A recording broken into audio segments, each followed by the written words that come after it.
Chapter 1. The only problem with leaving 4 car lengths in front of you is that 4 cars come in to fill up the space, Hannah Swensen complained to her sister Michelle, who was riding in the passenger seat of her cookie truck. "I'm going 40. Do you think that's too slow?" "Absolutely not. It's nasty out there, and anybody who drives faster than 40 on a night like this is crazy." Or they come from other states and they don't know anything about winter driving in Minnesota. I think I'll pull over as far as I can and let that whole herd of cars behind me pass. Good idea. Hannah signaled and moved over as far as she could to encourage the other drivers to pass her. They probably thought she was being too cautious, but a thin film of water glistened on the asphalt surface of the highway, and the temperature was dropping fast. The water would turn into slick ice in a matter of minutes, and there was no way Hannah wanted to sail off into the ditch and land in the mud that was just beginning to refreeze from the afternoon thaw. Some people said that Minnesota had 2 seasons, shovel and swat.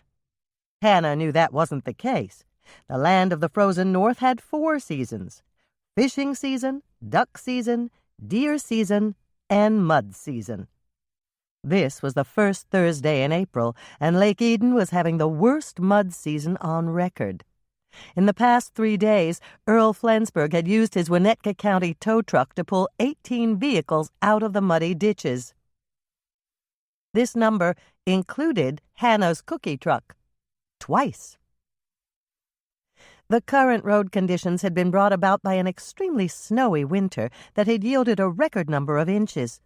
Then, just last week, the days had turned warm, with temperatures approaching a positively balmy 50 degrees. This unseasonably warm snap had melted the banks of hard-packed snow that lined the sides of the roads and had turned the shoulders into mud pits. To compound the problem, the nights, like tonight, were cold enough to refreeze the water from the afternoon runoff, but the mud in the ditches took much longer to refreeze. Hapless motorists on the highways skidded on the icy film. If they were lucky, they simply ended up in the ditch in need of a tow truck. If they were unlucky, they sideswiped several other cars, resulting in multiple injuries.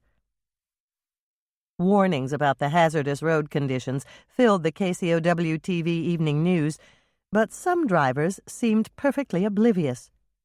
Until the weather evened out, one way or the other, accidents on the highway would continue to be more common than lost mittens. Hannah gripped the wheel tightly. Road conditions would improve once they turned onto the gravel road that led to the Lake Eden Inn, but they still had over 5 miles to go on asphalt that resembled nothing so much as an improperly frozen hockey rink.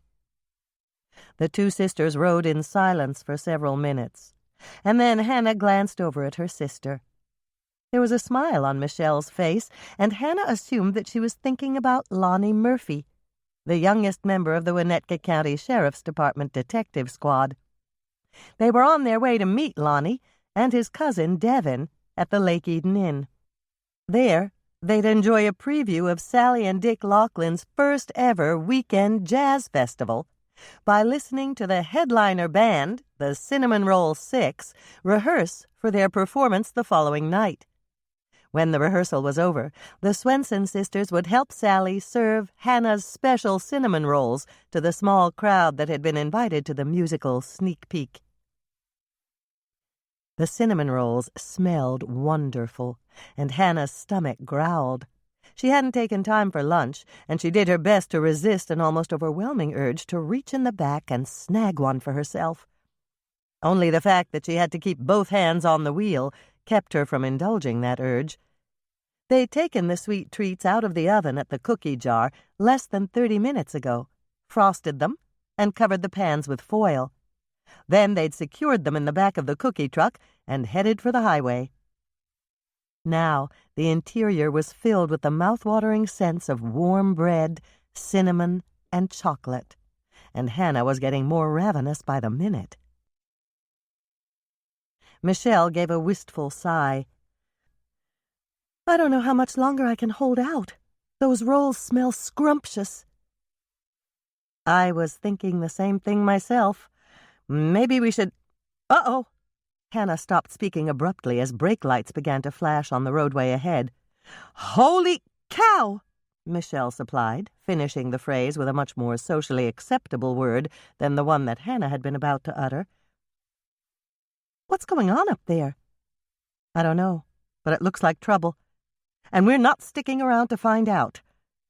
That said, Hannah reacted almost instantaneously as she wrenched the wheel, pumped the brakes, steered out of a skid, and managed to fishtail onto the curvy access road that led to the Winnetka County rest stop. Hannah barreled past a speed limit sign that warned motorists to slow to 15 miles an hour. She knew she was going much faster than that, but she didn't take her eyes off the road to check as she muscled her truck around the icy curves. When she reached the straightaway that ran past the rest stop, she skidded on a patch of ice and came very close to crashing into the faded Minnesota state map with the red "You Are Here" arrow pointing to Lake Eden.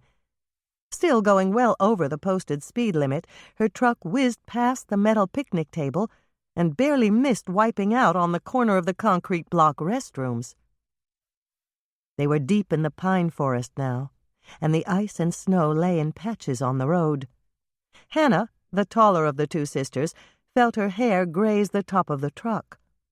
For the first time in her life, she was grateful for the masses of curly red hair that cushioned her head.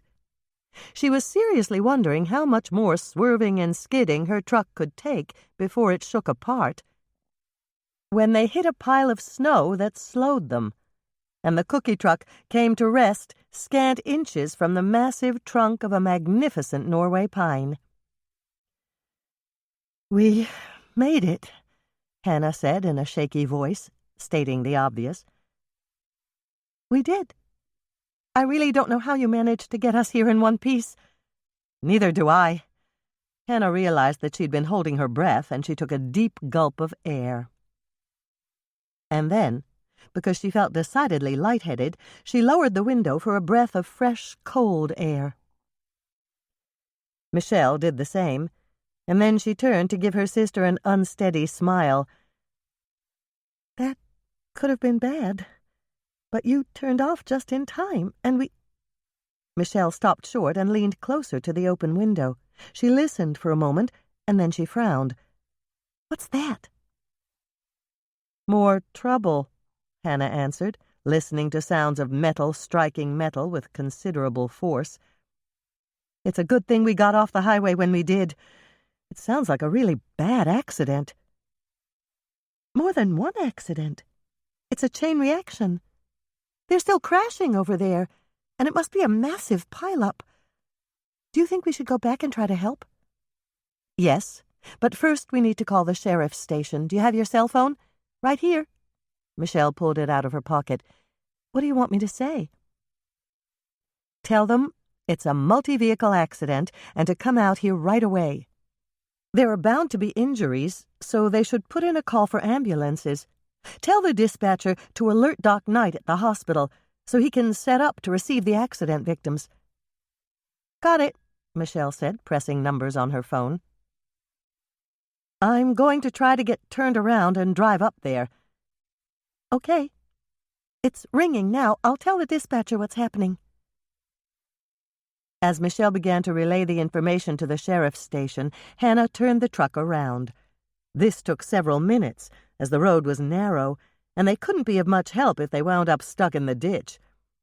Her window was still down, and she realized that the squeal of brakes and loud crashes had stopped. With the exception of a car horn that had stuck, the night was eerily silent. And then, just as she was about to pull onto the access road that paralleled the highway, sirens wailed in the distance. Help was coming, and from the sounds of the breaking glass and impacts they'd heard only seconds before, it wasn't a moment too soon. Hannah and Michelle traveled forward on the access road, grateful that they weren't in the path of the approaching emergency vehicles. They spotted 3 squad cars, 2 ambulances, and the Lake Eden fire truck. All had sirens wailing and lights flashing as they approached the accident scene. "It's bad," Michelle said, as they got close enough to see the twisted wreckage. "I know. Look up there on the left about 50 feet ahead. There's a bus upside down in the ditch. And there's so much wreckage spread out on the road, I don't think the emergency vehicles can get to it." "You're right. They'll have to hike in, and it's a ways. Let's get as close as we can on the access road and walk in through the ditch. I took a class in first aid, and maybe I can do something to help. At least we can try to get the bus doors open so the passengers can get out." Hannah drove forward until she was adjacent to the overturned bus. Then both sisters got out of Hannah's cookie truck and hurried down the steep, tree-lined bank. "Careful," Hannah warned. "It could be muddy at the bottom of the ditch." Michelle reached the bottom first and turned back. "It's still frozen. It must be because it doesn't get any sun with all these trees." The snow was deep at the bottom of the ditch, and the two sisters waded through it with some difficulty. Then they started up the steep bank on the other side and made their way toward the overturned bus. "I don't hear anything," Michelle said as they got closer to the bus. "Maybe everyone inside is okay, and they're just waiting for someone to come and help them get out. Or maybe everyone inside is unconscious. Or dead," Hannah thought, but she didn't say it. That was speculation on her part, and there was no sense in upsetting Michelle until they were able to get inside the bus and assess the situation for themselves. "It looks like a charter bus," Michelle commented as they got closer. "There aren't any regular buses painted gold. I wish I could read what it says on the side, but the letters are upside down and backwards." "It's the band bus." "What band?" "The Cinnamon Roll 6. "How do you know that?" "It says Cinnamon Roll 6 on the side." Michelle was silent for a moment, trying to make out the letters. "You could be right. Can you actually read it, or are you just guessing?" "I can read it. I taught myself to read backwards and upside down when you and Andrea were kids and I was helping you with your homework." "But why did you have to learn to read upside down and backwards?" "It was easier than getting up and walking around to read over your shoulders." Hannah reached out to grab Michelle's arm. "Careful of that pine branch. The bus snapped it off and it's sticking up like a spear." Another 20 feet and they had arrived at the back of the bus. It was wedged between two trees, and it had obviously rammed into a third, even larger tree. From the wide swath the bus had cut through the spirea and gooseberry bushes, it had obviously rolled over and slid on its top to the place where it was now lodged. "We can't get in the passenger door," Michelle said, walking around the bus. "It's blocked by those tree branches. Don't most charter buses have an escape hatch cut into the top?" "Yes, but the top of the bus is now the bottom, and it's buried in several feet of snow. We'll have to get in through the back door. Come on, Michelle, let's go." Both sisters headed around the bus, lifting pine branches as they went. When they arrived at the rear, Hannah attempted to open the door. "I can't get it open," she reported, stepping back with a disappointed sigh. "The handle won't budge." "It must be locked from the inside." "You're right. Let's see if anybody inside can hear us." "Hello?" Michelle called out. "Are you okay in there?" They waited a moment or two, but there was no answer. Hannah stepped closer and yelled as loudly as she could, "We need someone to open the back door. Can anyone get there to unlock it?" The only sounds they heard were the distant sirens of emergency vehicles speeding to the accident site, and the wind whistling through the pines. Inside the locked bus, all was ominously silent. Chapter 2. The two sisters waited breathlessly. Hannah was almost positive that they were thinking the same dire thought. Was everyone dead inside the bus? Or were they so badly injured they couldn't even call out? "I can do it," a faint voice came from the interior of the bus. "I was riding in the back. Give me a minute, and I'll get there." Several moments later, there was the sound of a lock clicking, and the back door swung open to reveal a handsome but haggard-looking man with strips of cloth wrapped around his wrist. The cloth strips were holding a screwdriver in place as a makeshift brace. "Are you doctors?" "No," Michelle answered. "I've had first aid training, but that's about it." "Who are you, then?" "Two passing motorists who came to help," Hannah explained as quickly as she could. "It may take the paramedics some time to get to you. The road's blocked by the wreckage, and they'll have to hike in over half a mile. Is anyone inside badly injured?" "No. We've all got bruises, but I'm the worst, unless you count the bus driver. Lynette made this splint for me. She used to work in a doctor's office." "Lynette's a nurse?" Hannah asked. He shook his head. "She was in charge of the appointment desk, but she used to help the nurses when they got really busy. You know, hand them things and stuff like that." "Do you think your wrist is broken?" Michelle asked. "I don't think so, but I'm no doctor. I guess I can find out for sure from the paramedics or the doctors, if they ever get here." "You're pretty impatient, considering the accident happened less than 5 minutes ago," Hannah thought. But she didn't say it. He'd been injured, and she should make allowances for that. "I'm sure they'll come just as soon as they can," she said, giving him a comforting smile.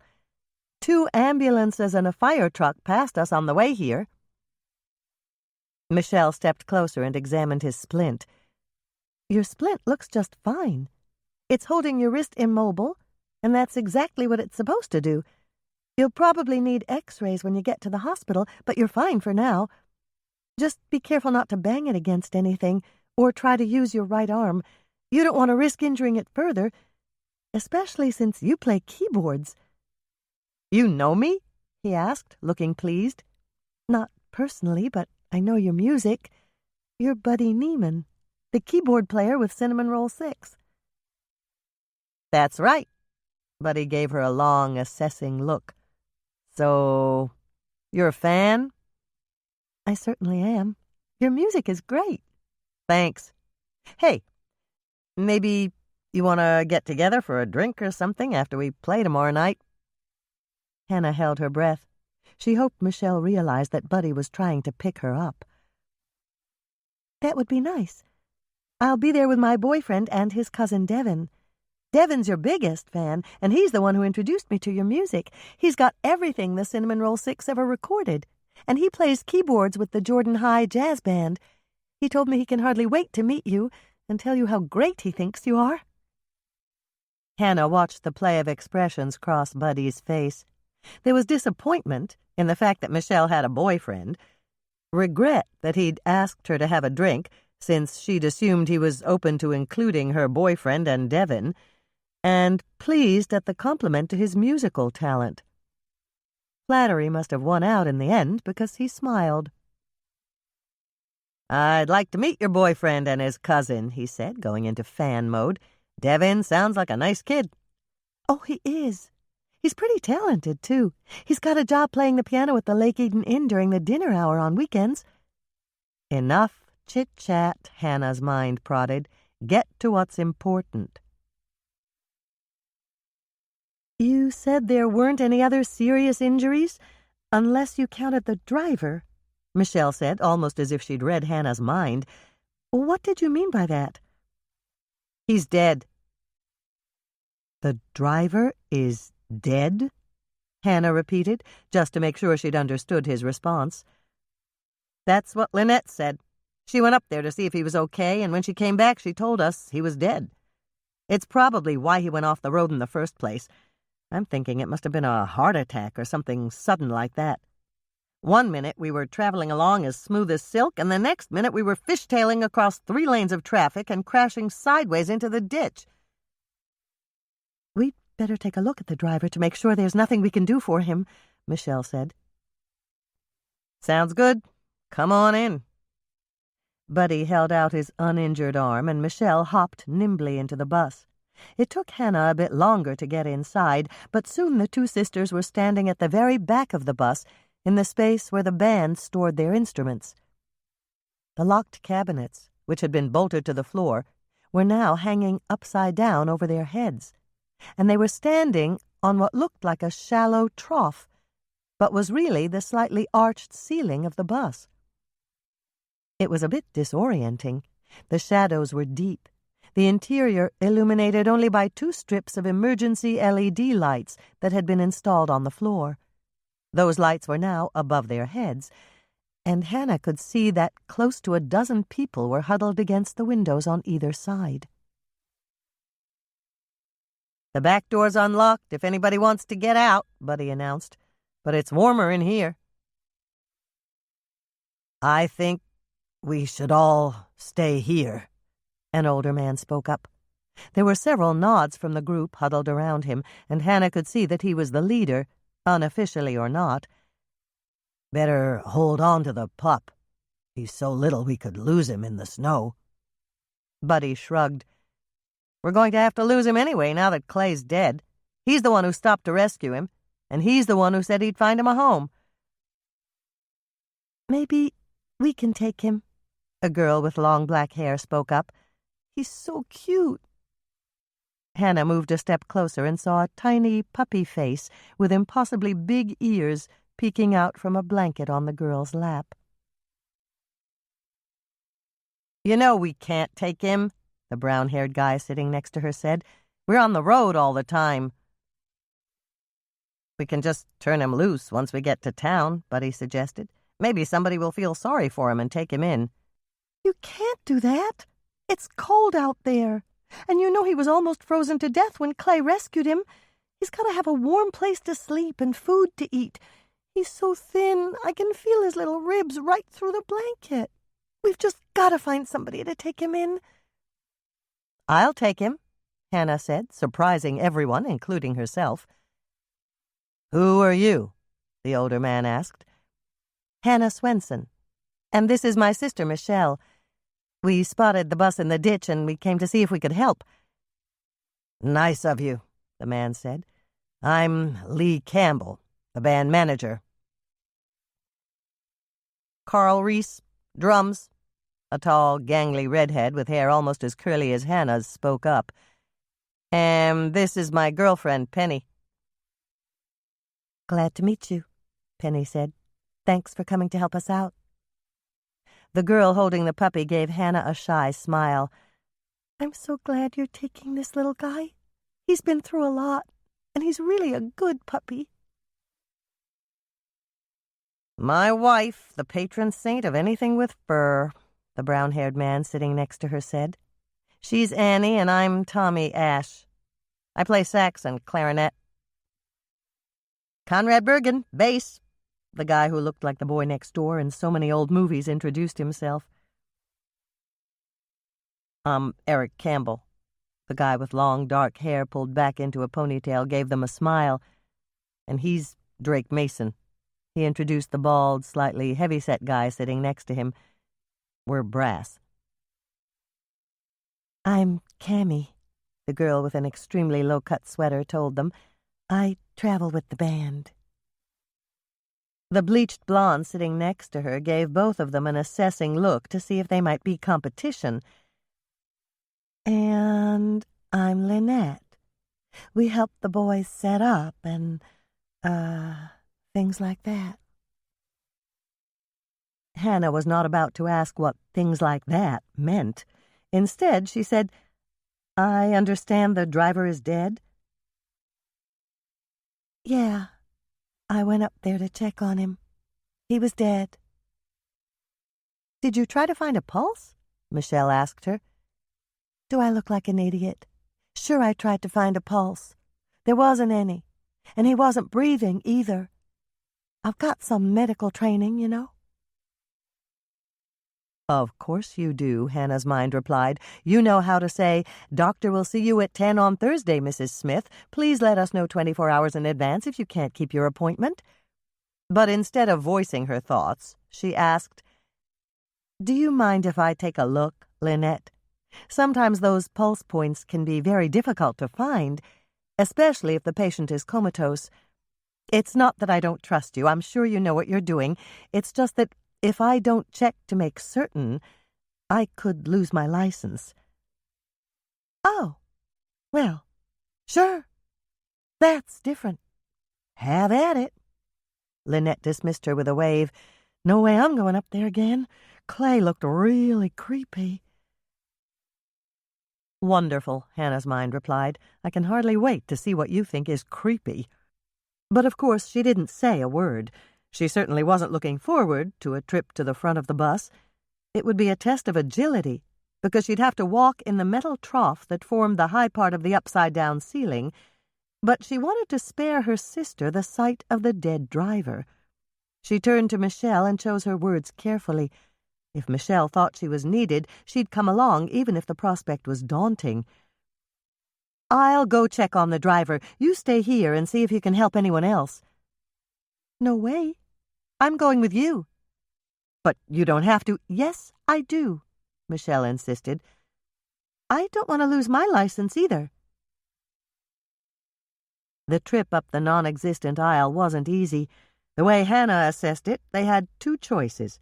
They could walk upright, putting one foot directly ahead of the other, and risk losing their balance. Or they could straddle the very center of the ceiling and walk with their feet spread out several feet apart. Hannah opted to straddle the steepest part of the ceiling, and they proceeded forward, small step by small step, with their arms extended out from their sides for balance. Michelle waited until they were out of earshot, and then she tapped Hannah on the arm. "What license are we in danger of losing if we don't do this?" Hannah thought fast. "I think it would be our good sense license. I'm willing to bet that Lynette didn't even know how to check for a pulse." "I'll buy that." The two sisters made their way toward the front of the bus. The dim glow from the strips of LED lights was cold and blue, and everything, even ordinary things like bus windows and shades, seemed eerie and unreal. Most of the bus seats had fallen open into a reclining position and hung above their heads, flapped out like giant prehistoric bats. When they reached the front, Michelle glanced around. There was no one slumped by the walls or spread out on the ceiling that was now the floor. "I don't see the bus driver. Where is he?" "There," Hannah answered, pointing upward at the driver still strapped in his seat above them. For a moment, neither sister said a word. They just stared at the driver, suspended by his seatbelt, with one arm dangling down so far the fingers almost touched their heads. His mouth was open as if in surprise, and he appeared to be regarding them fixedly with his sightless eyes. Michelle shivered, and then she turned to Hannah. "Lynette's right. He's creepy," she whispered. "No argument here," Hannah replied, taking Michelle's arm and turning her around. "Let's go." "But shouldn't we check for a pulse?" Hannah was about to point out that the driver's neck was twisted at an impossible angle, and no one could live with his neck turned halfway around like that. But Michelle looked shaken enough as it was. If Michelle wanted her to feel the dead driver's wrist for a pulse, she'd do it. She was about to reach up for the driver's wrist to search for signs of life she knew weren't there, when Buddy hailed them from the back of the bus. "Come on back. The paramedics just arrived." Chapter 3. "Is everybody okay back there?" Hannah asked as she turned onto the highway. "We're fine," one of the wives responded. Hannah wasn't sure which wife it was, since there were two married couples riding in the back of her cookie truck. They were part of the group that Doc Knight's interns had asked her to take to the hospital. since there were only a few vehicles available, and the ambulances were transporting the more seriously injured. Luckily, the two couples had escaped with minor scrapes and bruises. One of the husbands had a cut on his leg that might require a couple of stitches, and the other husband had suffered a blow to his head and would be watched for several hours for signs of a concussion. The wives had scrapes and bruises, but their injuries were minor. They had been on their way to the Tri-County Mall to see a movie when they'd come upon the accident and been unable to avoid becoming part of the massive pileup. "How about you, buddy?" Hannah asked. The keyboard player had the most serious injury in her little group of what Ben Matson, one of Doc's interns, had called the walking wounded. "I'm okay, except those cinnamon rolls are driving me crazy. Usually we stop somewhere on the road, but we were supposed to have dinner out at the Lake Eden Inn before our practice." "All he had was some of my vegetable chips," Lynette, the final member of Hannah's group, reported. She was completely uninjured, but she was riding along so that she could rejoin the rest of the band at the hospital. "We were going to have dinner at the food court out at the mall," one of the husbands told Hannah, "so we're pretty hungry, too. How long until we get there?" "No more than 15 minutes. I have to make a quick stop to drop off the puppy, and then we'll go straight to the hospital. We'll get you all something to eat from the vending machines just as soon as we get there." "Forget the dog. Just get us some food," Buddy said, sounding more than a little petulant. "I want one of those cinnamon rolls right now." Hannah shook her head. "I'm sorry, but I can't do that. The cinnamon rolls are part of an order that's been bought and paid for. But I do have some cookies in the back. How about a couple of triplet chiplets?" "What are those?" one of the wives asked. "Cookies with 3 kinds of chips. These have white chocolate, semi-sweet chocolate, and milk chocolate chips." "Too bad that white chocolate's not peanut butter chips," Buddy complained.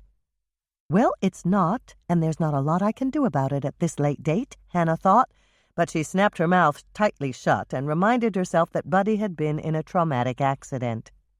It was true that his injury wasn't life-threatening, but he was probably afraid that his wrist was broken, and that might end his musical career. "Try one. You'll like them," Michelle said, just as Hannah pulled into Lisa and Herb's driveway. "Hannah's going in with the puppy, but I'll stay here and find all the extra cookies she has in the back. Then you can choose the ones you want to try."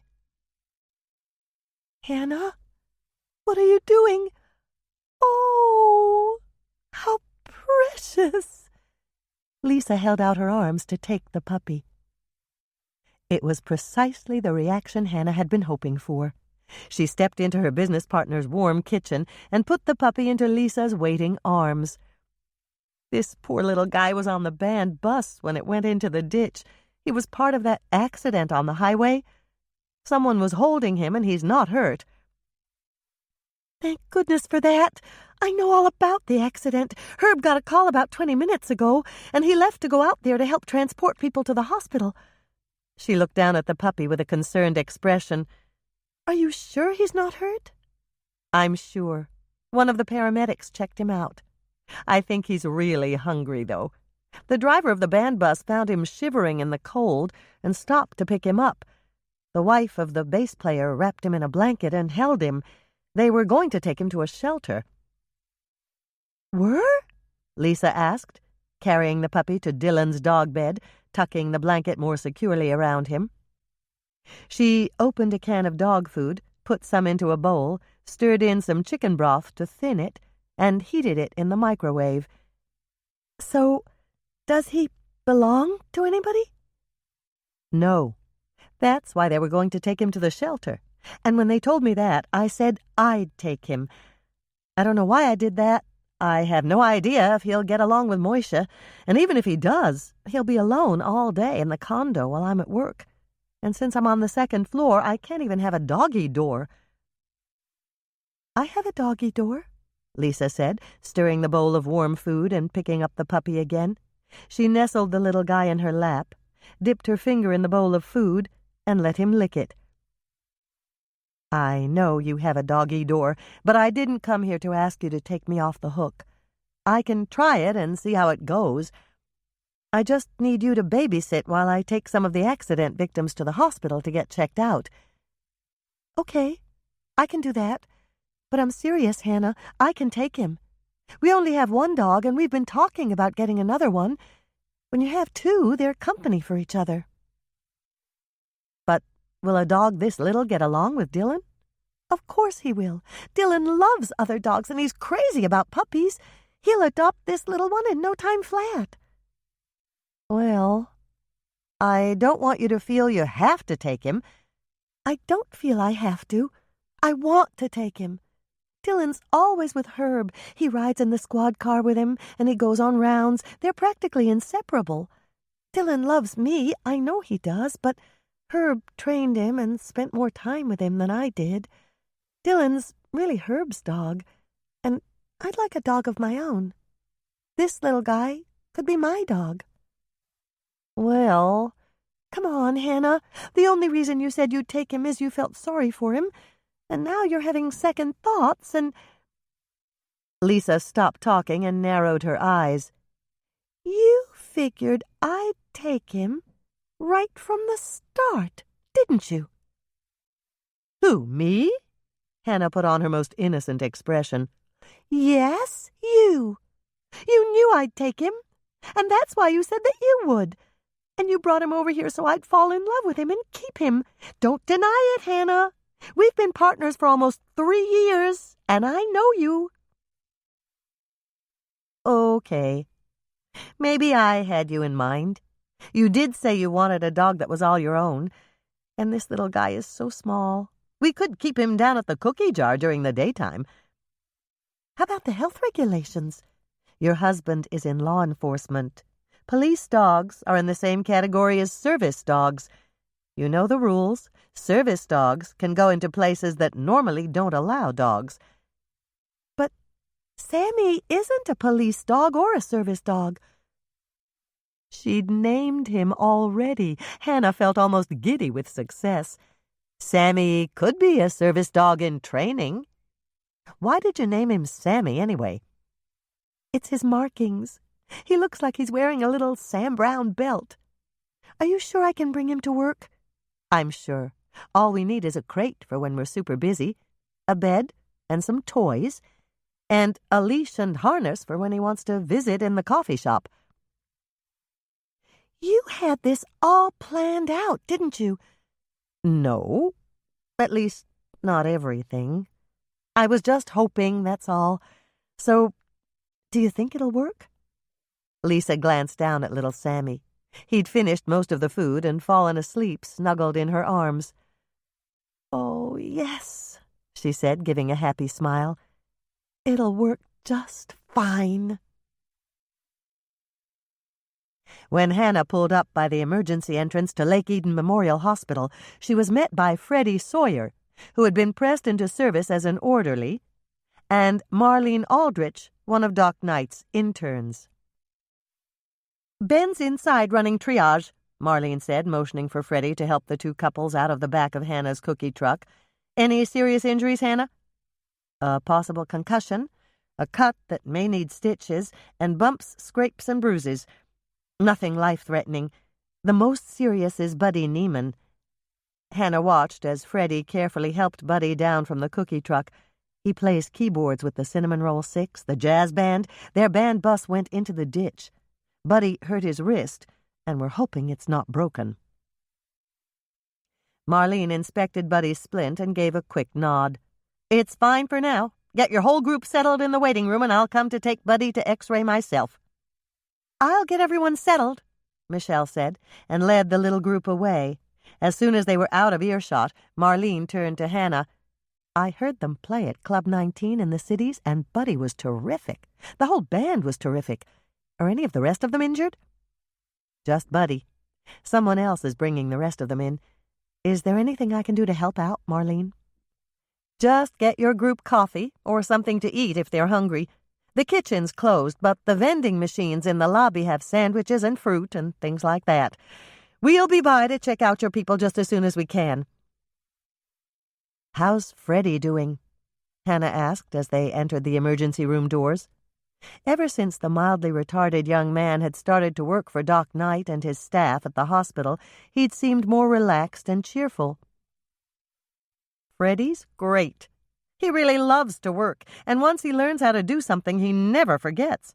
This place couldn't run without him. I tell him that every day, and he always gives me that big smile of his and says his mother used to tell him that.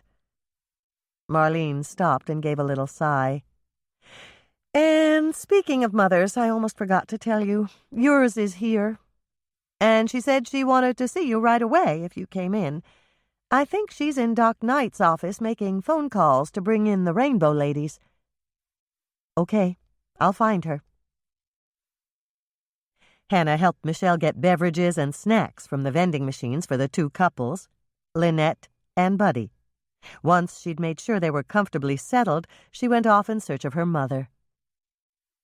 Dolores Swensen had taken over as leader of the group of women now called the Rainbow Ladies, a hospital auxiliary that helped patients fill out paperwork, acted as companions to those who didn't have family present for their treatments and procedures, visited anyone who didn't have visitors, read books to patients who were bored with watching television, and generally served as a liaison between patients, family members, and the hospital staff.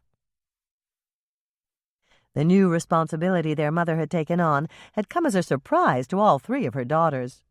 Hannah, Michelle, and Andrea all knew that their mother was not known for her charity work. Andrea thought that their mother might have become more sympathetic to those less fortunate now that she was older, but Hannah and Michelle still thought there must be another motive. Dolores wasn't a joiner, and she certainly wasn't a do-gooder. There had to be a reason for this sudden change, and they had yet to discover what it was. Before Dolores had taken over this charitable group, it had been known as the Gray Ladies. The gray smocks the women wore were definitely not to their mother's liking. Dolores preferred bright colors, and she immediately indulged her preference. The Gray Ladies, now known as the Rainbow Ladies, wore blazers in their favorite bright color. As the leader of the group, Dolores had her choice of colors, and she'd ordered 3 blazers for herself. Tonight she was wearing one in a bright cherry color, and Hannah spotted her coming out of Doc Knight's office. "Hannah!" Dolores exclaimed, giving a relieved sigh. "I knew you were driving out to Sally's tonight, and I hoped you and Michelle weren't involved in that big accident." "We weren't. I managed to turn off at the rest stop just in time." "Well, that's the last time I complain about that rest stop and all the money the state wasted." Dolores gave her eldest daughter a sharp look.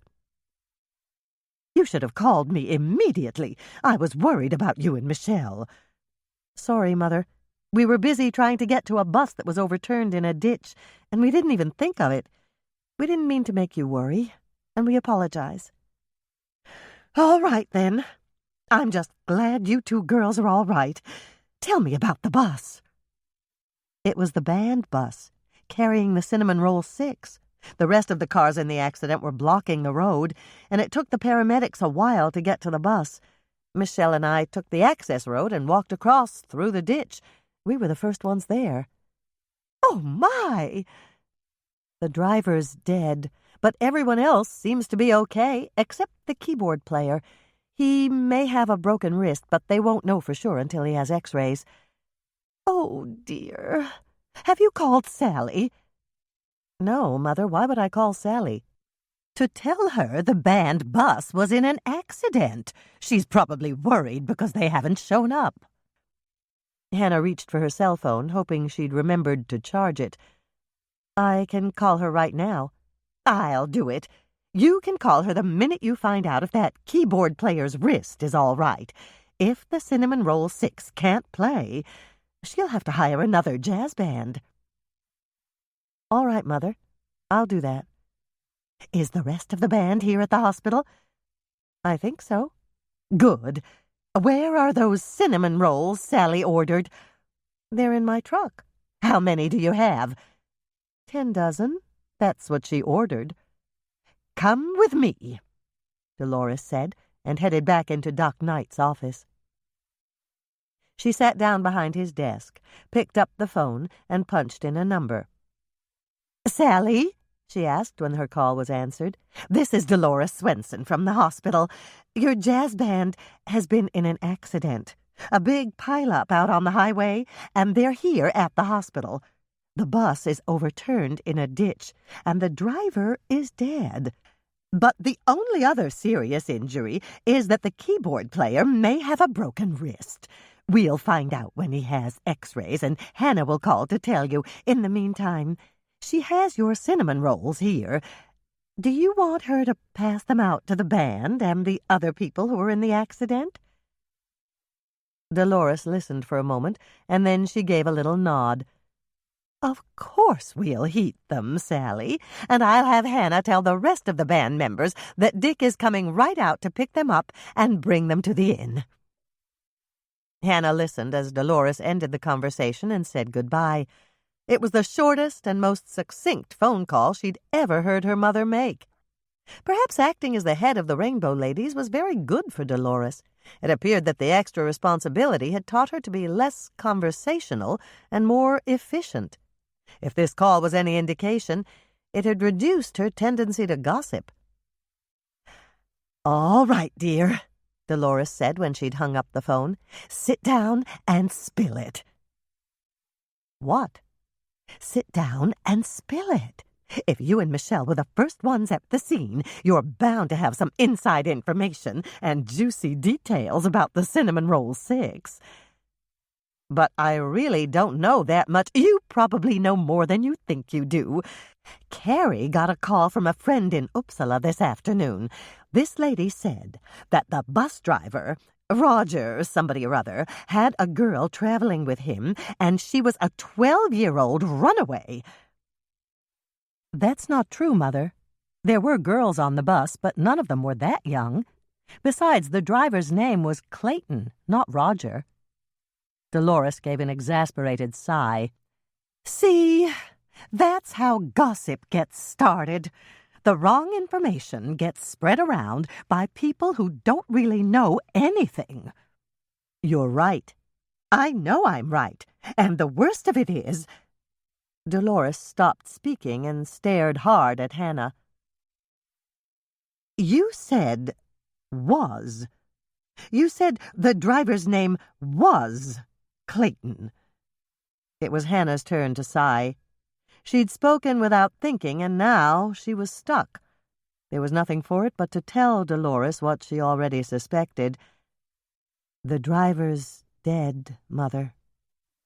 Dolores gave a sigh so deep it seemed to come up from her toes.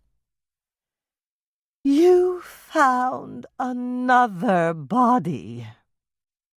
"Not exactly. Someone else found him first." "But you saw him?" "Yes, I saw him." Hannah knew what was coming next. It always did. "Then tell me all about it. I want to know all the details so I can pass them on to the other Rainbow Ladies. I want you to meet me in the kitchen in 15 minutes, and do hurry, dear. We have to get started passing out those cinnamon rolls." Chapter 4. When Hannah got back to the waiting room, she found Michelle sitting between Lonnie Murphy and his cousin Devin. Devin was a tall, lanky young man with an endearing grin, the bluest eyes Hannah had ever seen, and a shock of black hair that fell in waves over his forehead.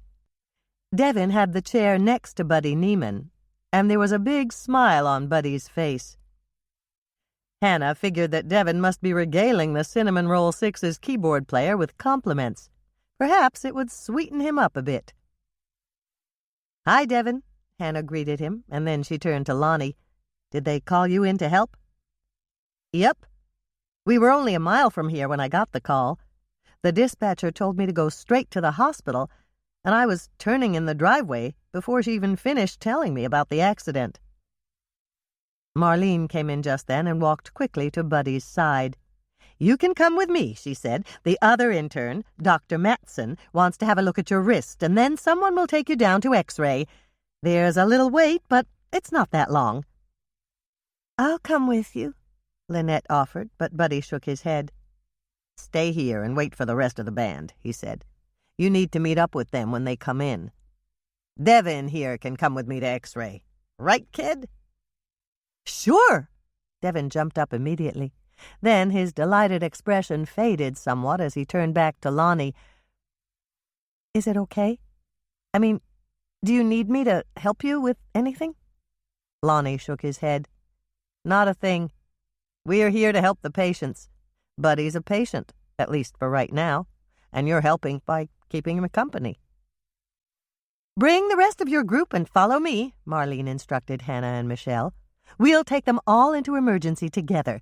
Once they're cleared, the Rainbow Ladies can arrange for transportation."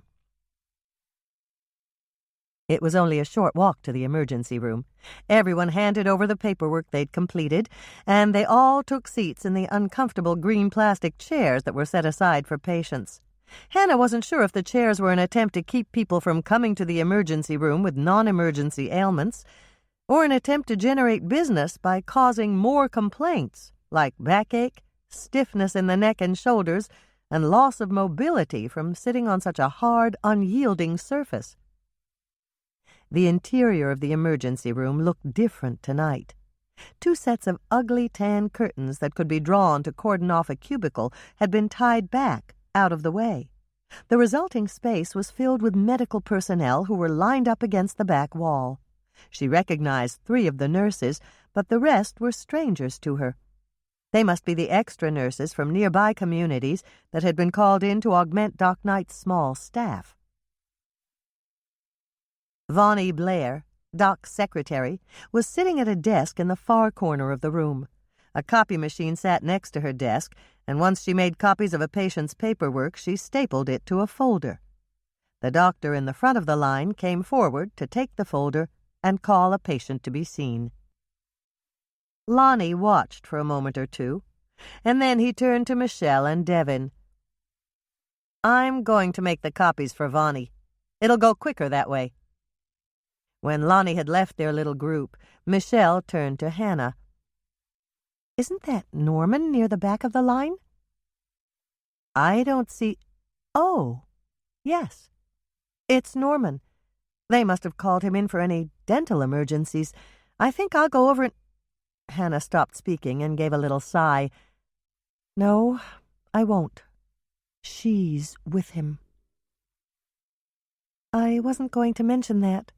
I know how you feel about her. But you probably should do it anyway. Lake Eden's not that big, and you have to get along with her if you want to stay friends with Norman." Michelle stopped and frowned. "Unless you don't want to stay friendly with Norman?"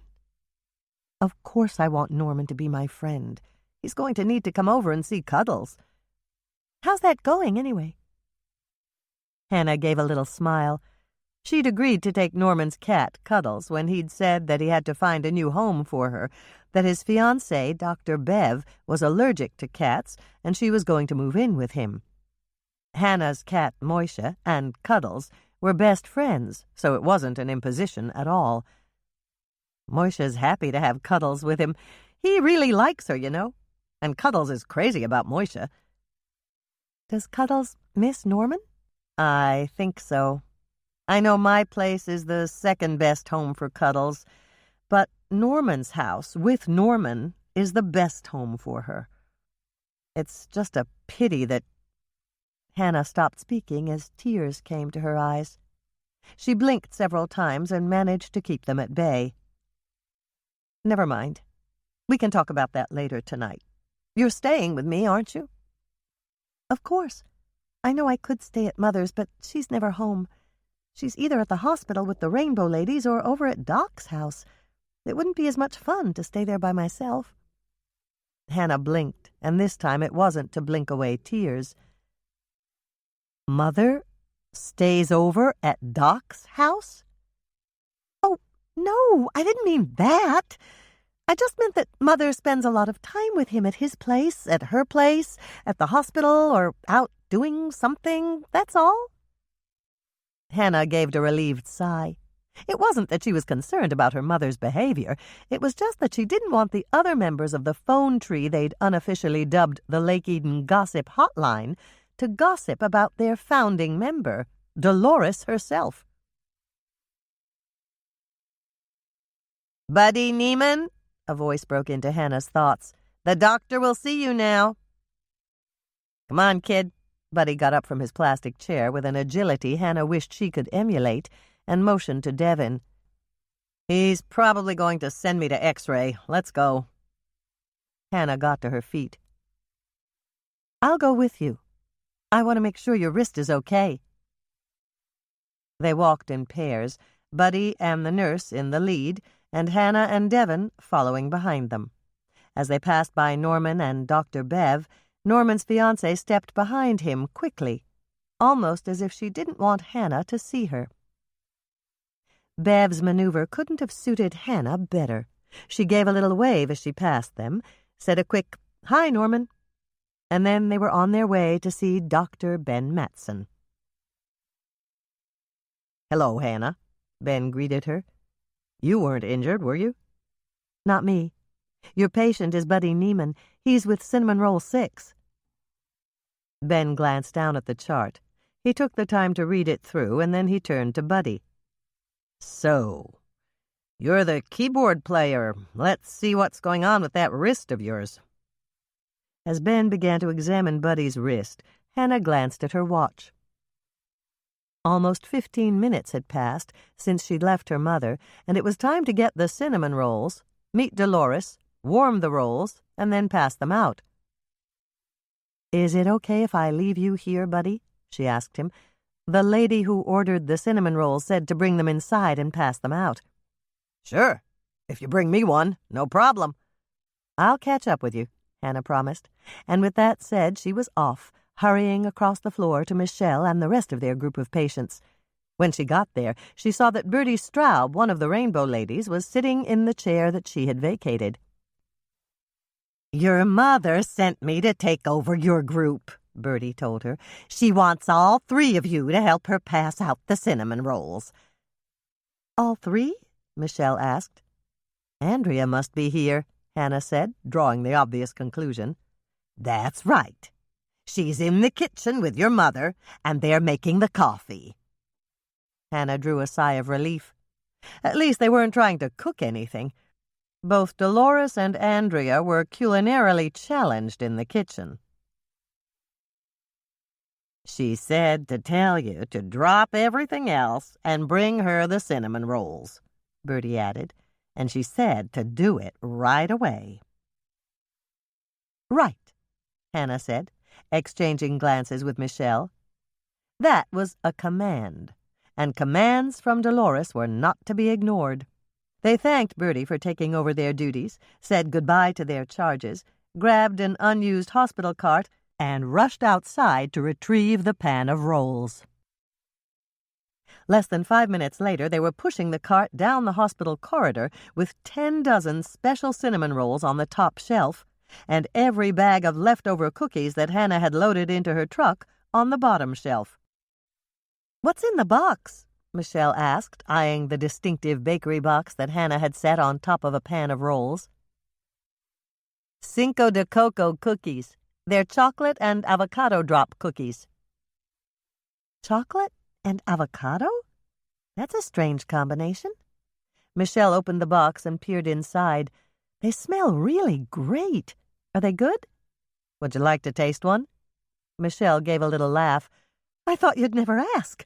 Do you want me to get one out for you?" "Absolutely. We're running late, and Mother's probably beside herself. It'll be easier to deal with her if we have a little chocolate. You taste first, and I'll push the cart, and then you push the cart, and I'll taste." "Sounds like a plan to me." Michelle took a big bite of her cookie, and an expression of total bliss crossed her face. "Good?" Hannah asked. "So good I could live on these for the rest of my life." "Now, I'll push and you taste." Michelle popped the rest of the cookie into her mouth, handed the second cookie to Hannah, and grabbed the cart. Hannah took a bite and savored it for a moment. Then she chewed, swallowed, and smiled. accomplishing all three almost simultaneously. "You like it as much as I do?" "You bet I do. This is a great combination. I don't know why, but the avocado seems to make the chocolate taste more intense. I think it does something to the texture, too. You're right, the texture is smooth and almost creamy." Michelle looked a bit puzzled. "I didn't actually taste the avocado, the same way I would in guacamole." "I didn't taste it either, but it's clear it's influencing the other ingredients. I'm not really sure why it works that way, but it does." "And how?" Michelle agreed as they turned the corner and arrived at the double-wide kitchen doors. "Do you think we should give Mother one to sweeten her up?" "Not yet. Just move the box to the bottom shelf. If she asks what it is, we'll tell her it's a special order." "But it's not a special order, is it?" "Yes, it is. It's a special order for the whole Swensen family." "I get it." Michelle looked pleased. "It's for later, when we're through with the patients and everything's nice and calm and we can relax with a cup of coffee and something yummy." "You got it," Hannah said, pushing in the swinging-style kitchen doors and holding them open so that Michelle could wheel in the cart. "About time," Dolores greeted them. "Hi, Mother. Hi, Andrea." Hannah gave them a big smile. "We're here, and we're all ready to cheer up some hungry patients." Chapter 5. "These are really good, Hannah." Lynette popped the last bite of cinnamon roll into her mouth and gave a sigh of satisfaction. "I don't even feel guilty for breaking my diet." Uh-oh. Hannah went on red alert. She'd dieted before, more times than she wanted to count, and she certainly didn't want to tempt anyone to stray from their weight loss plan. "I'm sorry, Lynette. I should have asked if you could have a cinnamon roll. I just assumed that everyone wanted one, and I did want one," Lynette interrupted her. "It was delicious. If I had one of these every morning, I'd probably ditch my diet for good." "Is it a weight loss diet?" Michelle asked. "Not really. But how much tofu can you eat? It's just something my friend Cammie talked me into trying when we started traveling with the band. Maybe it's time for a change, anyway. I'm sick of eating nothing but tofu and vegetables. You don't happen to have an extra one of those cinnamon rolls, do you?" After leaving another roll with Lynette, Hannah and Michelle went up the corridor, dispensing their delectable wares. When they came to the end, they still had one pan of cinnamon rolls left, and Hannah turned to Michelle. "Why don't you find the nurses and give them some? A lot of them came in early, and they probably didn't have time to eat." "Good idea." Michelle looked down at the cart and assessed the contents. "I think I've got enough," she said. "If you don't, go back to the kitchen and get the cookie bags. That's why we brought them in. There should be enough to give cookies to everyone in the waiting room." Michelle turned to go, but Hannah called after her, "Just don't bring the box with the Cinco de Coco cookies. They're for later." Hannah watched as Michelle pushed the cart down the hall. After her sister had disappeared around the corner, Hannah stood there in the middle of the corridor, unsure of exactly what to do next. She supposed she could check on Buddy to see if he'd enjoyed his cinnamon roll, or perhaps she could go back to the emergency room to ask Bertie if she needed any help with the patients. She was just considering her options when the decision was made for her. "Hannah," one of the nurses came bustling up. "Your mother wants you. She's in treatment room 7. By the way, those were great cinnamon rolls." "Thanks," Hannah said, walking down the hall toward the adjoining corridor. She had no idea what her mother wanted, but it was bound to involve something that would keep her from her condo and her bed, when that was the only place she really wanted to be. She turned the corner at the end of the corridor, started down a second corridor that veered off at a 90-degree angle, and spotted Dolores about 20 feet ahead, just emerging from one of the treatment rooms. "Mother?" Hannah rushed forward to put her arm around her mother as Dolores slumped heavily against the wall. Her mother's complexion was the same color as the all-purpose flour that Hannah used at the cookie jar, and the makeup on her face stood out in sharp relief. "Hannah?" Dolores said in a trembling voice. She shook her head as if to clear it and took a deep breath. "I need you, Hannah." Alarm bells went off in Hannah's head. Something was drastically wrong. "What is it, Mother? Are you ill?"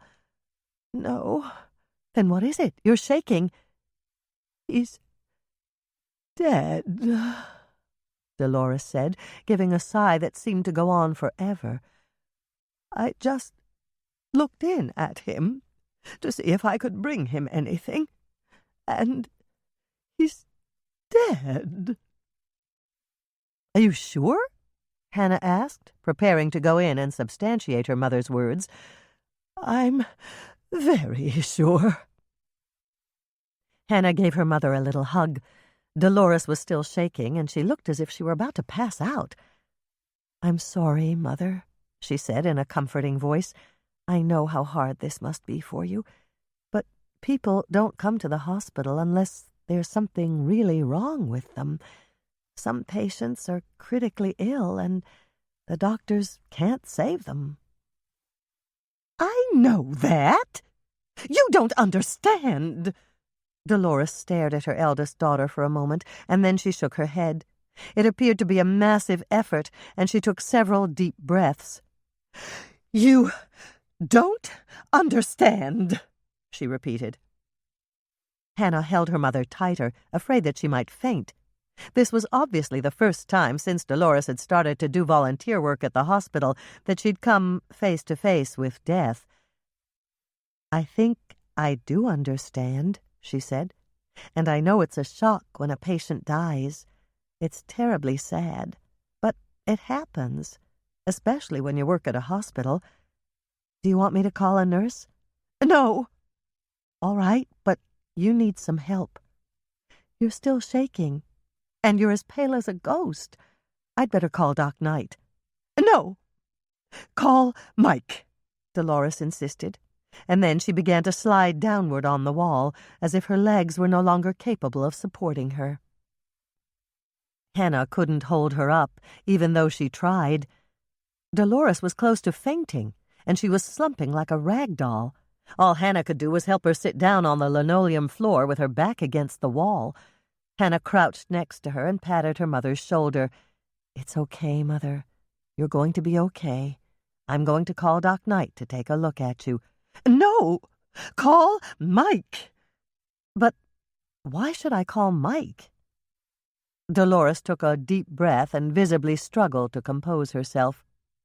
A little color came back to her complexion, and she turned to give Hannah a glare. "I told you why. He's dead." Hannah was thoroughly mystified by her mother's words. Mike was a detective with the sheriff's department. She didn't think it was standard hospital procedure to call the sheriff's department every time one of the patients died. "Do it! Call Mike!" Dolores insisted again. It was fairly clear that her mother's mind had slipped a cog or two from the shock of discovering the dead patient. Perhaps, if Hannah could encourage Dolores to talk about her traumatic experience, the shock would fade, and her mother would calm down and think clearly again. "All right, Mother," Hannah said in her most reassuring tone. "I'll call Mike. But first, I need some information from you. Do you know the patient's name?" "Of course I do. I looked at his chart the moment I came in. We're supposed to do that. It's more personal if we call the patients by name. And then I looked at him, and—" Dolores stopped speaking and shuddered. "His name was Buddy Neiman." "Buddy Neiman? Are you sure?" Hannah was so shocked it took a moment for it to sink in. "That's what it said on his chart." "But I brought Buddy a cinnamon roll just a couple of minutes ago." The technician was wheeling him out of X-ray. and he said it was just a bad sprain. He was going to take Buddy to a treatment room to wait for someone to put a splint on his wrist. They wanted him to keep it immobile for a day or two. Once the splint was on, he could leave the hospital. Hannah began to frown. "Are you absolutely sure the patient was Buddy Neiman?" "I'm sure. I remember thinking it was strange that he didn't use his full name. Usually Buddy is a nickname. He's dead, Hannah. I told you that." "But the only thing wrong with him was a sprained wrist. Nobody dies from a sprained wrist." "That's true," Dolores said. "But he didn't die from a sprained wrist. He died from the pair of surgical scissors somebody buried in his chest. Call Mike!" Chapter 6. Hannah sat at the round table in the hospital kitchen, the one the cooks used for their coffee breaks, waiting for her mother and sisters to join her. It was almost 10 at night, and everyone who'd been admitted to the hospital was resting comfortably. Those who'd been treated and discharged were on their way home. Dick Laughlin had driven in with the Lake Eden Inn van to pick up the surviving members of the Cinnamon Roll Six and their entourage, and Hannah had no doubt that Sally had given them a hot meal and shown them to their rooms.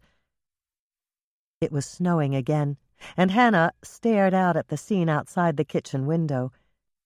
Doc Knight had built his hospital in a lovely wooded area of Eden Lake's shore. Every one of the rooms for patients had a view of the pines and the lake, because Doc believed that hospitals should be designed to make the patients comfortable and relaxed. The outside of the hospital was illuminated by what the farmers in the area called yard lights. They were bright lights on tall poles that lit up the surrounding countryside. Doc's lights didn't seem to bother the wildlife around the lake. Patients who didn't draw their drapes could catch glimpses of deer browsing in the woods, raccoons scurrying across the snow, and an occasional porcupine waddling between the trees. Birds of every color and size flitted here and there, and others perched on the tree branches. If you had to be in the hospital, this was the nicest one Hannah had ever seen. It was no wonder that Freddie Sawyer was so happy living and working here. Hannah caught sight of her reflection and frowned. She really ought to get her hair trimmed. It was a mass of unruly red curls that could not be tamed, and usually sent hairdressers running for the hills. Her face looked fuller, and she knew that wasn't due to an imperfection in the glass window pane.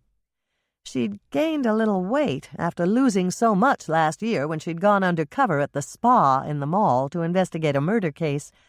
She was 5 feet 8 inches tall, and that meant she could carry more weight than her shorter sisters, but her jeans were starting to feel tight around the waist, and she knew she was doing what Dolores lived in fear of doing. She was letting herself go. She really should pay more attention to her personal appearance. It would help to wear clothes that were slimming rather than shapeless and comfortable. She could get a new, flattering hairstyle, and while she was there at the beauty salon, she could learn the basics of makeup. But when could she find time to do all this? She rarely got more than 5 or 6 hours sleep, and she didn't want to give up an hour of sleep time just to look more attractive. Her customers in her coffee shop and bakery were used to her just the way she was. The wind whipped up loose snow and pelted it against the window pane. Hannah jumped and immediately felt a little foolish, but it was an eerie sound made even more chilling by coming at the heels of murder right here in the hospital. It was a big relief when the kitchen doors opened to admit Dolores, Michelle, and Andrea. Hannah got them settled with cups of fresh coffee and motioned for Michelle to get the box of special cookies they'd stashed in a cupboard. "Here, Mother, have one of these," Michelle said, opening the box of Cinco de Coco cookies. "Thank you, but no, I'm not hungry."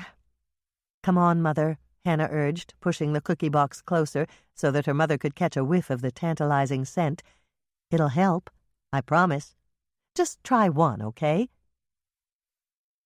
"Chocolate?" Dolores asked, and when Hannah nodded, she reached for a cookie. "They're double chocolate," Hannah told her. "These cookies have chocolate chips and more chocolate in the dough. Down the hatch, Mother. I have 3 dozen in the box, and they're going to go fast." "You're right," Andrea said, reaching for a cookie. As usual, the third Swensen sister was dressed fashionably and oh so appropriately for a night helping her siblings at the hospital. Her light blonde hair was fashioned in an intricate braid that was formed into a circle very like a chignon, and her makeup was flawless. She wore a soft pink sweater, gray tailored slacks, gray leather shoes that matched them perfectly, and the string of pearls her husband Bill had given her for Christmas 2 years ago. "What do you think, Mother?" Michelle asked, noticing that Dolores had finished her cookie. "I think they're just what I need, and I think I'll have another. Please hand me one, will you, dear?" "Ready?" Michelle asked, inserting the key in the lock on Hannah's condo door but not opening it. "I'm ready." Hannah stood several feet in front of the door, her legs spread out a bit for balance. "How about Cuddles? Does she do it too?" "Not yet. I'm hoping she doesn't learn it from Moisha. I don't know if I can handle 2 cats at once." "Here goes." Michelle opened the door and stood to the side to make room for the orange and white blur that leaped out and hurtled into Hannah's waiting arms. "Oof," Hannah said quite involuntarily. "I think he's gotten heavier." "You could weigh him to see. Just stand on the scale with him in your arms and then put him down and weigh yourself." "Not a good idea." Hannah walked into her living room and set her cat down in one of his favorite places. Moisha loved to sit on the back of the couch and peer through the living room window. "Why isn't it a good idea?" "Because I don't want to weigh myself. And if I want to find out how much Moisha weighs, I'll have to do it." "Oh." Michelle walked over to the arm of the couch where Cuddles, a much smaller gray tabby, was sitting. "Hi, Cuddles," she said, giving her a scratch under the chin. "When's Mike coming over? And shall we feed him?" "I think we'd better. He made a point of telling me he didn't have time to eat dinner." "Good. I'm hungry, too." "But you had a cinnamon roll and 4 cookies," Hannah reminded her. "I know, but now I need something substantial. Something with meat, something really good. What shall we make?" Michelle hung her coat in the closet, rubbed Moisha's ears as she walked by, and headed to the kitchen. "I don't know." Hannah followed her. "Then let's see what you've got, and maybe it'll give us some ideas." "I doubt it. I've been so busy I haven't been to the Red Owl for at least a week." "I can see that," Michelle said, surveying the nearly empty refrigerator shelves. "Do you have any hamburger?" "I think there's some in the freezer." Hannah opened the door to look. "Here's a 1-pound package of lean ground beef. Will that do?" "It's perfect. Let's thaw it right in the frying pan." "Okay, I'll put it on." Hannah got out a frying pan, unwrapped the frozen hamburger and plunked it in, covered the pan and turned the burner on medium heat. "What are we making?" "I don't have a name for it yet. Do you have any frozen veggies?" Hannah went back to the freezer and looked. "Broccoli, cauliflower, frozen chopped onions, and a bag of peas and carrots." "Is that last one a mix?" "Yes. It's the kind with green peas and carrots cut in little cubes." "Great! I need a cup." Hannah carried the bags to the counter. She opened the peas and carrots, poured out a cup for Michelle, and put a twist tie on the bag. "How many chopped onions do you need?" 47. "What?" Hannah paused, the open bag of onions in her hand. "Just kidding.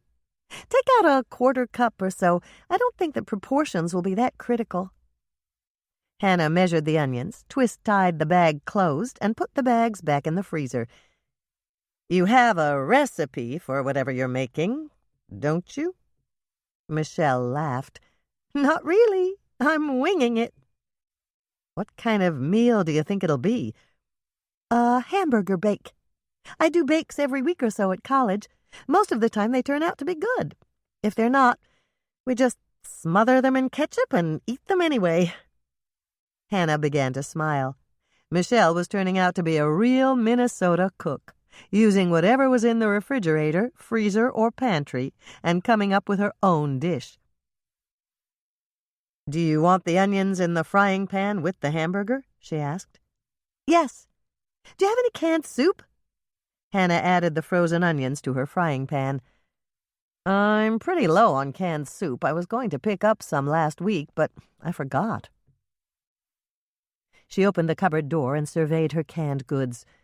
"I've got split pea, cream of asparagus, and cheddar cheese. Will any of those work for you?" "Sure. I'll take the cheddar cheese. It's condensed, right?" "That's right. You have to add milk." "We will, but not as much as it calls for. Do you have a quarter cup of milk?" "I'm sure I do. And if it's too old to use, I've got a can of evaporated milk." "That'll do. I think I saw half a package of shredded cheese in the meat drawer. Will you check to see what kind it is?" Hannah went to the refrigerator while Michelle flipped the hamburger and onions. "It's cheddar," she reported. "Great! Do you know how to make a biscuit crust from scratch?" "I think I can handle that. Do you want it now?" "Start it now, and I'll watch the hamburger. We need to use the biscuit dough as a bottom crust in the cake pan." "I like that. And then the hamburger, onions, veggies, and cheddar cheese soup go on top of it?" "Right. It's all mixed up together, and then the shredded cheese goes on top of that. It should look nice, and I bet it'll taste good, too." The two sisters worked in companionable silence for several minutes. Then Michelle gave a long, drawn-out sigh. "What is it?" Hannah asked her. "I was thinking about Norman. You two made such a nice couple. I know you like Mike. I like him, too. But I always kind of hoped that you and Norman would get married. And now it won't ever happen because of her. She's going to make sure he never sees you again. She's holding that daughter of hers over his head like a carrot." "Or like an albatross," Hannah thought, swallowing past the lump in her throat. The last time she'd been alone with Norman, the day he told her about the daughter he had, he'd looked so miserable it had almost broken her heart. "It's a very sad situation," she said, trying to be charitable. "I'm sure she has her daughter's best interests at heart. And I know Norman wants to do the right thing by Diana." "Is it the right thing? But maybe Diana's not Norman's daughter. Maybe she just said that so she could latch onto a nice, successful guy who wouldn't even question it." These same thoughts had been running through Hannah's mind lately, but she didn't want to talk about it now. It was too late. The die was cast. Norman was going to marry Dr. Bev, and that was that. The phone rang to disrupt Hannah's unhappy thoughts, and she hurried to answer it. It didn't really matter who was on the other end of the line. She was grateful for the interruption. "Hello?" "It's me, Hannah," Andrea said in a voice that was little more than a whisper. "Andrea? What's wrong with your voice?" "I don't want Bill to hear me. He's upstairs changing his clothes to go back to the sheriff's station." "He's going back tonight?" Hannah glanced at the clock. It was already 11:30. "You know how it is. If something big happens, the sheriff has to be there. And this is big." "What's big?" "It's that bus driver, the one who went off the road with the band and got killed." "Clayton Wallace?" "Yes, that's his name. Doc Knight just called. He finished the autopsy, and he said that the accident didn't kill Clayton Wallace, that he was already dead when the bus went off the road." Hannah remembered what Buddy had told her, that he thought the driver had suffered some kind of sudden attack, and that's why the bus went off the road. "Was it his heart?" she asked. "Yes. How did you know?" "When Michelle and I got to the bus, Buddy Neiman told us that they were traveling along just fine, and then all of a sudden they were barreling into a ditch. He thought the driver must have had a heart attack or a stroke. Well, he was right. Doc's running some tests again to make sure, but he told Bill the results of the first blood test. What was it? Hannah did her best not to sound impatient. Andrea would tell the story in her own way, and she knew from past experience that trying to speed up the process was useless. If the first test was accurate, Mr. Wallace overdosed on his heart medicine.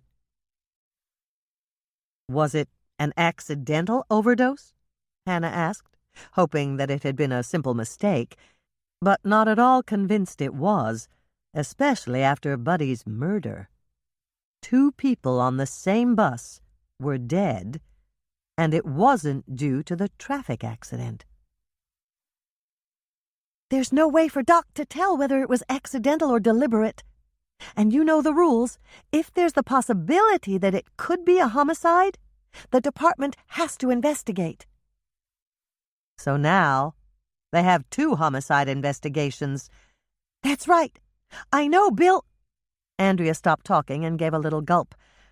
I have to go. He's coming down the stairs. What is it? Michelle asked when Hannah got off the phone. There's the possibility of another murder. Who? Clayton Wallace, the band bus driver. Doc Knight thinks he was dead before the bus crashed into the ditch. You mean somebody on the bus killed him? Maybe. And maybe not. All Doc Knight knows at this point is that Clayton took an overdose of his heart medication. You mean he could have taken extra pills by mistake? It's possible. Sometimes pills look alike. But it's also possible that someone could have tampered with his medicine. I wonder what he did when he traveled with the band. Michelle looked thoughtful. Did he take his pill bottles with him? Or did he have one of those matrix things marked with the days of the week and... Uh-oh, Hannah gasped as an image of the dead bus driver, still strapped in his seat, flashed across the screen of Hannah's mind. There was something directly below him on the floor, and she'd reached down to pick it up. Even though the light was dim, she'd noticed that it was square and had little compartments. It sounded a lot like the pill matrix that Michelle had just described. "What's the matter?" Michelle asked when Hannah didn't explain further. "I think I saw that pill matrix." "Where?" "On the bus, right below the driver. If he had it on his lap, it could have fallen down when the bus overturned." "That's right. You'd better call Mike and tell him to go out to the accident scene. It could be important evidence." "I know. Especially if the pills have been moved around." Michelle waited a moment and then she frowned. "Well, aren't you going to call him? He has to get out there right away before they haul the bus away." "There's no reason to call him," Hannah said with a heavy sigh. "Why not?" "Because it's not there anymore. It's right here. I picked it up without thinking, and I zipped it into my parka pocket." Chapter 7. "That was good," Mike said, putting down his fork. He took a sip of his coffee and a wistful expression crossed his face. "I don't suppose you have any cookies left? I saw you passing out rolls and cookies to the accident victims." Hannah shook her head. "No cookies, but I do have some Kentucky butter cake." "Great! I'll take a piece of that. What's Kentucky butter cake?" "You want it without even knowing what it is?" Michelle sounded surprised. "Sure. Hannah's never made anything I didn't like." Mike turned to Hannah. "What is it?" "It's a white cake with loads of butter. Mother's friend Cassandra sent her the recipe. I made it in 2 pans, gave one to Mother, and put the other in the freezer for emergencies." "So, I'm an emergency?" Mike asked with a devilish grin. Hannah was lost for an answer. Mike's grin always made her heart beat faster. He was indisputably the most handsome man in Lake Eden. The only problem was, he knew it. "Am I an emergency?" Mike asked again. "You're an emergency, all right. I can't decide what to do with you. Sometimes I love you, sometimes you exasperate me, and when I'm not stuck trying to decide how I feel about you, I just want to throw my arms around you and—" But she wouldn't think about that. At least, not now. "Well?" Mike's grin was devilish. He knew he'd thrown her completely off balance. Hannah's mind jumped into overdrive, and she settled for the safest course. "I'd say the whole night was an emergency. Michelle and I almost got killed in a car crash. We were a hospital corridor away when Buddy got murdered. And then we found out that the dead bus driver could be another murder victim. If that's not a night of emergencies, I don't know what is." Uh-oh. Hannah's mind sounded a warning, and she clamped her mouth shut. She didn't want Mike to know that Andrea had eavesdropped on Bill's conversation with Doc Knight and called to tell them about it.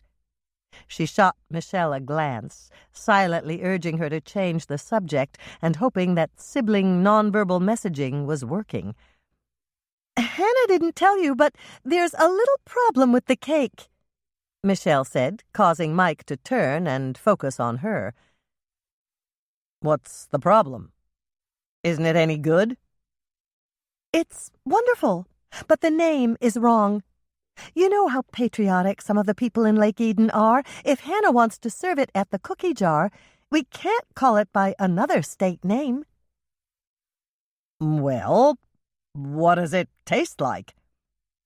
"Butter, and butter's really good. Mother's friend in Kentucky says she bakes it, glazes it with melted butter and sugar, and sprinkles it with powdered sugar." "But you don't do it that way?" Mike asked Hannah. "No, I decided to frost it with our great-grandma Elsa's brown butter icing." Hannah turned to Michelle. "Mike's dying to taste it, I can tell. Why don't you go to the kitchen and get him a piece?" "So, what was all that about?" Mike asked the moment that Michelle had disappeared into the kitchen. "All what?" "All that about the bus driver and how it could be murder. Who told you that?" Hannah thought fast. There was no way she was going to finger Andrea. She relied on her sister to give her the scoop when Bill had information about an investigation. "Hannah, who told you?" The man had a lot in common with an elephant. He'd noticed her slip, and he hadn't forgotten it. "Everybody knows. It's already on the Lake Eden Gossip Hotline." "No." "Yes," Hannah said, stretching the truth a bit. After all, Dolores was the founding member, and Andrea was their mother's daughter. "But Doc told Bill, and Bill didn't tell anybody but me. When I called Lonnie in, I didn't tell him why. I just said to meet me here. That means Doc, Bill, and I are the only ones who knew." Hannah thought fast. "Not necessarily. One of the interns could have been there when Doc did the autopsy, or a nurse could have helped him. I know he records his findings on tape so that Vonnie can type them up, so Vonnie must have known too. There could be several people at the hospital who knew." I didn't think of that. I guess it doesn't really matter, not in the long run. The news always gets out one way or the other." "Here you go." Michelle came back with a large piece of cake on a plate and handed it to Mike. She refilled his coffee cup, took a seat, and waited for him to taste it. "Wow," Mike said after his first bite. "This is a really good cake, and I love the frosting." "We like it too," Michelle said. "Do you have any idea what Hannah should call it?" Mike took another bite and chewed thoughtfully. "I'm thinking." What's in this frosting?" "Browned butter, sugar, vanilla extract, and cream," Hannah answered him. "Butter in the cake and butter in the frosting?" "And a butter sauce poured on top before you frost it," Hannah added. "That's what gives it that little crunch on top." "There sure is a lot of butter in here," Mike commented as he took another bite. "Whoa, I got it." He took a swallow of coffee and grinned at them. "Butterama cake," he said. "Butterama cake?" Hannah repeated. And then she began to smile. "I like it. From now on, I'm calling this cake Butterama cake." "Okay, Hannah," Mike said, pulling out his notebook. "Tell me everything you saw and heard from the moment you entered the bus until the moment you left the scene." Hannah knew Michelle was answering a similar question for Lonnie. They'd separated into couples so that Mike could take Hannah's statement in the living room. Michelle had taken Lonnie in the kitchen to feed him some of the hamburger bake. She'd heard Michelle put Lonnie's dishes in the sink and start another pot of coffee. Undoubtedly, Lonnie had also begun to take Michelle's statement. Mike was looking at her expectantly, and Hannah thought back several hours, replaying the scene in her mind. The bus was upside down. You probably already know that. She waited until Mike nodded, and then she went on. Buddy Neiman unlocked the back door from inside, and that's how Michelle and I got in. We asked if anyone was injured, and he said that he had the most serious injury. He showed us the splint Lynette made for him. "Lynette?" "She's one of the—" Hannah stopped and frowned slightly. "I guess you call them groupies. Lynette and another girl named Cammie travel with the band. She told us they helped the band set up, and I don't know what else." "I'll bet I do," Mike said under his breath, and Hannah pretended not to hear him. "You said Lynette put a splint on Mr. Neiman's wrist. Is she a nurse?" "No, but she used to work in a doctor's office. Anyway, Michelle asked Buddy if there were any other injuries, and that was when he told us that the driver was dead. We asked how he knew that, and he said that Lynette had gone up to the front of the bus to check on the driver, and when she came back, she said he was dead." "Okay. I'll have to get her prints in case she touched anything on or around Mr. Wallace. Do you know if she felt for a pulse?" Hannah shook her head. "I don't know for sure. We talked to her about that. She said she did, but I don't think so." "Why not?" "Because she said it was creepy, and she didn't want to see him again. I don't think she would have had the nerve to touch him." "All right. Describe the scene for me." Hannah took a deep breath. The only light was an LED strip on the ceiling. Of course, the ceiling was upside down, and we walked on it like a floor. There were things all over that had fallen from the seats. The bus had a vaulted ceiling, so we were walking in the trough. It was hard to keep our balance, and we took small steps, one foot in front of the other, the way you'd walk on a tightrope. Since there was so much debris that had scattered all over when the bus tipped upside down, we had to be careful not to trip over anything. "Okay, I understand. Go on." I didn't want Michelle to come with me, but she insisted. If I'd known how creepy it was going to be, I would have ordered her to stay put. When we got to the front of the bus, I spotted the driver. Hannah took another deep breath. It was a horrible sight. Mike reached out for her hand and squeezed it. "I know. We cut him down. I'm sorry you had to see that, Hannah." "So am I. But I'm even sorrier that Michelle saw it." "Me too." Mike put his arm around her and leaned back on the couch. He shut his eyes and gave a big sigh of contentment. "I knew once I got out here I could relax for a couple of minutes. Hannah noticed that there were dark circles under his eyes. For a reason she didn't fully understand, they made him look even more handsome. Maybe it was the nurturer in her coming out, or at least that was what her former psychology professor would have said. Whatever the reason, she felt a new tenderness toward him. Mike was usually so strong and self-confident that it was difficult to imagine that he could ever really need comfort and tenderness from anyone. Before she quite realized that she was going to do it, she reached out and gently stroked his forehead. "Stay as long as you like," she said in a soft voice. "I know you're really tired." Mike opened his eyes and smiled at her. "Careful what you offer, Hannah. All I need right now is a 12-pack and the remote, and I'll never leave." Hannah laughed, and her tender mood disappeared. Mike was okay if he could crack a joke. "Are we through with my statement?" she asked. "Almost." Mike flipped to a fresh page in his notebook.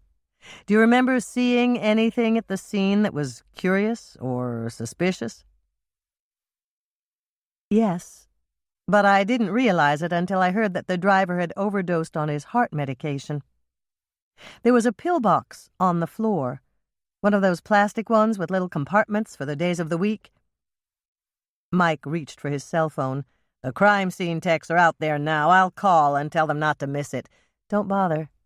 I have it." "What?" "I almost tripped over it, so I picked it up and zipped it in my parka pocket. I didn't know it was important then, but I thought someone might need the pills and I'd better take them with me. And then, with all the confusion at the hospital, I forgot I even had them." "Did you touch them?" "Only to pick them up. And I was wearing gloves because Michelle and I had just waded through the ditch and it was cold." "Did you take off your gloves when you stuck the pillbox in your pocket and zipped it up?" Hannah did her best to remember, but that part was a blank. "I don't know. Buddy was calling us, and we were in a hurry to meet the paramedics, and I just don't remember." "That's okay. Don't worry about it. If you did, we can eliminate your fingerprints." Hannah heard a familiar scratching noise in the hallway, and she knew she had to warn Mike. "Put your feet up, quick." "What?" "Just do it. Prop them on the coffee table and tuck in your arms, and hurry." "Okay," Mike agreed, sounding amused. "What's going on?" "You'll see. It's the midnight cat crazies." "What are cat crazies?" Woof! Mike let out a gasp as Cuddles landed on his chest. He watched in obvious amazement as the two cats raced in circles across the living room rug, Cuddles in the lead and Moisha chasing her. "Hey, guys," he said. "What are you Woof!" Hannah laughed. She couldn't help it. This time Moisha had landed on Mike's chest. "You're a launch pad," she said. "Usually they stick to the floor. That's why I told you to put your feet up. But I guess this time they're performing for you, and they're trying something new." There was a loud scratching noise as the two cats barreled into the laundry room, and a thump, followed by a louder thump, as they jumped up on Hannah's washer and dryer and then down again. "I don't remember the big guy doing that before," Mike said, putting his feet back down on the floor. "He never has. It's Cuddles. She goads him into it. They love their game of chase, and they haven't broken anything. Yet. But I don't really care because they're having so much fun."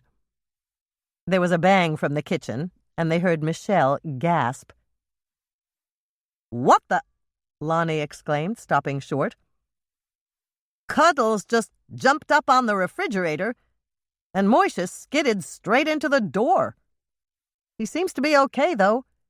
He just shook his head a couple of times, and then he leaped up on the counter." Hannah laughed. "It's kitty crazy time. Don't worry, it'll be over soon. They'll tire themselves out in a couple of minutes, and then they'll sleep all night." "Cuddles seems to be having a great time here," Mike said, snapping his notebook shut. "She's fine." Hannah knew the interview was over, and she was relieved. Recalling the sight of the bus driver dangling above her had not been pleasant.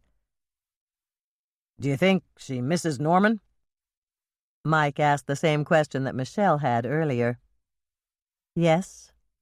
I've seen her go to the window by the stairs and look out, as if she's waiting for him to come and pick her up. She looks sad. And before you say anything, I don't think I'm imagining things." "I believe you. And I think you're right. Cuddles just adores Norman. Every time I went out there to see him, she was right there. If we went into the kitchen, she followed us. And if we went into the den, she tagged along. My sister has a cat, and he doesn't do that. How about Moishe? Does he follow you around?" "Not unless it's breakfast and he wants his food. Or dinner time and he's hungry. Moishe's more independent. He's not waiting for anybody to come and get him. He knows he's home." Mike looked away for a minute. When he turned back, there was a sheen of moisture in his eyes. "It's sad," he said. "Cuddles really loves Norman. And Norman loves Cuddles. I've been out there a couple of times for dinner since Bev and Norman got engaged." Hannah was perfectly silent. She didn't know if she wanted to hear what was coming next. "Norman's not happy. I think he's making a big mistake by marrying her." Again Hannah was silent. She agreed completely, and there was nothing for her to say. "They're not good together. As much as Norman tries, his heart's not in it. And she's clingy. I don't know what she's doing, what she's up to, but I do know she's not right for Norman." "Sour grapes?" Hannah asked, and then she regretted it. Mike had dated Dr. Bev, and she was prying. "Not sour grapes. I wouldn't go out with her again on a bet. There's something wrong there, something that gets the cop in me anxious." "You think she's a criminal?" "No, nothing like that. It's just she's not real." "What do you mean?" "My instincts tell me she's playing a part. I thought I knew her. I really did. But she's different with Norman than she was with me." Mike's eyebrows furrowed in a frown. "The way things are now, I wouldn't trust her as far as I could throw her." Hannah wasn't about to touch that one with a telephone pole. She just sat and waited for Mike to say more.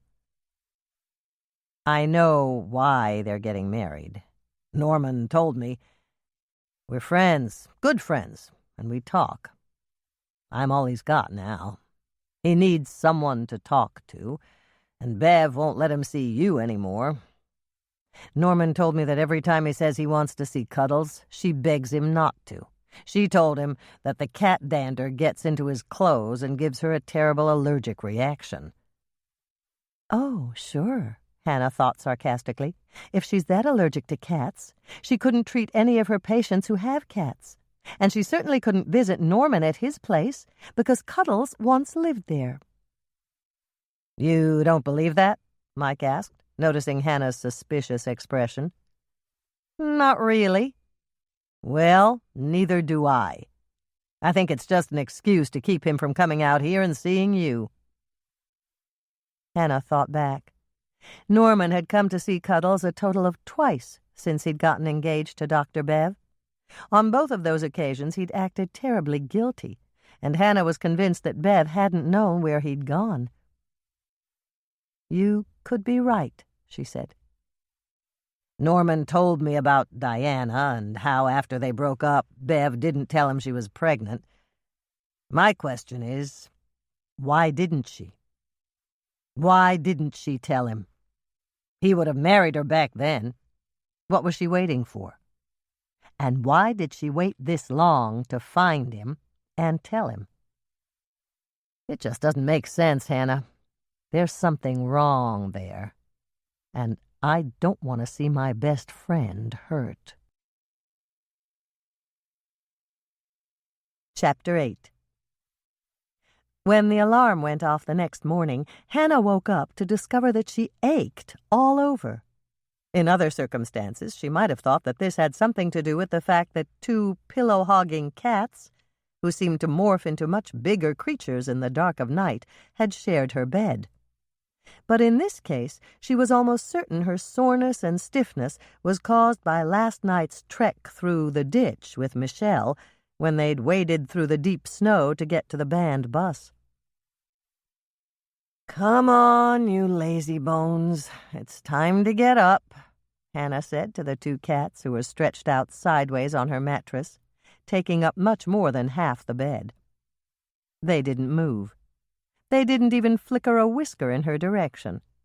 So Hannah tried again. "Daylight in the swamp. Time to get up and chase all the mice that came in during the night." Moishe opened one yellow eye and looked at her. His mouth remained closed, but Hannah could have sworn she heard him say, "Good try, Hannah, but there's no mice in here. All I smell is the leftovers from the hamburger bake you made for Mike.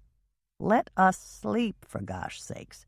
Just because you have to get up before the crack of dawn doesn't mean that Cuddles and I have to lose sleep." "All right, you can sleep," Hannah said, bowing to that penetrating one-eyed stare. "I'll fill your automatic feeder before I go." She needed coffee. She'd probably die without it. Hannah thrust her feet into her moccasin slippers, thrust her arms into the faded chenille robe she'd purchased at Lake Eden's only thrift store, Helping Hands, and shuffled down the hall.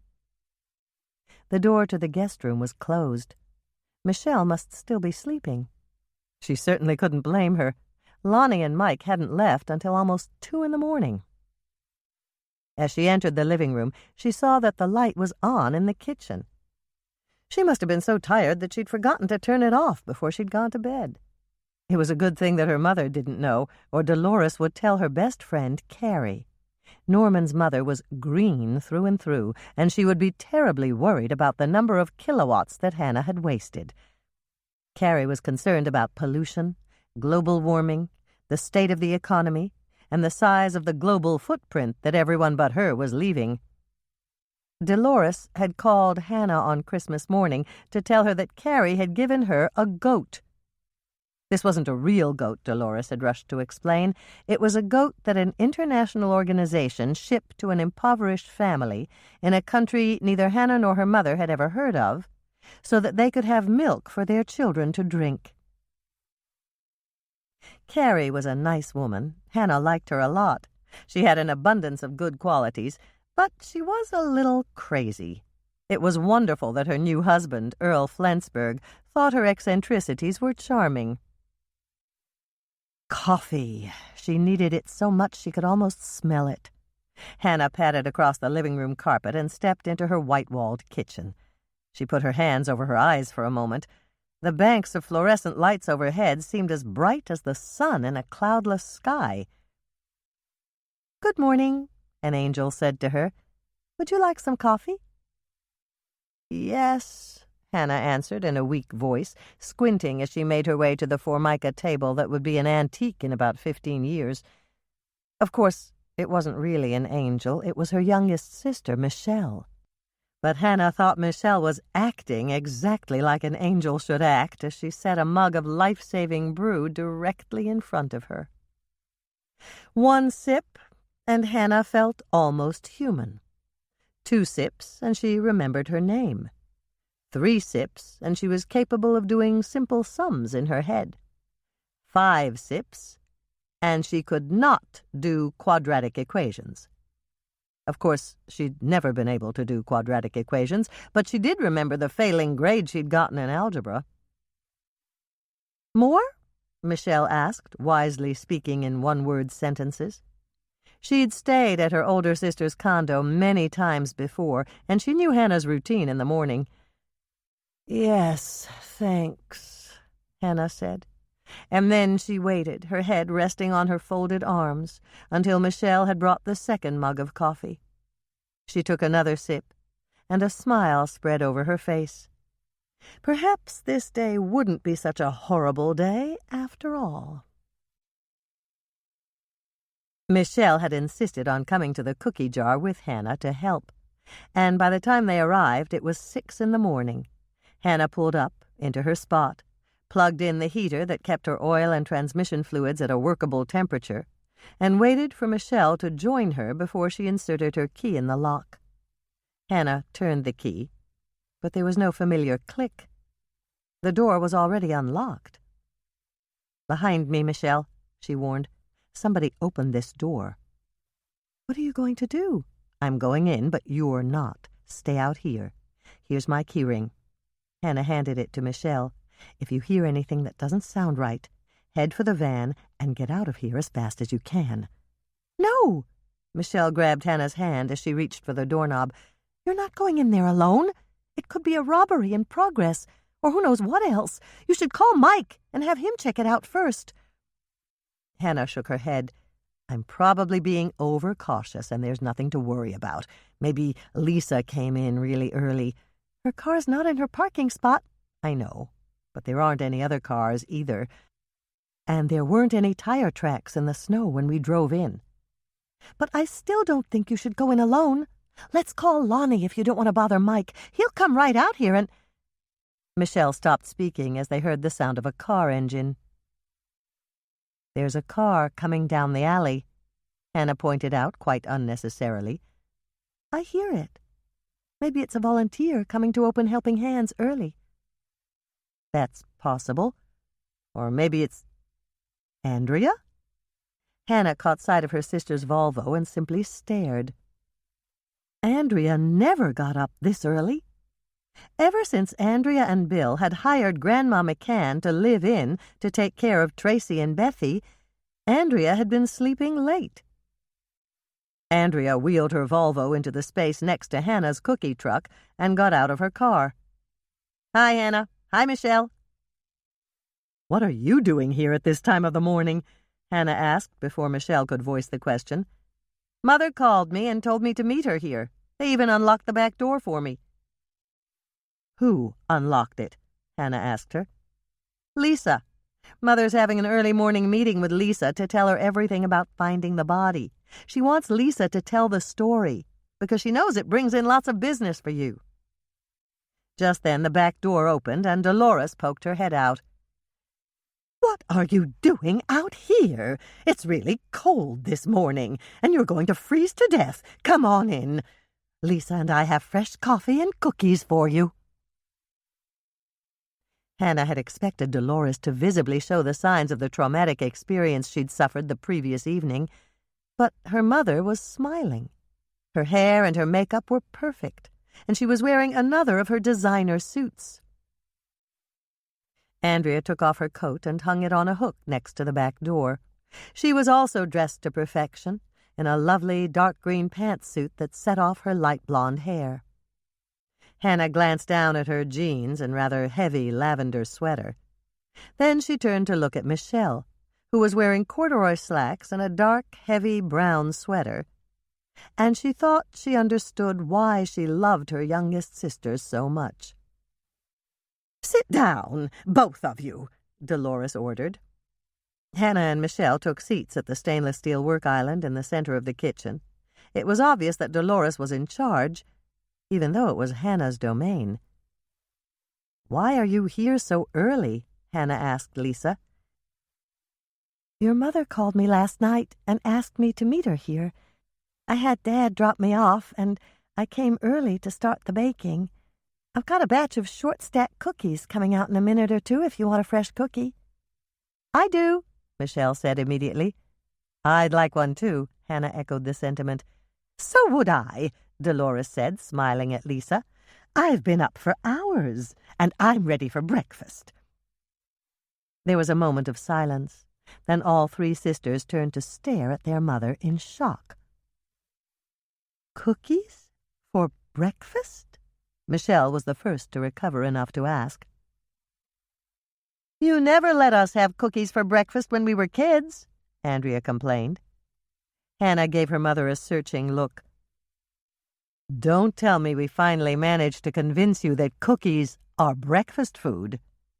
"Of course not, but some cookies are more acceptable than others." Dolores gave all three of them a smug smile. "Lisa told me that short-stack cookies taste just like pancakes, And pancakes are perfect for breakfast.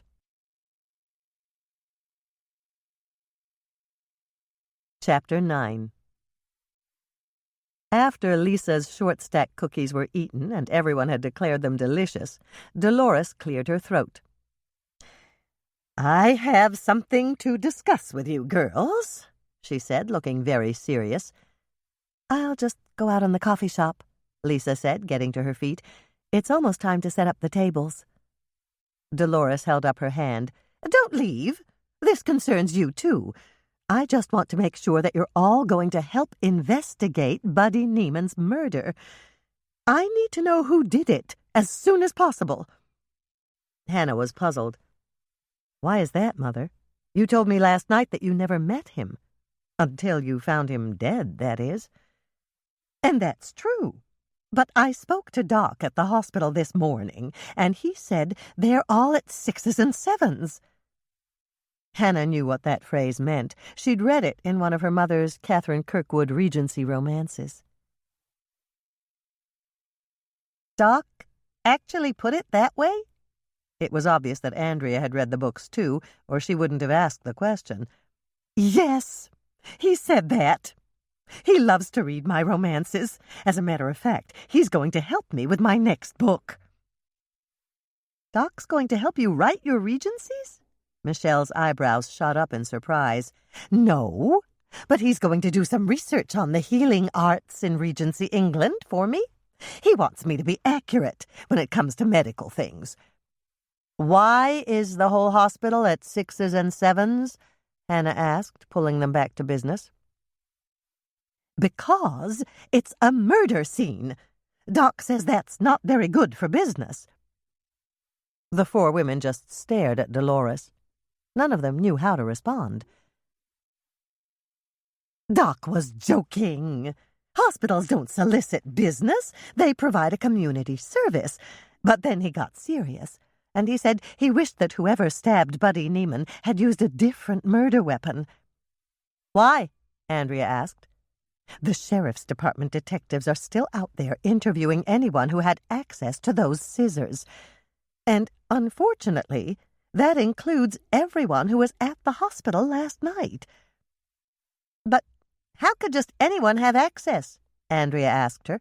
"Aren't surgical scissors just used in the operating room?" "Not necessarily," Dolores explained. "There's a pair of sterile surgical scissors in every treatment room, and the treatment rooms aren't locked." Hannah went to the drawer, took out a new stenographer's notebook, and grabbed a pen.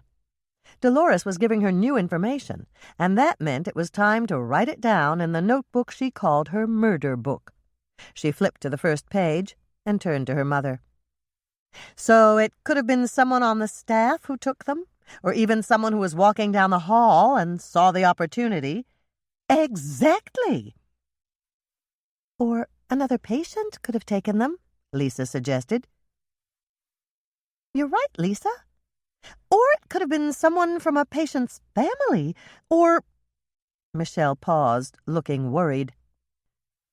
"Or anyone who came out to the hospital last night and volunteered to help. Like the Rainbow Ladies. Or like us." Hannah turned to her mother.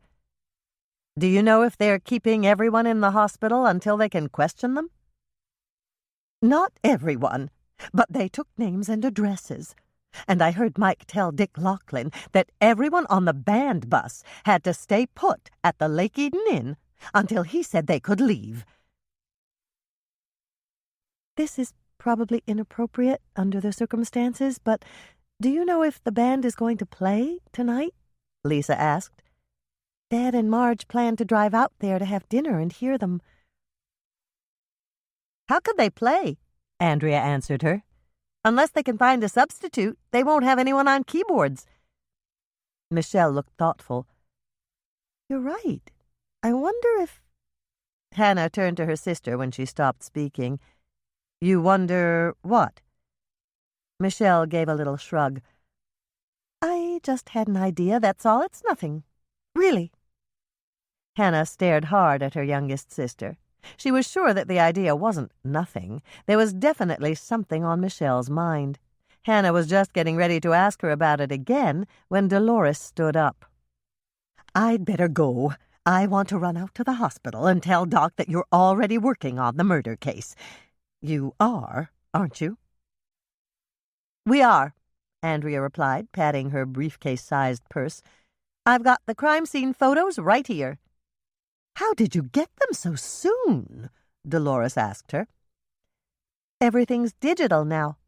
They sent them to Bill over the internet, and he downloaded them to a disk before he came home last night." "And he gave them to you?" Dolores was clearly shocked. "Not exactly. Let's just say that I managed to copy the disk and print them out while he was sleeping." "Andrea!" Andrea just shrugged as Dolores gave her a stern look. "Come on, Mother. It was the only way I could think of to get them. And you do want us to work on the murder case, don't you?" "Of course I do. I told you that." "Well, having the crime scene photos is bound to help. Would you like to see them?" Andrea offered, pulling a manila envelope out of her purse. "No," Dolores said definitively, and then she gave a little shudder. "I was there. That's quite enough for me. Just let me know if I can do anything to help your investigation. I'm good at undercover work, you know, and I'm at the hospital almost every day." She turned to Lisa. "I'll be back here around 1 to see your new puppy. Little Sammy sounds just darling." "He's a love." Lisa smiled a proud smile, almost as if her new puppy was a newborn baby she'd just brought home from the maternity ward. "When I come, I'll bring a copy of the autopsy report," Dolores promised. "I've got a key to Doc's cabinet. I can copy it right at the hospital." "Mother!" Andrea treated her to the same stern look that Dolores had given her earlier. "You thought I was wrong for copying Bill's disk of the crime scene photos without his permission. Now you're going to do the almost same thing to Doc Knight." "Doc's not my husband," Dolores pointed out. "That's different." Hannah exchanged glances with her sisters, and they all began to smile. Since little on, they'd known that what their mother thought was bad behavior for them wasn't necessarily bad behavior for her. "Don't forget your cookies," Lisa reminded Dolores. "I won't." Dolores hurried to the counter and picked up one of Hannah's bakery boxes. "Doc and the nurses are going to love these. Thanks so much, Lisa." Hannah waited until Dolores left, and then she turned to Lisa. "What kind of cookies did you give her?" "Chocolate chip crunch. I figured the chocolate would do them some good. It's got to be a madhouse out there." "Right. Mother said she'd come back at 1 to see Sammy. Where is he?" "Herb's got the morning off, so he's taking Sammy to Dr. Bob's for a complete checkup with blood work and everything. I told him that the paramedics said that Sammy was fine, but he insisted. He said you can't be too careful with a little guy like Sammy." "Very true," Hannah said, smiling at her partner. It sounded as if Herb had fallen in love with Sammy, too. "Let's get started," Lisa said.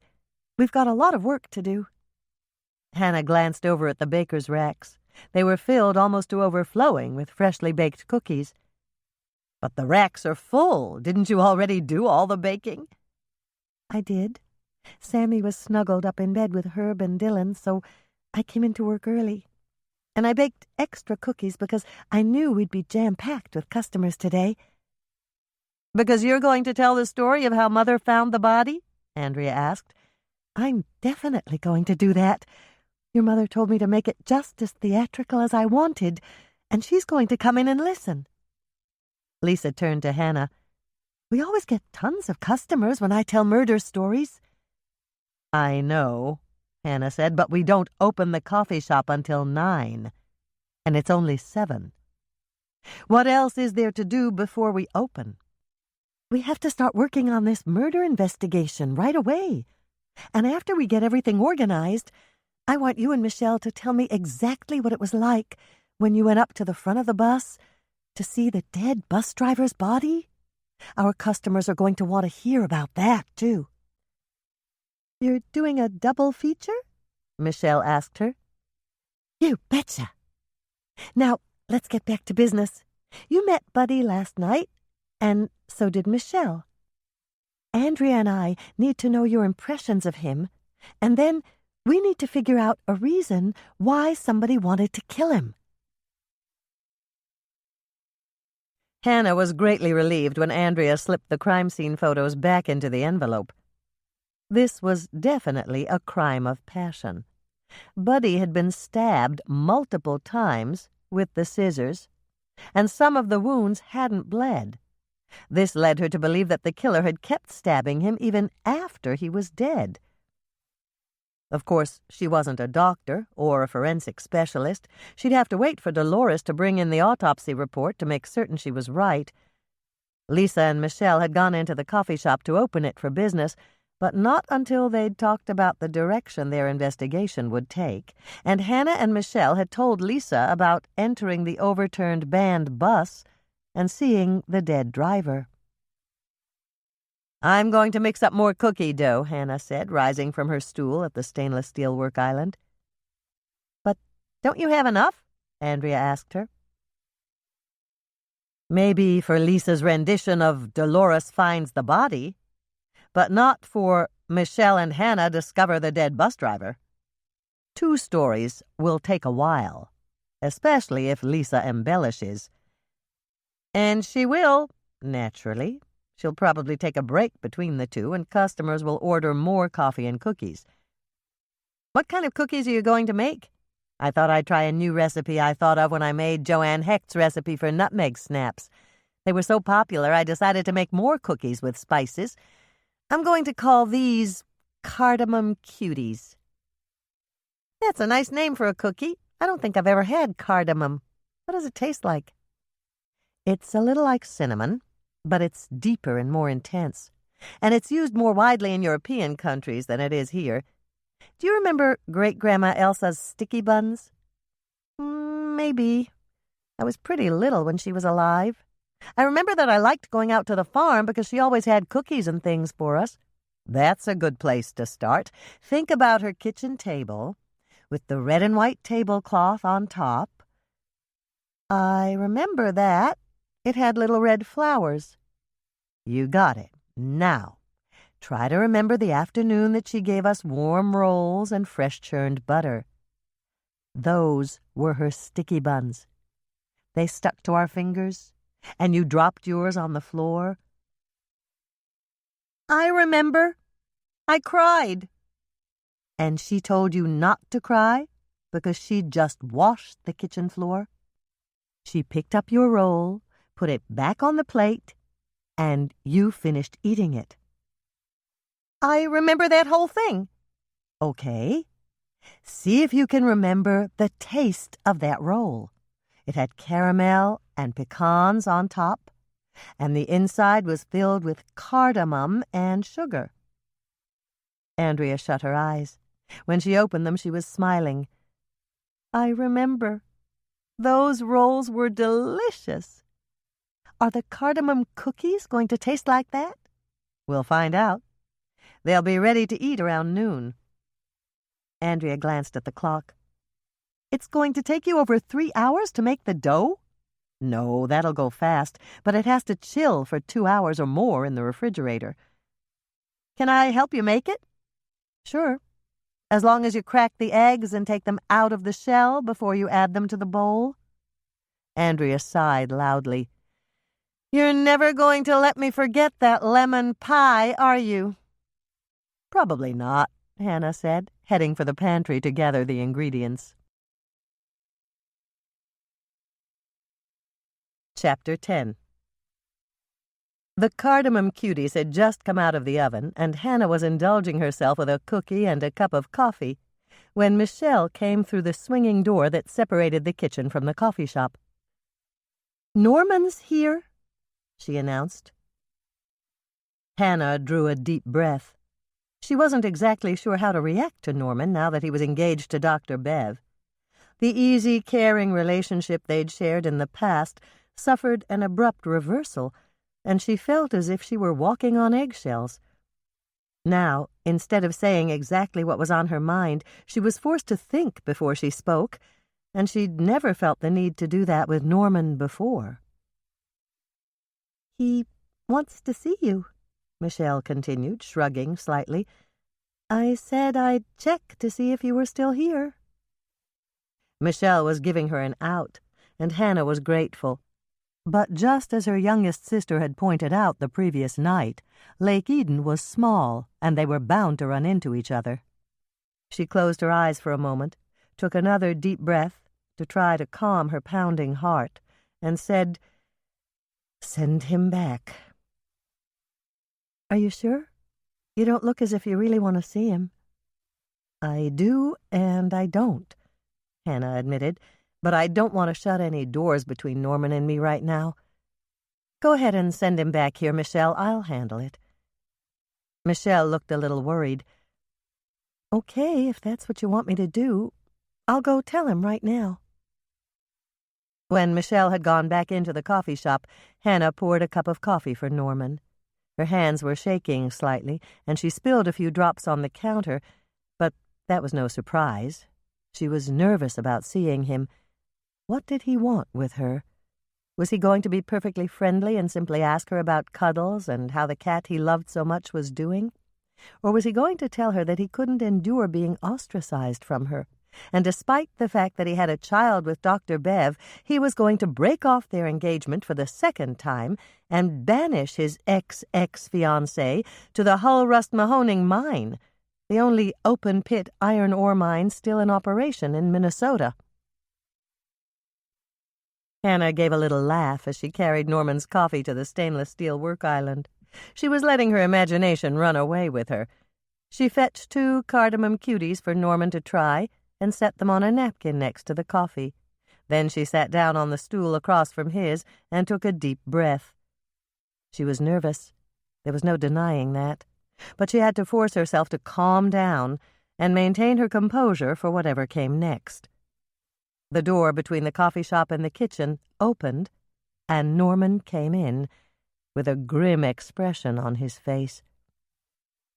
"Hi, Hannah," he said, sounding every bit as serious as he had on the day he told her he had a daughter with Dr. Bev.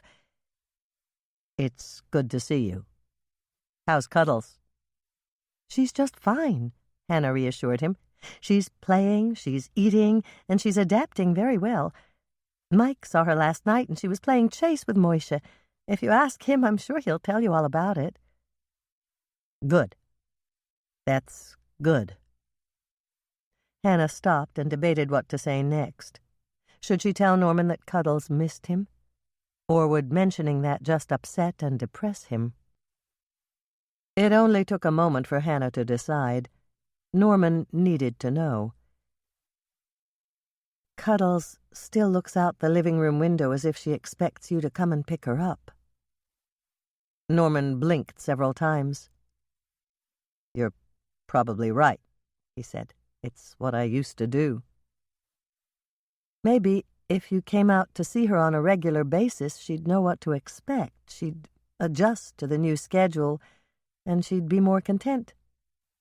"I can't do that, Hannah. I was afraid that Cuddles would miss being at home, but, well, she can't be at home any longer. Bev's allergic. The last time I saw her after seeing Cuddles, she had a full-blown allergy attack. She said it was from the cat dander on my clothes, and now she gets upset when I even mention visiting Cuddles." Then maybe you shouldn't mention it to her, Hannah thought, but she didn't say it. Perhaps Bev really was allergic to cats. Can't her doctor prescribe some kind of medication? They have a lot of new allergy drugs on the market. I know, but nothing seems to work for Bev. Every allergy drug she's tried makes her so groggy and dizzy she can barely walk across the room. It's not that she doesn't want me to see Cuddles. She knows how much I miss her, and she feels really terrible about all this. Hannah didn't believe that for a second. Hannah knew she had cat dander all over her clothes, especially since shedding season for Moishe seemed to be at least 11.5 months long. Yet the last time Hannah had talked to Dr. Bev at her birthday party in February, Norman's fiancé hadn't even sniffled. Perhaps Hannah didn't have the right to pass judgment when she wasn't an expert on allergies, but she was almost positive that Dr. Bev's allergies were fake. She was also almost positive that Dr. Bev had Norman buffaloed into thinking they were real. "Well," Hannah said, determined to be cheerful and upbeat, "you don't have to worry about Cuddles. She's having a good time with Moisha, and you know how well they get along." "Oh, I know. They're best friends. You know, I miss Moisha, too. I used to love it when you brought him to my place. Remember how they used to sit on the kiddie staircase I built and stare out at the birds in the trees?" "I remember." The only sound in the kitchen was the hum of the motor in the walk-in cooler. Hannah could tell that Norman was lost in his thoughts, and she was lost in hers.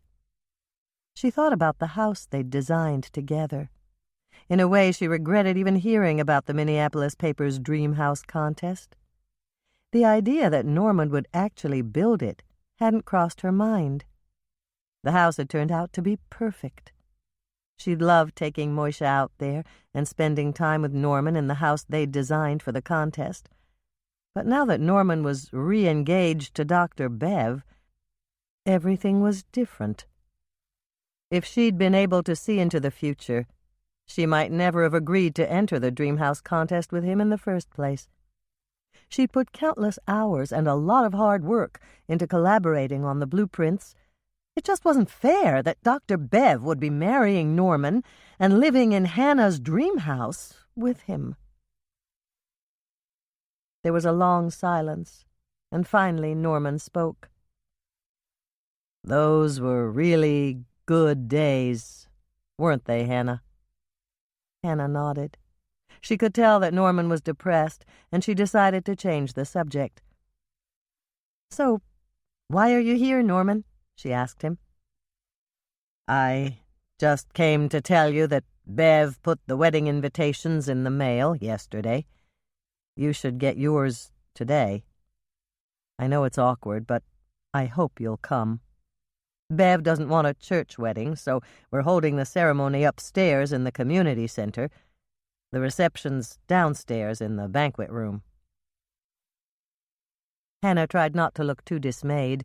She'd been hoping that something, anything, really, would happen to break up Norman and Dr. Bev, but the chance of that happening was growing slimmer by the day. "When's the wedding?" she managed to ask, forcing the words past the lump in her throat. 2 weeks from now, on Saturday. Anyway, I just want to say that I'm still here for you, Hannah. I always will be. And if there's anything I can do to help you investigate Buddy Neiman's death, just let me know." "Thanks. I'll do that," Hannah said, even though she knew she wouldn't call on Norman unless she absolutely had to. There was no point. And even if she had to call on him, there was the distinct possibility that Dr. Bev wouldn't let him help her anyway. "Here's the autopsy report." Dolores plunked an envelope down on the kitchen counter. "Now, where's Lisa's new puppy?" "Sammy should be here any minute. Herb called Lisa to say he was leaving Dr. Bob's office, and Sammy got a clean bill of health. They won't have the results of the blood work until tomorrow, but Dr. Bob says there are no signs that there's anything seriously wrong." "That's good. I picked up a few things for him at the mall." "That was nice of you," Hannah said, and then she turned to look at her mother. Dolores was carrying an enormous bag from the pet store. "That looks like more than a few things. What do you have?" Dolores opened the bag and pulled out a fire-engine-red quilted dog bed with a detachable pillow. "There are zippers," she said, pointing them out. "All you have to do is pull the foam out, it's all in one piece, and put the quilted part in the washing machine." "That's a very nice present, Mother." "I thought so. I chose red because I know it's your favorite color." Hannah was confused. "But, Mother, Sammy is Lisa's dog, not mine. I know that. But Lisa told me that little Sammy is going to be spending a lot of time here at the cookie jar, and he might as well have a bed that's your favorite color, don't you think? I think, why not? Hannah gave a little laugh. Thank you, from Sammy, Lisa, and me. Oh, that's not all. I bought some toys, too. Dolores reached into the bag and pulled out a plush duck. If Sammy bites down on its stomach, it quacks. That's cute, Hannah said, taking the duck and squeezing it around the middle. It made a series of quacking noises that sounded so realistic that Lisa came rushing into the kitchen. What's... Oh, it's a toy. Let me see it. Hannah tossed her the duck, which quacked several times on the way. Lisa caught it around the middle, and it issued another volley of quacks. Look at this one, Dolores said, pulling toys from her bag. Here's a stuffed rooster. And this one's a horse that whinnies. And I've got a pig that oinks, a cow that moos, and a sheep that does whatever it is that sheep do. Dolores turned to her eldest daughter. What is it called, Hannah? It's called a bleat, Mother. Really? I don't think I ever knew the name for the sounds sheep make. They're not the only animals that bleat. It's also the word for the wavering sound made by a goat or calf. Lisa reached out and squeezed the sheep, and it started to bleat. Not to be outdone, Hannah grabbed the duck and the pig and activated them. Then Dolores entered into the fun with the rooster and the horse. Michelle, who was still in the coffee shop, heard the racket in the kitchen and came in to check. When she saw what they were doing, she hurried in to activate the plush cat and plush dog. The four women were having so much fun squeezing the stuffed animals and laughing that they didn't hear the back door open. They were perfectly unaware that Herb was standing there watching them until he said, "And what do we have here? Wanna-be farmers?" Lisa giggled. Hannah winced, Michelle blushed, and Dolores tried to look as if she were merely an observer of three other women making fools of themselves. "They were trying out the toys I bought for Sammy," Dolores explained. "Right." Herb glanced at the toy rooster and the toy horse in Dolores's hands and grinned. It was clear that he wasn't fooled by her uninvolved observer act. And then she quickly changed the subject. "Where's your new little guy?" Dolores asked, changing the subject before he could comment. Herb smiled. "Right here," he said, flipping his coat back to show Sammy snuggled in a baby carrier, his ears sticking up in two sharp points and his black eyes moving from face to face. "Adorable," Dolores pronounced, stepping forward to stroke Sammy's head. "He's just darling." "Yes, he is," Lisa beamed like a mother accepting compliments on her newborn. "I can hold him while you go out to my car," Dolores said, sitting down at the workstation and holding out her arms. "The keys are over there on the counter, and the crate's in the back seat." "Crate?" Lisa asked, looking surprised. "Two boys from the pet store loaded it for me, but it's too heavy for me to carry in. It should go perfectly in that corner," she pointed to the corner closest to her, "and it's made out of wood, so that it can double as a table." "That's clever," Hannah said. Lisa smiled. "Yes, it is. We can always use another flat surface for stacking cookie boxes." The swinging door opened, and Mike stepped into the kitchen. "What's everyone doing back here? The coffee shop's packed with customers. Marge and Jack can't handle everything alone." "My fault," Michelle said. "I was only going to be gone a minute, but we were having so much fun, I lost track of time." "Me too," Lisa admitted. She hurried over to give Sammy a little kiss on his head, and then she turned to Herb. "Do you think you can bring in that crate by yourself? I really should be up front. It's time for another performance." "I can probably do it," and if it's too big for me to handle alone, I'll snag Mike to lend a hand." "Sure, I'll help," Mike agreed. "Where's the crate?" "In Mother's car," Hannah answered him. "My keys are on the counter," Dolores added. "It was too big for the trunk, so they put it in the back seat." "What's in the crate?" Mike asked.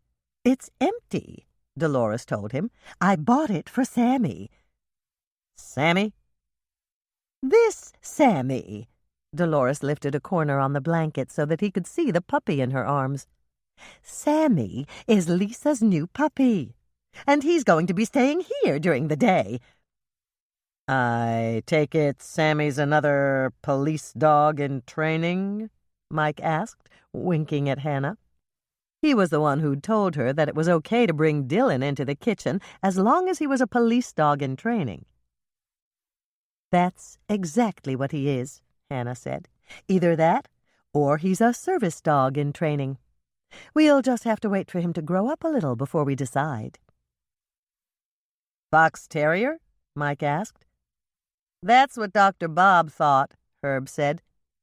"Grab the car keys, will you, Mike? Once we get that crate in and set it up, Dolores won't have to hold Sammy any longer." "Oh, I don't mind," Dolores said. "He's a little angel. He just licked my hand." Hannah stared at her mother in surprise.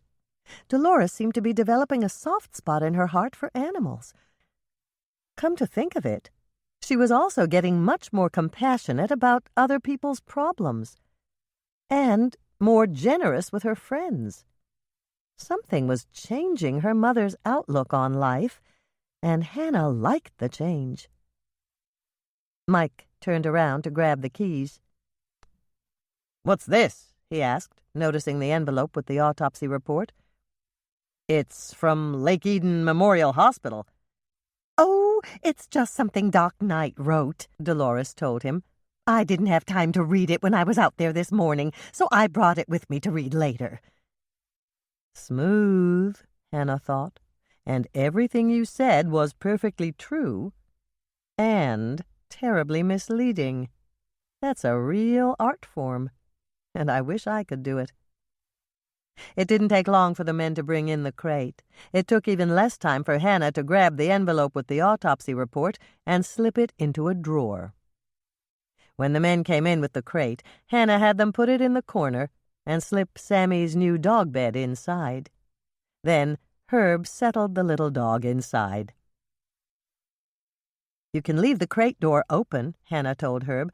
"I'm through baking for now, and I can keep an eye on him."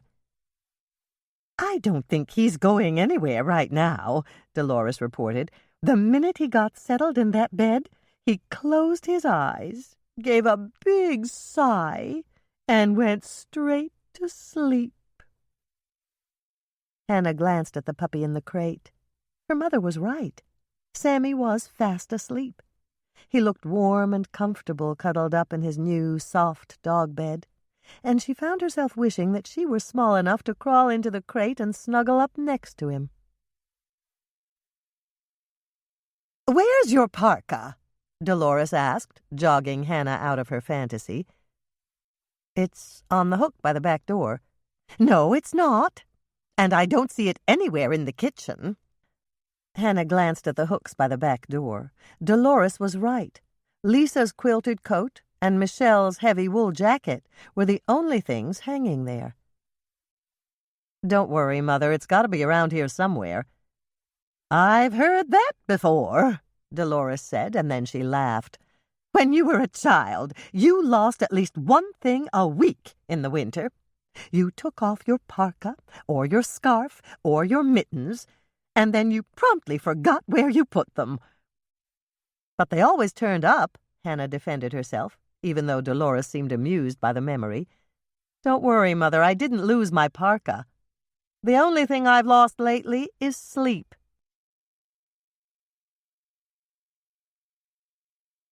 Chapter 11. "What did Mike say when he saw Mother's envelope from the hospital?" Andrea asked, turning on the access road that led to the Lake Eden Inn. "What's this?" "It's the access road for the inn. Weren't you paying attention?" "I was." And I wasn't asking you what this road was. I was repeating what Mike said. He saw the envelope with the autopsy report, and he asked, "What's this?" Did you have to lie to him? Not me. Mother answered Mike's question, and she managed not to lie either. She said it was something Doc wrote, and she brought it with her to read later. Smart. It certainly was. Mother's a master at skirting the truth. That's true, but Mike's a detective. He was trained to be suspicious. I know. I think he probably guessed what it was. But then why didn't he follow up? Because he didn't want to know for sure.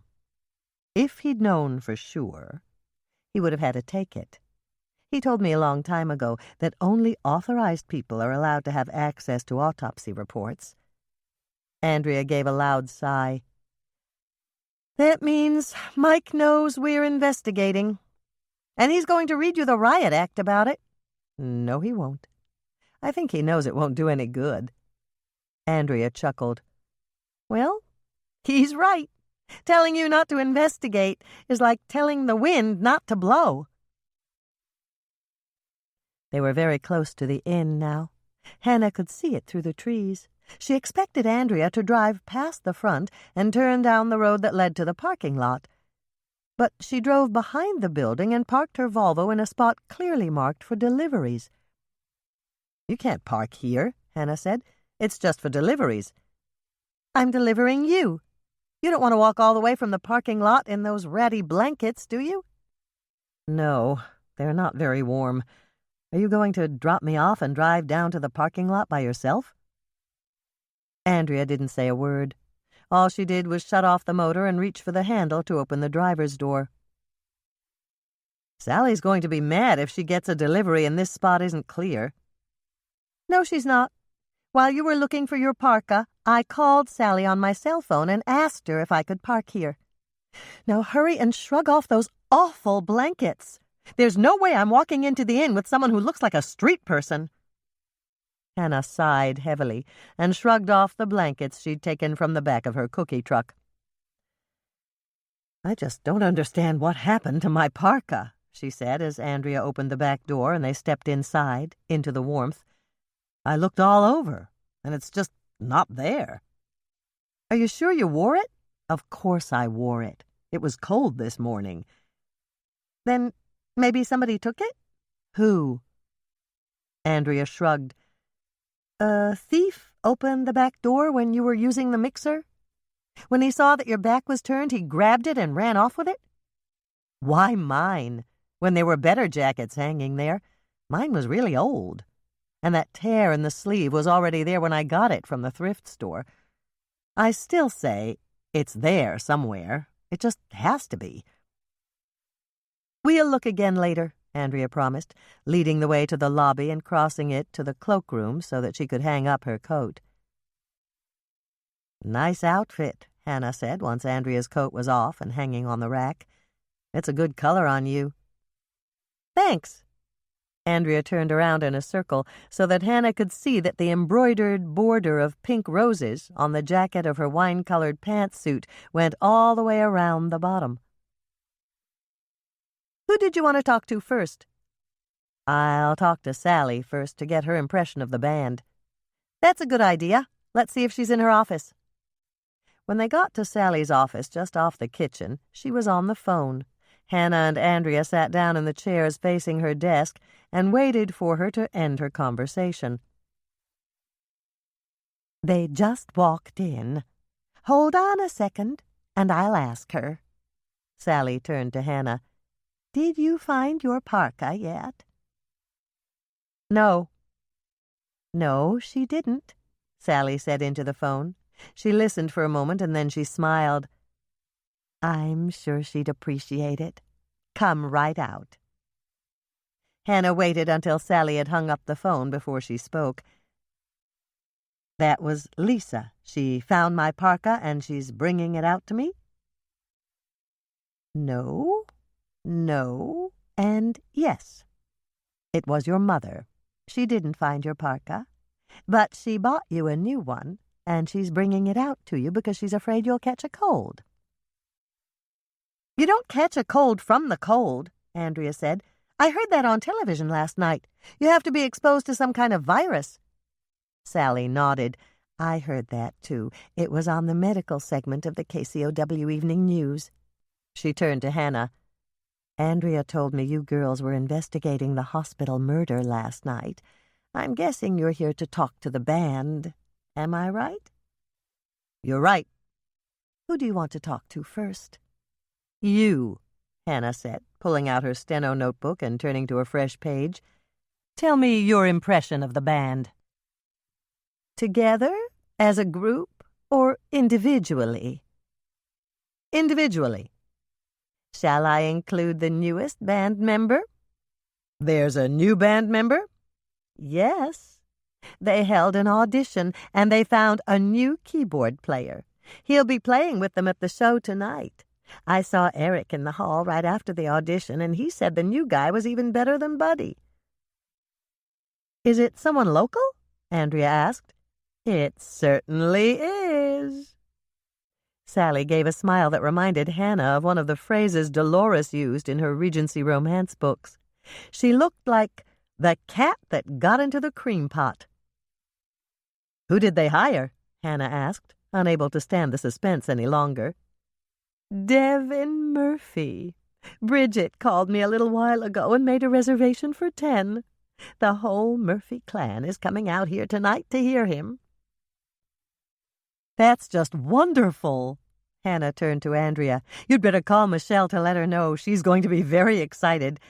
And will you ask her to call Lisa and tell her that the band is going to play tonight? Her dad and Marge want to come out here for dinner and stay to hear them. Sure. Andrea pulled out her cell phone and got up from her chair. I'll call from the lobby. The reception's better out there. The band certainly moved fast, Hannah commented. I'll say, but that's not surprising. Lee told me they've been looking for a replacement keyboard player. Buddy Neiman was leaving the band? That's right. He gave notice the day after Dick and I heard them in Minneapolis. They were so good. We booked them to headline our jazz festival. Did Buddy give any reason for leaving? Not specifically. He told Lee he wanted to get out of the Minneapolis area for personal reasons, and he refused to discuss them. He wanted to leave right away, but Lee talked him into giving them 2 months to find another keyboard player. How long ago did you hear them play in Minneapolis? Give me a minute and I can tell you exactly. Sally flipped pages on her datebook and then she looked up. Here it is. We went to Club 19 on the 2nd Saturday in February. Hannah calculated quickly. So Buddy was leaving the band right after they played here? That's when the notice Buddy gave Lee was up. So, yes.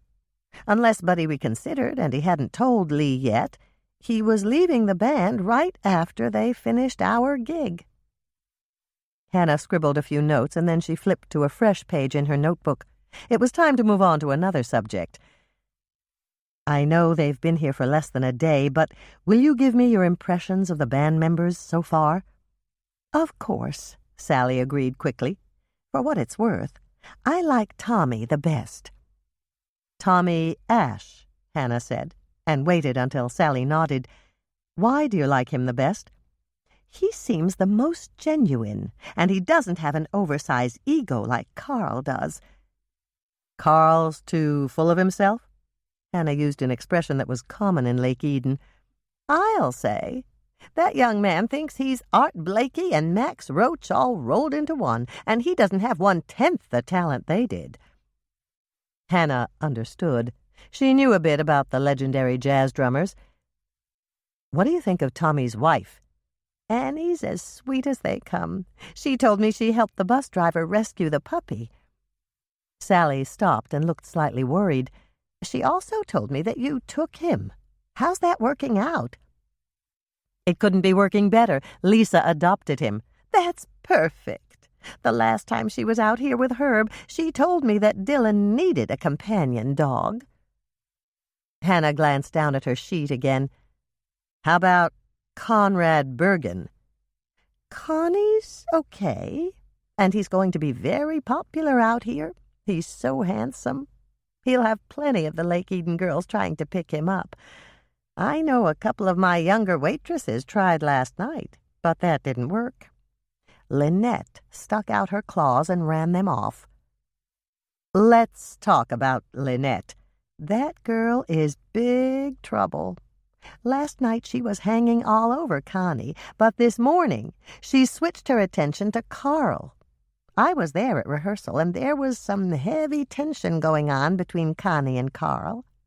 Lynette seemed to enjoy setting the two of them against each other. She's an instigator, pure and simple. Sally stopped speaking, and her eyes seemed to focus at a point just above Hannah's head. She gave a little nod, and then she made a thumbs-up gesture. Hannah stared at her, thoroughly mystified. "What does that mean?" "It means I approve." "You approve of the fact that Lynette is an instigator?" "No." Sally gave a little laugh. "Did you forget that the window behind you looks out on the kitchen?" "I forgot all about that window. Did someone show you something?" "Yes. It was a pucker-up lemon cake, and it looked just wonderful. They have to check with me before I let them put it on the dessert cart." Hannah made a note to try the cake the next time she came out to the inn for dinner. Then she got back to business. "Let's talk about Eric. What do you think of him?" "I didn't really get any strong impression of him. He's not sinfully good-looking like Connie, but he's not bad-looking, and my waitresses seem to like him. A couple of them told me he was really funny. I know he cracks jokes during their performances, and I don't think they're rehearsed. He's just really quick on his feet." "How about Drake?" Hannah asked, since Sally hadn't mentioned him. "I'm not sure. Drake seems to be a nice boy, and I know he's the youngest member of the band. He's talented, and he seems very serious about his music. He'd be a handsome guy if he lost a little weight, but I don't think he really cares that he doesn't get very much female attention. I don't know if that's because he discourages it, or because he's totally focused on the music." "Lee's next. Tell me about him." Sally's eyes narrowed and she frowned slightly. "I don't like him," she said. That sounded pretty definite for a first impression. "It wasn't a first impression. I dealt with him when Dick and I booked the band. He's very cold and businesslike, and I'm almost sure he's got money." "From managing the band?" "Maybe, but I don't think they've hit it big enough for that. My guess is that Lee has another source of income." "An illegal source?" "I wouldn't put it past him. I don't think Cammy would be that interested in waiting on him hand and foot and doing the other things she does for him if money weren't involved. He's really not very nice to her, you know." "I didn't know. Give me an example of what you mean." "She said something last night about the bus driver and how awful she felt that he was dead, that he was almost like a father to her. I was bartending and I heard the whole thing. It was plain that she was grieving, but Lee just told her to shut up and stop bellyaching about it." "That's cold." "You bet. And the surprising thing is, she did exactly what he told her to do. She put on a smile and didn't mention the bus driver at all for the rest of the night. Lee's got some sort of control over her. I'm just not sure what it is." Hannah jotted a few more notes, and then she stood up. "Thanks, Sally. You've been a big help. Can I get a list of the band's room numbers?" "Of course. I'll call Ruth Ann at the desk and tell her to print out a list for you. Just don't leave without poking your noses in the kitchen. I've got something I want you to taste." It was beginning to snow again by the time Hannah finished questioning Lynette, Cammy, and the band members.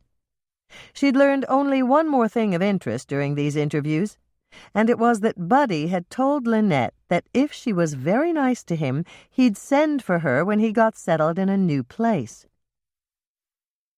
Lynette hadn't fallen for that old line. She'd told Hannah that she'd heard the same thing before from other guys, but the moment they'd left town, they'd forgotten all about her.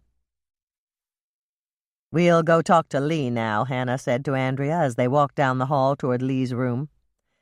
"I need to find out more about the day that Buddy gave notice to Lee. Everybody in the band seems to think he was happy playing with them, and they didn't understand why he wanted to leave." "And we'll go home after we talk to Lee?" "No. We'll go back and find Sally. She said she wanted us to taste something before we left."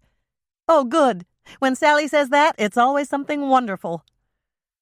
The two sisters walked down the hall toward Lee's room. "What took you so long with that phone call to Lisa?" Hannah asked her. "I called home and checked on the kids." Hannah waited a moment, but Andrea didn't go on. "And?" she asked. "The kids are fine. I told Grandma McCann I was with you out here, but she could reach me on my cell phone if she needed me, and after that, I called Bill to see if he was planning to be home for dinner. He's not. They're calling in pizza and having a strategy meeting about Clayton Wallace." "The results of Doc Knight's second blood test came back?" Hannah guessed. "That's right. It was the same as the first one Doc ran, and he talked to Clayton's doctor to see what dosage he'd prescribed." "Twice his normal dosage?" "No, 3 times his normal dosage. He was taking 2 other medications and the 1 pill for his heart. That's 3 pills every evening. Add 2 more heart pills to that total, and Clayton must have taken 5 pills. Think about it, Hannah. Wouldn't you realize that something was wrong if you shook your pills out into your hand and there were 5 instead of just 3? "Normally, yes, I'd notice. But what if it was dark, and you were driving a bus at the time? You might shake out your pills and just swallow them.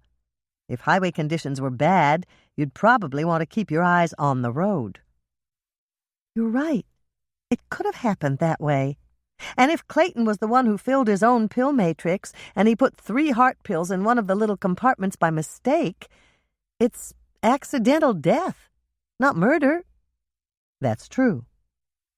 But on the other hand, maybe somebody redistributed that heart medication in his pill matrix on purpose." "I get it. The killer sets Clayton up with 3 times his normal dosage and hopes Clayton will take it without noticing." "Right. And that's murder." "Okay. But what if—" Andrea stopped speaking and gave a frustrated sigh. "I'm getting confused." "You're not alone. Quite frankly, I think we should leave the whole question of how Clayton died to the professionals." "You mean you don't care?" Andrea sounded shocked. "Not at all. I mean that we don't have all the resources the sheriff's department has, and we can only do so much. I really think we should concentrate on Buddy's murder." "Because we know it's a murder?" "That's part of it. I'd like to solve both cases, you know that, but Mother found Buddy's body, and Buddy was somebody Michelle and I both knew personally. Not only that, we were all right there at the hospital when it happened. That gives us more of a personal stake in finding his killer." Andrea thought it over for a moment. "You're right. Let's solve Buddy's murder first. And then, if we have time and they haven't wrapped it up yet, we can work on figuring out what happened to Clayton." Chapter 12. "I hope you don't have too many questions," Lee said as he answered Hannah's knock on the door. "I scheduled a rehearsal 10 minutes from now." "It won't take longer than that," Hannah promised, stepping into the room, even though she hadn't been invited, and motioning for Andrea to follow her. While the other band members had been staying in rooms that were basically bedrooms with an attached bathroom, Lee had one of Sally's mini-suites. There was a balcony and a view of Eden Lake. French doors separated the living room area from the bedroom, and, if Hannah remembered correctly, there was a bathtub and a walk-in shower. The living room was large. There was a couch against one wall, and a conversational grouping with a low table surrounded by 4 club chairs. A flat-screen television was positioned in front of the leather couch, and a desk sat on an inside wall. "Let's get to it, then," Lee said. There was no invitation to sit down, but Hannah did so anyway. She knew how to deal with people like Lee. "Did Buddy give you any reason for wanting to move out of the Minneapolis area?" she asked him. "No. He just said—" Lee stopped speaking abruptly as Cammy came out of the bedroom. "Hi, Hannah." She gave them a smile. "Hi, Cammy. This is my other sister, Andrea." "Glad to meet you," Cammy said. "Did you come out to listen to the rehearsal?" "Not exactly," Hannah told her, but before she could say any more, Lee held up his hand. "Now that the introductions are over, get lost," he told her. Cammy seemed to take that in stride because she nodded pleasantly. "Okay, I'll go down to rehearsal early." Lee shook his head. "I don't want you there. And if you see Lynette, tell her I don't want her there either." Hannah began to frown. Lee's tone was nasty. She turned her attention to Cammy and saw that her lower lip was trembling slightly. Her feelings had been hurt, and Lee could have told her to leave nicely. "I'm going, but why don't you want me at rehearsal?" Cammy asked him. "That's my business. Now go." No way to treat a lady. The thought popped into Hannah's mind. Perhaps it was because she'd recently watched the 1968 Paramount movie of the same name. Of course, Lee might not be a serial killer, but this was a murder investigation. In any event, Lee's treatment of his girlfriend bordered on cruel, and Hannah decided that she was going to find Cammy just as soon as they finished interviewing Lee and try to make her feel better. The moment the door shut behind Cammy, Hannah turned to Lee. "I need to know exactly what Buddy told you when he said he was leaving the band." "He said, I gotta leave the band. I need to get out of the cities. I asked him why, and he said, it's personal. I don't want to talk about it. I figured it was a woman." "What makes you say that?" Andrea asked him. "It's usually a woman when a guy pulls up stakes that fast. And Buddy had his share of groupies when we were on the road." "Did he have a regular girlfriend?" Lee shook his head. "Not as long as I've known him. Buddy didn't want any commitments. He told me that once. And I never saw him with a woman more than once or twice." "How long had you known him?" Hannah asked. "Almost 3 years. I started putting the band together 3 years ago. I started with Eric. He's my little brother, and he's got real talent. All he needs is someone to channel it for him.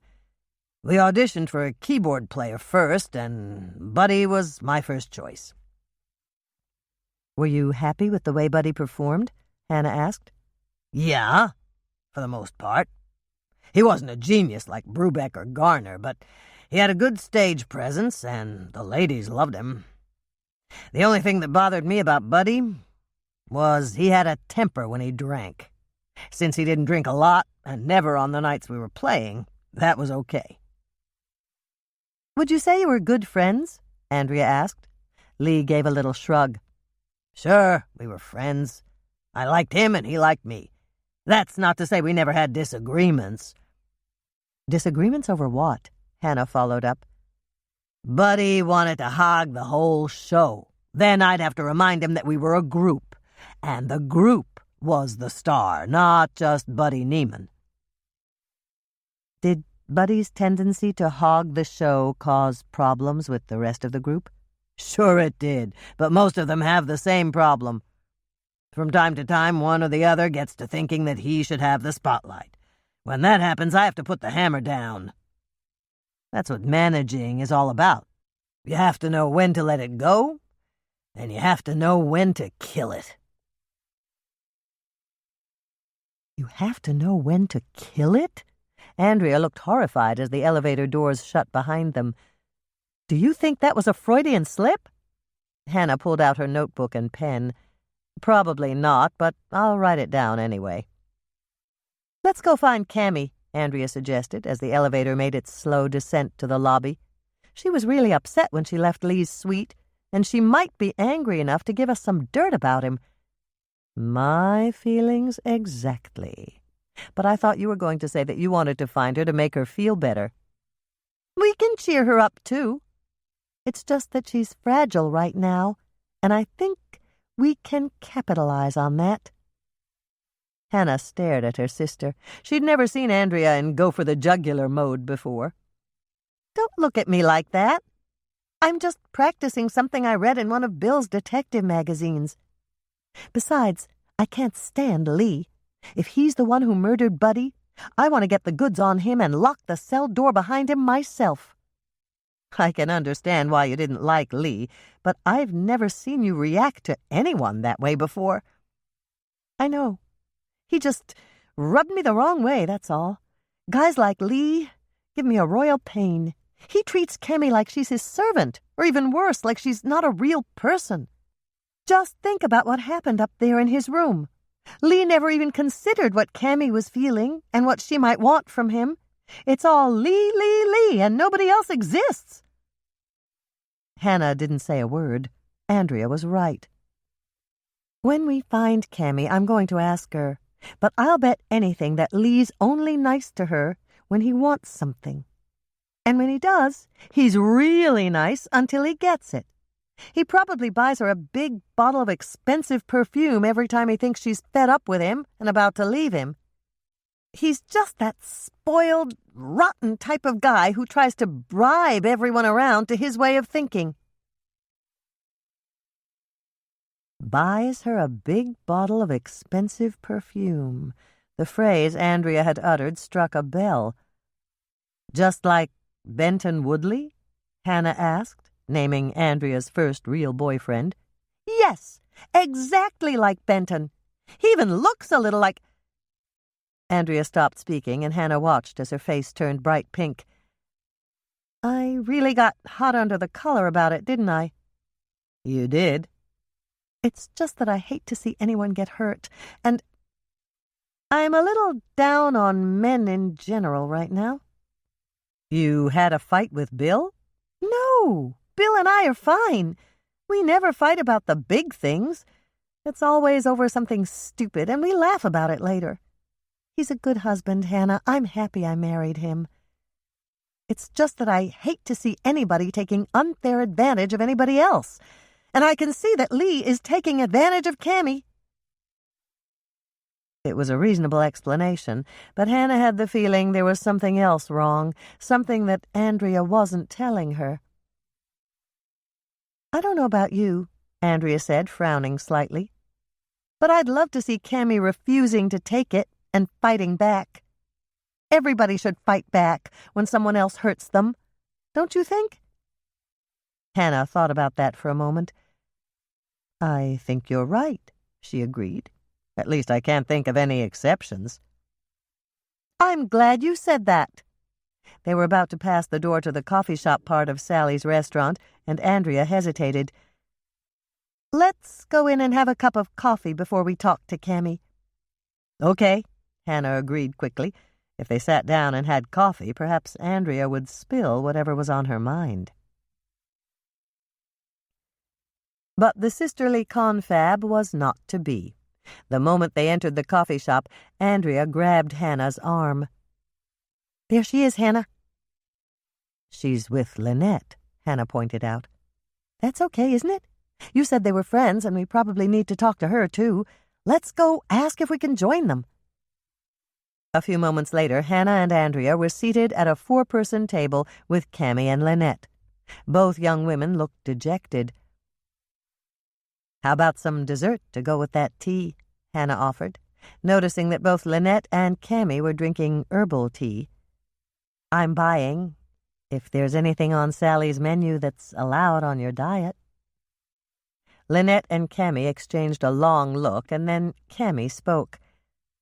The diet's off, at least for today. Can we see a dessert menu? And can we have coffee instead of this awful tea? Hannah looked down at the contents of Cammy's cup. It was partially filled with a greenish liquid that reminded her of dog days at Eden Lake when the algae was in full bloom. "What kind of tea is it?" she asked. "It's a mixture of herbs and spices that's supposed to calm us down when we're upset," Lynette explained. "Cammy gets it from a special store in the cities." "Does it work?" Andrea asked. "Not today," Cammy said with a frown. "Actually, I'm not sure it ever works." Andrea gave her a commiserative smile. "What does it taste like?" she asked. "Like somebody took lawn clippings, put them in an old sock in the dryer, and sold them as tea." "She's right," Cammy declared, and then she started to laugh. That was contagious, and all four of them laughed until they were gasping for breath. When Hannah had regained some measure of control, she motioned for the waitress, but instead of coming over to their table, the waitress motioned to someone in the kitchen, and Sally came bustling out. "No dessert menu for you," she said, smiling at them. "I need all four of you to do a taste test for me. I tried a new dessert this morning, and I need to know if it's good enough to put on the dessert cart in the dining room." "What is it?" Andrea asked her. "Tapioca pie, with dark chocolate and white chocolate drizzled on the top." "Ooh," Lynette's expression was almost beatific. "I just love tapioca." "Me too," Cammy agreed. "My grandma used to make it all the time. She put chocolate chips on top." "My grandma did the same thing, and it was a great combination. That's why I thought I'd dress up the pie with two kinds of chocolate." Sally turned to Hannah. "Do you girls want coffee?" When both Hannah and Andrea nodded, she turned to Lynette and Cammy. "How about you? More hot water?" "Not this time," Cammy told her. "This tea isn't good enough to be on the same table as your pie. Lynette and I would like coffee. The stronger, the better." Chapter 13. Lynette put down her fork and smiled from ear to ear. "That tapioca pie was the best. I vote we ditch the diet and start eating desserts again." "I'm with you," Cammy said. "The only thing is, I have to be careful not to gain weight." "Because Lee likes you thin?" Andrea asked. "He does like me thin, but that's not why. At this point, I'm not really caring a lot what Lee thinks." "Why's that?" Andrea leaned forward, waiting for Cammy's answer. "Because I'm tired of being treated like dirt, and the nice stuff he buys me isn't worth that. You were there for some of it today, and Lee toned it down a little for you. It gets a lot worse when we're alone." Hannah reached out and patted her hand. "That's abuse, you know." "But all he did was insult me." "It's still abuse," Andrea told her. "Hannah and I have a friend who was always getting injured. When she had a black eye, she said she'd run into a door, and when her arm was broken, she claimed she'd fallen down on the ice. She finally admitted to Hannah that her husband did all those things to her." Hannah knew Andrea was talking about Danielle Watson, and she took up the story. "She told me it started out gradually. Her husband would get mad at her and insult her. He was always sorry later, and he'd apologize and be really sweet for a while. He'd even buy her gifts and flowers." "That's what Lee does." Cammy looked concerned. "Whenever he's really nasty to me, he'll tell me he's sorry and buy me a really nice present." Their marriage would go along just fine for a while, but then it would start again. He'd find fault with her for no reason and slap her around.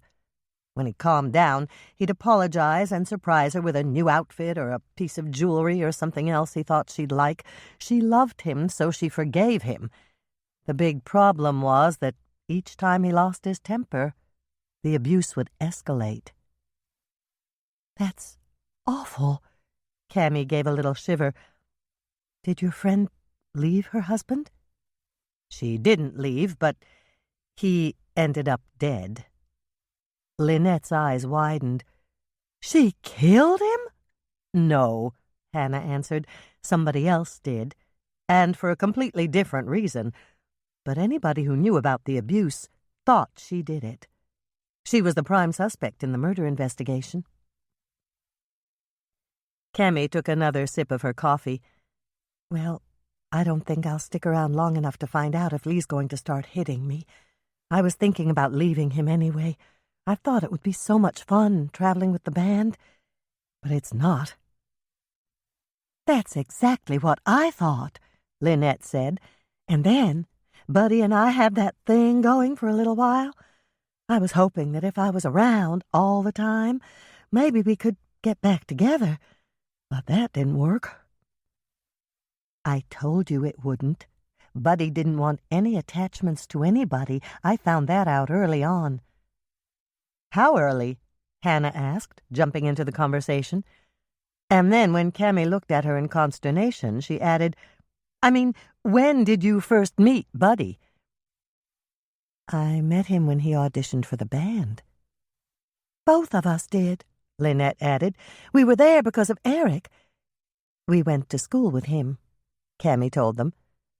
Eric came into the doctor's office where I worked, Lynette explained. He recognized me right away, and we started talking while he was waiting for the doctor to see him. That's when he mentioned that his parents had been killed, and his brother was going to start a jazz band for him.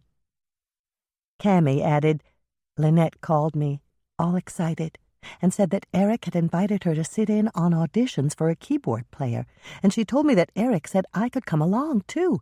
So I did, and that's when we met Buddy. Was that when you dated him? Andrea asked Lynette. No, not then. He went out with Cammy first. That lasted a total of 3 nights, Cammy said with a laugh, and then he moved on to Lynette. And you moved on to Lee, Lynette reminded her, and then she turned back to Hannah and Andrea. Cammy's been with Lee for as long as Cinnamon Roll 6 has been in existence. Hannah watched Cammy closely as she asked the next question. You said Lee bought you presents. Do you know where he got his money? Sure, Cammy said. Their parents set up a trust. If they died, the kids inherited. But Eric was only 12 at the time, and Lee was 21, so they named Lee as executor until Eric reached legal age. So, you think that Lee is using Eric's half of the inheritance to buy things for himself? I don't know that for sure. Lee never said how much money there is. I think there's plenty. You ought to see the home theater setup Lee has at their condo. It's on Lake Harriet, and it's a real showplace. Lee bought them a speedboat, a Harley, and a Jag. Eric doesn't spend much, but Lee's going through money so fast it'll make your eyes swim. Does Eric know that? Yeah. Eric says it's okay with him, as long as he can live with Lee at the condo. He's got that brother thing going with Lee. And I don't know. Maybe because Eric's always looked up to Lee, he thinks Lee loves him back. But you don't think Lee does? Hannah got right to the important question. Maybe Lee does, and he thinks he's doing the right thing. And maybe he doesn't, and he's taking advantage of Eric because he has control of the money for another 2 years. Whatever. Can you think of any reason why Lee might have killed Buddy? I really couldn't say for sure. But I can, Lynette spoke up. Cammy's too loyal to tell you this, but Lee was jealous of the fact she dated Buddy before she wound up with Lee. Every time Lee drinks a lot after a performance, he accuses her of flirting with Buddy. But I didn't flirt with Buddy, Cammy insisted. Buddy was just a friend, sort of. Lee's a late sleeper, so Buddy and I used to meet for breakfast in the morning. He'd tell me all his problems, and I'd tell him mine. It was almost like a brother and sister thing. And before you ask, Lynette, she turned to her friend, we never talked about you. Buddy didn't bring it up, and neither did I. But you talked every morning over coffee? Hannah asked. over tea for me and coffee for Buddy, but yes, we talked every morning. Did Buddy ever tell you he was worried about anything? Hannah held her breath, waiting for the answer. Cammy thought for a moment. Yeah, Buddy told me he was worried about something that happened to him in Seattle. And he said that if anybody ever found out about it, he'd have to leave in a hurry. Did he tell you he was leaving the band? Yes, he told me. Do you have any idea why he was leaving? I have an idea, but I don't know if I'm right. Tell me, Hannah said, leaning closer. I think it had something to do with the woman who came to the show at Club 19. I saw Buddy backstage with her after the performance, and he looked really upset. I just grabbed my purse. That's what I came backstage to get, and left before Buddy could see me. I didn't want him to think I was spying on them, you know? And then, the next morning, right before noon rehearsal, Buddy told Lee that he was leaving the band. Did you ask Lee why Buddy was leaving? Yeah, but he said he didn't know, that Buddy wouldn't tell him. How about Buddy himself? Did you ask him? Sure I did. I figured that since we were such good friends, he might tell me. But all he'd say was that it was personal. Did you ask him if the woman had anything to do with it? No. I figured I'd been nosy enough. I thought I'd wait a couple of days and then I'd mention it casually. Did you? Andrea asked, leaning forward expectantly. I didn't have the chance. Buddy never met me for breakfast again. And well, there's no other way to say it. Buddy avoided me.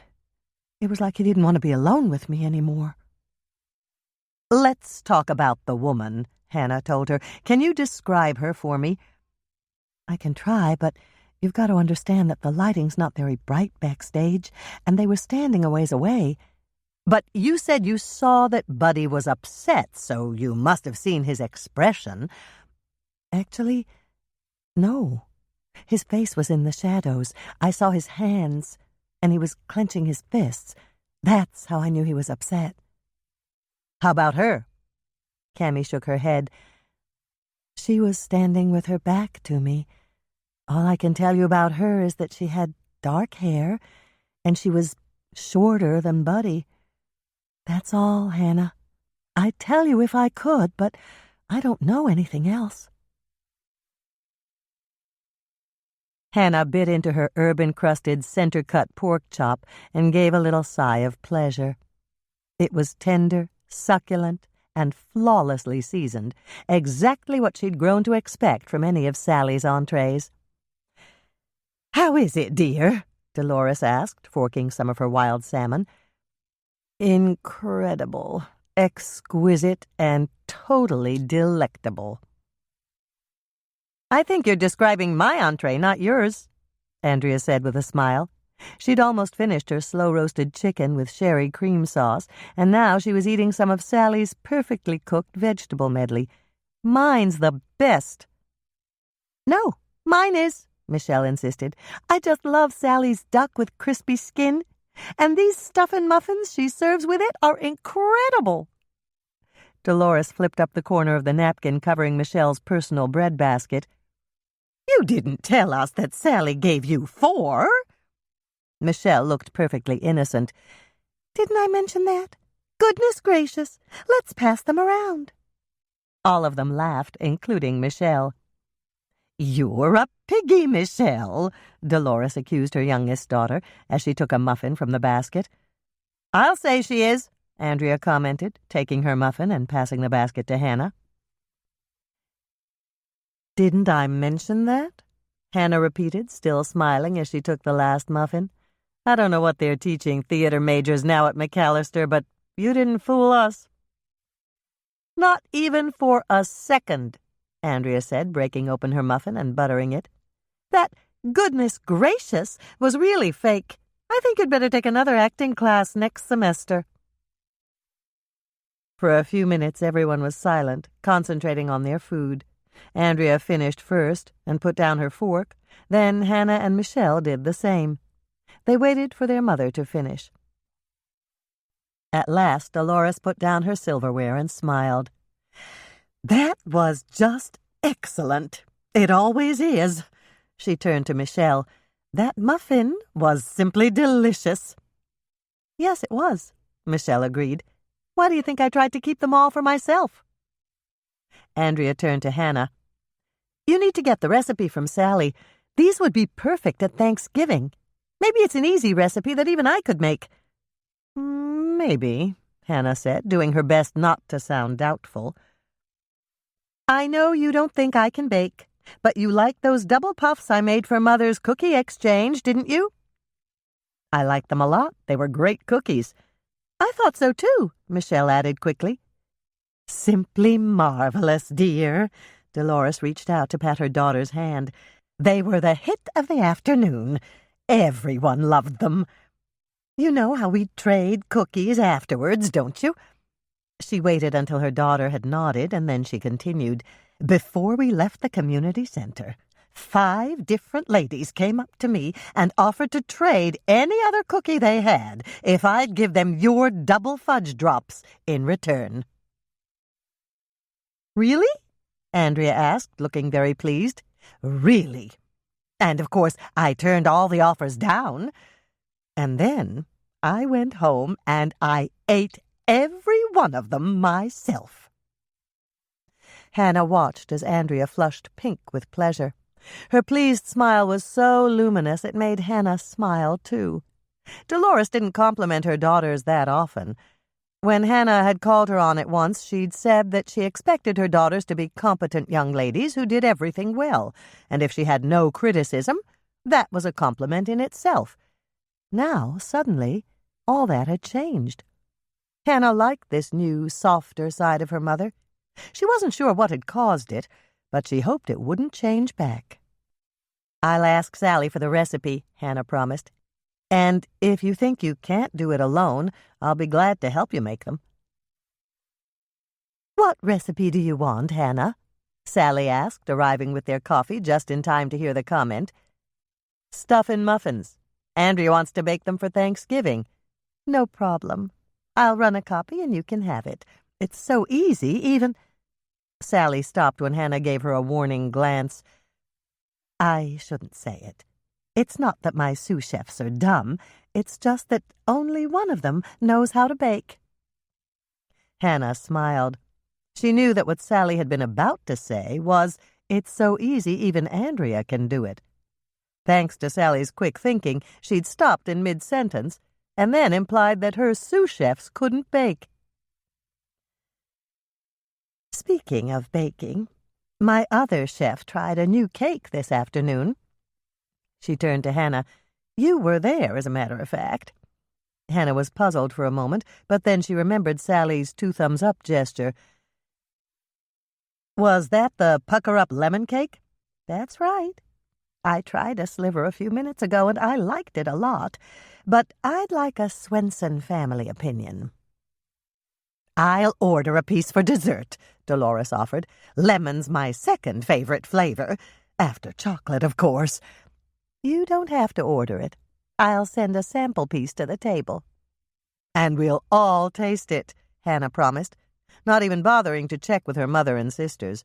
She knew they were all in agreement that any sweet treat that came out of Sally's kitchen was bound to be wonderful. Chapter 14. "This is the lemoniest cake I've ever tasted," Dolores exclaimed, and Hannah could tell that her very proper mother was dangerously close to smacking her lips in appreciation. "I agree. It's just great." Michelle turned to Sally, who was waiting for their opinions. "How does your chef get all that lemon flavor into one slice of cake?" "He grinds up the whole lemon," Sally told them, "minus the seeds, of course, but everything else goes into the grinder. That's pectin, zest, everything." Hannah tasted another bite. "You'd think it would be bitter, but it's not." "He says that's offset by the sugar and raisins." Well, he's right, Michelle said, taking another bite. It's wonderful. I'll tell him you said that, and I'll definitely add it to the dessert menu. When Sally left, Hannah saw her signal to their waitress. The girl was there almost immediately to take their dessert and coffee order. "Have chocolate," Dolores told Hannah. I was planning on it, but why do you want me to have chocolate? "Here's one reason." Dolores pulled a large box out from its hiding place under the table. "I know how much you liked your old parka. I'm sorry it's gone for your sake, but not exactly for mine. It really was disreputable, Hannah. It certainly didn't reflect the fact that you're a smart, successful businesswoman." Mother took my old parka so that she could buy me something that she liked better. The thought flashed through Hannah's mind. She probably threw it in the trash, or maybe she took it back to Helping Hands. "What's the matter, dear? You're frowning." Was I? Hannah responded with the first excuse that came to mind. I was just trying to decide between Sally's flourless chocolate cake and her chocolate angel pie. "Have both, then. If you can't finish them, I'm sure one of your sisters will help you out." Dolores gave a little laugh. "But first, open this." She thrust the box into Hannah's hands. "I do hope you like it." I don't care what kind of parka it is. What I'd really like is to have my old parka back. But she didn't say that. Instead, she forced a smile and said, "I'm sure it's lovely, Mother." And then she lifted the lid of the box. Hannah blinked in surprise. It was her old parka reborn. It had come back to life as a smart, stylish, quilted coat with exactly the same number of pockets her old parka had possessed. There were 2 large patch pockets with zippers, 2 side pockets sewn into the side seams, and even a small breast pocket for handy access to sunglasses or keys. They were seated in one of Sally's private booths with curtains that could be drawn for privacy and a lovely chandelier-type light fixture directly overhead. As Hannah slipped her fingers into one of the side pockets to see how deep they were, the material of the parka glinted in the light. "Oh, wow," she said, realizing that what she thought was simply olive drab, the same color as her old parka, was completely different. This olive drab wasn't drab at all. It had a design embossed on the material in gold. "I was wondering if you'd notice," Dolores said with a smile. "It's your favorite flower." Lilacs. Hannah tipped the box slightly so the light caught the design. "It's beautiful." There was a hood. Hannah felt like cheering. She loved parkas with hoods. That was probably because she often forgot to bring her hat, and winter mornings in Minnesota, an hour or so before the daybreak, were frequently the coldest part of the day. Fur? Hannah's fingertips touched the trim around the ends of the sleeves and the collar. "It's not real fur.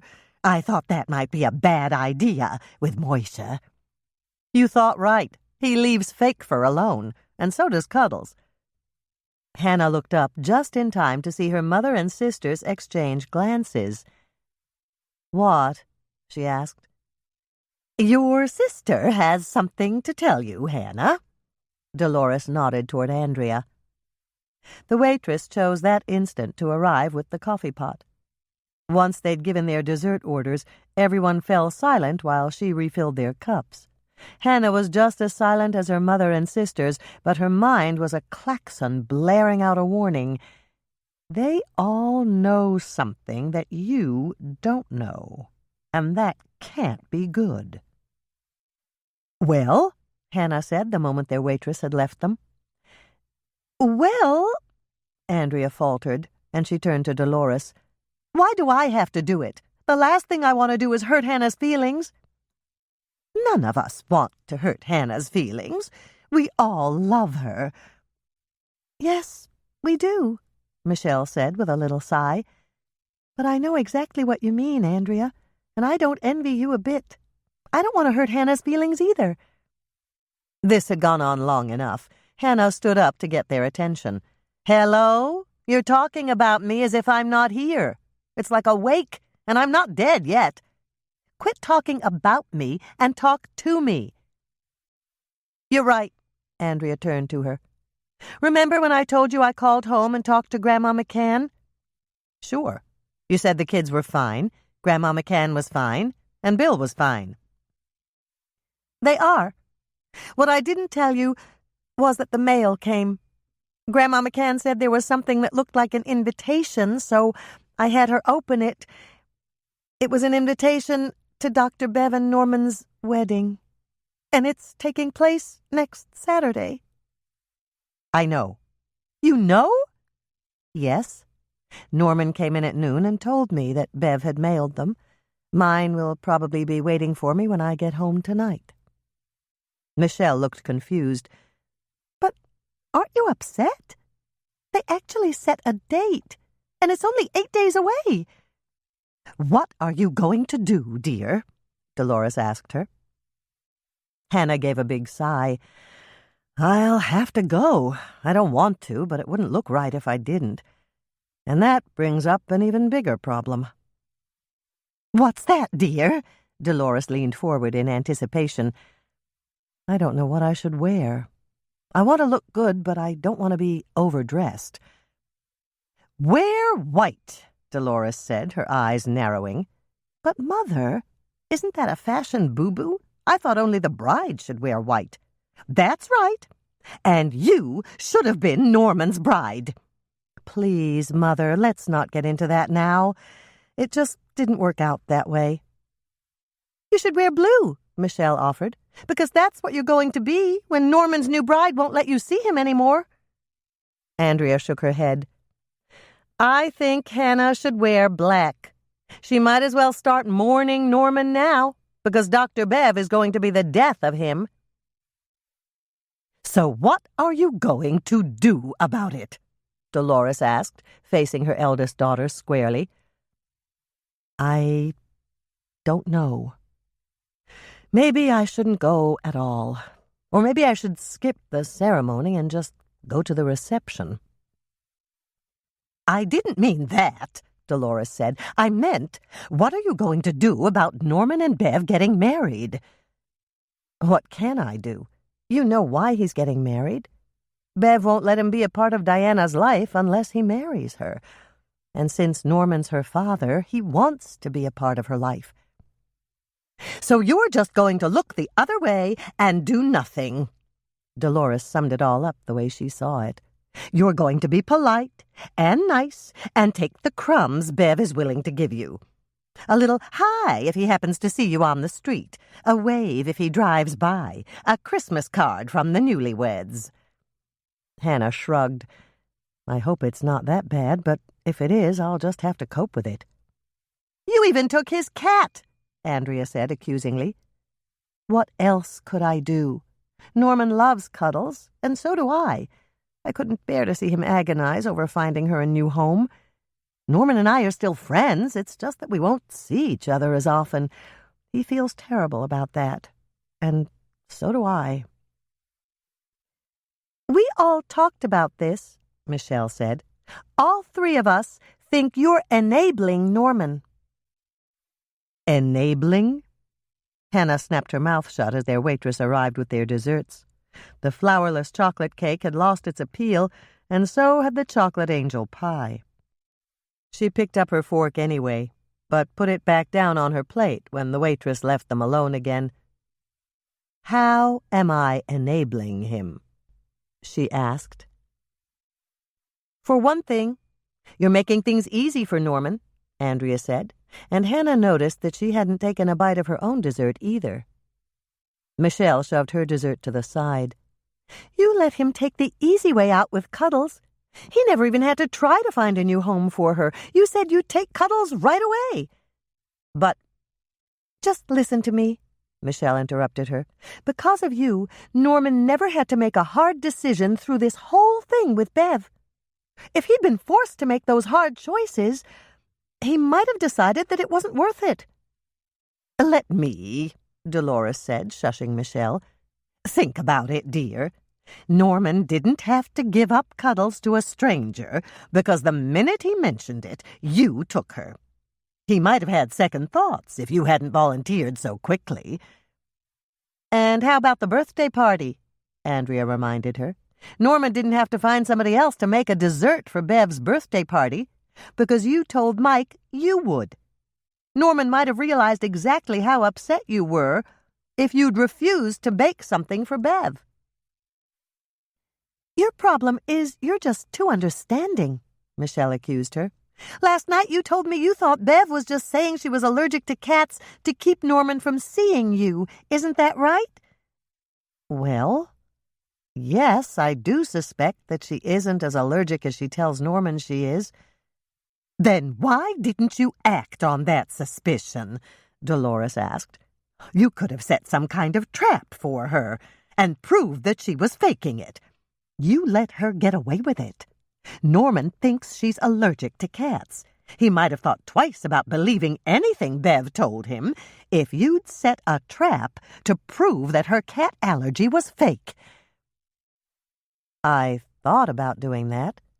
But you didn't do it, Andrea pointed out. Do you really think Norman's going to be happy with Bev? Well, no. No, I don't. But he's doing the right thing. Is he? Andrea asked. Yes.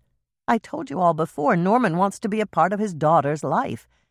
How do you know she's his daughter? Michelle spoke up again. Bev was pregnant when they split up in Seattle, but she didn't tell Norman about it. Let me get this straight. Dolores took over again. You do suspect that Bev is lying about her cat allergy to keep Norman from you. But you don't suspect that Bev is lying about her daughter's paternity to keep Norman from you? Well, when you put it like that, Hannah's voice trailed off. You say you're going to miss Norman a lot if you don't get to see him very often, Andrea said. It's true. I will miss him. Hannah blinked away the tears that threatened to form in her eyes. But don't you see what you're doing? Michelle asked. You're making things easy for Bev by not confronting her. Because you're polite and you don't want to make waves, you're shoving Norman straight into her arms. If you really care for Norman as much as you say you do, you'll fight for him, Andrea said. But I don't know what I can do at this point. We do, Dolores informed her. The way we see it, you have two choices. You can either fight for Norman, or you can roll over and give up. But I wasn't trying to roll over and give up. I was just trying to be nice. There are times to be nice and times to stand up for what you really want from life. Did I raise my daughter to be a spineless quitter? You did not, Hannah said. And as she said it, she felt a giant weight slide off her shoulders. You certainly did not. "Atta girl," Dolores said, reaching out to touch Hannah's cheek. Then she picked up Hannah's dessert fork, cut off a generous bite of flourless chocolate cake, and handed it to her. "Have some chocolate, and after we finish our desserts, we'll tell you all our ideas for giving Dr. Bev the boot." Chapter 15. Ready? Ready. When Michelle opened the door, Hannah braced herself for the orange and white fur-covered bundle that would arrive in her arms with the same impact as a bowling ball. But nothing, absolutely nothing, happened. "Where is he?" Hannah asked, racing inside to see why Moishe hadn't greeted her in his usual way, and leaving Michelle to follow her. "Moishe?" Hannah called out, but there was no answering meow. "Where are you?" "Hiding," Michelle said, coming into the living room from the kitchen where she'd been looking for Moishe. "Hiding? Why?" "You may not want to know. Let's just say that you need a new flour canister and new flour to go in it." Hannah turned, intending to go into the kitchen to see for herself, but Michelle stopped her. "Here, Michelle said, holding out her cell phone. "A picture is worth 1,000 words. You had a rough day already, and I thought I'd better prepare you before you saw the actual disaster." Hannah stared at the small screen on Michelle's phone and groaned loudly. It was a disaster, even in miniature, and Hannah groaned again. It was clear that a game of chase had included the kitchen as a venue. Her plastic flour canister was on the floor on its side. The top had popped off, and flour was spread all over the floor. To add to the mess, one of the cats had tipped over the water dish, and there was a puddle of flour mixed with water in front of the sink. Moisha's self-feeder was also on its side, and red and brown kitty crunchies had spilled out all over the mess on the floor. "At least it's colorful," Michelle commented, taking her phone out of Hannah's hands and turning it off. "That's true, but I really didn't need floor art. Let's go clean it up before it turns into a permanent sculpture." 30 minutes later, Hannah's kitchen floor was clean. With both of them working, it hadn't been the impossible task it had appeared to be at first glance. The cats had emerged from hiding, and Hannah thought Moisha looked guilty. That made her feel bad. He'd only been playing, after all, and she'd cuddled him and told him that she wasn't that mad at him. She'd filled the self-feeder with fresh kitty crunchies and the water bowl with water. Everything was back to normal, except for the cracked canister and the lack of flour. Hannah had picked up the pieces of the cracked flour canister and dumped them in the garbage. When she got a new one, it would be the unbreakable kind, with a lid that screwed on tightly. She knew Moisha was having a good time with Cuddles here, but if they kept on going the way they were, the toll on her breakables could become simply astounding. "Do you think Cuddles is a bad influence on Moisha?" Michelle asked, tying the top of the garbage bag closed. "No, it's just that Norman's house is all set up for a young, active cat. It's big, there's thick carpeting, and not much furniture to get in the way when Cuddles is dashing around playing chase. Moisha and Cuddles never break anything in Norman's house because they have enough room to run. My condo is a lot smaller, and it's packed with things." "Well, it's really too bad that you lost all your flour. Do you have any more?" "I don't think so, at least not here. The last time I ran out of flour, I just took the empty canister to work with me and filled it up at the cookie jar. It's silly to buy flour for home when I've got 50-pound sacks there." "Too bad you don't have any here. I was going to bake cookies for Mike." "For Mike? Why were you going to do that?" "Because he should be knocking on your door in about an hour." Hannah stared at her sister in surprise. "Why didn't you tell me Mike called?" "Because he didn't call." "Then why do you think he's coming over?" "Because there's been a murder, and Mike always drops in at your place to see what we've found out." Hannah thought about that for a moment. "You're right," she said. "Now I wish I hadn't thrown away that flour in the bottom of the cracked canister. We can't bake cookies without flour, and we don't have any flour, unless—" Hannah stopped speaking, and Michelle waited for her to continue. "Unless what?" she finally prompted. "Check my freezer. There may be some loose flour in a double freezer bag. I think I brought home too much when I was doing my Christmas baking. I seem to remember that rather than taking it back to the cookie jar, I froze the leftover flour." "Makes sense," Michelle said, opening Hannah's freezer. "That's what I do at our house to keep the weevil eggs from hatching. It's really gross if you think about it." "Not necessarily. You're getting extra protein." "Ew!" Michelle made a face. "If it really bothers you, sift your bag of flour into a bowl before you put it into your canister." "And that'll get rid of the weevil eggs?" "Some of them." "Why would I go to all that trouble to get only some of the weevil eggs out?" "Because you're compulsive and it might make you feel better." "I'm not that compulsive," Michelle declared, starting to look for the frozen flour, removing items from Hannah's freezer and then putting them back again. "Here it is," she said, holding the bag up triumphantly. "It was in the last place I looked." "It always is. That's an unwritten law. How much flour is there?" Michelle held the bag aloft so that Hannah could see it. 4 or 5 cups, maybe a little more. It's hard to tell without measuring. If you think we've got 1½ cups, we'll make Eleanor Olson's oatmeal cookies. They're some of Mike's favorites, especially when I add raisins. I think there's that much. How about oatmeal? Do you have that? I've got it. And I know I've got sugar and eggs. Let me get out the recipe and we'll start mixing up the dough. Hannah took her 3-ring binder from the spot next to the stand mixer and paged through it. Here it is. I had one of these cookies almost every Thursday when Mrs. Olson was the head cook at Jordan High. The grade school got the cafeteria from 11 to 12, and the high school came in from noon to 1. I can't think of anybody who didn't like her oatmeal cookies. Mrs. Olson wasn't there when I started school, Michelle said with a frown.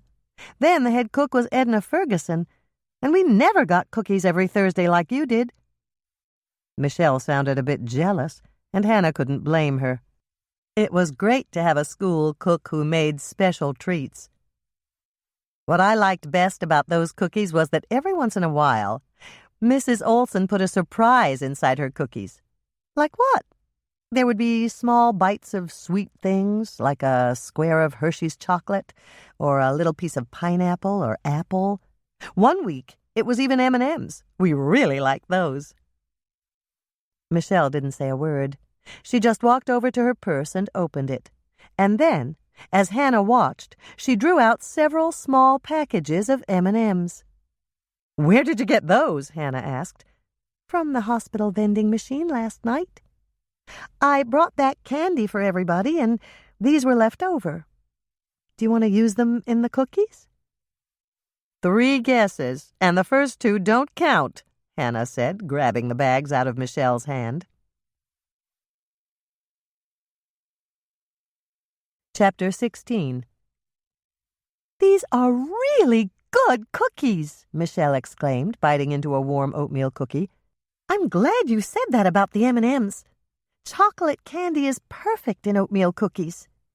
What else did Mrs. Olson use? Can you remember?" Once she put a slice of banana inside each cookie and sprinkled the top with cinnamon and sugar. Another time, it was chopped dates. I think she did chopped dried apricots, too. That's the beauty of this cookie. It's one of those good basic recipes that you can embellish almost any way you want. "Well, this embellishment certainly worked." Michelle finished her cookie and stood up. "I suppose we'd better pack up the dishwasher and—" She stopped as the phone rang. "Do you want me to get that?" "Go ahead. I'll put on a fresh pot of coffee." "Hannah's place, Michelle speaking." She listened for a minute, and then she gasped loudly. "Are you sure?" Hannah turned around to glance at Michelle. Her sister looked positively shocked. "What is it?" she asked. "It's Mother. Pick up in the living room, Hannah. Mother's with Doc Knight, and he says Buddy Neiman wasn't who he said he was." Hannah flicked the switch to turn on the coffee pot and rushed to the living room to pick up the remote phone. "Hello, Mother. What's all this?" "It's exactly as I told Michelle." Dolores sounded a bit breathless. "I'm out here at the hospital doing some paperwork in Doc's office, and he just popped in to tell me that Buddy Neiman couldn't have been that keyboard player's real name." "How does Doc know that?" Hannah asked. "When Doc took a blood sample during the autopsy, it turned out to be B negative, and that didn't match the blood type on Buddy's hospital records. At first, Doc thought Vonnie had made a mistake with the form, but he found a blood donor card in Buddy's wallet that said he had A positive blood." "What was the name on the card?" Michelle asked. "Bernard Allen Neiman. Everything in his wallet said Bernard Allen Neiman, including his Minnesota driver's license, and the blood type on his blood donor card was A positive." "That's strange," Michelle said, clearly puzzled. "Who tested the blood sample Doc took during the autopsy?" Hannah asked. "Marlene. She carried it to the lab right after the autopsy. Doc did the second test himself. Both samples came up B negative." "So, Buddy was using fake identification," Hannah said, drawing the obvious conclusion. Does Doc have any idea who Buddy really was? Not yet. The only facts he has so far are medical. I wrote them down so I could tell you. Hold on while I get a pen. Hannah reached in her purse and pulled out her shorthand notebook. She grabbed a loose Rhodes Dental Clinic pen that was near the phone and flipped to a fresh page. I'm ready, Mother. Buddy's tonsils were removed, and he had an appendectomy scar, and he broke his left leg in 3 places when he was quite young.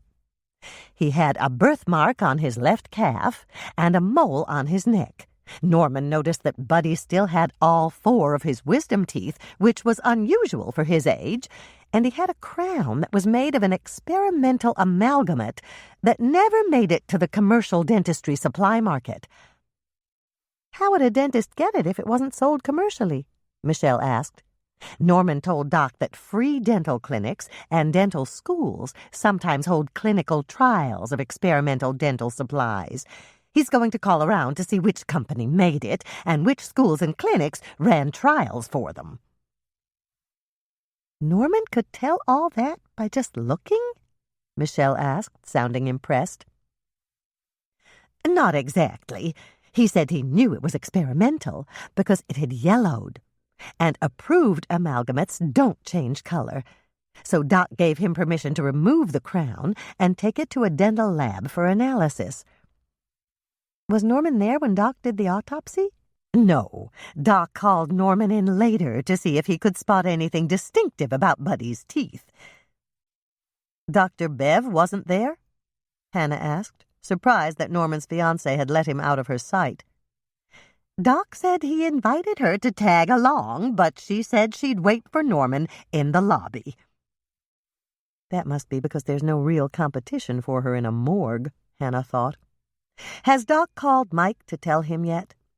Not yet, dear. I'm passing it on to you first. Thanks, Mother. When is Doc calling Mike? Right after I hang up, but he'll probably get Mike's voicemail. If you see Mike before he gets the message, will you tell him to call Doc at the hospital? Sure, but what makes you think I might see Mike before he gets his messages? Whenever Mike has a murder case, he always drops by your place to see what you've learned. Not only that, he's probably been working all day, and he knows you'll feed him. He really shouldn't expect you to stay up and cook for him. That's no problem. Michelle always helps, and she's great at thinking up quick meals.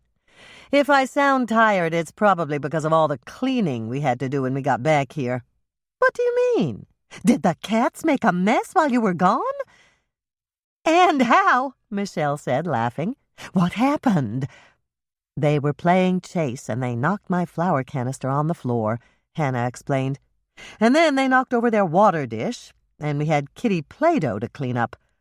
Oh, my! Well, that just goes to show we were right, dear. Cuddles needs to go home to Norman.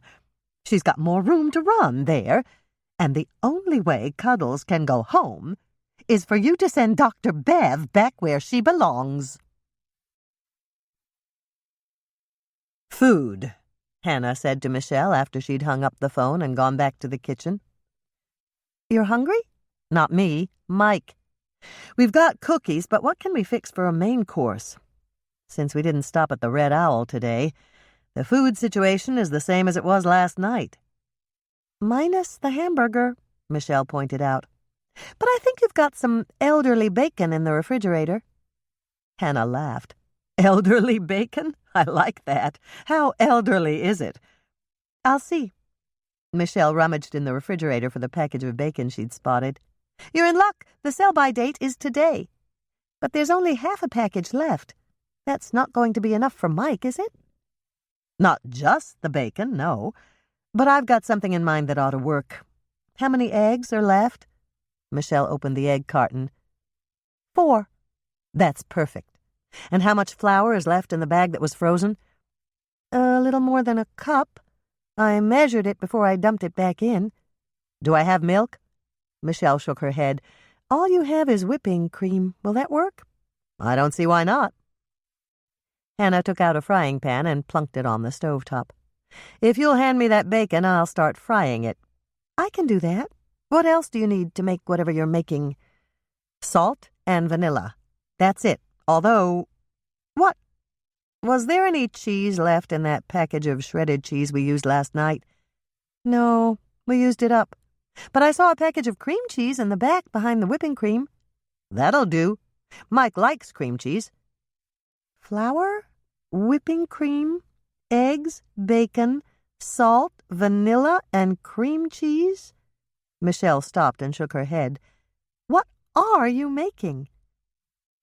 What Grandma Elsa used to call German pancakes. But Grandma Elsa wasn't German. Neither were the pancakes. At least I don't think they're German. I just thought it would be easy to make them because they're baked in the oven. I can remember her beating them with an egg beater, but I'm going to use the mixer. It'll go a lot faster that way. Everything except the bacon and cream cheese goes into the mixer. What do you want me to do with the bacon? Fry it hard, and then cool it off and crumble it. It'll take me a while to beat the batter. I need a lot of air in it. In a minute or two, the kitchen was redolent with the smell of bacon frying. It smelled wonderful, and Hannah realized that the bacon was the new applewood smoked bacon that Florence at the Red Owl had begun to carry right after Christmas. Surprisingly, the sweet smokiness of the bacon and the scent of vanilla combined to create a breakfast perfume that made Hannah's mouth water, even though she wasn't at all hungry. "It sure smells good in here," Michelle said, mirroring Hannah's thoughts exactly. "I know. How's that bacon coming?" "Almost done. I'm going to stick it in your freezer on a paper plate to cool it down fast. Do you want me to get out a pan?" "Yes. I need an 8-inch square metal pan. I would have doubled the recipe and made it a 9-inch by 13-inch if we'd had more ingredients, but we didn't." "That's okay. I'm not hungry. It just smells good, that's all." 10 minutes later, Mike's breakfast was assembled, and Hannah slipped the pan in the oven. "Done," she said. "Now we can have a cup of—" She stopped and gave the phone an unhappy glance as it rang. If that's Mike and he says he's not coming, we've just made something for nothing. Michelle plucked the phone from its wall cradle and answered it. "Hannah's place, Michelle speaking." She listened for a minute and then she laughed. "I don't believe it. You never get up that early, especially 2 days in a row. Hold on for a second and I'll get her for you." Michelle didn't have to tell Hannah who it was. Only one person they both knew deserved the comment Michelle had made about never getting up early 2 days in a row. She took the phone from Michelle and said, "Hi, Andrea. What's up?" "Me. But I'm going to bed right after this phone call. I'm picking you up tomorrow morning at 6. We're driving to the cities." "Why?" "Because Bill says we're going to run into traffic from all the weekday commuters, and we have to leave that early if we want to get there by 9. "Okay, I'll buy that. Why do we have to get there by 9? "Because I have a meeting with Schwarzenegger Realty." "Why?" "Because I want to show my client a house they just listed in White Bear Lake." "Why do I need to go with you?" "Because you're the client. But don't tell Bill. He thinks you're just going with me to keep me company." "Why am I going with you? And why am I pretending to be your client? I'm not in the market for a house." "Because I can't tell Bill the real reason we're going to see the Schwarzenegger house." Cut to the chase, Andrea. We're going in circles. What's the real reason you're taking me to see this house? "Because it's right next door to Dr. Bev's mother's house. And we need to see Diana.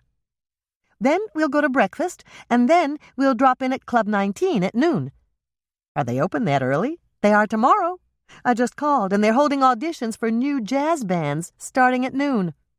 They do it one Saturday a month, and this is the Saturday for April. The waitress I talked to said everybody's welcome, and the audience fills out comment cards on the band. I made a reservation for us. I'm pretty sure that between the sets, we can find a way to talk to the management and ask some questions." "Okay, that's worth doing. But I have to be back right after that. Lisa's still telling her stories tomorrow, and the second day is just as popular as the first. She's going to need lots of cookies." "That's not a problem. I called Lisa. and she said that Marge, Patsy, and Jack are coming down to help her. Patsy and Marge will take turns baking, and you know what great bakers they are. Michelle will be there, too, so Lisa says you don't have to come in at all tomorrow. That's fine, I guess. But I'm still a little confused about something. I can understand talking to the people at Club 19. They might know more about the woman with the brown hair that Lynette saw with Buddy backstage. We should ask them about Buddy's background, too. Maybe he mentioned where he came from or anything that might help us find out. Hannah stopped short. Perhaps Andrea wasn't up to speed yet. You do know that Buddy wasn't Buddy, don't you? Of course I do. Mother called me right after she called you. Good. What I don't understand is why we need to see Diana. I don't think it'll do us any good. It'll do a lot of good. We can't very well get a DNA sample if we don't see her, now can we? But how are we going to get a DNA sample? I think her grandma might notice if we swabbed the inside of her cheek. We'll just... Andrea stopped and frowned slightly. I'll think of something tomorrow, don't worry. I'm good at subterfuge. All you have to do is be convincing as my real estate client. How do I do that? Look interested when I ask about the neighborhood. And be kid-friendly, especially if Diana's right there with her grandmother. Okay. Anything else? Not really, unless... Yes, a couple of things. Don't wear jeans, whatever you do. Do you have any slacks? One pair. Pull-ons? Yes, with an elastic waist.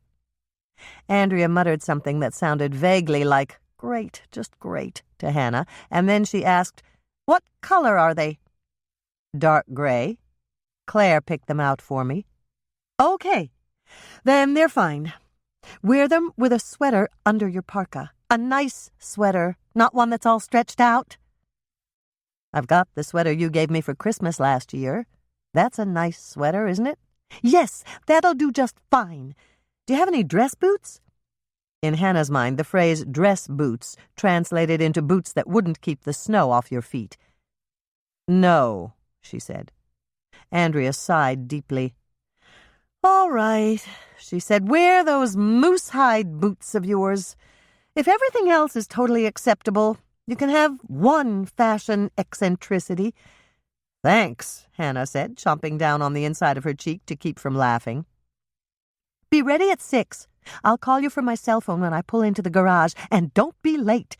"Right," Hannah said, grinning as she hung up the phone. "What's so funny?" Michelle asked. "Andrea. She's planning out this undercover operation, and she even told me what to wear." Michelle just shook her head. "That's our Andrea. We love her, but she can be a royal pain. But you got off light." "What do you mean?" "She could have told you to dye your hair." Chapter 17.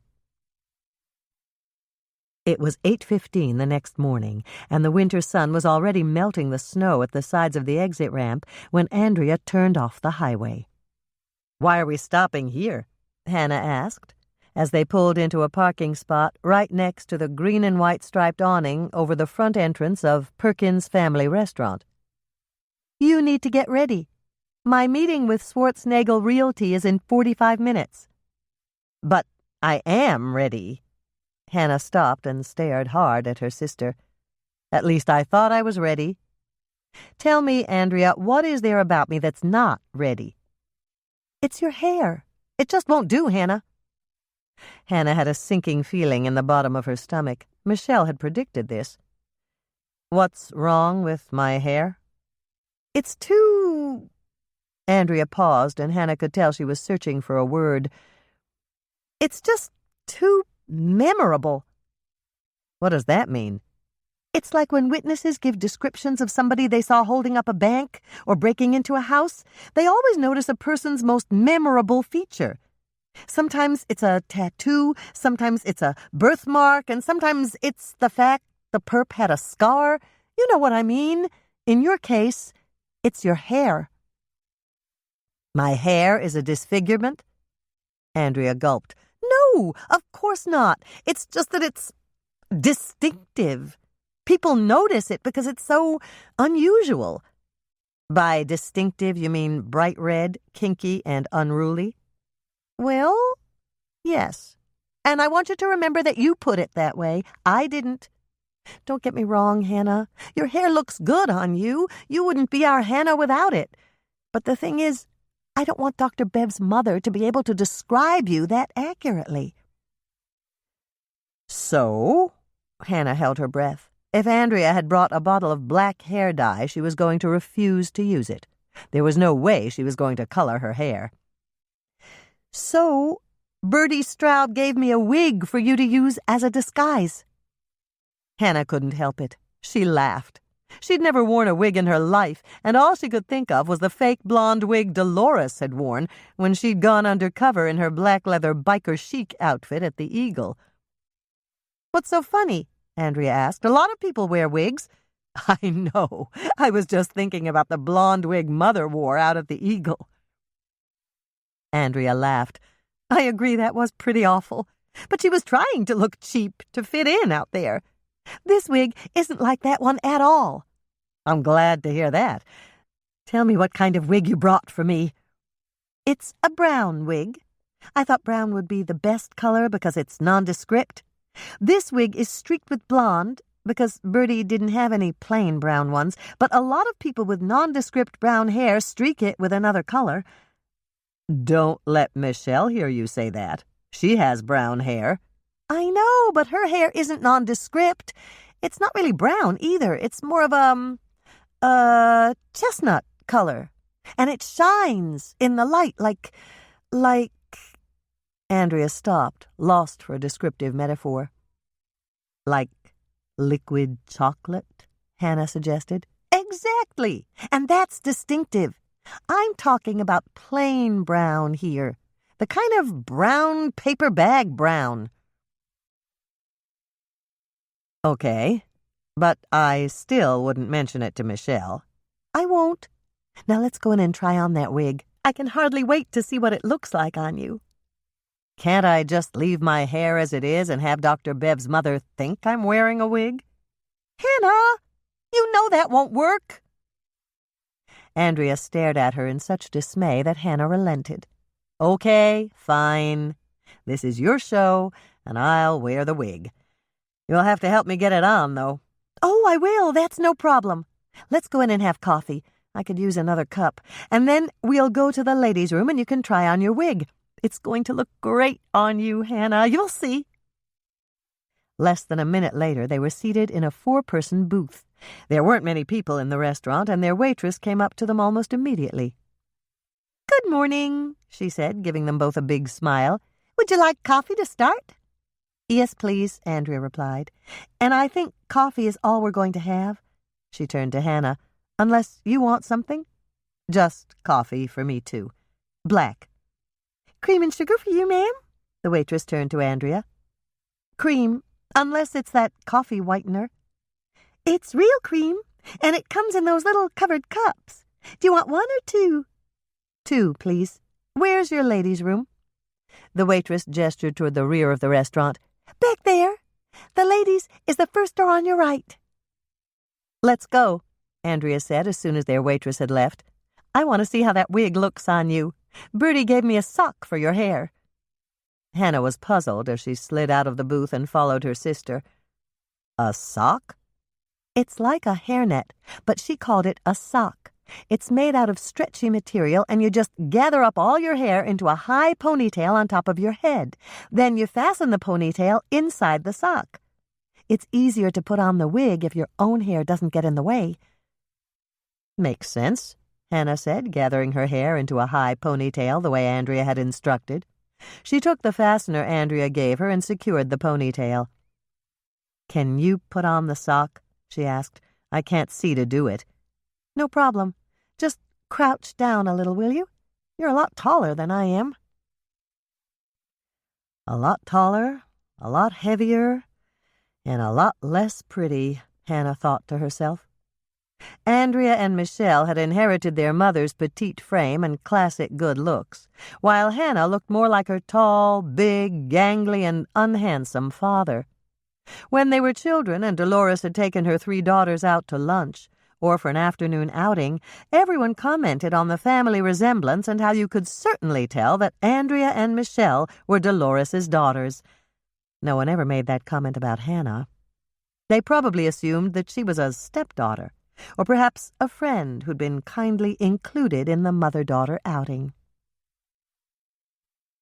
Hannah crouched, and Andrea slipped the elastic sock over her ponytail. She took the wig out of the wig box and settled it on Hannah's head. Then she did something with a comb, pulling down sections of hair to frame Hannah's face. At least, Hannah thought that was what she was doing. Since her back was to the mirror, she had no way of actually knowing. "All done," Andrea said. "You can stand up and turn around now. I want to know what you think of it." Hannah stared at the stranger in the mirror. She blinked several times, and then she stared some more. It had to be her reflection. When she raised her arm, the stranger in the mirror raised her arm. And when she turned toward Andrea, the stranger mirrored her motion. "Well?" Andrea prompted her. "What do you think?" "I think I need a new name." "What?" "I said, I think I need a new name. And then I think I need to go down to CIA headquarters and fill out an application for deep undercover work. Nobody will ever recognize me in this wig." "I knew it!" Andrea looked proud. "But you didn't tell me. Do you like it?" "I love it. The minute we get back to Lake Eden, I'm going to buy this wig from Bertie." "Because you like your new look so much?" "Not exactly.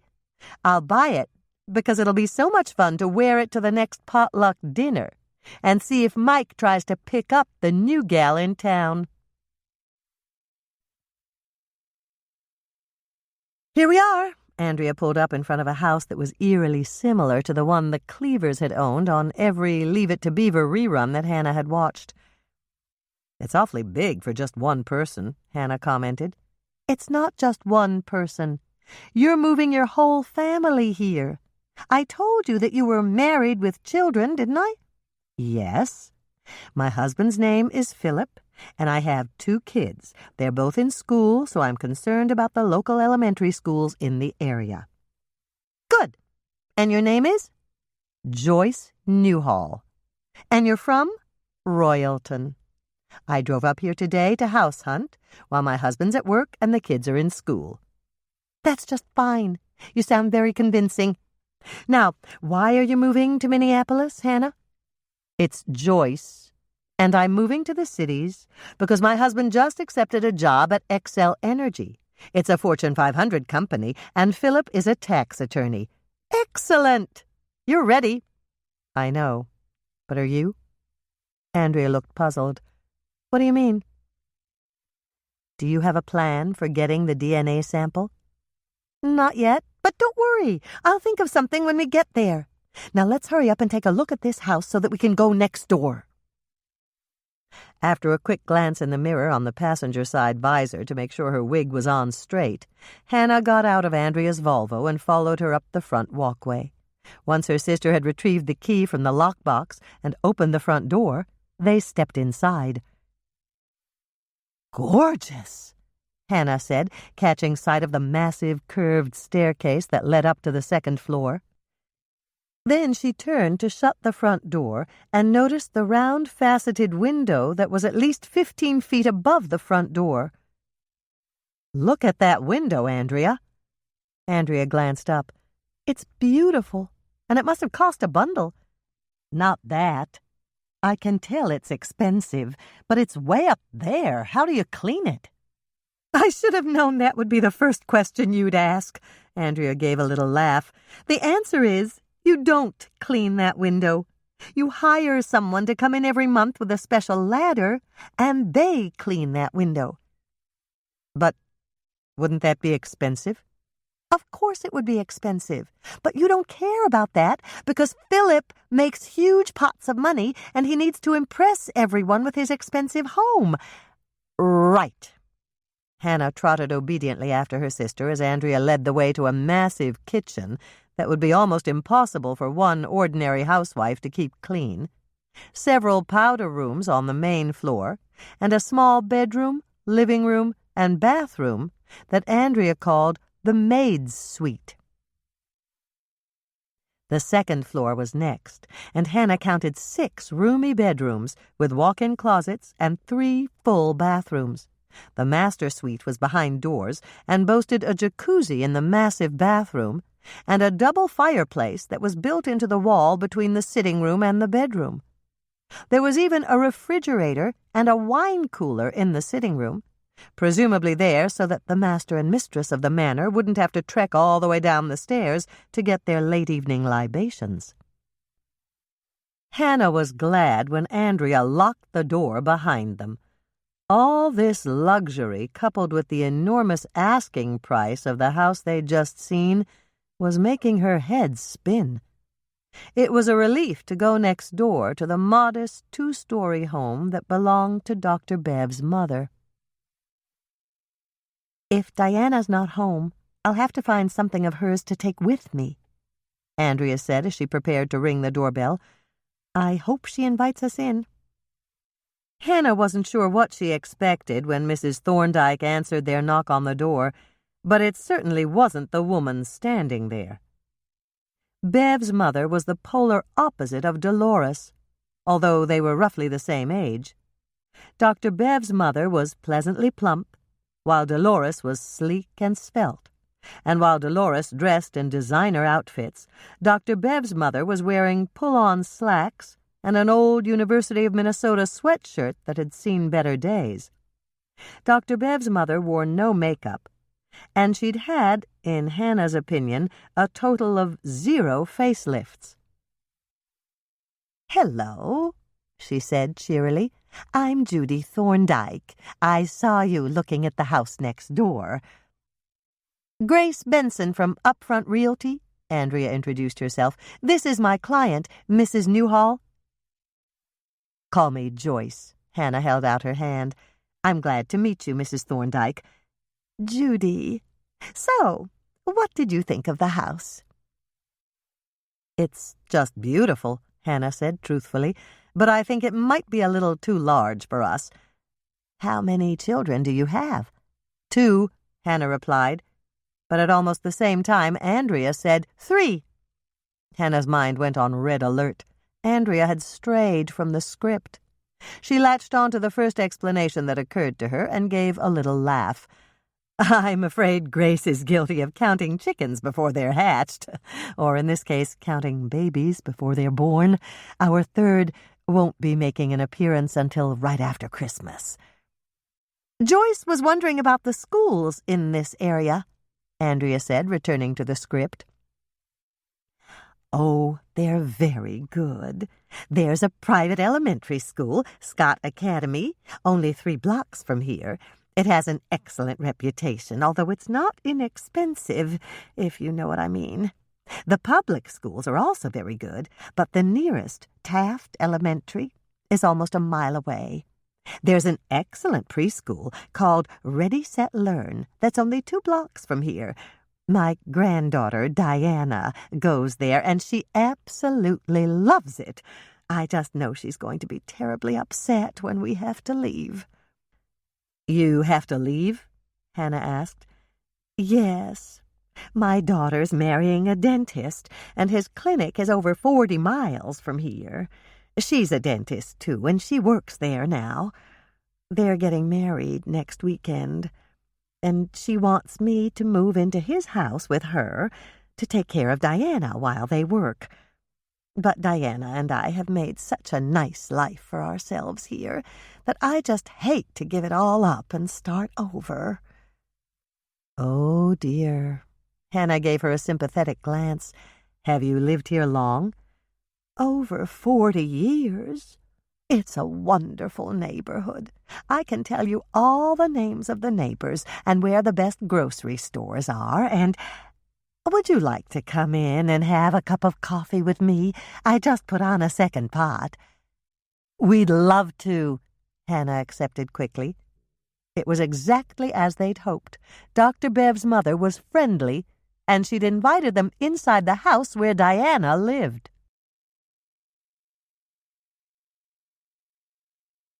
Chapter 18. The house they entered was neat and tidy, the sort of home that welcomed visitors in from the cold. The decor wasn't designer perfect, but it was comfortable and soothing. Judy led them to the kitchen, where a close relative to Hannah's formica table and padded chrome chairs sat in a breakfast nook. "I love this kitchen set," Hannah said as she pulled out a chair and sat down. "I have one almost like it at home. Mine's yellow, but I wish it was red like yours." "You should buy my house. I'll probably have to leave all my furniture." Judy turned to face her. "I'm going to put it up for sale, but not for a couple of months. I want to wait to see if this works." "You mean the marriage?" Andrea asked, jumping to the obvious conclusion. "Yes." Judy carried mugs of coffee to the table and went back for cream and sugar. "I have some raspberry drop sandwich cookies Diana and I baked last night. Would you like one?" "I would," Hannah said. "I've never met a cookie I didn't like." "This is a good recipe," Judy said, bringing a plate of cookies to the table. "Raspberry is one of Diana's favorite fruits." Hannah bit into a cookie. It was fabulous.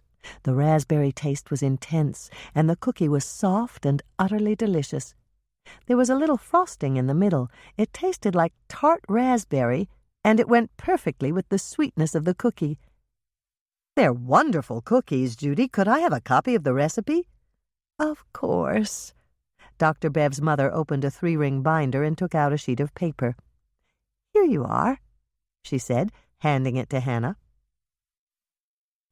As Hannah accepted the printed recipe, she began to feel a bit guilty for deceiving Judy.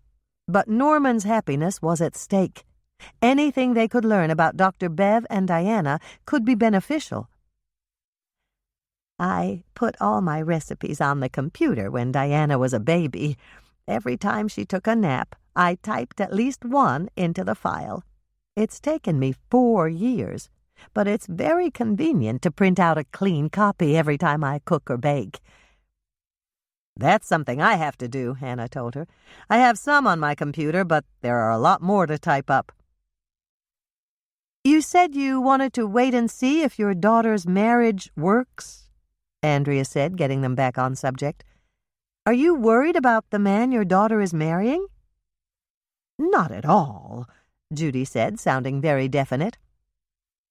"I met him last weekend, and he's just wonderful. He's generous and kind and just the nicest person.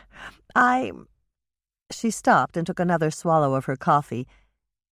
"It's my daughter I'm worried about. She's just not cut out for marriage." "Oh?" Hannah questioned. She gave Andrea a look that warned her to be silent, and then they both waited for Judy to explain what she'd meant by not cut out for marriage. Hannah counted the seconds as they ticked by. The hardest thing in the world was to wait for someone to speak. But it was imperative that Judy trust them enough to tell them something, anything that they could use to stop the marriage between Dr. Bev and Norman. The silence stretched on as the second hand on Judy's kitchen clock made another full round, and then she sighed loudly. "This is a hard thing for a mother to say," Judy began, but then she was silent again. After a moment or two she took a deep breath and confessed, "I don't think she loves this man at all. I think she's only marrying him for financial reasons. Of course, she doesn't tell me that. She says she wants Diana to have a normal family life with a mother and a father." "But you don't believe her?" Andrea asked. "No. She'd like me to think that she's turned over a new leaf and she really cares about Diana now. But if she really did care about Diana, she'd spend more time with her and less time with her own friends." It was a harsh assessment, and Hannah could tell that it hurt Judy to say so. Part of her wanted to say something to make Judy feel better, but the other part of her wanted to hear even more negative things about Dr. Bev. To tell the truth, I don't think my daughter even likes Diana. She was always more interested in going out and having fun than she was in being a good mother to her. It's clear that Diana is a burden to her, and she wants to pass that burden on to me and her new husband." "And you don't think this man would be a good father to Diana?" Hannah asked, and then she held her breath, waiting for the answer. "Oh, he'd be a wonderful father. I just don't think it's fair, that's all. It's clear to me he doesn't love my daughter, and it's also clear she doesn't love him. Getting married for the sake of a child never works." "Even if this man is Diana's biological father?" "That could be different. Then he might feel a certain responsibility, and he'd put up with my daughter for Diana's sake. But he's not." "He's not Diana's biological father?" Hannah asked. Judy sighed deeply. "I shouldn't say that. I don't really know if he is or he isn't, but he just doesn't fit the other things she's said about the man who fathered her baby. When she came back home pregnant, all she'd say was that she'd made a bad mistake. Diana's father had refused to marry her, and it was too late to do anything about it. That certainly doesn't sound like this man. He's just too honorable. If he was Diana's father, and Bev asked him to marry her, he would have married her immediately." "You're right," Hannah thought. "Norman would have married her." But Dr. Bev didn't ask him. Not then. The way Hannah saw it, there were 3 possibilities. The first was that Dr. Bev had asked Diana's father to marry her, but that man she'd asked wasn't Norman. The second possibility was that Dr. Bev had lied to her mother about asking Diana's father to marry her. And the third possibility was that Dr. Bev had asked Norman to marry her, and Norman was lying about being asked. Hannah rejected the third possibility immediately. Norman didn't lie. "This whole thing must be terribly upsetting for you," Andrea said sympathetically. "It is." Judy turned to Hannah. "So you'd rather have a smaller house?" "That's right," Hannah said quickly. It was clear that Judy wanted to change the subject, and Hannah was fine with that.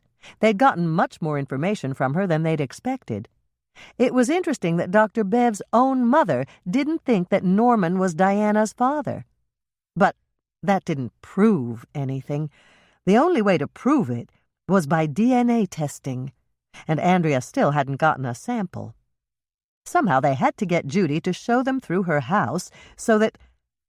But there was a great opportunity just staring her right in the face. "I'd much rather live in a house like yours," Hannah said, smiling at Judy. "It's so cozy and comfortable. And since I'm a stay-at-home mom, I could keep it up all by myself without hiring a stranger to come in and clean. A house like yours would be perfect for us." Hannah stopped and looked thoughtful. "And you think you might be selling your house in a few months?" Judy sighed deeply. "I think I'll have to sell my house if this marriage actually happens. My daughter plans to keep working, and I don't want a stranger taking care of Diana. In a way, I'm the only mother she's ever known. I've taken care of her from the very beginning, and my daughter doesn't spend that much time here. Take tonight, for instance. She's driving here after work to go to a friend's birthday party, but she won't have time to stop by. She said the party is going to run late because they're going out to a club. She said she didn't want to wake us up by coming home that late, so she'll just spend the night with her friend and drive back on Sunday." Andrea began to frown. So she'll be in town, but she won't see you or her daughter at all? That's right. She says she'll see us next week, but it'll have to be a rush trip because she's so busy planning the wedding. Hannah felt like scowling, but somehow she managed to keep a neutral expression on her face. Dr. Bev didn't sound like a good mother at all. It was time to change the subject before she said something she shouldn't. If you think your house may be up for sale in the next 6 months or so, I'd love to take a look at it. I really don't think our family will be happy in the house next door. How about taking a look right now? Judy drained her coffee cup and stood up. I'll show both of you through the house. If you're interested, you can leave a number and I'll contact you when I'm ready to sell. Judy led the way up the front staircase. Hannah made a move to follow, but Andrea pulled her back. Good work, Andrea said softly, very close to Hannah's ear. Thanks. Judy's house was larger than Hannah had thought. There were 4 bedrooms upstairs, certainly enough for her mythical family. If the girls double up, I can even have room for an office, she said. There's a perfect office space downstairs, Judy told her. It's the piano room. Piano room? Andrea sounded interested. That's what they called it when my husband and I bought this house. It's just off the living room, and it has French doors that can be closed when your child is practicing, or during a piano lesson.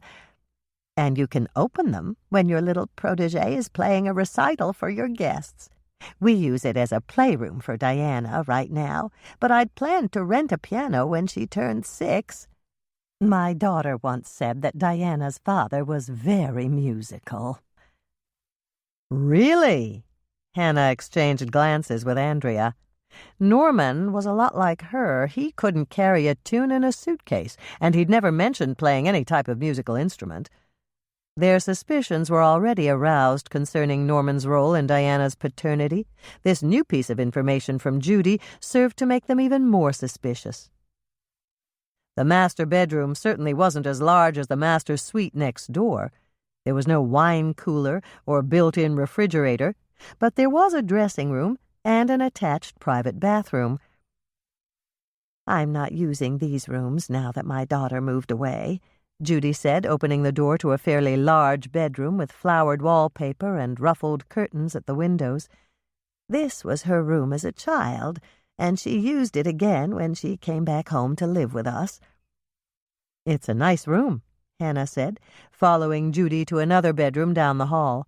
She noticed that Andrea wasn't lagging behind, and she wasn't sure why, but she wasn't about to mention it to Judy. This is the guest room, Judy said, opening the door so that Hannah could see inside. There's a connecting bathroom between the 2 bedrooms. That's convenient, Andrea said, joining them so quickly Hannah doubted that Judy had noticed her absence. Where's your granddaughter's room? Right here, next to my bedroom. It was originally the nursery, and there's a connecting door between her bedroom and mine. That must have come in very handy when she was a baby, Andrea commented. Oh, it did. I left it open for the first few years so that I could hear her if she woke up during the night. Now that she's a big girl, we close it. Unless there's a storm, of course, then we leave it open. I can tell you're a wonderful grandmother, Hannah said. I hope so. Diana is my life. She's a sweet girl, and I love her so much. You should have seen me the first day I took her to Ready, Set, Learn and left her there. I came home and cried. I did the same thing when my daughter went to preschool, Andrea admitted. You want them to grow up with every advantage, but part of you wants to keep them as babies. Exactly. Hannah watched as Judy and Andrea shared a smile. She was a bit uncomfortable pretending to feel the same way when a similar occasion hadn't actually happened to her, so she walked over to look at the vertical blinds in Diana's room. "Oh, wow," she exclaimed, pulling them closed to reveal a large picture of Cinderella getting into the pumpkin coach in the lovely dress she would wear to the ball at the palace. "Where did you get these wonderful blinds?" "There's a home decorating store at the mall that sells them. Cinderella's on this window, and the Little Mermaid's on the other. They're Diana's favorite Disney characters, and they were her birthday present when she turned 3. Hannah looked around at the rest of the room. The wallpaper was printed with colorful hot-air balloons in every shape and size imaginable, floating in a cerulean blue sky dotted with puffy white clouds. The bed was child-size and had a fluffy pink comforter with a white ruffle around the edges.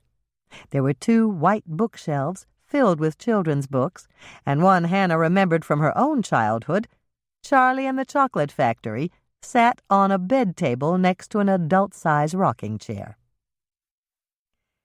"Are you reading that for a bedtime story?" she asked Judy. "Yes, for the 3rd time. Diana just loves it. Next week we're starting the Harry Potter series.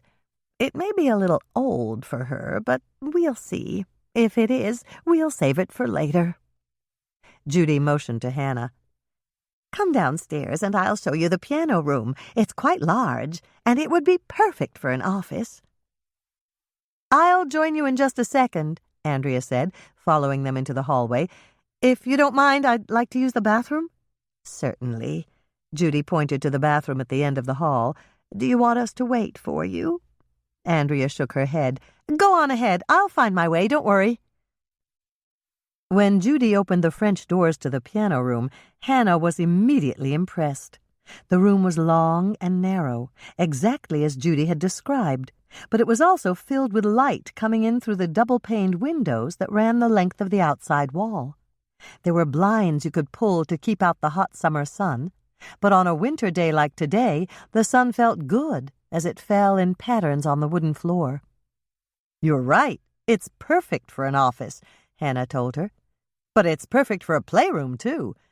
Diana loves it. She has Saturday play dates with another girl from preschool. One week they're here, and the next week they're at her mother's house. I think both of them would rather be here. There's more room for them to play, and we always bake cookies in the afternoons." Judy looked sad for a moment. "That's one of the reasons I really hate to move. This is the only home that Diana has ever known. It's not going to be easy for her to adjust to a new house, a new school, and new friends. Not to mention a mother that comes home every night and a new father who suddenly appears in her life." "So, did you get it?" Hannah asked the moment Andrea pulled away from the curb. "Of course I did. I got everything I needed and a lot more besides." "A lot more?" "Yes." Andrea took the on-ramp and merged onto the highway. "We stayed a lot longer than I thought we would. It's almost time to go over to Club 19. "Okay, but what did you mean when you said you got a lot more than just a DNA sample?" "There was a comb on the dressing table in the room Dr. Bev used. I bagged it and put it in my purse." "Why?" "It had a couple of hairs in it, and I thought we might need it for her DNA. It can't hurt, right?" "Right. I'm not sure if we need it either, but we might. And you got something to use for Diana's DNA sample?" "Some things." Hannah frowned slightly. "What?" "Some things, plural. I got a sample of Diana's hair from her hairbrush and a spoon that was next to a bottle of children's cough syrup. I figured that should do it. But then I spotted a Band-Aid with blood on it in her wastebasket, so I took that too." "So you got hair, saliva, and blood?" "Yes, and Bill's detective book said that all 3 could be used to get samples of DNA. We'll let Doc Knight choose whichever he wants. Did you get anything?" "Yes." "What?" "A guilty conscience. I really liked Judy, and I feel terribly guilty about deceiving her." "Well, don't. We're the best chance she has to be happy again." Hannah looked at her sister in bewilderment. "What do you mean?" "I mean, Judy doesn't really want to move. She loves that house. When she showed it to us, she was really proud of everything she'd done to it, especially the playroom for Diana and how she decorated Diana's bedroom. She's a good mother to Diana, a lot better than Dr. Bev is. Remember when she said that Dr. Bev was more interested in socializing with her friends than she was in spending time with her daughter?" "I remember." "I came back in time to hear what she said about reading to Diana every night. That's what parents do. She's taken over as Diana's mother because Dr. Bev doesn't want to be bothered." It was a harsh assessment, but Hannah couldn't help but agree. "You're probably right," she said. "While you were upstairs, Judy told me that she baked cookies with Diana and her friends, and how worried she was about the move and whether Diana could adjust to a new home, a new preschool, making new friends, a mother who came home every night, and a new father." "I knew I was right," Andrea signaled and pulled off the freeway. "Judy doesn't want to give up her house and move. She wants to stay right where she is and be Diana's mother. That's why I said that we were her best chance at happiness. If we succeed in breaking up Dr. Bev and Norman, Judy's life with Diana will stay exactly the way she wants it." Chapter 19. The interior of Club 19 reminded Hannah of the Eden Lake Pavilion, except that it was 3 times larger. The outside was stucco, nondescript gray stucco, but the interior was wood. There was a wooden floor that had been polished to a full gleam, and wooden walls that were hung with framed posters and signed pictures of every jazz group and luminary that had performed there. The tables were small and square, seating 4 people, but Hannah noticed that they had 4 hinged and rounded leaves. Once the catches on 2 opposite leaves were released, the table could be made into an oval that would seat 6 people. If all 4 leaves were released, the resulting round table could seat 8 people. It was a clever design, and Hannah wondered why more restaurants didn't use it. "Hi, I'm Shelby," their waitress said, bustling up to their table. "Can I get you a drink?" "I imagine you can, or you wouldn't be working here," Hannah's pedantic mind said, and Hannah did her best to tune it out. Of course, the grammatically correct question should have been, "May I get you a drink?" But it wouldn't be wise to correct their waitress and alienate her right off the bat. "Iced tea for me," Andrea said. "I'm driving." Hannah was about to ask for the same when she reconsidered. It was a cold day, and she wanted something warm. "Do you have any non-alcoholic coffee drinks?" she asked. "Yes, we do. We have a raspberry latte, a caramel latte, and a chocolate apricot latte. They're all made with flavored syrups and milk that's been frothed in our espresso machine." "Could I change my order to a raspberry latte?" Andrea asked, giving Shelby an apologetic smile. "Sure, honey, no problem. And you, ma'am?" Hannah wondered just when she'd graduated from honey to ma'am. Or was it an elevation in status? It could be a demotion, because she looked older than Andrea, more matron than miss. Perhaps she should have worn the wig inside and put on makeup and... "Ma'am?" "Oh, sorry. I'd like to have a chocolate apricot latte. And when we called in for reservations, we were told the owner might be here, and that perhaps we might be able to speak to him. It's about Cinnamon Roll 6. "Just my favorite group in the whole world," Shelby exclaimed, and then she looked slightly embarrassed. "They're so good.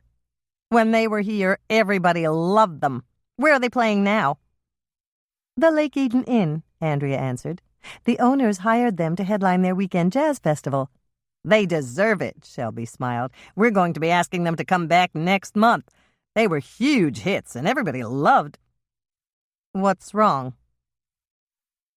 She'd obviously gotten a cue from Andrea's distressed expression, and Hannah reached out to pull out a chair. "Sit," she said, brooking no nonsense. "You obviously haven't heard, and I'm afraid we've got some bad news for you." "About Cinnamon roll 6? Shelby asked, sinking down in the chair that Hannah had pulled out for her. That's right. There was a bad accident on the highway, a multi-car pileup. The band bus was in that accident. Shelby's face went so pale her bright red lipstick stood out like a beacon. Buddy? She asked, clasping her hands together.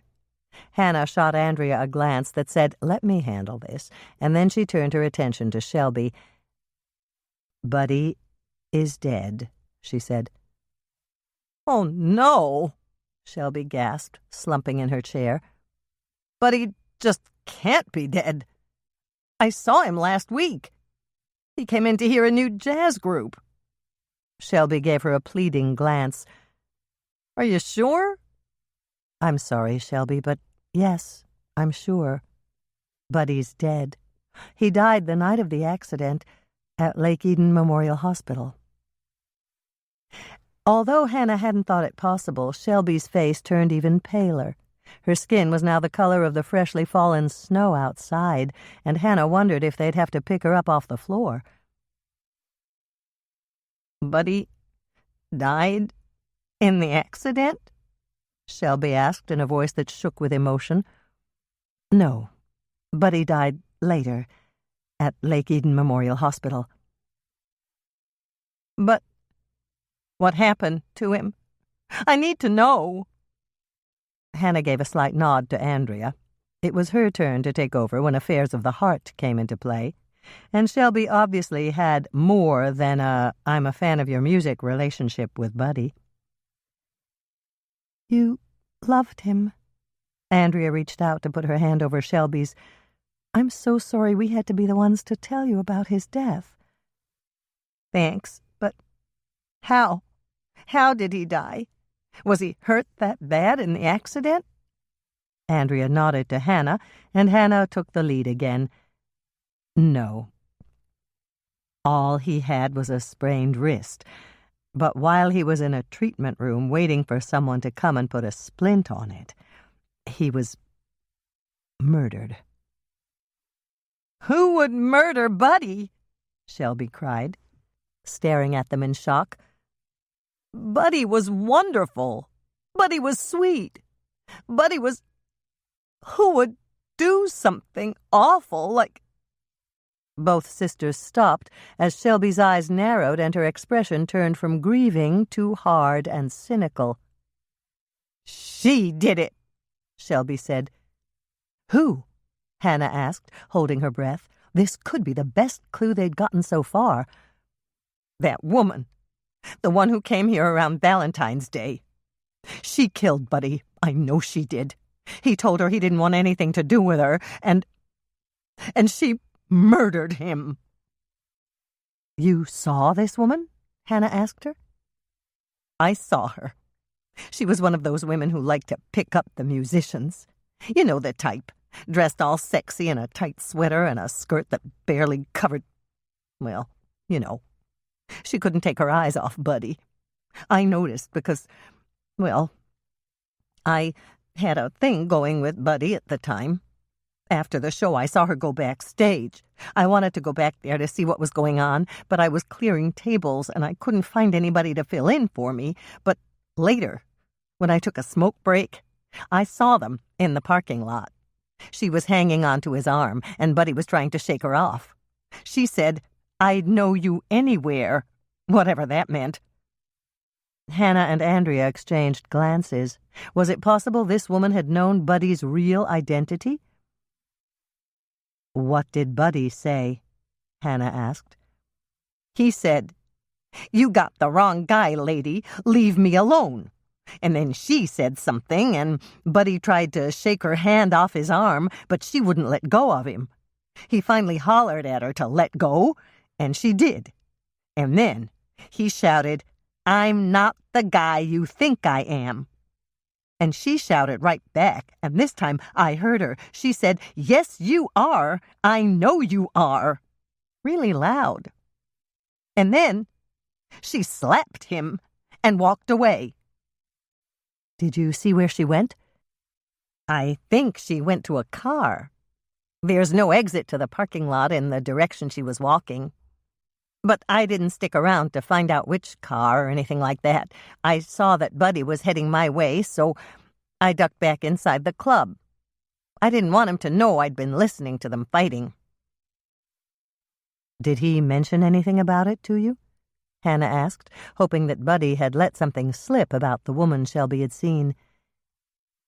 "He didn't bring it up when he came in. But I did," Shelby admitted. "His cheek was red from where she slapped it, and I asked him what happened." "What did he say?" Andrea asked, leaning forward expectantly. "He said there was a crazy lady who came backstage and harassed him. He went out to the parking lot to get away from her, but she followed him and slapped him. I asked him why some lady would harass him, and he said that she seemed to think he was someone from her past.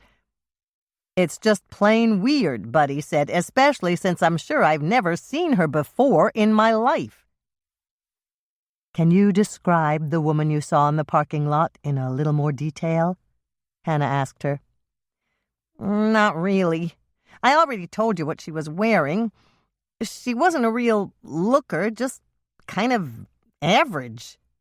But she had on a ton of makeup. And dark hair. She had dark hair. I took her picture with my cell phone when she was hanging onto Buddy in the parking lot, but it didn't turn out very good. Hold on a second and I'll find it for you." Hannah held her breath as Shelby clicked through the photos on her phone. This could be a real breakthrough. When Shelby found the one she was looking for, she gave a satisfied sigh. "Here it is," she said. "There were over 100 pictures on there, but I found it. The light was kind of bad in the parking lot, and I was a ways away, but you can sort of see what she looks like. I was afraid to get any closer because I thought they might spot me, and I didn't dare use the flash.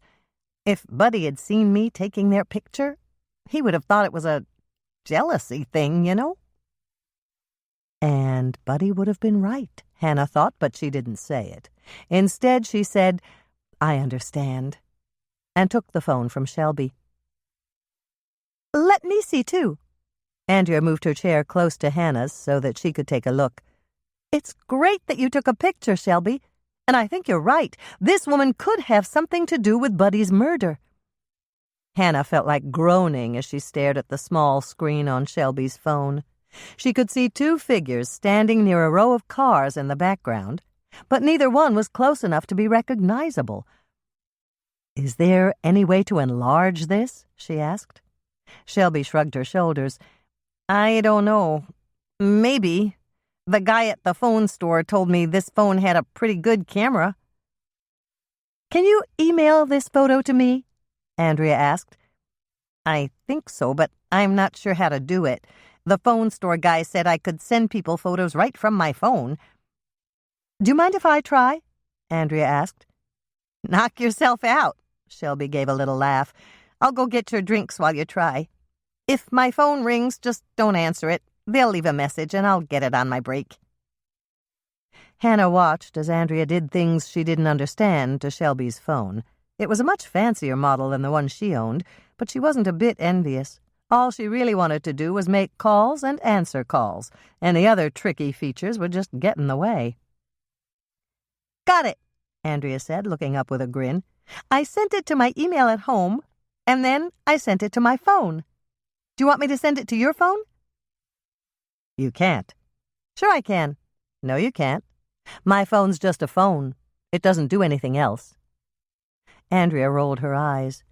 "You're in the Stone Age, Hannah. You really should replace it with a newer model." "Why? It works just fine the way it is, as long as I remember to charge it." "But really, Hannah, there are newer models that do so much more." "I'm sure there are, but I finally figured out this phone, and I don't want to switch." "All right. Fine. Stay behind the times. I bet you still have a typewriter somewhere in your closet." Hannah had a clear mental picture of the portable Olivetti she'd used to type her college term papers. It was perfectly good, and she kept it in a cabinet in her laundry room. "Well, do you still have a typewriter in your closet?" "No," Hannah said quite truthfully. "I don't." Well, I'm glad to hear that. Maybe there's hope for you yet. Andrea glanced down at Shelby's phone again. Do you want to know what date Shelby saw this unrecognizable woman with Buddy? Yes, that's very important. We'll ask her when she comes back. We don't need to ask her. I know. You're psychic? No, I'm smart. And I'm in step with the new technology. The photos are grouped in her phone by date. All I had to do was access the date menu to find out it was taken on the second Saturday in February. Sally and Dick were here. What? I asked Sally when she hired Cinnamon Roll 6 to headline her jazz festival, and she said it was right after the show on the second Saturday in February. Andrea tapped the screen of Shelby's phone. So, Sally or Dick might have seen this woman? It's possible. We can go out to the inn and ask. There's something else we can do first. We can ask Norman if he can enlarge this photo, or sharpen it, or do something so that we can recognize the woman. I'm not sure that Norman can do that. Why not? He's always helped you with photographs before. I know, but I'm not sure Dr. Bev will let him help us. You're not sure? So you're not going to ask? Andrea looked incredulous. What happened to the woman who was going to fight for Norman? Did she turn back into a doormat when I wasn't looking? Hannah sighed deeply. No, she didn't. I didn't. I'll call him myself and tell him we need his help. Shelby came up to their table carrying a tray with 2 tall glass cups. "One raspberry latte and 1 chocolate and apricot latte," she announced, placing them on the table. Then she turned to Andrea. "Did you manage to send that picture?" "Yes. Don't erase it, though, just in case, okay?" "Okay. I wouldn't erase it anyway. It's the last picture of Buddy I've got." Shelby's lip quivered and she blinked several times. Then she took a deep breath and set 2 small plates in front of them. "We started serving the appetizers, so I brought you some. This is Nancy's piggy chicken. Nancy's the owner's wife, and it's made from her recipe." Piggy chicken? Hannah looked down at her plate. The aroma wafting up to her was heavenly. "It looks like rouladen." "What's that?" Shelby looked puzzled. "It's meat that's been pounded thin and rolled up with some kind of filling inside. Then it's baked or fried." "That sounds a lot like this."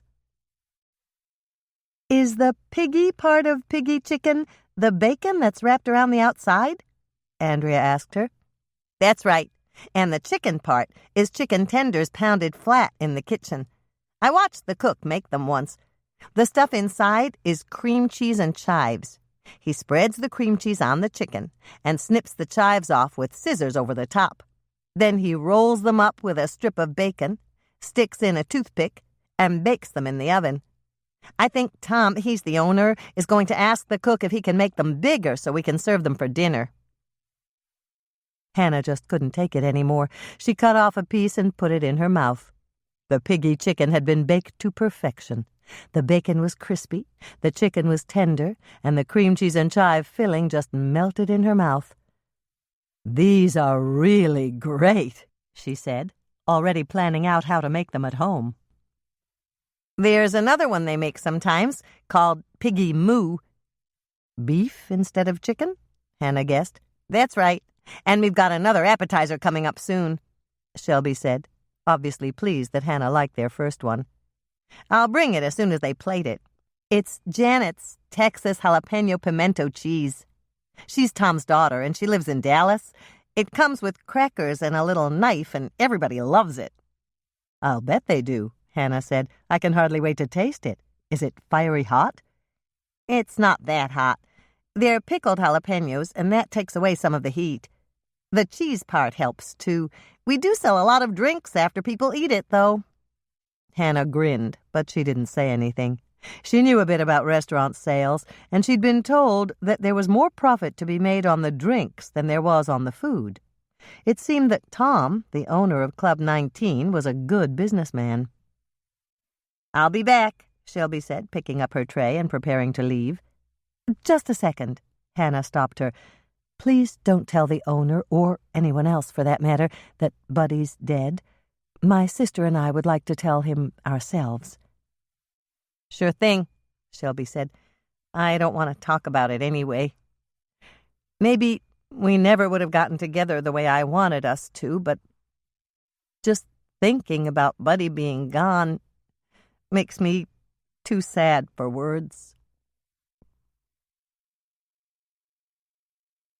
Chapter 20. "So, what now?" Andrea asked as they drove away from Club 19.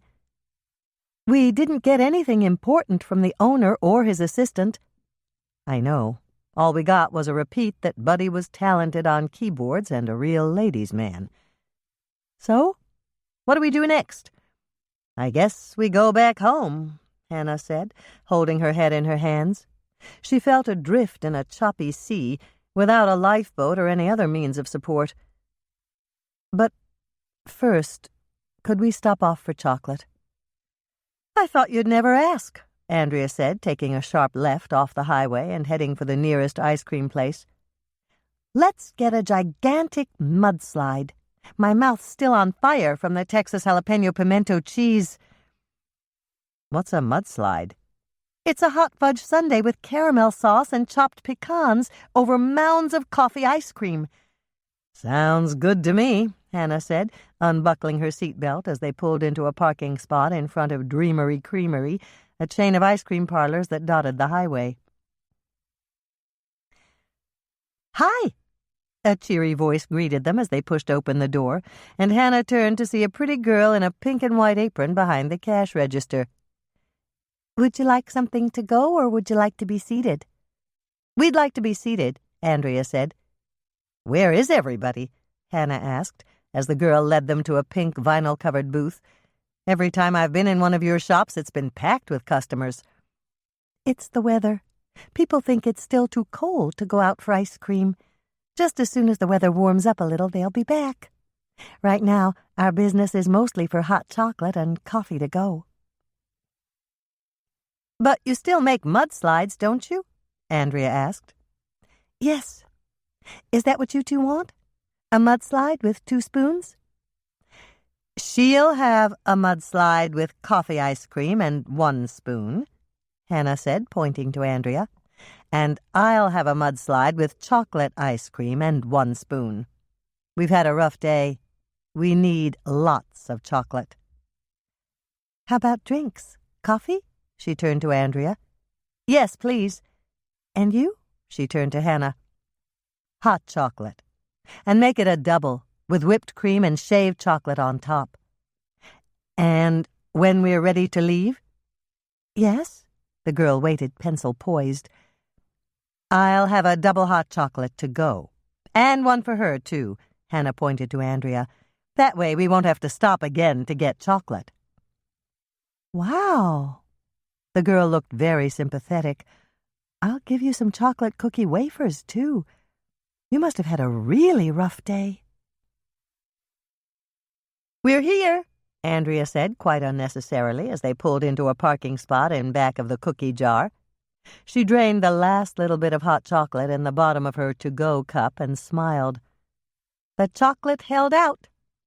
"And it's a really good thing," Hannah said, releasing her seatbelt and opening the car door. "Coming in?" "You bet.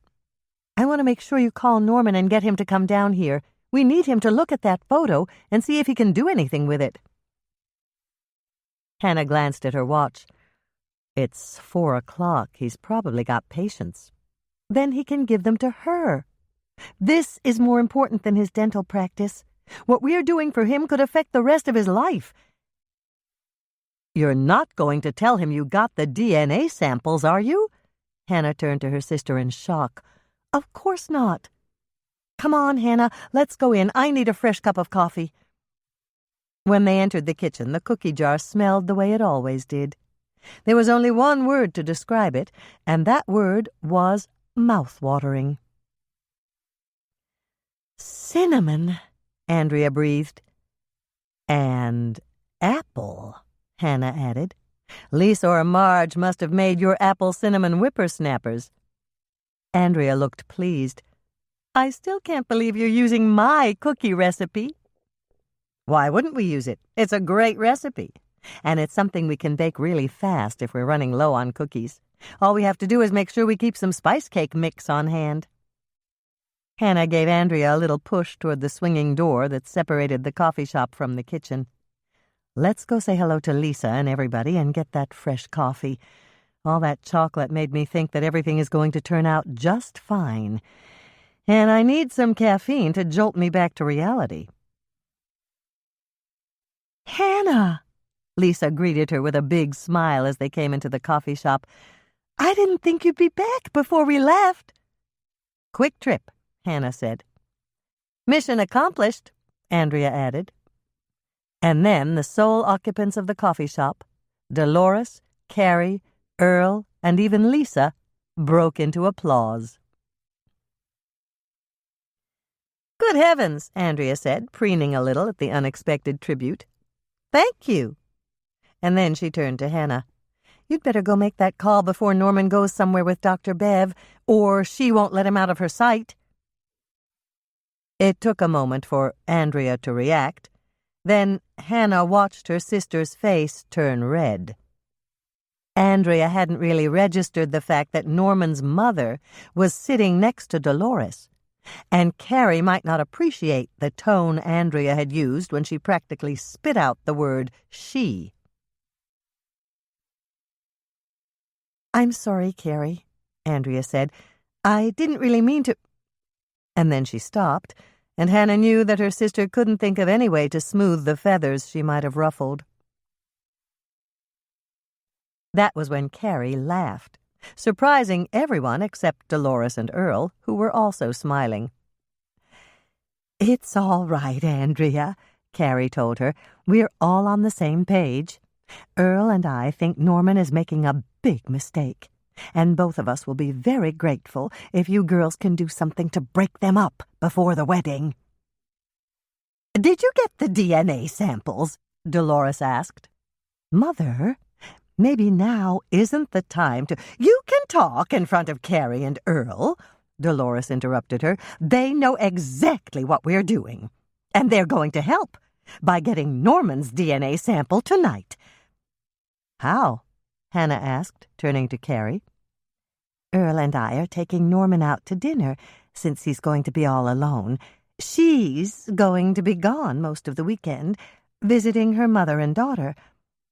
I see, Hannah said, shooting Andrea a warning look.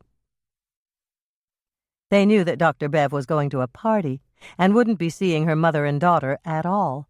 It might have been gratifying to share this information, but this wasn't the time to tell Carrie and Earl that their future daughter-in-law was a liar. Doc and I are going out to the inn, too, Dolores informed them, and we're going to join Carrie, Earl, and Norman for dessert. That way, Doc will have Norman's sample, and he can take everything to his friend at the lab tomorrow. How long will it take to get an answer? Lisa asked the question they all wanted to know. Doc's not sure. It all depends on how busy they are, but his friend knows how important this is, and he's promised to speed things up any way he can. That's good. Andrea looked relieved. I just hope we can get an answer before the wedding. So do I, Carrie said, and thank you so much for what you did today. Dolores told me all about it. Why don't you girls join us for dinner tonight? Dolores suggested. It'll be my treat. And then all of us can join Carrie and Earl's table for dessert. Wonderful. Carrie turned to Hannah. Andrea said that you needed to talk to Norman anyway. That's right. It's about the murder. One of the waitresses at Club 19 took a photo of Buddy and a woman arguing in the parking lot the night before Buddy told the band's manager that he wanted to leave Cinnamon Roll 6. And you think this woman might have something to do with his murder? It's possible.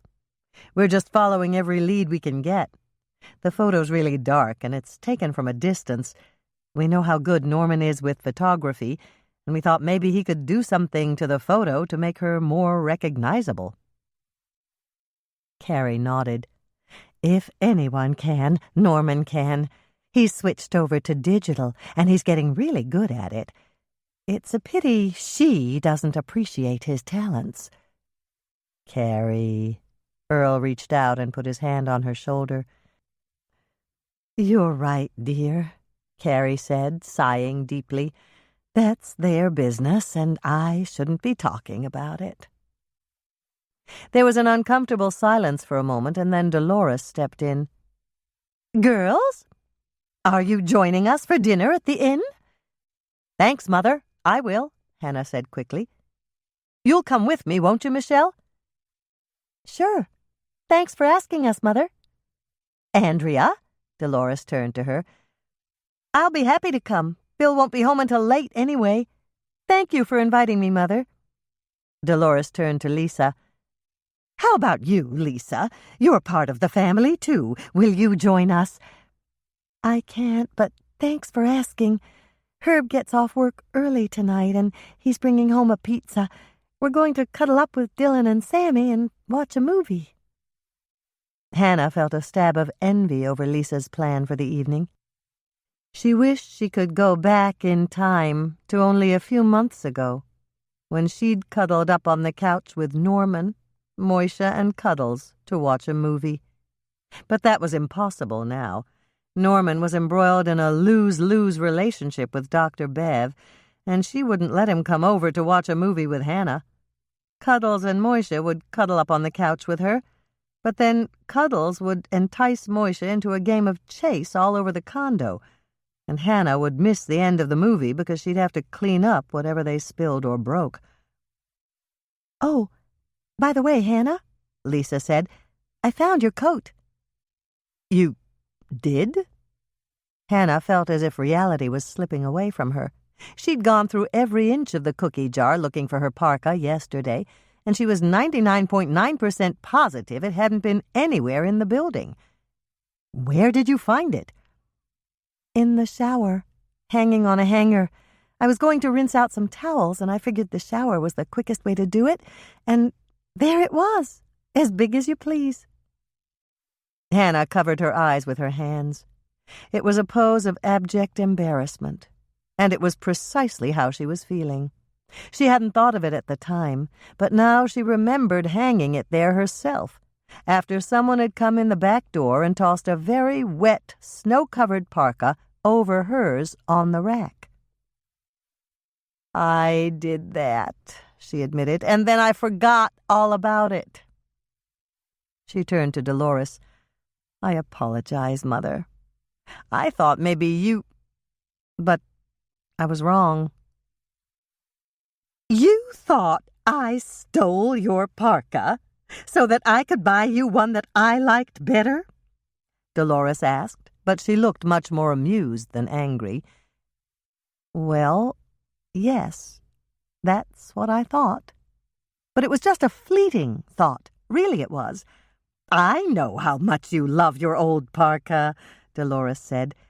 "Do you want me to try to return the new one?" "No, don't do that." Hannah stopped and gave a sheepish grin. "I love my new parka. It's perfect for me. It makes me feel special and loved, and I've never had a parka that made me feel that way before." "That's wonderful, dear." Dolores gave a little smile. "Now the only question is, what are you going to do with your old parka?" "I'm going to ask you to take it back to Helping Hands, Mother. It's not in any worse shape than it was when I bought it. Maybe someone else can use it." "Nice idea," Dolores said, giving her daughter an approving nod. "And don't forget to take the charity write-off when Stan does your income tax. I'm sure Helping Hands will value it at least a nickel, maybe even as much as a dime." Chapter 21. They'd almost finished their entrees when Andrea turned to Doc. The samples I got are in my car. Samples? Doc gave her a questioning look. I wasn't sure exactly what to get, so I collected Diana's hair, saliva, and blood. And I got some of Dr. Bev's hair. Is that all right? That's fine, Andrea. Better too much than too little. Doc turned to Dolores. Right, Laurie? That was when something happened that shocked all three Swensen sisters. Their mother giggled. Hannah stared at Dolores as if she'd suddenly grown wings and a tail, and she knew that Michelle and Andrea were staring at Dolores in the very same way. No one had ever made their mother giggle like a schoolgirl before. I was, of course, referring to this incredible salmon, Doc explained, popping the last bite in his mouth. I knew that, Dolores said, and then, to Michelle's, Andrea's, and Hannah's surprise, she giggled again. All this was a bit much for Hannah. She didn't really mind that Dolores and Doc had shared a private joke, but it was a little embarrassing to see her mother so giddy, especially since they hadn't had anything except bottled water to drink. "Are you going to submit the sample you took from Buddy?" She stopped, rephrasing what she'd said in her mind. "Are you going to submit the sample that you took from the man we thought was Buddy to the lab at the same time?" Yes. Doc was suddenly all business. Unless he was in the military in the last couple of years, his DNA won't be on file, but I think it's worth a try. Some of our government agencies are building up DNA banks, and perhaps he was involved with one of them. I've got to tell you, I'm curious. I want to know why he was using a fake name and what he was doing here in Minnesota. But it's not just a matter of simple curiosity. He may have a family looking for him, or someone else who'd like to know what became of him. "What did his driver's license say?" Michelle asked. It was a Minnesota license issued to Bernard Allen Neiman. It was Buddy's picture, and the physical description matched the man we thought was Buddy Neiman. "But not his blood type," Hannah pointed out. That's true. We got that from a Red Cross blood donor card. The name on the card was Bernard Allen Neiman, and it was stamped on the back with the name of a Seattle, Washington blood bank. Seattle again. Hannah filed the information away for future reference. Cammy had said that Buddy mentioned some trouble in Seattle at one of the breakfasts they'd shared. She had to remember to ask Norman if he'd ever come into contact with Buddy Neiman, since Norman had lived in Seattle when he'd gone to dental school. I have a question for you, Hannah, Doc said, leaning forward to garner her attention. Is there any way to make a good bran cookie? It was so far removed from their discussion about the murder that Hannah was startled. "Do you mean a bran cookie that tastes good?" That's exactly what I mean. I have quite a few patients who need to have more whole grain in their diets. I asked my hospital cooks to make bran cookies, but the ones they made were so awful, nobody would eat them. "I told Doc that if anybody could make a bran cookie taste good, you could," Dolores told her. "I can try. What ingredients do I have to use?" Bran, oatmeal, and that's it. You can put in anything else you want. "How about eggs?" Eggs are fine. "Butter?" Certainly. Just don't use margarine. "Can they have some raisins?" Michelle asked. Raisins? Doc looked thoughtful. Yes, raisins would be good. And you can put in any spices you like. Those are fine. "I think we can do it," Michelle said, smiling at Hannah. "What do you think?" "I agree. I think we can do it if we have a couple of days to experiment." Great. Doc turned to Dolores. I wonder if those awful bran cookies are one of the reasons Ben is leaving. "I doubt that." Did you ever taste one of those bran cookies? Doc asked her. "No. Then you don't know how bad they were. "Are you talking about Ben Matson?" Hannah asked, very surprised when Dolores and Doc nodded. The last time she'd seen Ben, only 2 nights ago at the hospital, he'd seemed content with his job. Ben landed a much better internship, Doc explained. He wants to make plastic surgery his specialty. And something opened up at one of the most prestigious hospitals in Los Angeles. I can understand why he felt he had to jump at the chance. Hannah knew when it was time to keep silent and when it was time to speak up. This was one of those times to speak up. "What hospital is he going to?" she asked. Rolling Hills Vista Clinic. They're leaders in the field of facial reconstruction. You've heard about the remarkable new face transplants, haven't you? Hannah had. She was certainly in favor of transplants in general. She even had a donor card. But she wasn't sure exactly how she felt about face transplants. It seemed almost like stealing a dead person's identity, and she balked at the idea of someone else walking around wearing her face.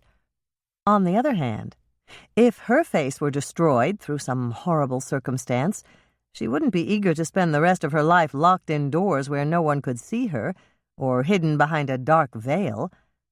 Then she might embrace the idea of wearing a donor's face, but it still gave her shivers just thinking about it. "Doc explained it to me on the drive out here," Dolores told them. "This isn't a clinic that does ordinary facelifts or nose jobs or anything like that. They work with the most serious cases, and their goal is to give their patients a better life." "It'll be a great opportunity for Ben," Doc said. "I'm just glad Marlene is staying. She's a real help to me. But enough about my interns. Who's going to get the DNA sample from Norman?" "Carrie volunteered to do it after we joined their table for dessert," Dolores told him. "When Norman finishes his, she's going to snitch his dessert fork and slip it to me under the table. I'm going to bag it and put it in my purse. I'll give it to you when we get to the car." "Thank you, Natasha," Doc said, winking at Dolores. "You're welcome, Boris," Dolores said, winking right back. Then both of them laughed, and Hannah laughed too. Dolores seemed happy and carefree tonight, even after a long day of work. Spending time with Doc Knight was obviously good for her. Hannah watched as several of Sally's busboys took extra chairs to Carrie and Earl's table. Once everything was arranged, Carrie motioned to Dolores's party, and they all got up and crossed the dining room. Andrea took the chair next to Dolores, while Michelle took the one next to Doc.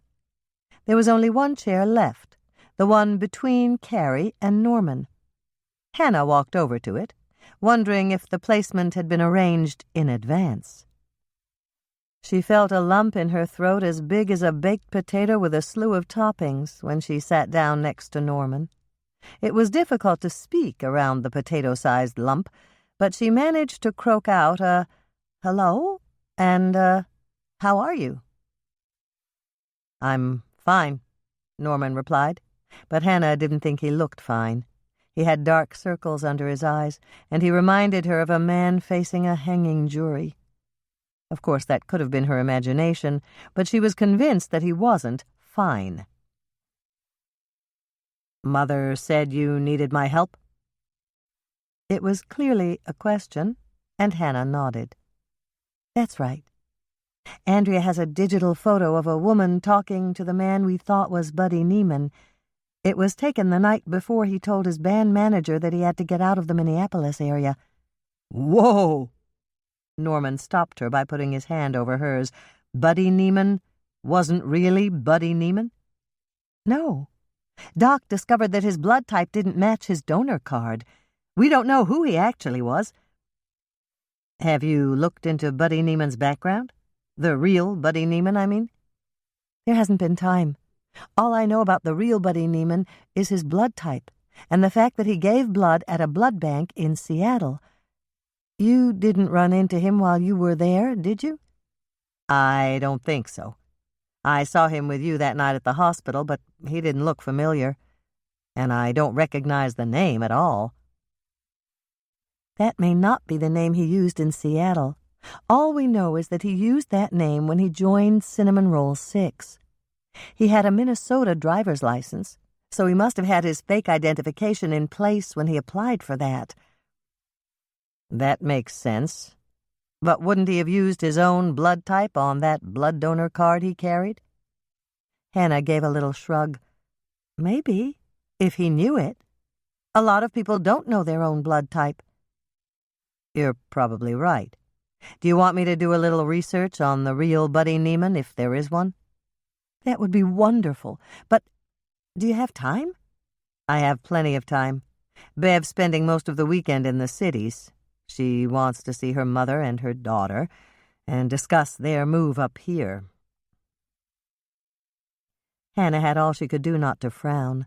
Dr. Bev was already lying to Norman about where she was going and why, but there was no way Hannah was going to tell Norman that now.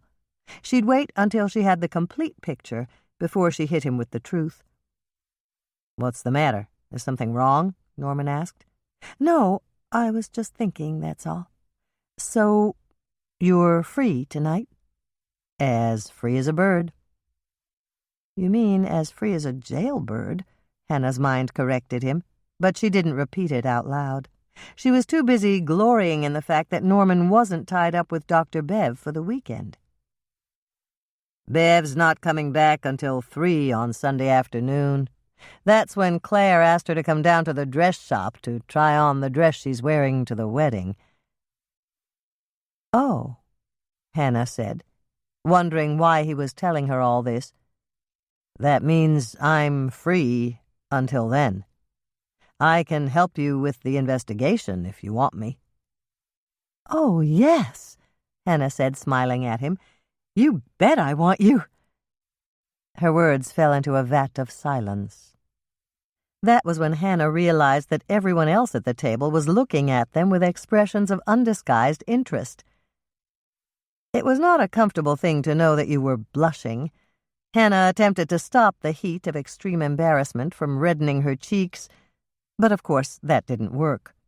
She could tell that she was as red as her hair, and that couldn't have been an attractive sight. "Norman just offered to help me with the investigation into Buddy's murder," Hannah explained to everyone else, hoping against hope that her cheeks were returning to a color approaching normal. "And I just told him that I want his help." "Hello, everyone." Dot Truman Larson, Sally's head waitress, arrived at their table in her usual breezy and friendly way. "How are you all tonight?" "We're fine," Hannah said, so grateful for the interruption that she could have given Dot a giant bear hug, and might have even offered to babysit her toddler for a period of no less than a solid month. "Sally's got something special planned for you," Dot told them. "She made her mom's apple pie just for you." "I love apple pie," Doc said. "Me too," Norman added, and there were nods all the way around the table. It seemed that apple pie was everyone's favorite. "Great! We've got it warm with vanilla ice cream, cinnamon ice cream, sweetened whipped cream, and creme fraiche. We've also got sharp cheddar cheese for those who want it. Coffee?" "Coffee all around," Earl said, speaking for all of them. Carrie waited until Dot had left, and then she gave a contented smile. "This is just like old times. It feels so good to be with all of you again." Norman didn't say anything. He just smiled, reached out, and squeezed Hannah's hand. Chapter 22. Hannah could barely believe the change she saw in Devin Murphy. Only 2 nights ago, when Devin had first met the keyboard player from Cinnamon Roll 6, he'd been as awestruck and as eager as a puppy wanting to please. Tonight, as he took his place with the rest of the band, he seemed completely self-assured. "I think Devin just grew up," Hannah whispered to Michelle. I know, Michelle whispered back. Lonnie says the only time he's ever really confident is when he's playing music. The program started with several classic jazz numbers, and Hannah watched Devin with interest. He was good, very good, and she was proud that Kirby Wells at the Jordan High Music Department had helped to produce such a talented performer. Hannah watched with interest as Sally got up from her front row seat and walked to the microphone. But instead of saying a few words about their featured band, as everyone expected, she just smiled at her husband and said, Most of you don't know this, but I used to sing at a club in Minneapolis. I was singing Something Cool by Billy Barnes when Dick walked in one night, and ever since then, it's been our song. That was the Cinnamon Roll Six's cue to start playing, and Hannah was amazed as Sally began to sing the song that June Christie had made famous. She'd never guessed that Sally could sing so well. The whole audience was silent, mesmerized by the song and Sally's melodic voice. "That was terrific!" Michelle exclaimed when the last note had faded away. "Yes, it was," Hannah responded, wondering why Sally had given up what must have been a promising singing career to become a chef. They were friends, and it was something Hannah would ask when the time was right. Once the applause had dwindled and Sally had taken her seat next to Dick again, the band began another number. "Take 5, Michelle whispered, and Hannah knew that her youngest sister wasn't suggesting a 5-minute break. It was the jazz piece that Paul Desmond had written and the Dave Brubeck Quartet had made famous in the 60s. It showcased the alto sax and keyboard players, and Hannah crossed her fingers for luck. This was Devin's chance to show how talented he really was. Hannah found that she was holding her breath as Devin picked up the unusual time signature and superimposed contrasting rhythms and meters. Instead of simply duplicating what Brubeck had done, which would be no easy task in itself, Devin put his own twist on it. She gave a little smile as Tommy Ash joined in on the alto sax, playing the Paul Desmond part. He was excellent, but Devin was the real star of the piece. And then she was lost in the music, the rhythms, the complicated and intricate interplay of the instruments. It was a world of bright, shining notes, sequencing as trippingly as glissandos, intricate and unexpected harmonies, and pure melodic pleasure. And then the final note sounded, tugging her back to reality as applause filled the room. "Wow," she mouthed, turning to Norman. "Wow is right," he said, close to her ear. "I had no idea Devin was that good." "Neither did I. And to think all he needed was a chance to—" Hannah stopped speaking, suddenly realizing that she hadn't checked to see if Devin had an alibi for the time of Buddy's murder. "You're not thinking what I think you're thinking, are you?" Norman asked. "I probably am. Of course, I don't believe it for a second, but I have to check it out." "It's okay," Michelle said, leaning close to Hannah. "Lonnie already checked it out." "He investigated his own cousin?" "Yes. Devin asked him to check out his alibi. He knew what it would look like, since he was hanging around with Buddy in the hospital, and then he got Buddy's job when he was killed." "Where was Devin when Buddy was murdered?" Norman asked as they followed the crowd out of the room. "With Felicia Berger. She's a nurse's aide this year at the hospital, and she came in to tell Buddy that a doctor would come in to splint his hand in a few minutes. Felicia knew Devin from high school, and she asked him if he'd help her fold up some of the chairs they didn't need in triage any longer and take them to storage." "And he left Buddy there in the room alone?" Hannah asked. "That's right. Buddy told him to go ahead, that he'd be leaving for the inn as soon as he got the splint on his wrist anyway." "How long was Devin with Felicia?" "They were still together loading folding chairs on the racks when they heard that Buddy was dead. Devin's in the clear, Hannah. You can cross him off your suspect list. With pleasure. Are you sure you don't mind if we bake at your house? Michelle asked Norman as they entered the lobby. I don't mind at all. Nobody's baked in that great double oven since the last time... Norman stopped and cleared his throat. Since the last time Hannah came over. Dr. Bev doesn't bake? Michelle asked, and Hannah felt like handing her the Academy Award for looking so surprised, even though Hannah had told her that Dr. Bev didn't bake. No. She doesn't really cook, either. We go out a lot. That must get boring. Sometimes it does. Hannah suspected that Michelle was really asking questions to make Norman realize how empty his life would be when Bev lived in his house. She applauded the effort, but she couldn't help feeling sorry for Norman. He looked uncomfortable as he answered Michelle's questions, but she wasn't about to interfere with whatever Michelle had in mind. As she watched, Michelle reached out and patted Norman on the shoulder. Well, we're going to bake you some cookies tonight. I thought you had to bake bran cookies for Doc Knight. We do, but we'll bake something for you, too. What's your favorite fruit? Norman thought about that for a moment while they walked through the lobby toward the front door. Peaches, he said, stopping at the coat rack to pick up his coat. I haven't had anything with peaches for a long time. Then we'll bake you some peach cookies. How about that? Sounds good. Norman's response came fast, and Hannah knew he was looking forward to the night ahead. But she still wasn't sure exactly what Michelle was trying to accomplish. Once they'd put on their coats and pulled on their boots, they stepped out into the crisp night air and began the short walk to the parking lot. In colder weather and snowy conditions, Dick hired someone to ferry customers back and forth to the parking lot, but it was well above 40 degrees tonight, and Norman shook his head when the college kid offered to take them to their cars. We'll walk, he said, and then he turned to Michelle and Hannah. Is that okay with you? Fine with me, Hannah said quickly.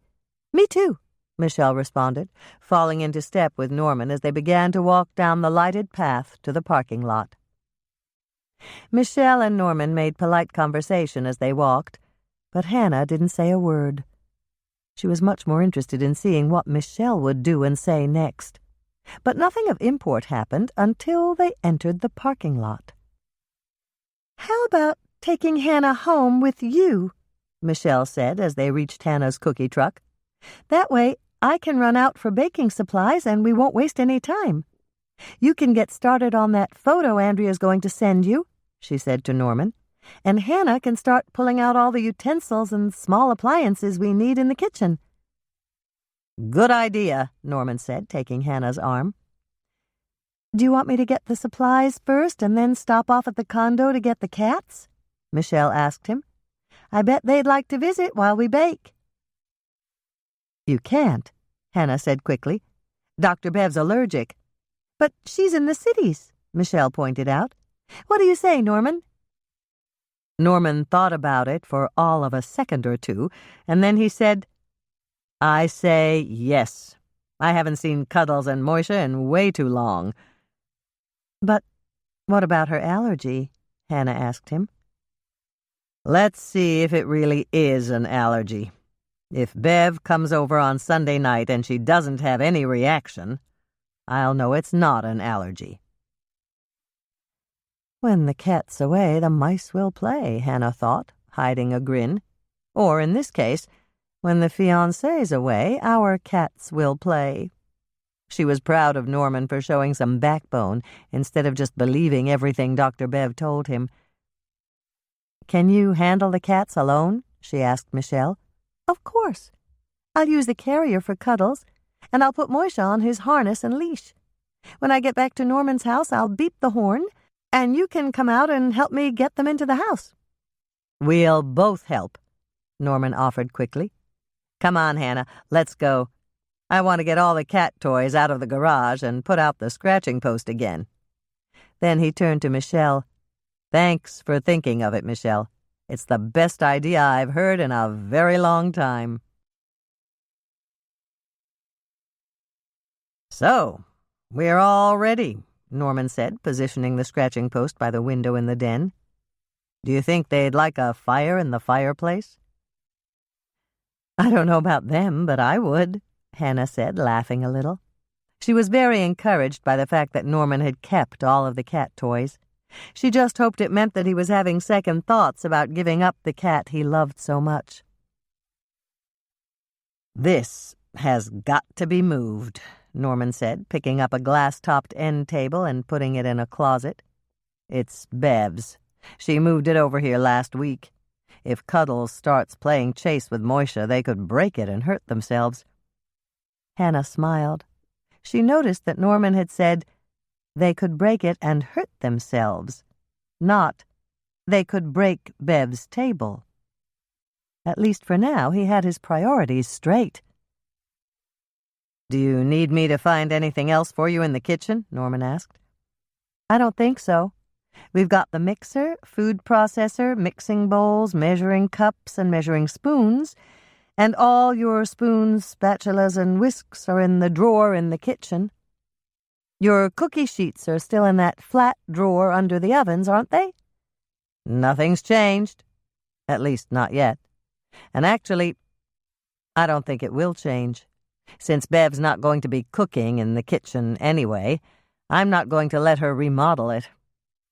It seems like a waste, doesn't it? It does to me. Then we're agreed.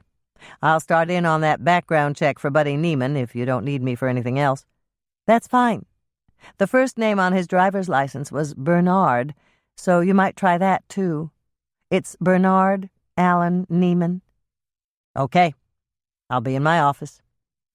I'll bring you a fresh cup of coffee when it's ready. Hannah walked over to the espresso machine on the counter, poured in some bottled water, and flicked it on. That would be great. And Norman paused to listen. Was that a car horn I heard? I think it was. And that means Michelle must be here. Let's go help her bring in the cats. Hannah eyed the huge box of ingredients that Michelle carried into Norman's kitchen. Where did you get all that? At the Red Owl. They were open past 8 at night? I drove past on the off chance Florence might be there, and she was in the back, unpacking some boxes. When I told her I needed lots of stuff, she was happy to let me shop.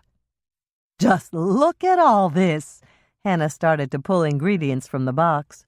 Cream cheese, peach jam, peach pie filling, white sugar, flour, baking soda, 2 pounds of salted butter, ground cinnamon, whole nutmeg, and a nutmeg grater? That's only the first layer. I've also got pecans, eggs, and sliced canned peaches. And in that second box over there, Michelle pointed to another box, I've got bran flakes, oatmeal, raisins, brown sugar, and vanilla. I figured Norman must have salt, so I didn't buy that. This must have cost you a fortune. Oh, it did. But that's okay. I can afford it. How? You don't earn much working part-time at the college. Michelle laughed. I can afford it because I charged it to Mother. But, you sound like a motorboat, Michelle interrupted with the tease they'd used as children. It's okay, Hannah. Mother told me to charge all expenses to her. She wants us to break up Norman and Dr. Bev, and she also wants us to solve Buddy's murder. She said it's her assignment to us, and she's happy to pay for it. Hannah felt a little like a kid stealing money from her mother's purse, something she'd never dreamed of doing when she was growing up. It made her very uncomfortable. Maybe I should pay Mother back. Absolutely not. It would only make her mad. Mother gave me her credit card and told me to use it. Besides, Mother can afford it. I can't, and you can't. You've got a point. Hannah gave a little shrug. Okay, I'll buy that. What kind of cookie are we going to make for Norman? We're making peaches and cream cookies. I thought it all out when I was shopping in the store. They're going to be soft, creamy, delicious cookies. Just wait and see. You're the boss on this one. I don't think I've ever made peach cookies in my life. There's always a first time, Michelle said, tossing Hannah a can of sliced peaches. Open these and drain them, will you? I'm going to start softening the salted butter and the cream cheese. 30 minutes later, Norman looked happier than Hannah had seen him look in several months.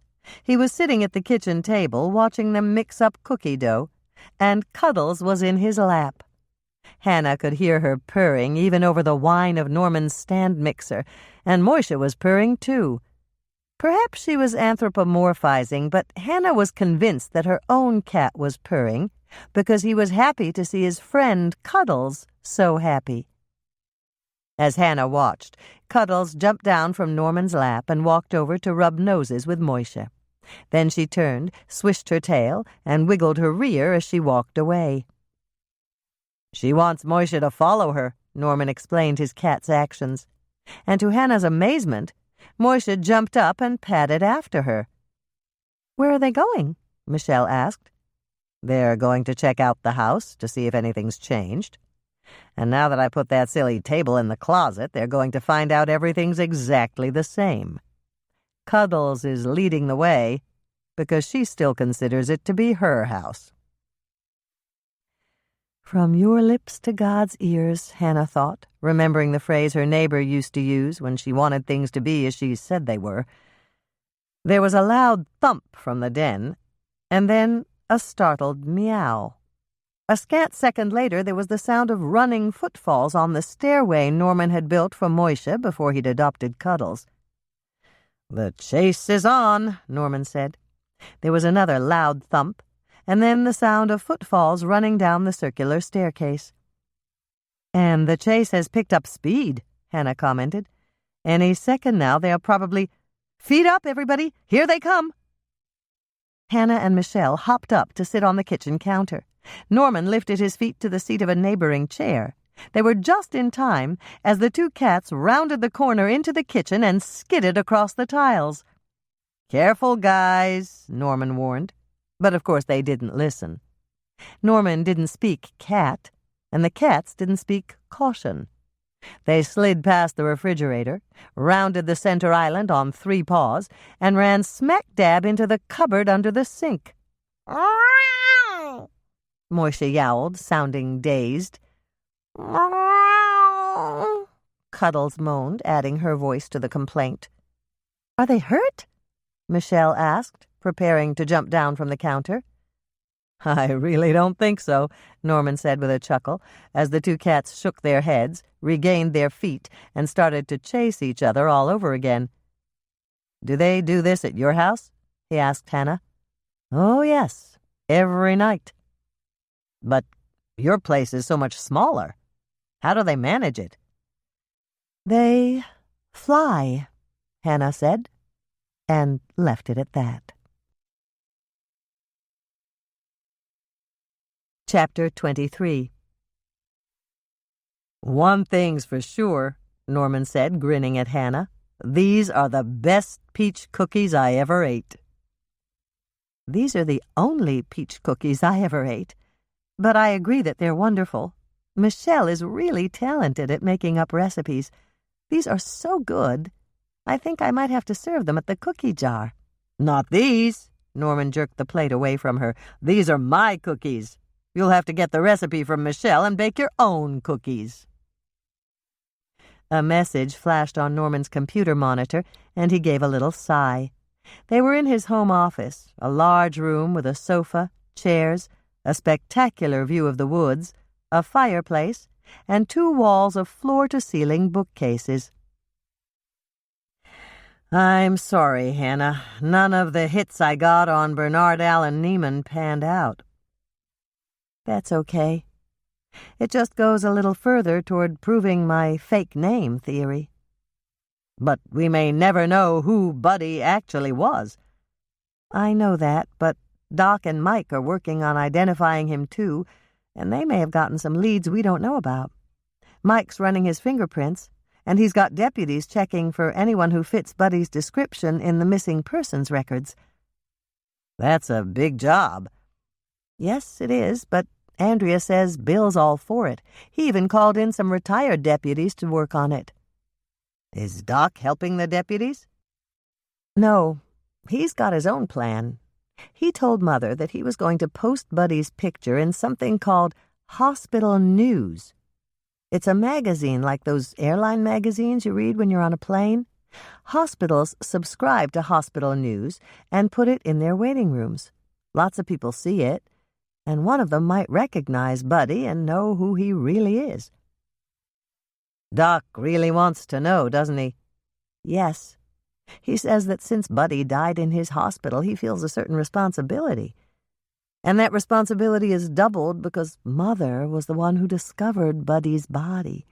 Both of them think that Buddy may have family or someone who needs to know what happened to him. They're probably right. Human beings don't live in a vacuum. Norman's computer gave a little ding, and Hannah turned to look at the screen. What does that ding mean? It means I have an email message. It's probably Andrea with the photo.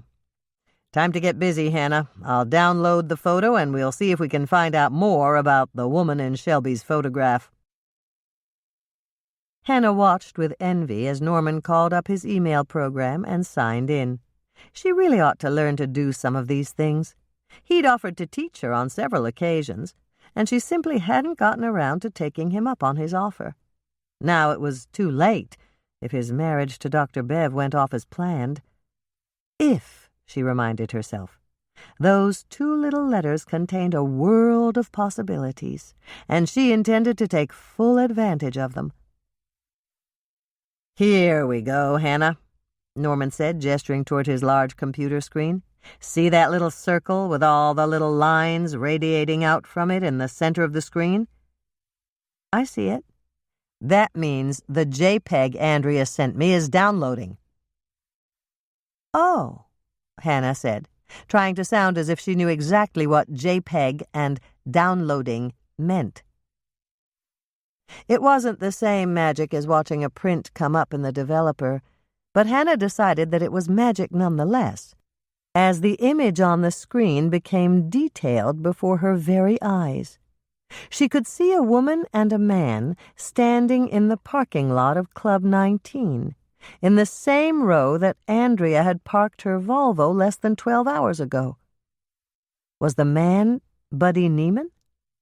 She'd be hard-pressed to give a definitive answer. The best she could do was say that it could be Buddy Neiman.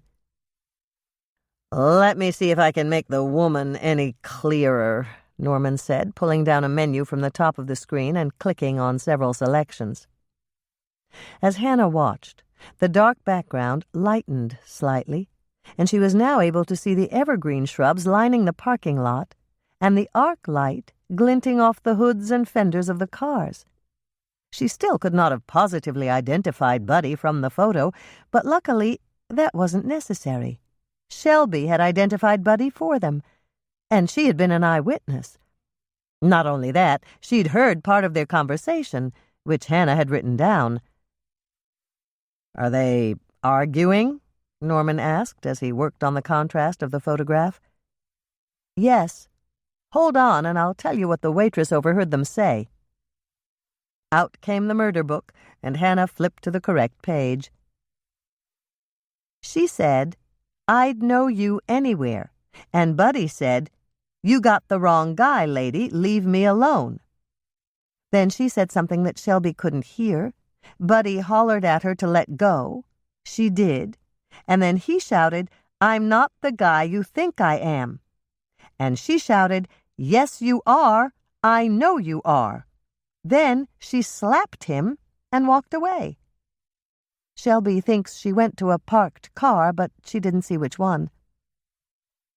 Interesting. The argument? No. Look at this. Norman used the mouse to point to a section of the photograph on the screen. See these 3 spots of light here? On the woman's wrist? Yes. I see them. They're a reflection of some type, aren't they? Exactly right. They must have caught the light from the arc light in the parking lot behind them. The reflection is clearer than the rest of the photo. Hannah's mind was going so fast she felt dizzy. This very same thing had happened with the photo of Boyd Watson's killer. In that case, it had been one spot of light from the moon, and it had reflected off a cufflink that had led them to the killer. Could they be lucky enough to identify the woman who'd argued with Buddy by a reflection? This should work, Norman said. I'll select the area of her wrist and start by enlarging it 200%. Hannah watched as the section of the photo Norman had selected filled more of the screen. Could it be her watch? Or maybe a bracelet? It could be, but it looks to me like something on the watch or bracelet is catching the light. Can you enlarge it even more? I think so. Those spots are bright. And they're in sharper focus than the rest of the photo? Hannah asked. That's right. How did you know that? You told me when we were working on the photo Lucy took of the killer. You said that since the cufflink emitted reflective light of its own, it was sharper than the rest of the photo. Norman began to smile. Do you remember everything I say? Not everything. Sometimes I forget on purpose. Give me an example of what you forget on purpose. The fact that you're getting married and I'm losing you forever, Hannah thought, but of course she didn't say that. I'm forgetting the fact you said I should have my teeth checked. Norman laughed. Okay, that's fair. But you probably should have... I know.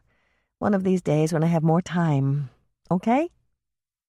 While they were talking, Norman had changed the percentage of enlargement until it now stood at 400%. They look like little starbursts, Hannah said. But they're getting a little... what do you call that? Grainy, if you're doing print photography. Since this is digital photography, I think we could say that we've enlarged so much, the image is breaking up into pixels. Would that be like pointillism? It looks a little like George Seurat's painting of boats on the Seine, except that the dots are like stars, and all three of them are pinkish-orange. That's it exactly. The colors from the arc light, and you're right when you say they look like starbursts. They're snowflake ornaments on a silver bracelet. Hannah turned to stare at him in shock. How do you know that? I know because Bev has a bracelet just like it. My mother gave it to her for Christmas. Hannah was so shocked she wasn't sure what to say. Do you think the woman in the photo is Bev? No, Norman gave a little laugh. You said this was taken at a jazz club, didn't you? Yes, Club 19. Well, Bev doesn't really like jazz, and I can't imagine her going to a place like that. If you'd said it was taken outside Orchestra Hall, I would have believed it, but definitely not a jazz club. Don't push it. Hannah's better sense put the warning in her mind. The seed of doubt has been planted. Now let it grow. You already know she's a liar, but he doesn't know that yet. I wonder where your mother got that bracelet, Hannah said, pushing back the suspicious thoughts that were filling her mind. I'm not sure. I know she picked it up at the last minute. It's only 9, and I'm sure they're still up. Why don't we call and ask her? The snowflake bracelet? Carrie repeated when Hannah had posed the question to her. Of course I remember. Is Norman still on, dear? No. Would you like to? No. I just don't want him to know how much I paid for it. You see, I always pick up a few extra Christmas presents every year. People visit over the holidays, and if they bring gifts, I like to give them something in return. I call them Annies, just like my mother used to. That's for anybody. Isn't that cute?" "Yes, it is," Hannah said quite honestly. She also bought some generic gifts for Christmas drop-ins, and so did Dolores. "Well, that bracelet was an Annie. I had no idea Norman was going to drop by with her, and since she brought me flowers, I gave her one of my Annies." "Do you remember where you got it?" "Oh, yes. It was on sale at Cost Mart for $25. I bought 3, but that's the only one I used this year." "Do you know if they were a popular item?" Hannah asked, hoping that Carrie might have asked at the jewelry counter about them. "Oh, yes, they were very popular. The lady in line ahead of me was buying 4, and the lady behind me had 2 in her cart. I heard the clerk tell the lady in front that they'd gotten in a shipment that morning, and they were already almost sold out. They were online, too. Earl checked for me. I don't know where Costmart got them, but they were just darling. The design was gorgeous, and they were a great value for the price." "Stop, Carrie." "What?" "You're making me want to go to Costmart and see what they've got, and I hate to shop." "Well, just call me any time you want to go, and I'll go with you. I've got my Costmart Constant Customer card, and I get an automatic 15% off." Hannah gave a little groan, and Norman looked worried. "What is it?" he asked. "Your mother's convincing me I should go to Costmart with her. She's very convincing." Carrie laughed on the other end of the line. Of course she'd heard their conversation. "I told you, any time you want to go, just call me. Oops, I've got to go. Earl's calling me, and that means his favorite program is on. Talk to you later, Angel." "What's the matter?" Norman asked, noticing the puzzled expression on Hannah's face as she hung up the phone. "Nothing, really, but your mother just called me Angel. She's never called me Angel before." "Are you sure?" "Yes, I'm sure. She said, 'Talk to you later, Angel,' and then she hung up. What does that mean?" "It means she really likes you." "I know she likes me." "You don't understand. It means she really likes you. The only people she calls Angel are Earl and me. And now, you." "She's that pleased that I might want to go to Costmart with her?" "No, I think it's more than that," Norman said, and then he reached out to give her a hug.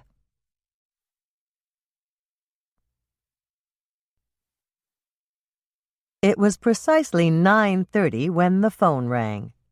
They were in the kitchen, watching Michelle bake Doc's bran oatmeal raisin cookies, and Norman reached out to answer it.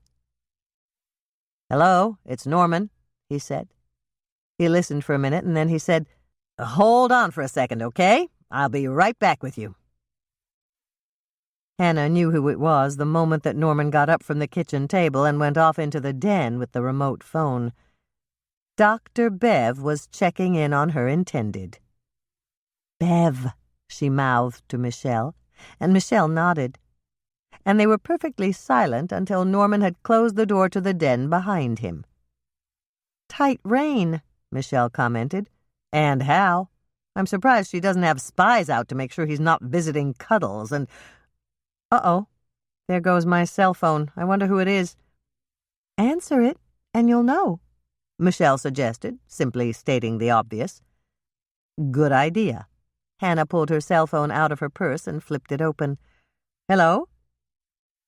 "Hannah, where are you?" "Mike," Hannah mouthed the word to Michelle. "I'm at Norman's with Michelle. Where are you?" "Between a rock and a hard place." "No, I mean, where are you?" "Oh, I'm about 45 minutes away. I'm with Lonnie, and he wanted to stop by to see Michelle. Can we come out to Norman's house?" "Of course," Hannah said, not even thinking twice. "Come on out, and we'll see if we can rustle you up something to eat. You're hungry, right?" "A working detective is always hungry. What you got?" "I don't know." I'll have to touch base with Michelle on that. Fine. With both of you cooking, it's bound to be good, whatever it is. Thanks, Hannah. Oh, is Norman there? I mean, right there? No, he's on the phone with Bev in the den. Good. I just wanted to find out if you got that DNA sample. And before you ask me how I know, let me just remind you that I'm a detective, and I can see right through the excuses that Andrea gives Bill. You went to see Bev's mother, didn't you? Of course we did. Does Bill know? If he does, he's never going to admit it. Think about it, Hannah. Bill's the Winnetka County Sheriff. He can't admit he knows his wife entered into a conspiracy with his sister-in-law to do something like that. So, did you get it? Just let me repeat Andrea's words when we walked into the cookie jar this afternoon. She said, "Mission accomplished." Good work. Look, Hannah, I can do something to rush this through our DNA lab, and I can pick up the sample tonight. Thanks, Mike, but we've got it covered. Doc Knight has a friend at a DNA lab, and he's driving the samples there tomorrow. His friend is going to expedite the whole thing. That's a relief. I was going to offer to run it through the police DNA lab, but I'd be risking my job on a civilian matter like that. But you still would have done it? Sure I would have done it. Norman's my friend, and there are some things more important than jobs. You're a good guy, Mike. Mike chuckled. Only some of the time. And when I'm bad, I'm really bad. But that's part of my appeal. Right, Hannah? Maybe. Hannah began to smile. Mike was attractive when he was being slightly wicked, and he was slightly wicked a lot of the time. She was just getting ready to say goodbye and take a look in Norman's freezer and refrigerator to figure out what they could serve to two very hungry detectives when Norman walked back into the room. "Hi, Norman," she said, holding out her cell phone. "Mike's on my cell phone. He wants to know if he can come over with Lonnie." Norman grabbed the cell phone and greeted Mike. "What's your ETA?" he asked. He listened for a moment or two, and then he laughed. "That's fine. I'll start thawing the steaks and see what the girls can put together. See you in about 45, then." Chapter 24. Precisely 40 minutes later, Hannah took a pan of cheese and green chilies biscuits out of the oven. "Those smell great," Norman said, coming up behind her and wrapping his arms around her waist. "I just want to lean over you and sniff." "I'm leaving now. I'm too young to hear things like this," Michelle said with a perfectly deadpan expression. Both Hannah and Norman started to laugh. They laughed so hard Michelle just had to join in. When they'd calmed down a bit, Michelle said, "They do smell good, Hannah. And this is an experiment?" "Yes. Shall we cut one in thirds and try it before Lonnie and Mike get here?" "Best idea I've heard all night," Norman said, watching as Hannah cut a biscuit in 3 pieces and buttered them. Michelle was the first to taste hers. She said, "I think I just burned my lip, but it was worth it." "Excellent," Norman pronounced, wolfing down another bite. "Oh, boy," Hannah said, knowing that it might be impolite to praise her own baking, but unable to keep her enjoyment nonverbal. The richness of the cheese and the mild heat of the green chilies were perfect with the flaky biscuits. "What did you do for a salad, Michelle?" Norman asked her. "I know I didn't have any lettuce." "You didn't have any cabbage either, so I made carrot slaw." "Carrot slaw?" Hannah stared at her sister, intrigued. "What's in it?" Michelle gave a little shrug. "Anything I could find in Norman's refrigerator and freezer that I thought would go with carrots." "Can we taste it?" Hannah asked. "Sure. I want to taste it, too. I have absolutely no idea how it turned out." Hannah and Norman watched while Michelle put servings of her carrot slaw in small bowls. "Here you go," she said, passing the bowls around. "Tell me what you think." Hannah smiled as she tasted a bite. Michelle had a natural sense of food combinations, and the salad was wonderful. Crunchy, salty, sweet. It's great, Michelle. I've never had anything like it before. I thought it should work, but I wasn't completely sure. Well, I'm sure it worked. Norman gave his approval. There's a pad of paper in the drawer next to the sink. Write down what's in it before you forget. You don't want to lose this recipe. Michelle had just finished jotting down the ingredients and the dressing when the doorbell rang. That must be Lonnie and Mike, she said. I'll go let them in. And I'll put on the steaks, Norman said, getting up to don a chef's apron. Hannah felt a warm glow when she saw the apron. It said, "Food by Norman," on the front, in block letters, and it was the one she'd given him the first time he'd barbecued at the 4th of July celebration at Eden Lake. "You still have the apron," she said. "Of course I do. You gave it to me. I'll never give it up." Their eyes locked, and a wealth of emotions welled up in Norman. Hannah could tell that because the same emotions were welling up in her. He knew it shouldn't end like this. She knew it shouldn't end like this. There was too much history, too much laughter, too much love to separate them forever. "Hey, you two," Mike burst into the kitchen. "What's cooking? I'm hungry as a bear." "You'd better be," Hannah warned him. "I just made 11 huge cheese and green chilies biscuits." "And I just made a big bowl of carrot slaw," Michelle added, smiling at Lonnie. "I love your carrot slaw," Lonnie said, smiling back. Michelle burst into peals of laughter, and Lonnie looked puzzled. "Did I say something funny?" "Yes, you said you loved my carrot slaw, and tonight is the first time I've ever made it." "Oh. Well, how about this? I love anything you make, Michelle." That said, Lonnie walked over to her and gave her a kiss. Hannah felt good, watching her sister and Lonnie interact. They appeared to have a clear understanding between them, and they were definitely a couple. "Okay, guys, 5 minutes to dinner." Norman flipped the steaks on the grill. "I just want you to know that we expect you to do justice to this meal." "Oh, we will," Mike promised, reaching out to snag a biscuit. "You'll spoil your dinner," Hannah warned. But it wasn't until the words left her mouth that she realized she sounded exactly like Dolores when she'd caught them snacking on cookies an hour before dinner. "Forget I said that. If you want a biscuit now, eat a biscuit. There's softened butter on the counter." The kitchen was filled with the mouth-watering smells of prime-cut steak cooking on a grill.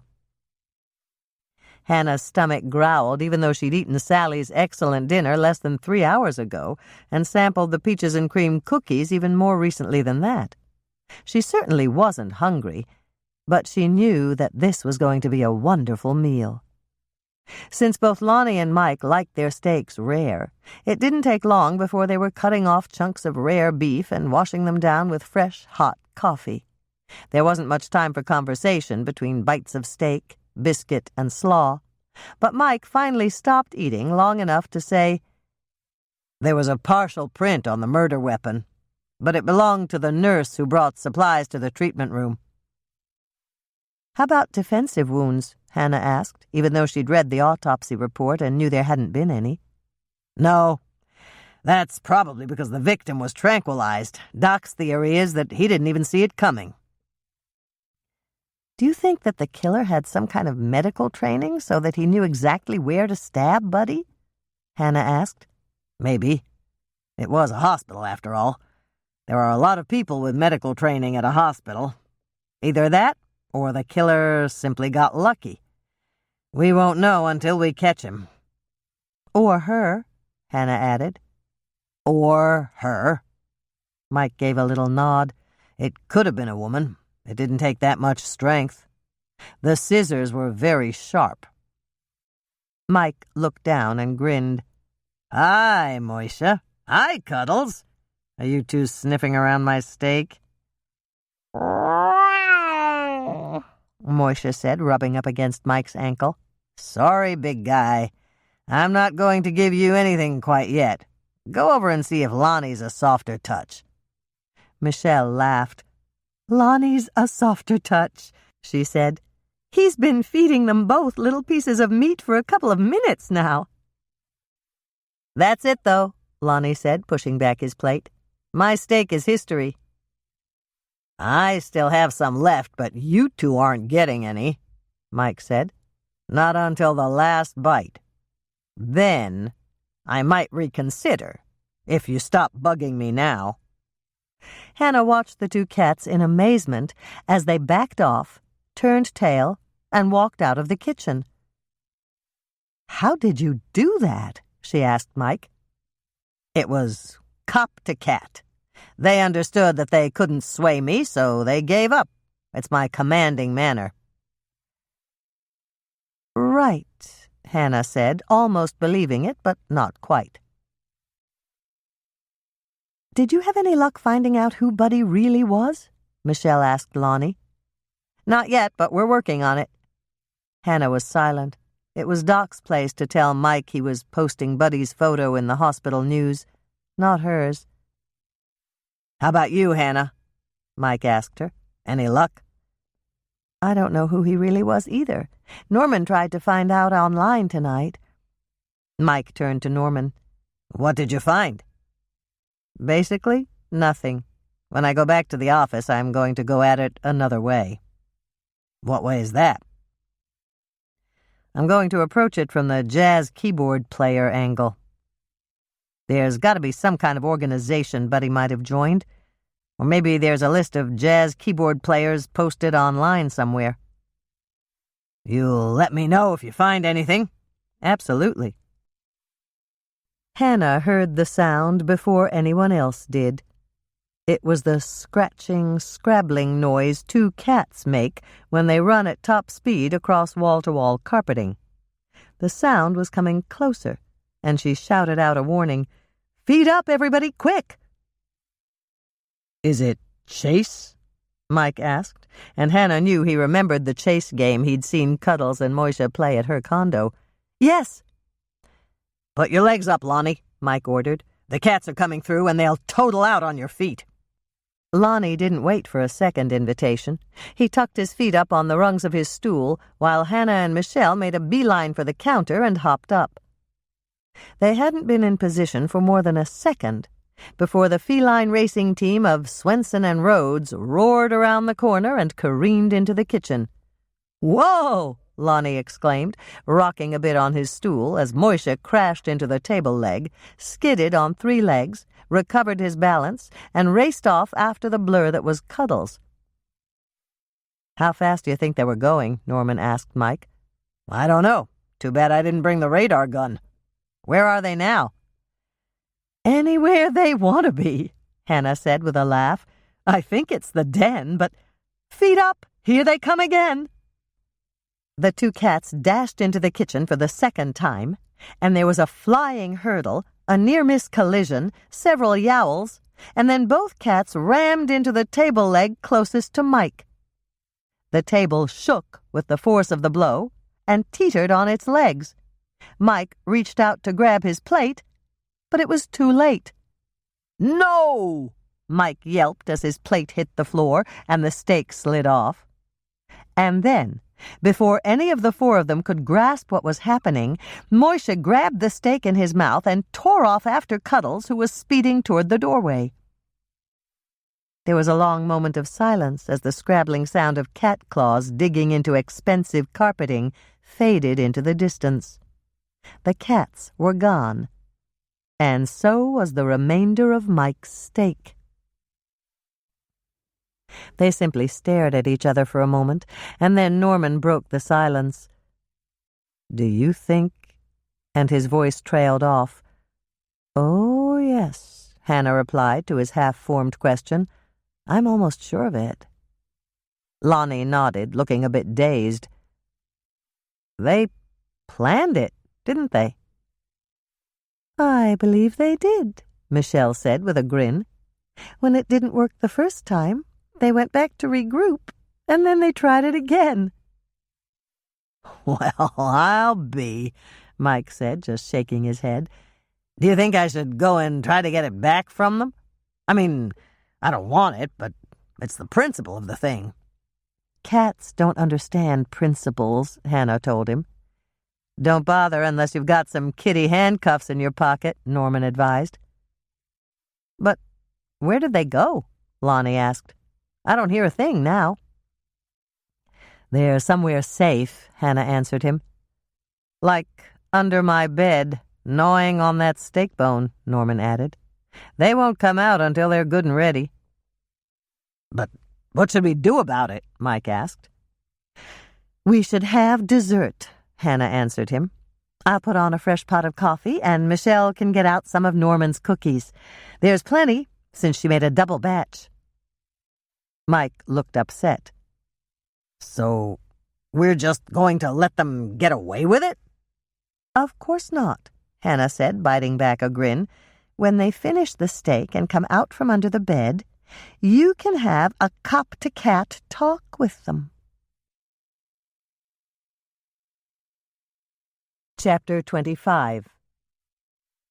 The church was crowded with men in suits, ladies dressed in their very best, and children who had been warned not to wiggle, chew gum, or otherwise call attention to themselves. The scent of the perfumes that the ladies were wearing had merged into one cloud of sweetness that made her want to sneeze. But she couldn't sneeze. No one could know she was here, in the choir loft, watching the spectacle that unfolded before her. No one could know that she just had to see him one last time before he was transformed into a married man with a family. Most of all, no one could know how desperately she wanted something to happen to stop the ceremony before he committed himself forever by saying, "I do."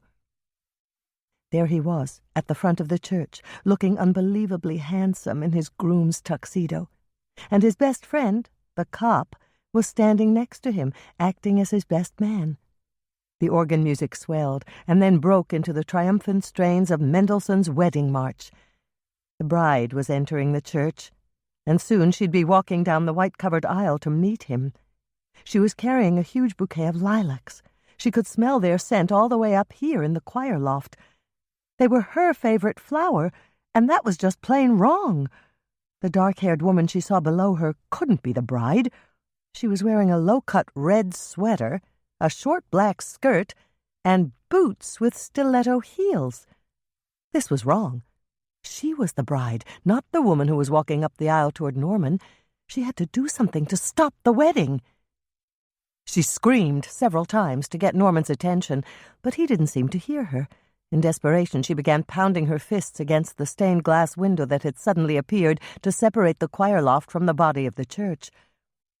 Row by row, the congregation turned to see her spread-eagled and pounding on the stained glass window. They looked horrified, but she couldn't help that. She had to stop the wedding. The false bride was going to take him away from her. And then the cop was running up the stairs to tackle her and snap on cuffs. And now he was leading her away, pulling her forward. But she held back, to look down at the false bride and listen as she opened her mouth to speak the words that would seal his fate forever. "No!" she shouted again. "No!" "Hannah? Wake up, Hannah! You must be dreaming. Are you all right?" It was Michelle, and Hannah sat bolt upright in bed. "Dreaming," she repeated. "Yes. I heard you thrashing around in here, and then you started moaning and crying. When I got to the doorway, you shouted, 'No!' like you were in terrible pain. That must have been a really awful nightmare." "Oh, it was," Hannah said, remembering Norman's wedding to Dr. Bev in full color, sound, and even smell. Michelle walked over to sit on the side of the bed. "If you tell me about it, you probably won't dream it again when you go back to sleep. How about it?" Hannah didn't say anything. She just shook her head. Perhaps Michelle was right, but she'd just have to take her chances. There was no way she was going to tell her baby sister that she'd been dreaming the final scene of The Graduate. and she'd botched the ending by going off to jail instead of running away with the man she loved and jumping on a bus in her bridal dress. It was difficult to get out of bed the next morning, and that wasn't entirely the fault of the 2 cats who were sleeping on her chest. Hannah shooed them away, sat up in bed, and punched the alarm clock to shut it off. It was 8:30 in the morning, but it was Sunday, and she didn't have to go to work. It was odd to see lights on in the house when she emerged from her bedroom. It was also nice to see lights on in the house when she emerged from her bedroom. Michelle was up, and Hannah could smell the welcome scent of Swedish plasma in the air. There was another scent, too, and it smelled like cinnamon and sugar. "Coffee?"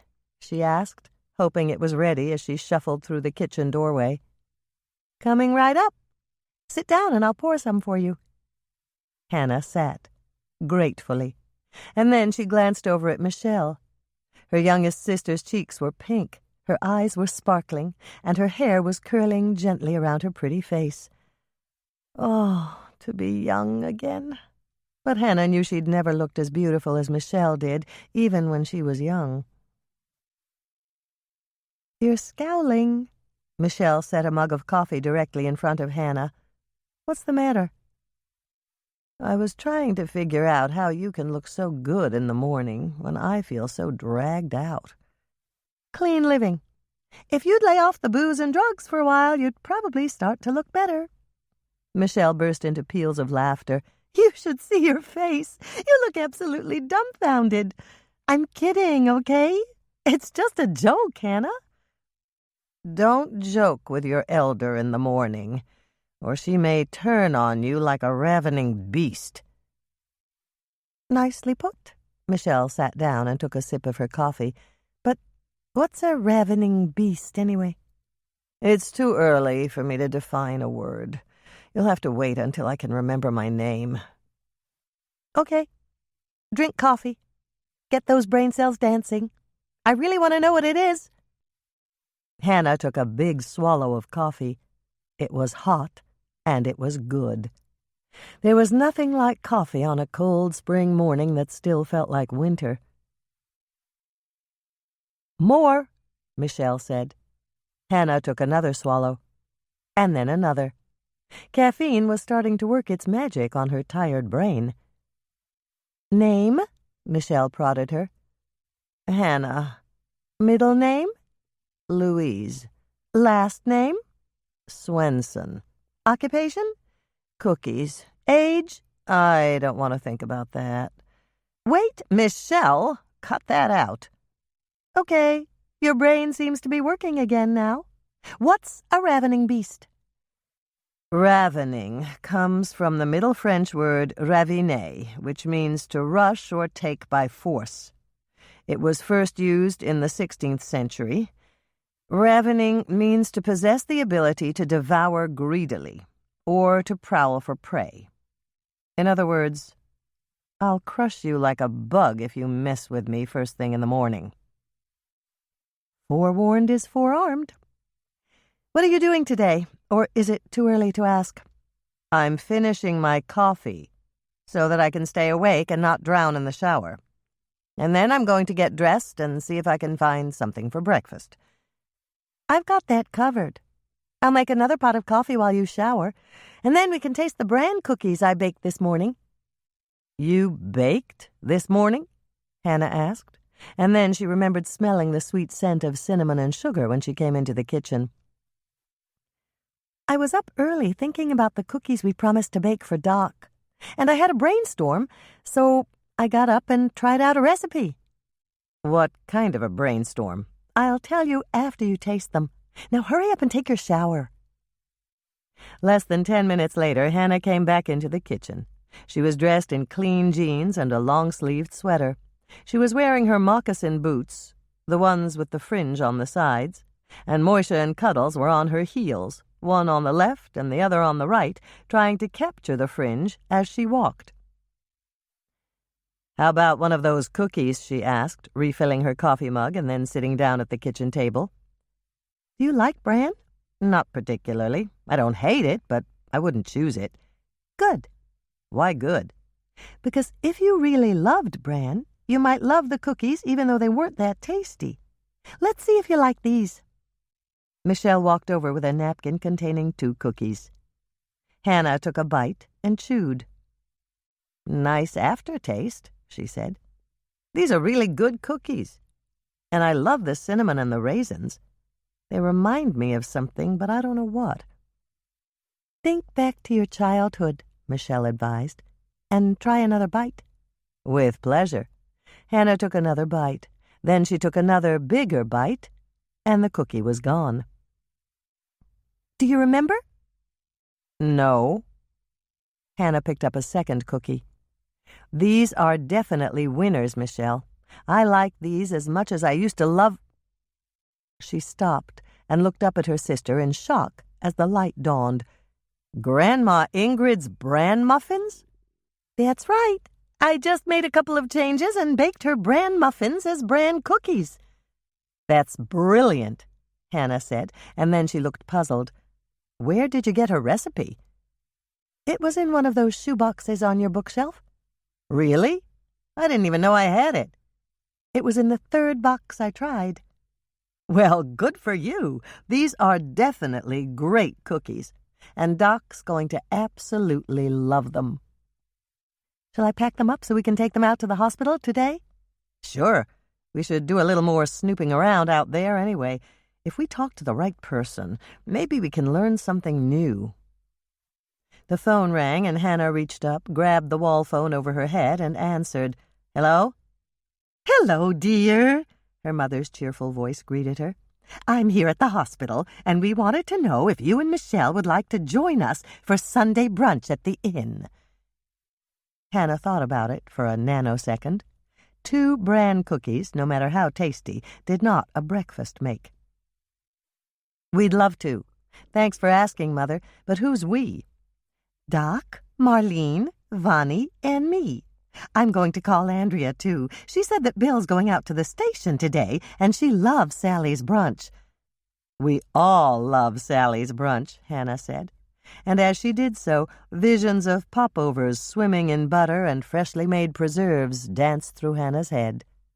They were followed by crisp strips of bacon that twirled like prima ballerinas, succulent sausages strutting their stuff, pancakes as light as a feather wheeling up like doves toward the sky, and homemade crullers rolling like wheels on a path to her plate. Bring your murder book, Dolores reminded her. Vonnie checked Buddy in, and she remembers something that might help you. And Marlene was with him part of the time in the hospital. She could have new information for us.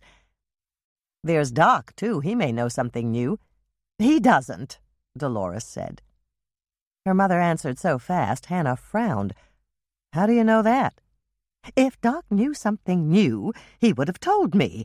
He doesn't have any secrets from me. Really? No. Well, not unless it involves a patient. Then it's confidential. Meet us at 10:30 in the lobby, dear, and do dress up a little. It is Sunday, you know. Chapter 26. I hate pantyhose. Michelle looked over at Hannah and laughed. They're a necessary evil, and they do keep your legs warm in the winter. So do long woolen socks, Hannah grumbled. But she was smiling as she got out of her cookie truck in the parking lot of the Lake Eden Inn. They were being treated to Sally's brunch, and that by itself was a reason to embrace the whole dress-up-and-wear pantyhose thing. "How about a ride, ladies?" Sally's husband, Dick, asked them as he pulled up behind Hannah's cookie truck. "Thanks, Dick. We'll take it," Hannah said, glancing down at Michelle's dress flats. "I forgot to drop her off at the door, and she'll never make it up the hill in those." "But you'd make it up the hill," Michelle said, eyeing Hannah's moose-hide boots. "We should drop by the mall this afternoon and get you a pair of dress shoes." "No way. I never wear anything I can't run in. And I can't run in dress shoes. Unless I'm locked in my condo, it's boots, tennis shoes, and moccasins for me." Dick laughed. Knowing you, you'd probably wear boots or tennis shoes to your own wedding." Hannah had an uncomfortable feeling as she got into his tram. The dream she'd had early this morning was still with her, but she knew she had to make light of it in front of Dick. He was a kind man, and he'd never knowingly hurt her feelings. "Boots? To my own wedding? Really, Dick, I'd never do that." "Well, that's a surprise." Dick looked down at her scuffed second-hand moose-hide boots and smiled as he climbed into the driver's seat. "But tennis shoes to my own wedding? I might do that. They'd be a lot more comfortable than satin shoes, and most wedding gowns are so long, nobody can see the bride's feet anyway." Luckily, Sally was mixing up a pitcher of mimosas at the bar. "Would you like a mimosa?" she asked. "No, thanks. I'm drinking plain orange juice today. Do you have a minute, Sally?" "Sure." Sally motioned for one of the waitresses to pick up the pitcher, and then she came out from behind the bar to slide onto the stool next to Hannah's. "What gives?" "I've got another mystery on my hands. The night you and Dick booked Cinnamon Roll 6 at Club 19, Buddy Neiman was seen arguing with a dark-haired woman." "And she figures into his murder somehow?" "I don't know. She could figure in, and that means I have to find out who she was. Did you or Dick happen to see a dark-haired woman with Buddy that night?" Sally shut her eyes for a moment, and then she shook her head. "Not that I recall. Can you describe her?" "Red sweater, black skirt, high-heeled boots, and a lot of makeup. She was sitting near the stage. I have a picture, but it's not very good." "That's the understatement of the year," Sally said as she glanced down at the photo Hannah placed on the bar. "Her own mother couldn't recognize her, but I did see the woman you described. She was sitting near the stage watching the show. I thought she was... Never mind." Sally looked down at the picture again. "What is this glitter on her wrist?" "It's a bracelet with silver snowflakes. It was sold—" "That's where I saw her before," Sally interrupted. "When Norman brought her out here to dinner the first time, I knew I'd seen her somewhere. But she was dressed so differently then, and I didn't realize it was her until now." Sally tapped the photo with her finger. "That's Dr. Bev."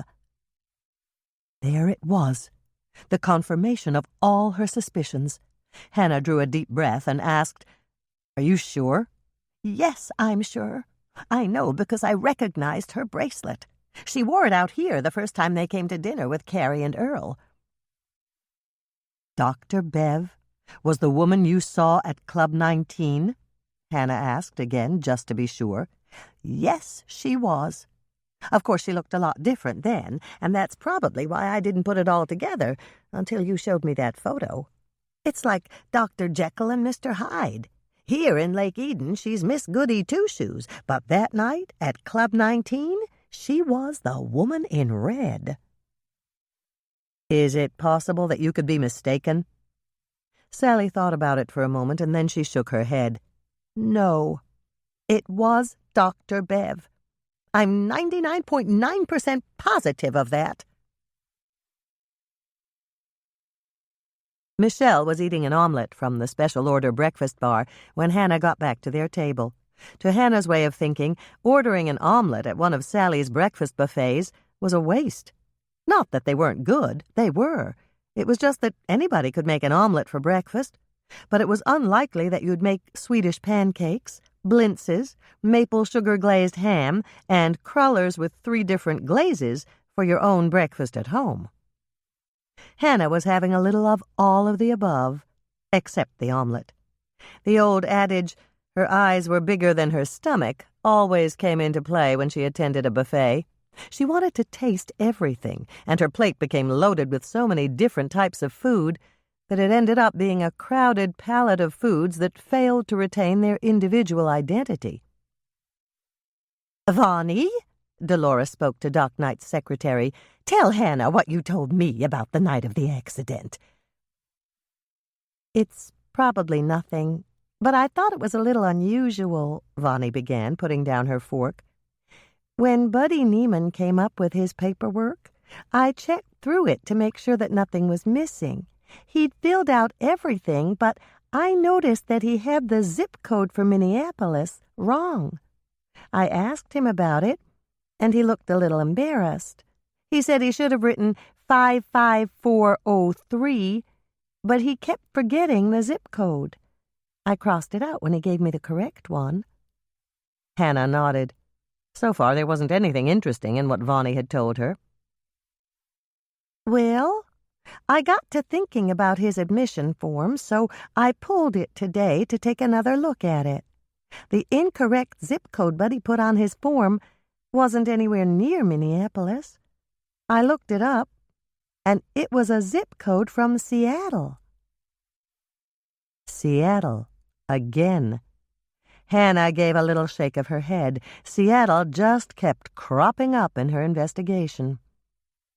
"That's not really that unusual," Doc said before Hannah could respond. "He was probably in shock due to his injury and the trauma of the accident, and an old zip code popped into his head." Dolores gave a little laugh. I did something similar to that once. I was filling out the insurance forms after your dad died, and I put the phone number I had when I was in high school. Lori. Doc reached out to cover her hand with his. That was shock, too. You just lost your husband, and you wanted to go back to happier times. Dolores gave him a poignant smile. You're right. You always understand. I'm just trying to get onto your good side. I hate to travel alone, and I want you to ride down to the lab with me when I take in those DNA samples. Dolores laughed, and the poignant moment dissipated. Why didn't you just come out and ask me? I'd love to go with you. I'm going to get another potato pancake, Vonnie announced, standing up. I'll go with you, Andrea said, pushing back her chair. I want more Eggs Benedict. That's something I never get unless I'm out somewhere for breakfast. They ate in silence for another couple of minutes, and then Hannah pushed back her chair. She'd tasted everything on her plate, and now it was time for dessert. I'm going to get one of Sally's fresh crullers. Wait up, Hannah. Marlene stood up. I'll go with you. I want to get another waffle. Hannah glanced over at Marlene's plate. There was a half-finished waffle on it, but she didn't point that out. Perhaps Marlene wanted to tell her something in private that she didn't want the rest of the group to hear. There was a line at the buffet table. The people ahead of them were deep in their own conversation, and there was no one behind them. Hannah turned to Marlene. What is it? She asked. What is what? You still had half a waffle on your plate. I figured you just wanted the chance to talk to me alone. That must be why you're such a good detective, Marlene said, smiling at Hannah. I don't know if this is important, but something's bothering me about Ben. What's that? I know he got that plum internship in Los Angeles and everything, and I can't fault him for leaving. Facial reconstruction is his specialty, you know. But before you got here, Doc said he was glad that Ben would be able to spend some time with his family. And Ben told me he didn't have any family. We stopped for a pizza after work one night, and we got a pitcher of beer to go with our pizza. I don't like beer very much, so Ben drank most of it, and that was when he told me that his parents died a couple of years ago, and now that his older brother was dead, he didn't have any family. But Doc said Ben told him he'd get a chance to see his family while he was in California. I know. Maybe Ben was talking about an uncle or cousins or something like that. Or maybe he felt he had to give Doc an excuse for leaving so suddenly. There's also the possibility that Doc got it wrong. It might have been Ben's friends he was talking about, not his family. It just struck me as inconsistent, that's all. And things that are inconsistent bother me. Did you mention this to Ben? No, and I won't. He probably doesn't even remember he told me that he didn't have any family. He was pretty buzzed that night, and maybe he just fed me a line to get my sympathy and make me feel closer to him. If that was his intention, it worked. Oh, Hannah said, catching the implication and settling for a comment that was perfectly non-committal. It was just one of those things that seemed right at the time. And then later, I found myself wishing it had never happened. Do you know what I mean? Yes, I do. I don't know why I felt I should tell you all this. It probably doesn't mean anything at all, but your mother said we should tell you anything out of the ordinary that we noticed at the hospital, and this seemed to fit into that category.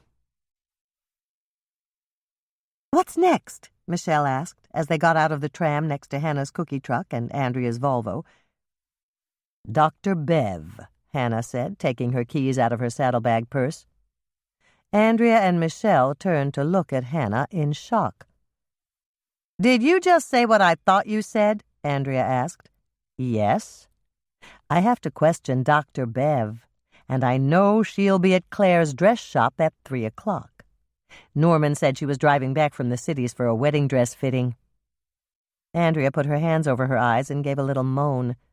"So you're going to question Dr. Bev in her wedding dress?" "Yes, as long as Claire agrees." Hannah opened the door to her cookie truck and climbed up into the driver's seat. "You're going with me, aren't you, Michelle?" "I think I'd better be there. Claire might need help to break up the fight." "What fight?" "The fight you're bound to have if you see Dr. Bev in her wedding dress."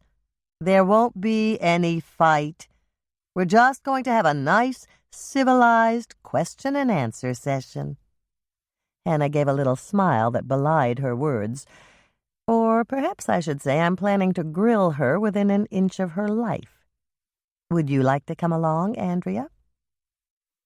"No way," Andrea said emphatically, and then she gave a little sigh.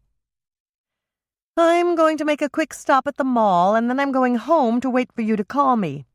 I'll be a wreck for the rest of the day if I'm not the first to know what happened." Chapter 27. "So, what are we going to do?" Michelle asked as they parked in the back of the cookie jar. "I'm not sure, but we've got," Hannah glanced at her watch, 8 minutes to figure it out. The first thing we have to do is tell Claire what's happening." "You're right. And after we do that, I think you should take 3 or 4 outfits into a dressing room and try them on." "But I don't need a new outfit." "I know that. But if you were Dr. Bev and you saw Hannah Swensen and her sister Michelle waiting for you in Claire's dress shop, would you go in?" "Probably not.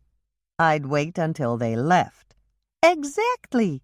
So the 2 of us will be in a dressing room when Dr. Bev walks in." "And she won't know we're there." Hannah picked up on the idea and ran with it. "We'll wait until she tries on her dress, and then I'll come out." "Not me?" "No, you stay in the dressing room and take notes for me. I'll give you my murder book. We need a record of exactly what she says." "I can do that. Anything else?" "Yes, I'm going to ask Claire to keep her with her back to our dressing room. That way you can peek out and let me know when she's dressed. Then I'll step out and confront her." "Confront?" "Sorry, I meant greet. I'll step out and greet her, and then I'll start questioning her about Seattle and Buddy Neiman. I might even show her the copy of the photo Norman printed for me. Sally's positive it's her." "Do you think she'll admit that she was there at Club 19 that night?" "Probably not. She'll try to tell me it's not her and she's never been to Club 19 in her life. I'm looking forward to that part of it." Hannah gave another hard-edged smile. "She's going to get really nervous before I'm through with her." "All you have to do is smile at her like that and she's going to get nervous. I'm getting nervous, and I haven't even done anything wrong." "It's called intimidation. Mike taught me that smile." "Well, it's a good one. Let's go, Hannah." Michelle got out of the cookie truck. "We've only got a couple of minutes to talk to Claire and tell her what we're doing. Let's get in there, in case Dr. Bev is early." Of course, Dr. Bev wasn't early. She was 5 minutes late, and that gave Michelle and Hannah plenty of time to explain to Claire exactly what they were doing. "Here," Claire said, thrusting 4 outfits into Hannah's arms. "Keep the door to the dressing room closed. It'll be easier if I cue you. Get into one of these now, and stay put until I ask you how you like the selections I've made for you, and then come out."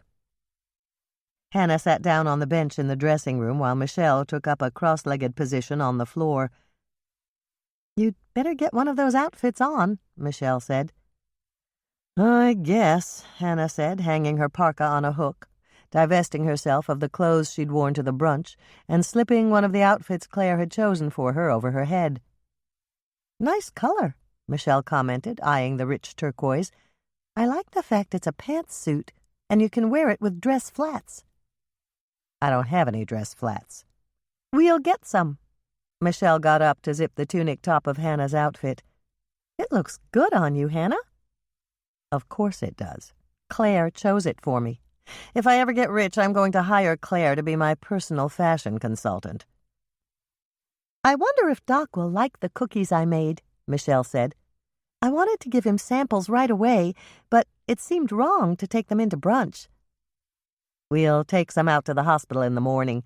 Mother said they'd be there early, and they can have a couple for breakfast. Just like we did this morning, before we found out we were going to brunch." "Right." Claire gave a little knock on the dressing room door. "Here she comes. She's just getting out of her car. I can hardly wait to see her face when she realizes that you're here. This is going to be fun." "Do you get the feeling that Claire doesn't like her either?" Michelle asked when Claire had left. "I know for a fact that Claire doesn't like her. She told me that she thought Dr. Bev was a phony from the word go. She said it was probably uncharitable and unchristian and all the other bad things, but she never liked Dr. Bev, and she never would. And then she said she had half a notion to put a stop to the wedding." "How?"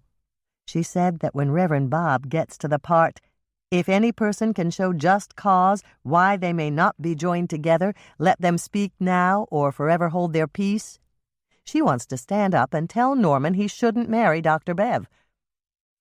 "Claire wouldn't actually do that, would she?" "I don't know. Probably not, but it's good to know that she feels the same way we do." The 2 sisters fell silent as they heard voices. Claire was greeting Dr. Bev, and Dr. Bev was being her sweet, nice, fake self. At least that's the way Hannah thought of her now. Sweet by day, strumpet by night, Hannah thought, and unless I'm completely mistaken, Norman isn't even the strumpee. She could hardly wait to see what Dr. Bev had to say for herself. "Are you excited about the wedding?" Claire asked, and Hannah tried not to grit her teeth. "Oh, yes. It'll be wonderful to have all our friends there. I do hope my mother can make it, but Diana's been down with the flu. It's the reason I drove to Minneapolis for the weekend. The poor baby was still running a fever when I left this morning." "And just how would you know that, since you didn't even bother to see her?" Hannah thought, exchanging glances with Michelle. Dr. Bev was an accomplished liar. Perhaps it was because she got so much practice lying to everyone in Lake Eden. "I'm sorry your daughter's sick," Claire said, and Hannah heard a garment bag unzip. "Just let me put this dress over your head, and we'll check to make sure the alterations are done correctly." "Oh, I'm sure they are, if you did them, Claire," Dr. Bev said sweetly. "I just hope Norman likes this dress. I know it's bad luck for the groom to see the bridal dress before the wedding, but I'd feel more confident if he had come here with me when I chose it." "It's a beautiful color," Claire said. "Ice blue looks lovely on you." "Thank you. Blue is my favorite color." "Wrong," Hannah thought, frowning deeply. "Beige is your favorite color. That's what you wrote on the Rhodes Dental Clinic website. If you're going to lie about everything, you'd better keep your lies straight." There was the sound of another zipper. Claire must be zipping up the back of Dr. Bev's dress. Hannah stood up, raring to go. The liar was in the box, and it was time for the turquoise-clad detective to interrogate her. "Just step out and we'll take a peek in the mirror," Claire said, and Hannah knew she was about to position Dr. Bev in front of the three-way mirror in the back of the Beaumont dress shop. "Showtime," Hannah mouthed. "Almost," Michelle mouthed back as she flipped to a blank page in Hannah's stenopad and picked up the pen. "Are you ready in there, dear?" Claire called out. "I hope you like the selections I made for you." "They're great," Hannah said, marching out the door and straight for the ice-blue vision in the mirror. "Well, hello, Dr. Bev. Fancy meeting you here." If ever a woman looked as if she'd just swallowed a cow, it was Dr. Bev. She gaped at Hannah as if she couldn't believe her own eyes. "What are you doing here?" she asked in a tone that was decidedly unsweet. "Why, I'm looking for an outfit to wear to your wedding. That is, if your wedding is still on." "Of course it's on. What do you mean?" "Once you get them rattled, you've got to keep them rattled," Hannah's mind repeated the advice Mike had once given her about conducting interrogations. "I thought you might be too busy to get married since your daughter's so sick. Or perhaps she's not sick at all. Perhaps you're too busy because you're spending time at Club 19. "What are you talking about? You're crazy, Hannah. I don't know any place called Club 19. I've never heard of it." "Just like you've never heard of the tight red sweater and high-heeled boots you wore when you went there on the second Saturday in February?" Hannah whipped the photo out of her folder and handed it to Dr. Bev. "There you are, with Buddy Neiman. But that's not his real name. Of course, you knew that, didn't you? And you knew he was from Seattle because both of you were there at the same time." Dr. Bev glanced down at the photo, and her face turned a bit paler. She swallowed hard, and then she raised her eyes to Hannah again. "This isn't me. This isn't anybody I know. And it's ridiculous to think I knew Buddy Neiman, or whatever his name was. Is it? When I passed by with Buddy at the hospital, you were pretty quick to step behind Norman so that Buddy didn't see you." "You're imagining things." "I thought I was for a while, but now I know there's a connection. Can you look me straight in the eye and swear you didn't know Buddy in Seattle?" "Certainly." Dr. Bev faced Hannah squarely. "I didn't know Buddy in Seattle. I might have passed him on the street, but even that's doubtful. There are over 600,000 people in Seattle. Any intelligent person should realize that I couldn't possibly have known all of them." "But I'm not concerned with all of them. I'm only concerned with one of them. What was his name back then? You knew it." "This conversation is absurd. I'm leaving." "Not in that dress, you're not," Hannah warned her. Then she turned to Claire. "Has she paid for it?" "Not yet." Dr. Bev shot Hannah a scathing look, and then she turned back to Claire. "Just put it on my bill, please." Hannah noticed that Dr. Bev's hands were shaking slightly. This was the time to really put her on the defensive. "Once a subject begins to crack, all you have to do is widen the crack," Mike's words echoed in her mind. "Just tell me Buddy's real name, and you can go." "How should I know?" "You know, because you said you did," Hannah stated, "on the second Saturday in February when you argued with him in the parking lot at Club 19. You said, 'I'd know you anywhere.'" "How do you know that?" "Someone overheard you. And after you said, 'I'd know you anywhere,' Buddy said, 'You got the wrong guy, lady. Leave me alone. I'm not the guy you think I am.' And you shouted, 'Yes, you are. I know you are.' And then you slapped him and walked away." That's ridiculous. You made that whole thing up because you're jealous I'm marrying Norman." "No, I didn't make it up. I got it from a waitress at Club 19 who just happened to be out in the parking lot taking a break when you were there arguing with Buddy." "I told you before. I don't like jazz. I've never been to Club 19, and I don't own a red sweater, a black leather skirt, or a pair of high-heeled boots." and I've never slapped anyone in my life. A black leather skirt? It's interesting you should mention that. I didn't say anything about a black leather skirt. Since you knew without me telling you, I'd say that proves you were there. Dr. Bev grabbed her purse, pulled out a credit card, and tossed it on a chair. There. Now I've paid for the dress, and I'm out of here.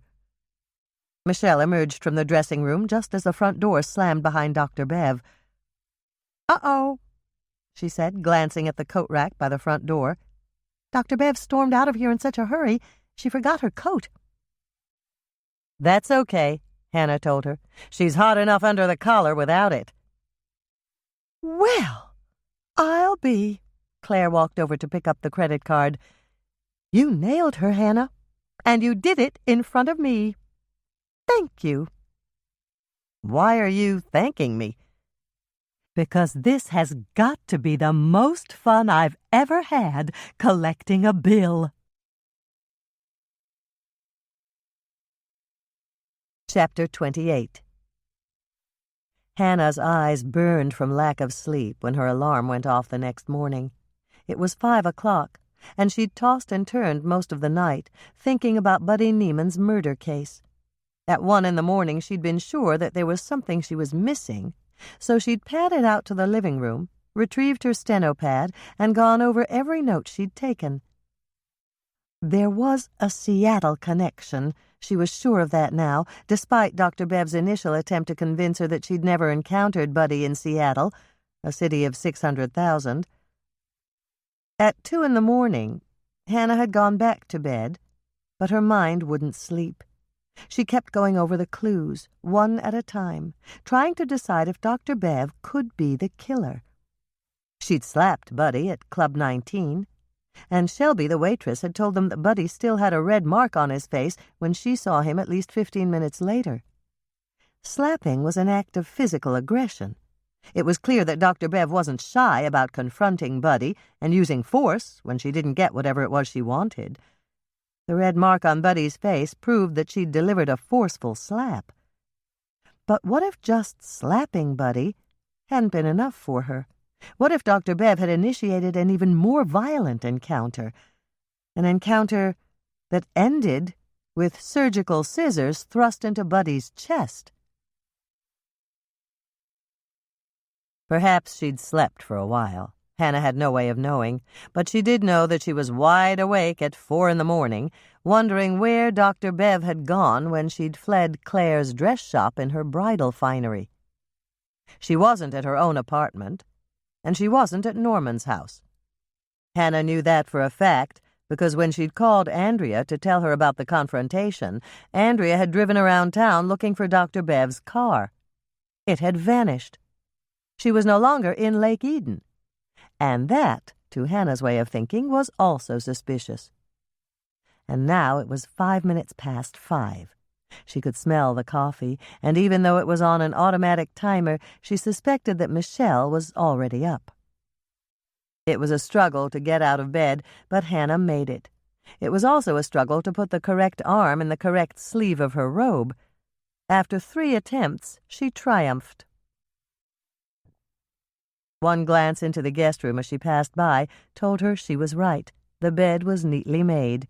Unless Michelle had fallen asleep on the living room couch last night, she was up and dressed, ready to go to the hospital with Hannah. "Here," Michelle said, taking Hannah's arm as she entered the kitchen and guiding her into a chair. "Drink your coffee. I heard you get up and I poured you a mug. It's not too hot. I put a coffee ice cube in it." "Thanks." Hannah gulped down the coffee with a speed born of desperation. If there was any coffee left this morning, she'd make more coffee ice cubes. Leftover coffee went into an old-fashioned ice cube tray in her freezer. 1 coffee ice cube would cool down a large mug of coffee in a hurry without diluting it. "Now shower and get dressed," Michelle ordered. But she smiled as she gave her command. "We're meeting Mike for breakfast at the corner tavern in 30 minutes. "Mike called here?" "No, I called Mike. Somebody's got to tell Norman that Dr. Bev lied about knowing Buddy Neiman. And it would be awkward if you had to do it." As a cop, and as Norman's best friend, Mike's the logical choice. And since Dr. Bev wasn't at Norman's last night, and she wasn't at her apartment either, she must have used the excuse that Diana was sick and driven back to the cities. I think Norman ought to know that Diana's just fine, and it's just another one of Bev's lies. Hannah nodded. Her brain was beginning to work, and what Michelle said made sense. Okay, you're absolutely right. Mike has to be in the loop at this point. She pushed back her chair. Will you pour me another mug of coffee, please? I'm going to shower and dress, and I'll be back here to gulp it down in less than 10 minutes. The corner tavern was crowded when they walked in, but Mike had already snagged a table in the back room. Hannah sat across from him, directly in front of a planter on top of the room divider that was filled with bright green plastic ivy. She seemed to remember reading somewhere that placing something red next to something green made the red less intense. With the green ivy directly in back of her head, perhaps Mike wouldn't notice her red, scratchy, didn't-sleep-a-wink eyes.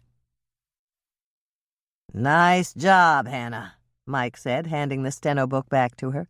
"Of course, you shouldn't have handled it yourself. You know that, don't you?" I know. Hannah did her best to look contrite. This was difficult because she felt like smiling at Mike's praise. "You don't contact her again, okay?" Okay, Hannah agreed quickly. Are you going to contact her and follow up? "You bet I am. It's pretty clear she knows Buddy Neiman's real name, and I need to have it." But will she tell you? Michelle asked. She wasn't exactly what I'd call forthcoming. Hannah had to trick her to get her to admit she was at Club 19 that night. "She'll tell me." There was a hard glint in Mike's eyes that told Hannah he'd get the information he wanted from Dr. Bev. Do you think she killed Buddy? It's pretty clear she had some kind of previous relationship with him. I agree. She's my #1 suspect right now, and I'm going to haul her in for questioning. But what if she's left town? Michelle asked. She was so upset after Hannah questioned her, she left Claire's dress shop without her coat. Hannah was impressed with how innocent Michelle looked, considering the fact that Andrea had driven around looking for Dr. Bev's car and reported back to them. "Don't worry. I'll find her. And after I do, I'll have a talk with Norman. She's probably fed him a pack of lies. And I need to straighten him out about that, and everything else. Norman's a reasonable guy. He'll listen to me." "Thanks, Mike," Hannah said. She'd expected no less. Although Mike had dated Dr. Bev before her recent engagement to Norman, he was a cop. There was no way any tender feelings he might still harbor for her would affect his ability to put Bev through the ringer. "These are wonderful, Michelle." Dolores beamed at her youngest daughter. They were sitting in Doc Knight's office, and Michelle had just given her mother a box of the bran cookies she'd made. "Do you think Doc will like them?" "I know he will. He likes bran a lot better than I do. He eats a big bowl of bran flakes every morning for breakfast. Are you sure these have bran in them?" "I know they do. I measured out the bran flakes myself." "Well, all I can say is they're very good. And I haven't liked bran since Grandma Ingrid made those wonderful—" Dolores stopped speaking, and Hannah watched the light dawn on her face. "They're Grandma Ingrid's bran muffins." "You got it," Hannah said, giving her the high sign. "I had the recipe, and I didn't even know it. Michelle found it and baked it in cookie form." "I'll give one to Doc the moment he gets back here," Dolores said, putting the cover on the cookie tin. "It'll cheer him up." "What's wrong with Doc?" Hannah asked. "It's just this whole intern thing. He's going to have to interview candidates again, and that takes time. He'd much rather spend that time with his patients. And then he'll have to train the new intern he chooses. Of course, Marlene will help. Thank goodness she's staying. It's just that it's all so sudden. When the clinic called Ben, they told him they needed him to start next week. It's just a pity that they gave him such short notice, and he had to turn around and give Doc such short notice. Short notice. The words repeated themselves several times in Hannah's mind. Short notice was what Lee complained about when Buddy gave notice right after his argument with the dark-haired woman they now knew was Dr. Bev. If Buddy had trusted his instincts and left right away, instead of giving Lee the time to find his replacement, he'd probably be alive today. But that wasn't the situation with Ben. He had to leave Lake Eden right away because he took another job. "What's the matter, dear?" Dolores asked. "I don't know. Something just struck me.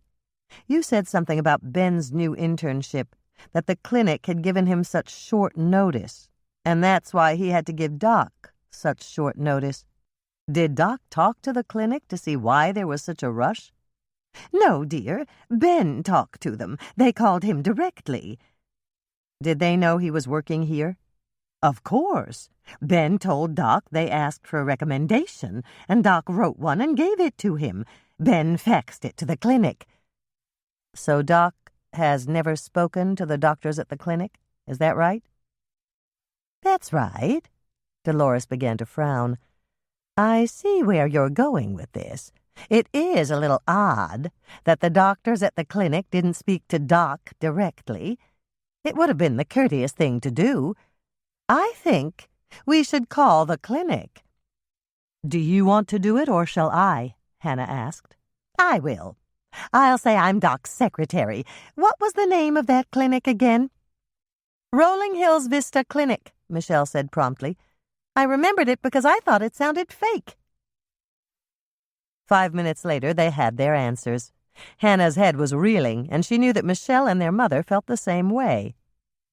There was a Rolling Hills Vista Clinic, and it was a leader in the field of facial reconstruction. They did have several interns at the clinic, but none of them had left recently. There were no vacancies for interns, and they'd never heard of Dr. Ben Matson. "So what does this mean?" Dolores asked, "other than the fact Ben lied to us?" "It means he wants to get out of Dodge for some reason," Hannah speculated. Michelle looked puzzled. "Get out of Dodge?" "Dodge City, Kansas. That phrase comes from the Old West. Dodge City became a law-abiding town when Marshal Dillon took over, and all the criminals had to get out of Dodge." "How do you know that?" "Lisa told me. Herb loves to watch reruns of Gunsmoke while she's fixing supper. That's where she heard it. Dillon loves Gunsmoke, too. He gives a little woof every time he hears his name." "That's cute," Dolores said. "Doc and I watch MASH. He says it relaxes him. But let's get back to business. Why would Ben want to get away from Lake Eden?" Hannah shrugged. "I don't know, but I think we'd better find out. Maybe there's a clue somewhere in his background." "Can you get his personnel file?" "Well, that's easy." Dolores swiveled in her chair and switched on the computer. "All the employee records are accessible from Doc's computer. I'll pull it up." Hannah and Michelle waited as Dolores located and pulled up the file. "That's interesting," she said. "What's interesting?" Hannah asked her. "Ben's from Seattle." "Seattle again?" Hannah was dumbstruck. There were just too many people from Seattle. It was like a Washington State invasion in their own little town. "That settles it," she said. "Settles what?" Michelle asked. Hannah was at a loss to explain. Her mind was churning too fast. It was all about opportunity and coincidence that might not be coincidence and things they had yet to discover. The key to Buddy Neiman's murder was missing, but there might be a place they could find it. "Settles what, dear?" Dolores asked, repeating Michelle's question. "It settles what we're going to do next. Ben's working all day today, right?" "I believe so. At least that's the way the schedule stood yesterday. Let me check to see if there are any changes." Hannah waited impatiently as her mother pulled up another file. It seemed to take forever, but at last Dolores nodded. "Ben's scheduled for a 12-hour shift from 8 this morning until 8 tonight. Then Marlene comes on. She works until 8 tomorrow morning." "Great. Do you know where Ben lives?" Dolores looked puzzled. "Of course I do. Ben lives here, in the intern quarters. There are 2 one-bedroom apartments built at the end of the middle corridor. Ben lives in the one to the right, facing the lake. Marlene lives in the one on the left, facing the pine grove. They're lovely little apartments. Marlene showed me hers." "Okay, we're all set." Hannah got up from her chair. "Let's go, Michelle." "Sit," Dolores said, motioning her back down in her chair. "You're not going anywhere until you tell me where you're going." Hannah sat back down. She knew adamant when she heard it. "We're going to break into Ben's apartment. And then we're going to toss it for clues." "Why?" "Because I can't think of anything else to do. And I'm hoping we'll find something that'll help us put the pieces together." Dolores reached into Doc's center desk drawer and pulled out a key. "You don't have to break in. I'm coming with you, and I've got the master key." Chapter 29. The first thing they saw when they entered Ben's apartment was a huge pile of cardboard boxes in the center of the room, waiting to be assembled. A roll of packing tape sat on top of the boxes, and a black felt-tipped marker was next to it. One box was already closed and labeled. It had the word "Mementos" written on all 4 sides, and Hannah made a mental note not to leave Ben's apartment without opening it and taking a look. "This is your show, Hannah," Dolores said. "What do you want us to do?" "You take the kitchen," Hannah said to Michelle. "Call me if you find anything that has to do with Seattle, jazz clubs, Buddy Neiman, or Dr. Bev." "Or anything else that piques her curiosity?" Dolores asked. "Exactly right. You get the bedroom, Mother. Just call out if you need us for anything. I'll take the bathroom and the living room, in that order. When we're through, we'll all meet in the hallway by the back entrance." "Got it," Michelle said, heading off to the kitchen. "Seattle, jazz clubs, Buddy, or Dr. Bev," Dolores repeated, walking toward the bedroom. Hannah didn't really expect to find anything in the bathroom, and she wasn't wrong. The only item of interest was an expensive-looking silver watch that was nestled around the bottom of a replica of the Seattle Space Needle. Hannah picked it up and saw that it was engraved with a name, Dr. Jean Burroughs, on the back. The living room was next, and it was devoid of personal items. If there had been any, they were probably already sequestered in the box marked Mementos. The bookshelves contained nothing but books. The coffee table had a plant that looked in dire need of water, and since there was a half-empty bottle of water nearby, Hannah watered it. The entertainment center housed nothing but DVDs. The wicker chest by the window was empty, and the closet by the front door accommodated only a coat, a windbreaker, and a parka. "Hannah!" Dolores rushed in with a large binder in her hands. "It's a scrapbook! Is this the sort of thing you want to see?" "It's perfect," Hannah said, reaching out to give her mother a little hug. "This could be important, Mother." Michelle came in just then. "Nothing in the kitchen. There aren't even any frying pans. I think it's safe to say that Ben didn't cook." She noticed the scrapbook in Hannah's hands and hurried over. "What's that?" "A scrapbook."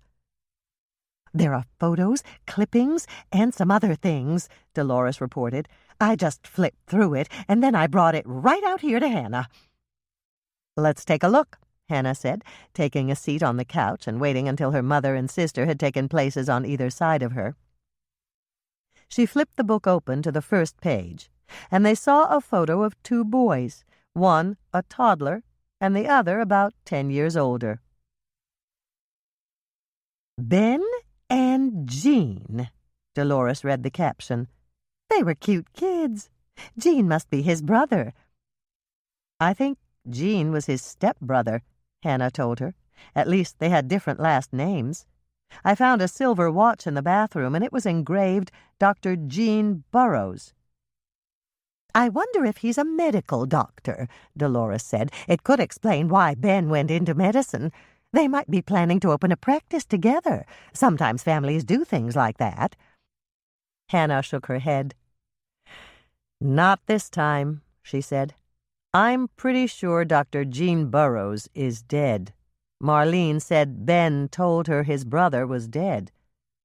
Oh, that's sad, Michelle said. Hannah flipped through the pages.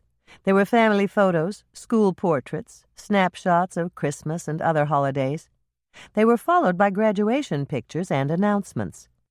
There was Dr. Gene Burroughs standing with a class of graduates and an announcement of his graduation from medical school. Then there was the same type of photo of Ben and the announcement of his medical school graduation. Here's the last page, Hannah said, flipping it over and staring at a clipping from the Seattle Times. The headline read, "Local Doctor Murdered in Alley Behind Jazz Club." And there was a picture of Dr. Gene Burroughs. "What is it?" Dolores asked as Hannah gasped. "It's an article about Ben's brother Gene. He's dead. He was stabbed in the chest with a broken beer bottle in the alley behind a Seattle jazz club called Jazzmen." "Did they catch the killer?" Michelle asked. "I don't know, it doesn't say, and there's nothing else here except—" Hannah stopped speaking and unfolded a piece of paper that was stuck to the back cover of the album. "What is it?" Michelle asked when Hannah was silent. "It's a photo of the band that was playing the night that Ben's brother was stabbed. They're called Ticket to Tulsa." Michelle leaned closer to look at the photo. "That's Buddy," she said, and her voice was shaking. "His hair's blonde in the photo, but it's him." "You're right," Hannah said. "It's definitely Buddy. I wonder if Ben recognized him." "It's Ben's photo," Dolores pointed out. "I'm sure he must have noticed the resemblance. Even I noticed it. And I only saw Buddy after he was—" Dolores stopped speaking and gave a little gulp. "Girls?" "What is it, Mother?" Hannah asked. "Ben must have known Buddy in Seattle. That much is clear. You don't think that Ben killed Buddy, do you?" Hannah was speechless for a moment, and then she reached a conclusion. "I don't know," she said, "but we'd better show this photo album to Mike." "And we'd better get out of here," Michelle added, grabbing the book from Hannah's hands. "Let's go, Mother." "Come on, Hannah," Dolores motioned to her. "Hurry! It's too dangerous to stay here. Ben could be the killer." Hannah shook her head. "You two go and find Mike. Give him that scrapbook and tell him everything you know. I'll be along in a minute. I just want to go through that box marked mementos. There could be something important in there." "I think you should come with us now," Dolores argued. "It's okay, Mother. Ben's working until 8 tonight, and it's only 11 in the morning. You know his schedule. You looked it up yourself. Just go on ahead with Michelle, and I'll meet you later." The first thing Hannah did after her mother and Michelle left was to get the silver watch and slip it into her purse. If Ben had killed Buddy, it could be important to the murder investigation. Then she went into Ben's living room and dragged the heavy box to the couch. She had no intention of leaving Ben's apartment. She was going to stay right here, gathering possible evidence, until her sister and her mother got back with Mike. A little tingle of apprehension gave Hannah pause. She would have felt more secure if Ben's apartment had been several miles from his workplace, but she convinced herself that she was perfectly safe. Ben was busy seeing patients, and he had no idea that she was searching his apartment. Hannah used the scissors on the coffee table to slit the tape on the box. So far, everything they'd found was circumstantial. She didn't expect to find a handwritten confession in the box, or the pair of gloves that Ben had worn when he stabbed Buddy Neiman in the treatment room.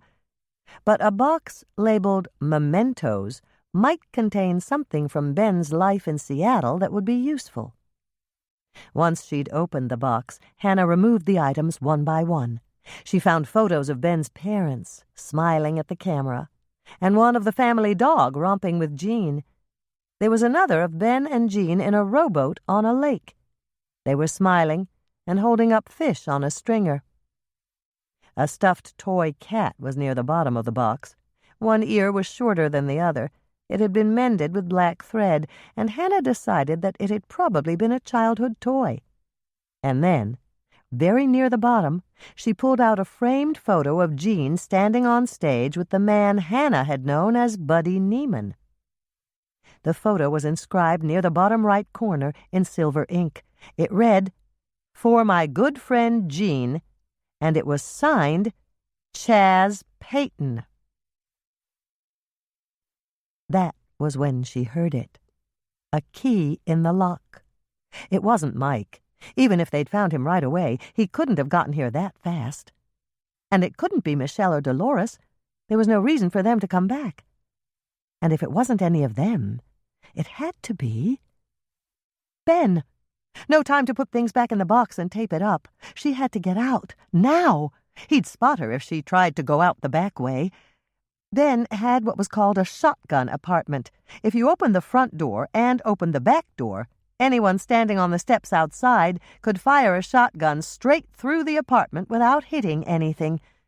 No time to get out. And that meant she had to hide. Quick as a bunny, the phrase flew through Hannah's mind. But didn't a very frightened bunny freeze?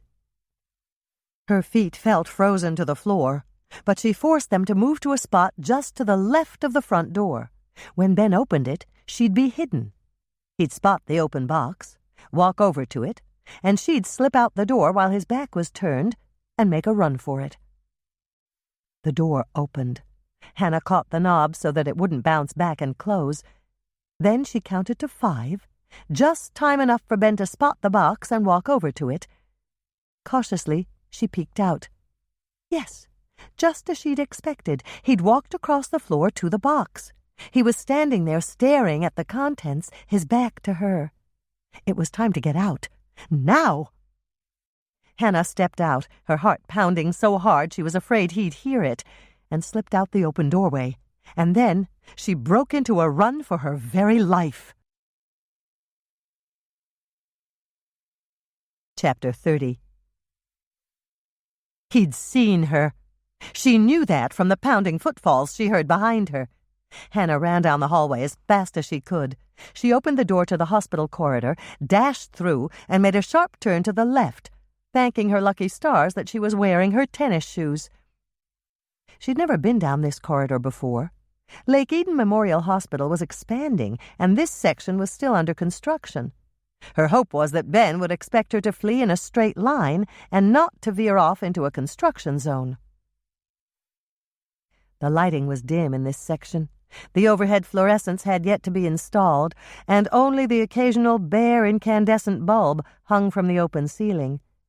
This was uncharted territory for her, and her hope was that it would be uncharted territory for Ben as well. Hannah rounded a corner and saw a door. It was painted bright yellow, and that was a good sign, wasn't it? She paused, wondering if she should take a chance and go in. The running footfalls she heard behind her were the deciding factor. Hannah yanked the door open and ran into another corridor. This one seemed to be leading downward, and it was tiled. The walls were painted institutional green, and she passed another door with a stenciled sign on it that read, "Engine Room." And she knew where she was. She was in the basement of the hospital. She remembered taking a tour when it was first built, and the tour had included the basement. It ran under the entire hospital, and it housed the power plant, the backup generators, the furnace, and the air conditioners. If she remembered correctly, there were also several storerooms for things like medical and janitorial supplies. There had once been a cafeteria in the corner of the basement, but it had closed several years ago, and a new cafeteria for visitors and hospital workers was under construction on the ground floor as part of the expansion project. Ben was gaining on her, and Hannah didn't know what to do. It had been over 10 years since she'd taken the tour of the hospital basement, and she couldn't remember how to get up to the ground floor. Even if she did manage to locate a stairway, he'd catch her going up the stairs. It would be smarter to hide down here and use her cell phone to let Mike know where she was. As she rounded the next corner, she saw another door. She skidded to a stop, tugged it open, and ran into a large room. Then she stood leaning against the closed door, catching her breath and hoping he hadn't spotted her. She couldn't keep running like this forever. There was a limit to her endurance. Someone ran past the door. It had to be Ben. She heard his footfalls fade into the distance and gave a sigh of relief. She was safe, at least for a while. But she didn't know where she was. It was quite dark in the cavernous room, and it took a few moments for her eyes to adjust to the dim light. Low wattage bulbs were glowing in some ceiling fixtures, and Hannah could make out massive brushed steel cabinets with pull-out drawers against the back wall. Perhaps this was a supply room? A steel shelving unit sat against the wall just to her left. It contained pairs of folded scrubs and plastic aprons.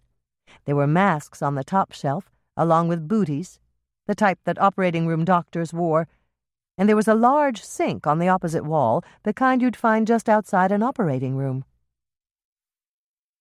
A steel operating table was positioned in the center of the room. Next to it was a rolling cart that held a scale. A second steel cart was filled with various basins, beakers, and glass containers.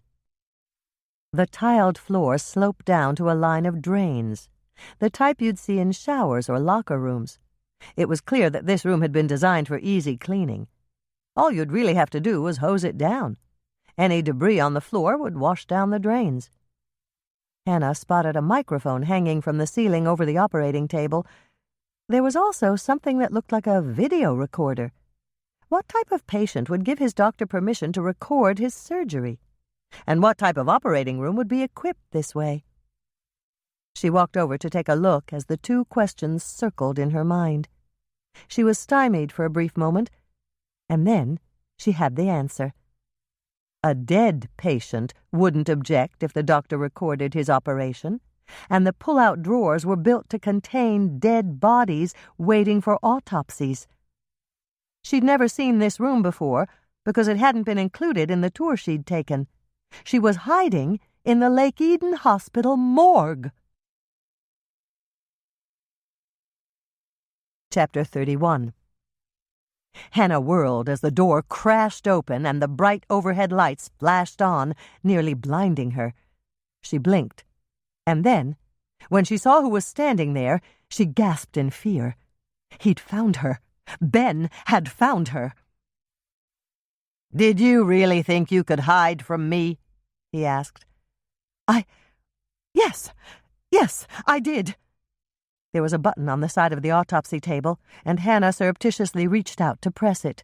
She hoped that it was the right button to turn on the microphone and the video camera. If Ben killed her, Mike would know who did it. "I saw you duck in here. I would have come in right away, but I wanted to get a little something for you." Ben held up his hand so she could see the syringe he carried. "I need to leave Lake Eden right now, and you're trying to stop me." No, I'm not. Go ahead, leave."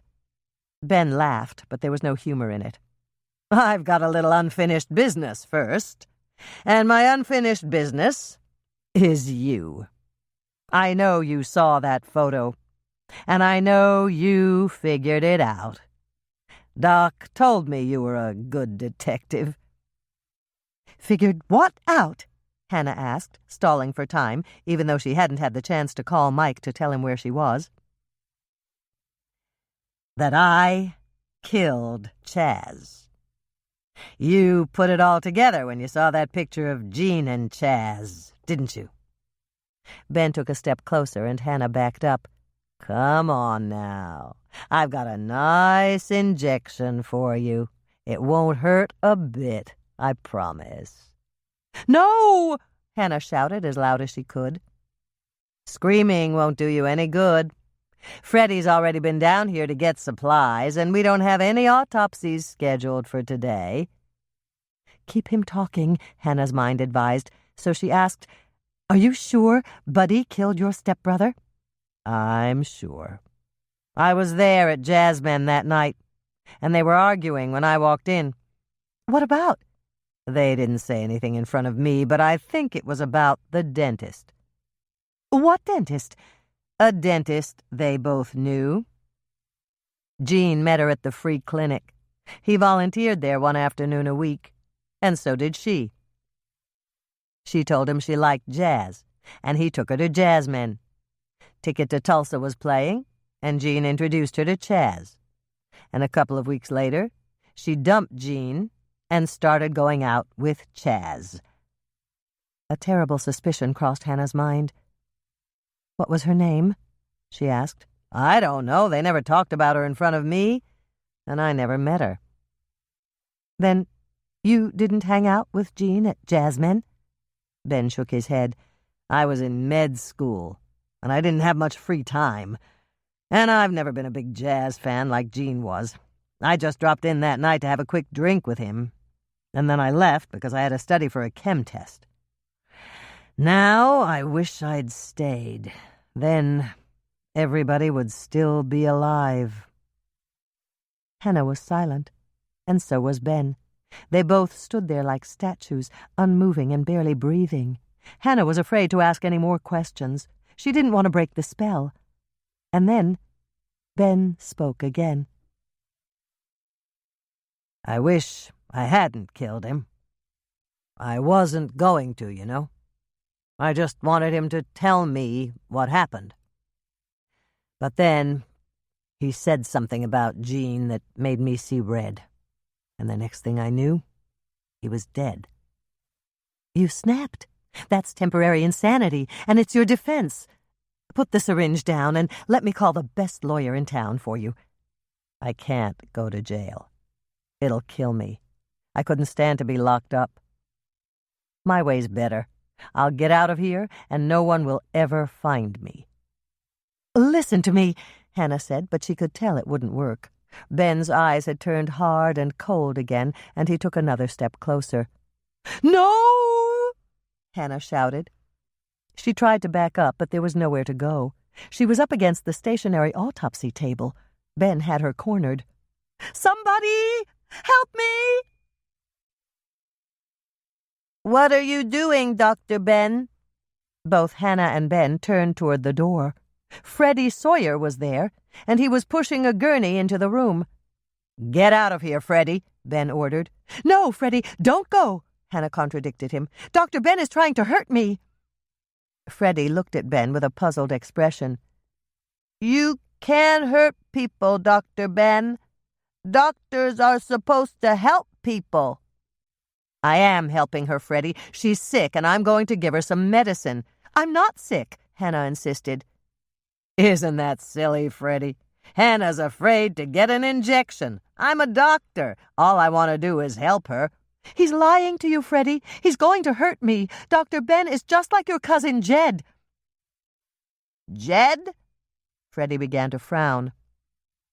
"I remember Jed. He was bad." "Get out of here, Freddie. I'm a doctor. You have to obey the doctor's orders. Now leave, or I'll make sure Doc fires you."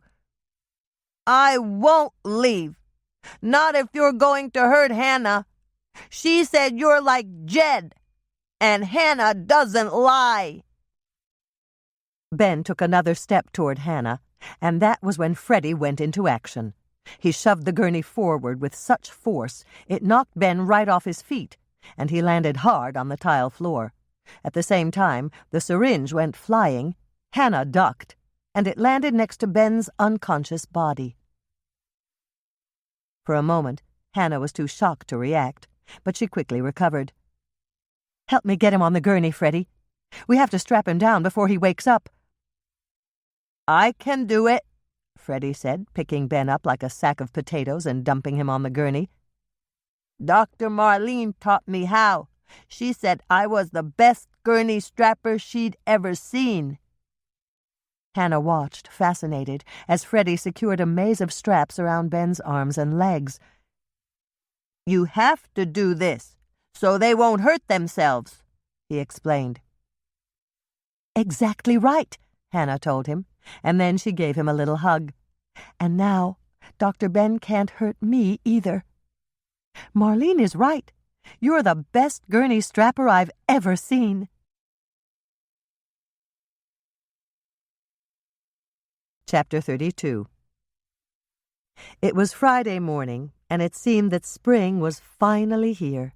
It was a balmy 49 degrees outside, and Hannah felt like opening the back door to let in the air, but she had 6 pans of angel kisses cooling on the baker's rack, and it was important to keep meringue cookies out of drafts until they were completely cool. A lot had happened since her chase down the hospital corridors. Ben Matson was in jail, awaiting trial, but his defense lawyer was hopeful. Just as Hannah had thought, his lawyer would claim temporary insanity. The police lab had tested the syringe he'd attempted to use on Hannah, and they discovered that it contained a powerful sedative, enough to knock her out for 3 or 4 hours, but not enough to kill her. All Ben had intended to do was to give himself time to get away. The button Hannah had pressed on the side of the autopsy table had indeed activated the microphone and the video camera. Ben's confession that he'd killed the man they now knew was Chaz Peyton had recorded in sound and full color. The only unanswered question was whether the dentist that Jean and Chaz had both dated was Dr. Bev Thorndyke. "Your mother and Doc are coming over," Lisa said, coming through the swinging door into the kitchen. "They got the DNA test results." "So soon?" "Your mother said Doc's friend at the lab walked it through personally. She also said that paternity tests don't take as long as some other DNA tests." "Okay." "You'll tell me, won't you?" Lisa sounded a bit worried, so Hannah smiled to reassure her. "Of course I will." "Good. I really hope Norman's in the clear." So do I, Hannah thought, but she didn't say it. Lisa already knew how she felt. Hannah had just poured coffee and set out a plate of her newest creation, chocolate caramel pecan bars, when there was a knock on the back door.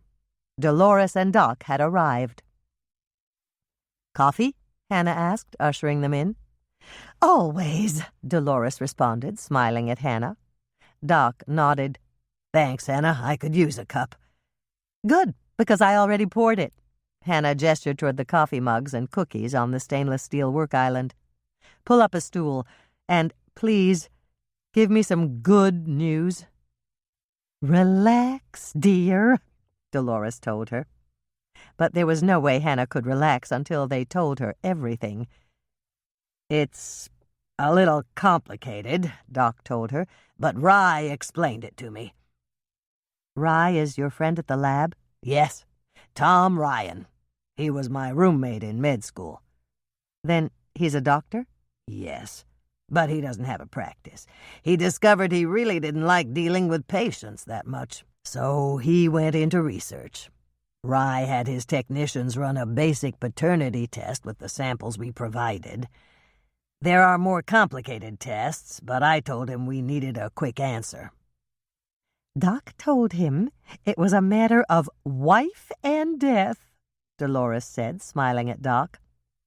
"I did say that. Rye always liked a good joke." "That's clever," Hannah said, even though she wished that Doc would get to the point. "When we took in the samples, Rye was very pleased. He said he had plenty to work with." "Andrea gets the credit for that," Hannah said, remembering all the samples that they'd turned over to Doc.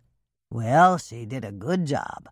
They used the mother's sample, the child's sample, and the potential father's sample." Dolores nodded. "Rye said that when they do paternity tests, they divide the potential father's samples into 2 categories, inclusions and exclusions." "That's right," Doc took over. "The first test they ran doesn't legally prove that a candidate is the father. but it can prove that a candidate is not the father."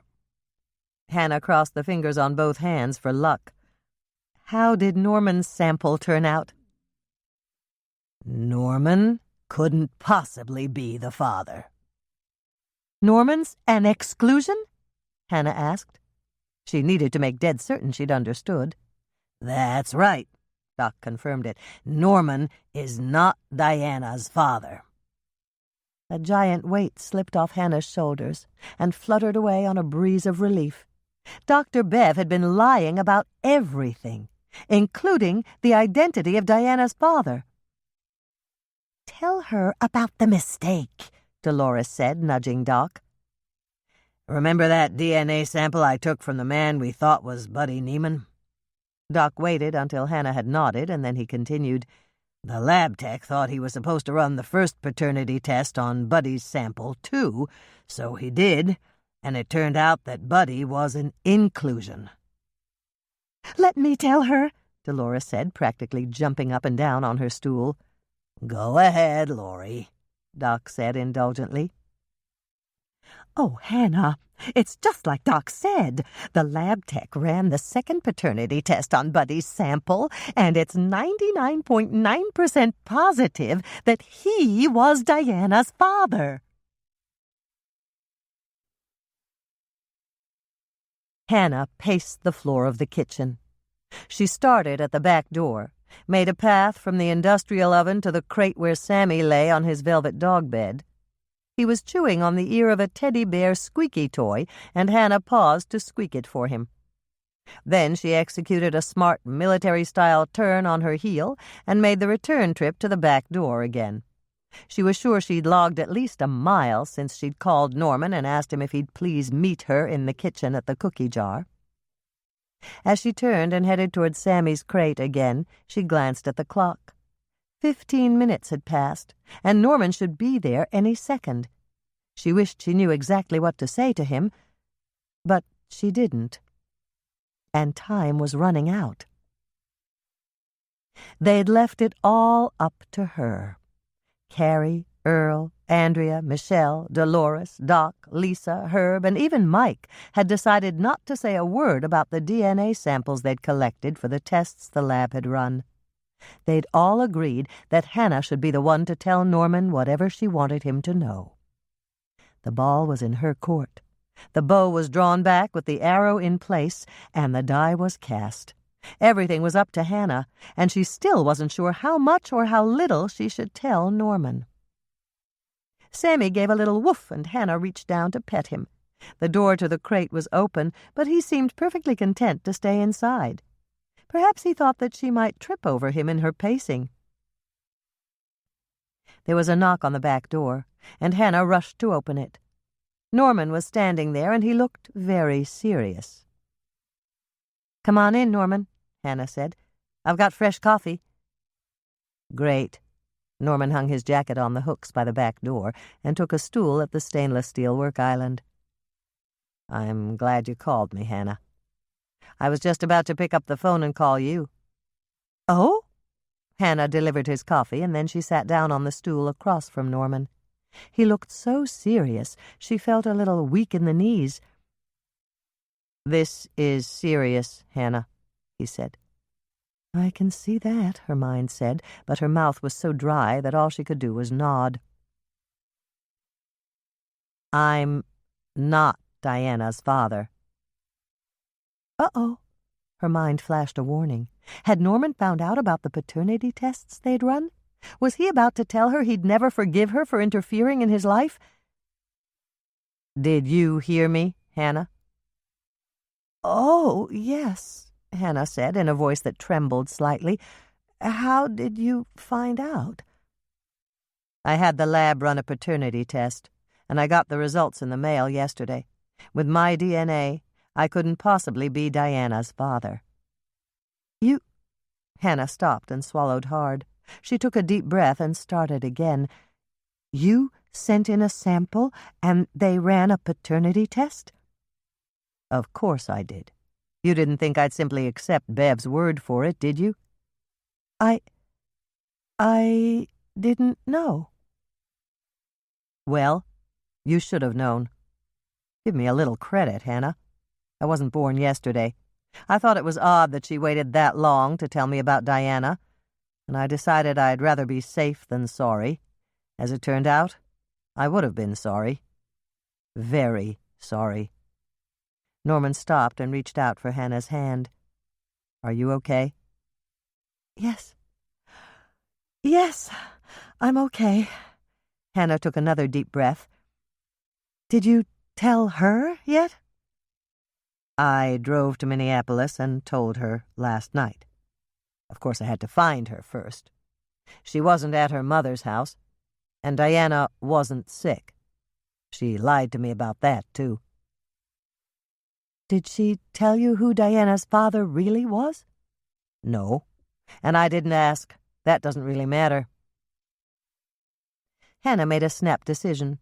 There was no reason to give Norman the name of Diana's father. It doesn't matter to you? No. What matters is that Bev lied to me, and she tried to trick me into marrying her. Then you're not getting married tomorrow? Hannah asked, just to make sure. That's right.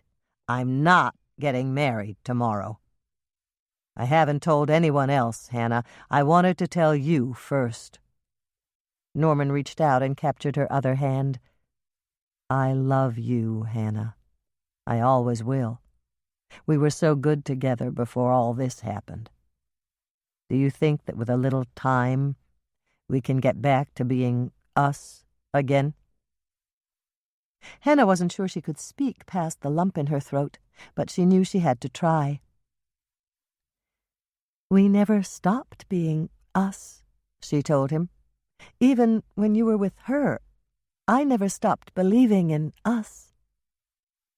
They sat there, hands clasped, for a long moment, just breathing the same air and being together. And then Norman gave a deep sigh. I'd better get over to Granny's attic, he said. I have to ask Mother and Dolores to activate the gossip hotline. Why? I want them to tell everyone in town that the wedding's canceled. I don't have the list of addresses Bev used when she sent out the invitations, and I know it's impossible to contact everyone. So I'm going to go down to the community center tomorrow and tell anybody who shows up that there won't be a wedding.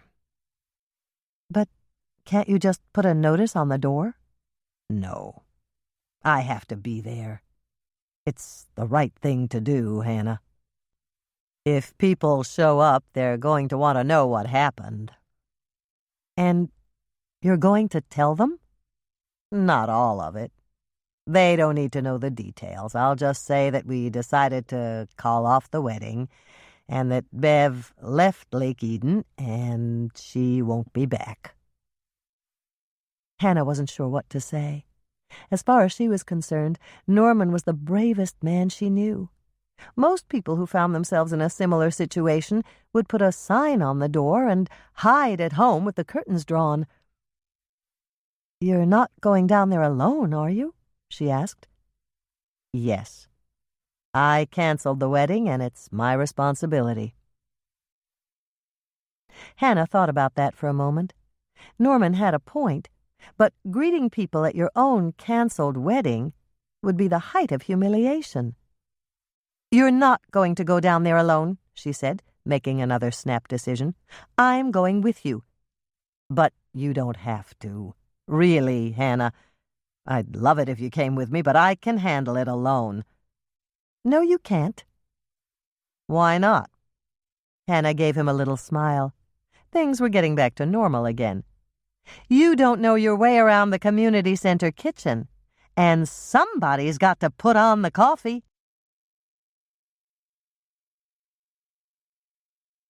The end.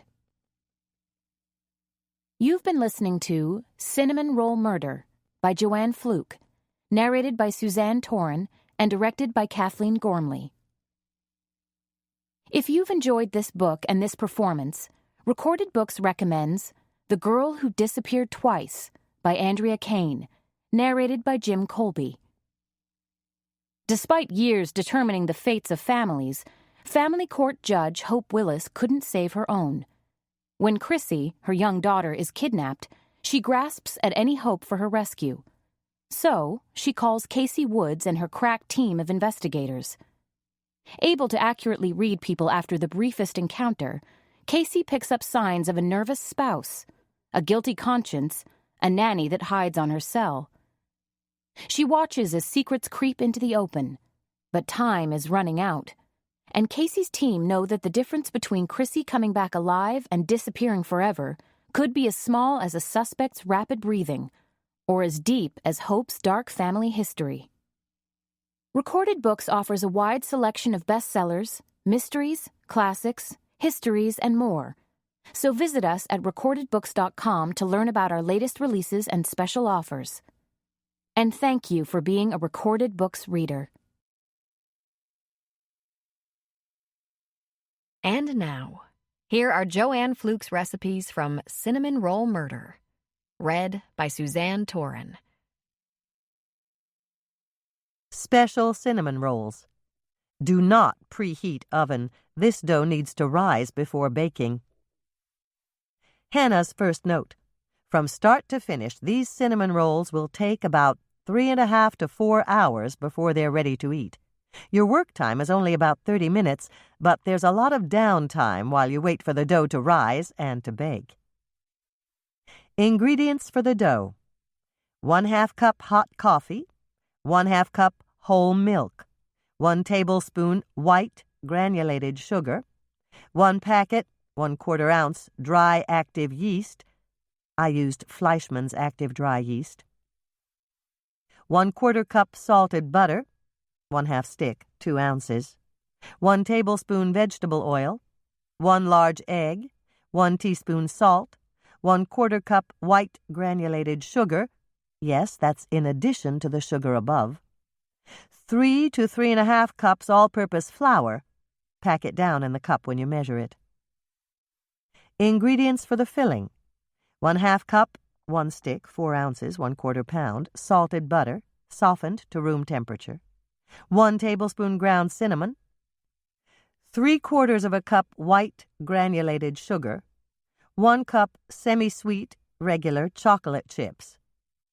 Ingredients for the pan: 2 tablespoons softened butter, 2 tablespoons white granulated sugar, 1 teaspoon ground cinnamon.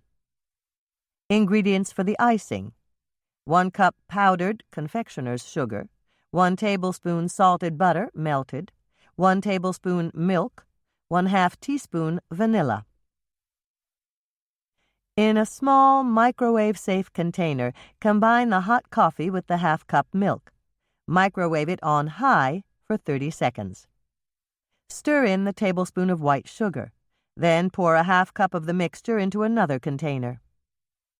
Add the packet of yeast to the microwave-safe container and gently stir it in. Let it sit on the counter to proof. That's what they call it when yeast starts working and bubbling, while you melt the butter in another small microwave container. It should only take about 30 seconds on high. Add the tablespoon of vegetable oil and let it sit on the counter to cool. In a medium-sized bowl, use a wooden spoon or a fork to beat the egg with the salt, the white sugar, and the coffee and milk mixture that does not contain the yeast. Feel the small bowl with the butter and oil mixture. If it's not so hot it could cook the egg, stir it into your work bowl. Add 1.5 cups of the flour. Stir it in and continue to stir until the mixture is smooth. Now add the yeast mixture. See how puffy it is? Your yeast is working. Stir it in gently. Add 1.5 more cups of flour in 1/2 cup increments, stirring after each addition. Remember to pack it down in the cup. If the dough seems sticky, add that last 1/2 cup of flour and stir that in. Now comes the fun. Clear a space on your counter for the breadboard. If you don't have a breadboard, just clear a nice, clean space on your counter. Dust your workspace with flour, spreading it out in a circle with your impeccably clean palms. Then upend your work bowl and plop the dough down on your floured circle. Sprinkle more flour over the top of your dough, then grab it and flip it over so the bottom is now the top. Think about that old boyfriend who broke up with you in high school, or anyone else in your past you'd really like to slap or punch. Visualize that person's face in the center of your mound of dough. Pick up one edge and punch it down hard in the center of the dough. Fun, wasn't it? Turn your dough clockwise and do it all over again. Keep turning and punching and pummeling that dough for the whole 5 minutes, flipping it over every minute or so to make sure you're also kneading the bottom. When 5 minutes are up, gather the dough into a ball on the board or counter. Wash and dry your hands. If you haven't already done so, take 1/2 cup of salted butter out of the refrigerator so that it will be softened by the time you need to make the filling for your rolls. Spray the inside of a much larger bowl with Pam or another nonstick cooking spray. Pick up the dough and nestle it right down in the bowl you prepared. Wash and dry your breadboard, or your counter if you didn't use a breadboard. Tear off a sheet of plastic wrap that's larger than the surface of your dough, and stretch it out on the space you washed. Spray it with nonstick cooking spray, lift it up, and cover the dough in your bowl, sprayed side down, so it's touching the surface of the dough. Tuck it in around the dough so that the dough will stay nice and warm. Set the bowl in a warm, draft-free place and let it rise for 1 to 1.5 hours or until it's doubled in size. Sprinkle your breadboard or counter again with a light coating of flour. Turn the work bowl upside down on the floured board so that the dough will come out. If it sticks, just scoop it out with your hands.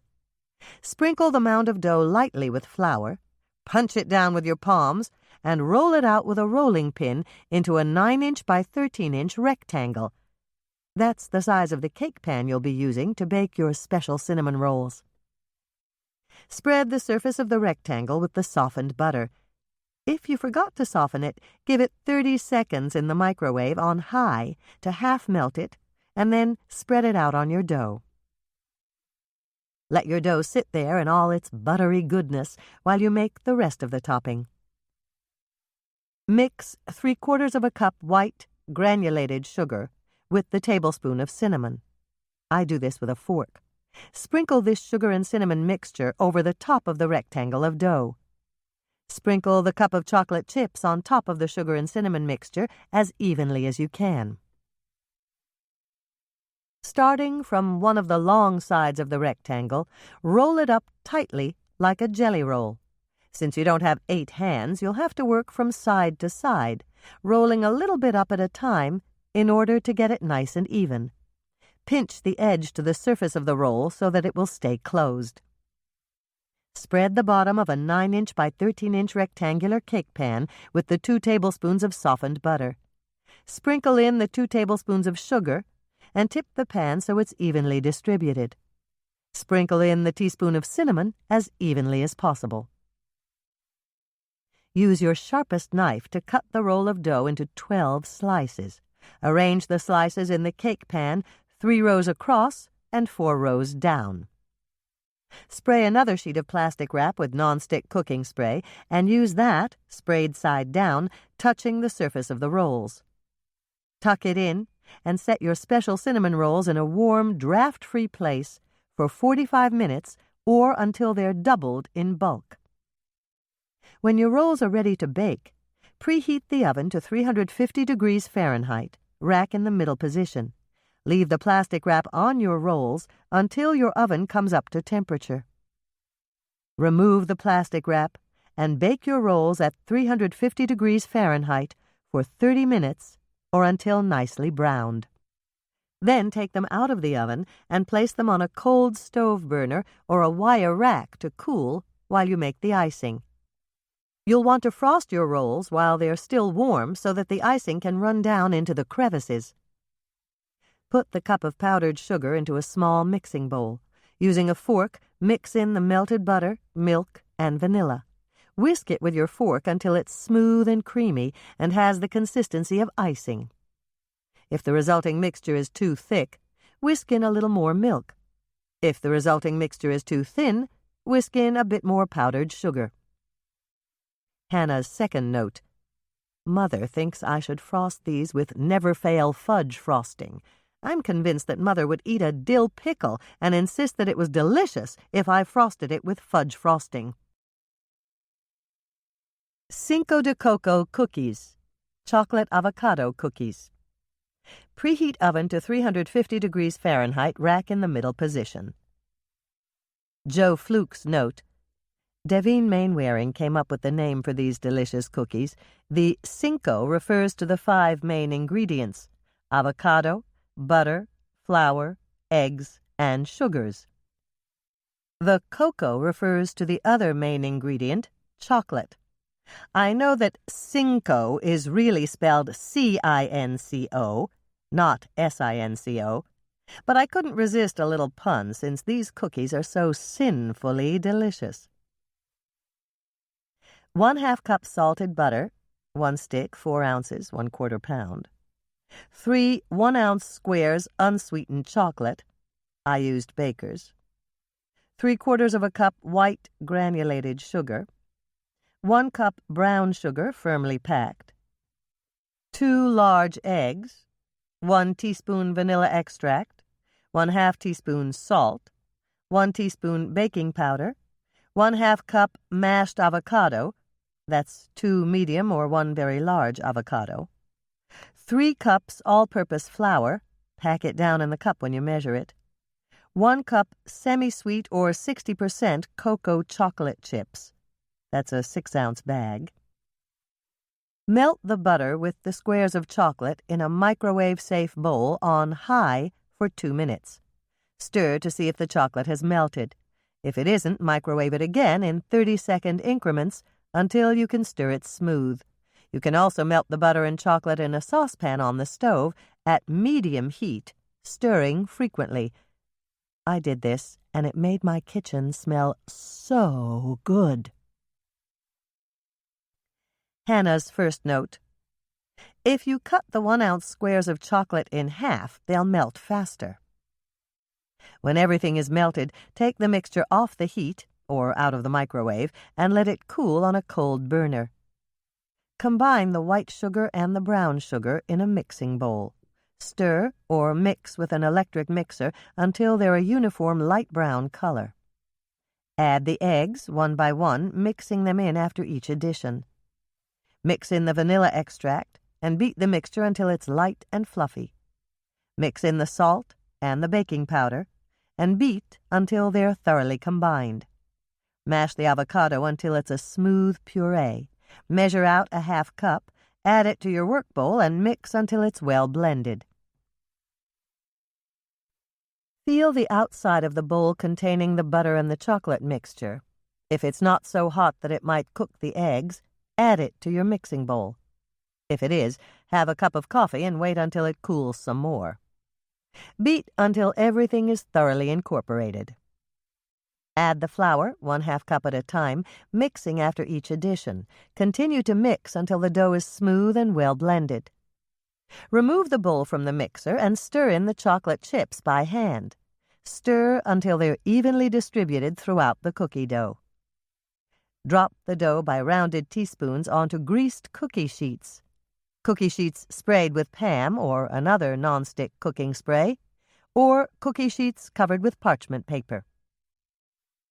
Hannah's second note. I covered my cookie sheets with parchment paper. It was a lot easier. Bake at 350 degrees Fahrenheit for 13 to 15 minutes, or until the cookies feel dry when lightly touched on the top. Be careful doing this. They will be very hot. If the very top of the cookie feels dry, take them out of the oven immediately. Like brownies, you don't want to overbake them. Mine took exactly 14 minutes. Cool the Cinco de Coco cookies on the cookie sheet for 5 minutes. This will firm up the bottom. Then remove the cookies to a wire rack to cool completely. If you use parchment paper, you can just pull it off the cookie sheet and onto a wire rack. Yield 4 to 5 dozen delectable chocolatey cookies that taste silky smooth and rich. Hannah's third note. I'd say that Cinco de Coco cookies are so rich that nobody can eat more than 1 or 2.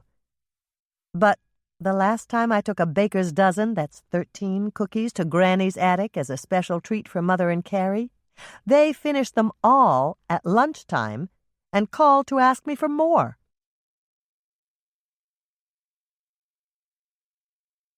Hamburger bake. Preheat oven to 400 degrees Fahrenheit, rack in the middle position. The filling. 1 pound lean ground beef, 3/4 of a cup chopped onion. You can also use frozen chopped onions. 1 can, 10 3/4 ounces, condensed cheddar cheese soup. I used Campbell's. 1 cup frozen vegetables. I used peas and carrot mix. I've also used a corn and chopped bell pepper mix. 1/4 cup whole milk.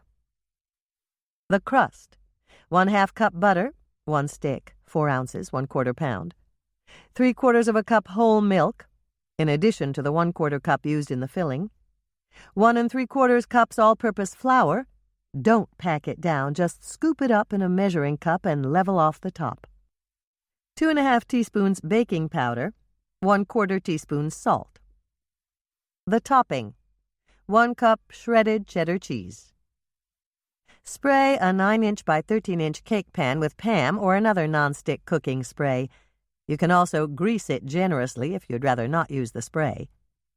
The filling takes the most time, so you'll start that first by crumbling the raw hamburger into a 10-inch or larger frying pan. Add the chopped onion to the hamburger in the pan. Fry the meat and onions over medium heat on the stovetop until the hamburger is nicely browned. Drain the hamburger and onions. You don't want a lot of hamburger fat in this dish. Add the condensed soup, frozen vegetables, and the 1/4 cup milk to the hamburger and onions. Stir well. You can do this right in the frying pan. Cover the frying pan and set the mixture aside. Put the 1/2 cup of butter in a microwave-safe bowl. Add the 3/4 of a cup whole milk and heat it on high for 1 minute. Stir. If the butter isn't melted, heat it for another 30 seconds and stir. Continue to heat in 30-second increments until the butter has melted. Then take the bowl out of the microwave and set it on the counter to cool slightly. Hannah's first note. Michelle and I use a 4-cup Pyrex measuring cup to melt the butter with the milk. You could also do this in a saucepan on the stovetop if you wish. Measure out the flour and put approximately half of it in a mixing bowl. You don't have to be exact. Nobody's going to complain if it's less or more than half. Sprinkle the baking powder and salt over the top of the flour in the bowl. Add the remainder of the flour and stir the bowl with a fork until all of the dry ingredients are thoroughly combined. Add the butter and milk mixture to the mixing bowl and mix until the resulting dough is well moistened. Hannah's second note. In case you haven't guessed it, you're making baking powder biscuit dough. Spoon the dough into the bottom of the cake pan you prepared earlier. Spread it out so that the dough forms an even layer in the pan. This will be the bottom layer of your hamburger bake. Spread the hamburger mixture on top of the biscuit dough. Do this as evenly as possible. Sprinkle the shredded cheddar cheese over the top of the hamburger layer. Bake the hamburger bake at 400 degrees Fahrenheit for 30 minutes. Then take it out of the oven and let it cool on a cold burner on the stovetop or on a wire rack for at least 10 minutes before serving. It's just too hot to serve straight out of the oven. Eager eaters could burn their mouths. Hannah's third note.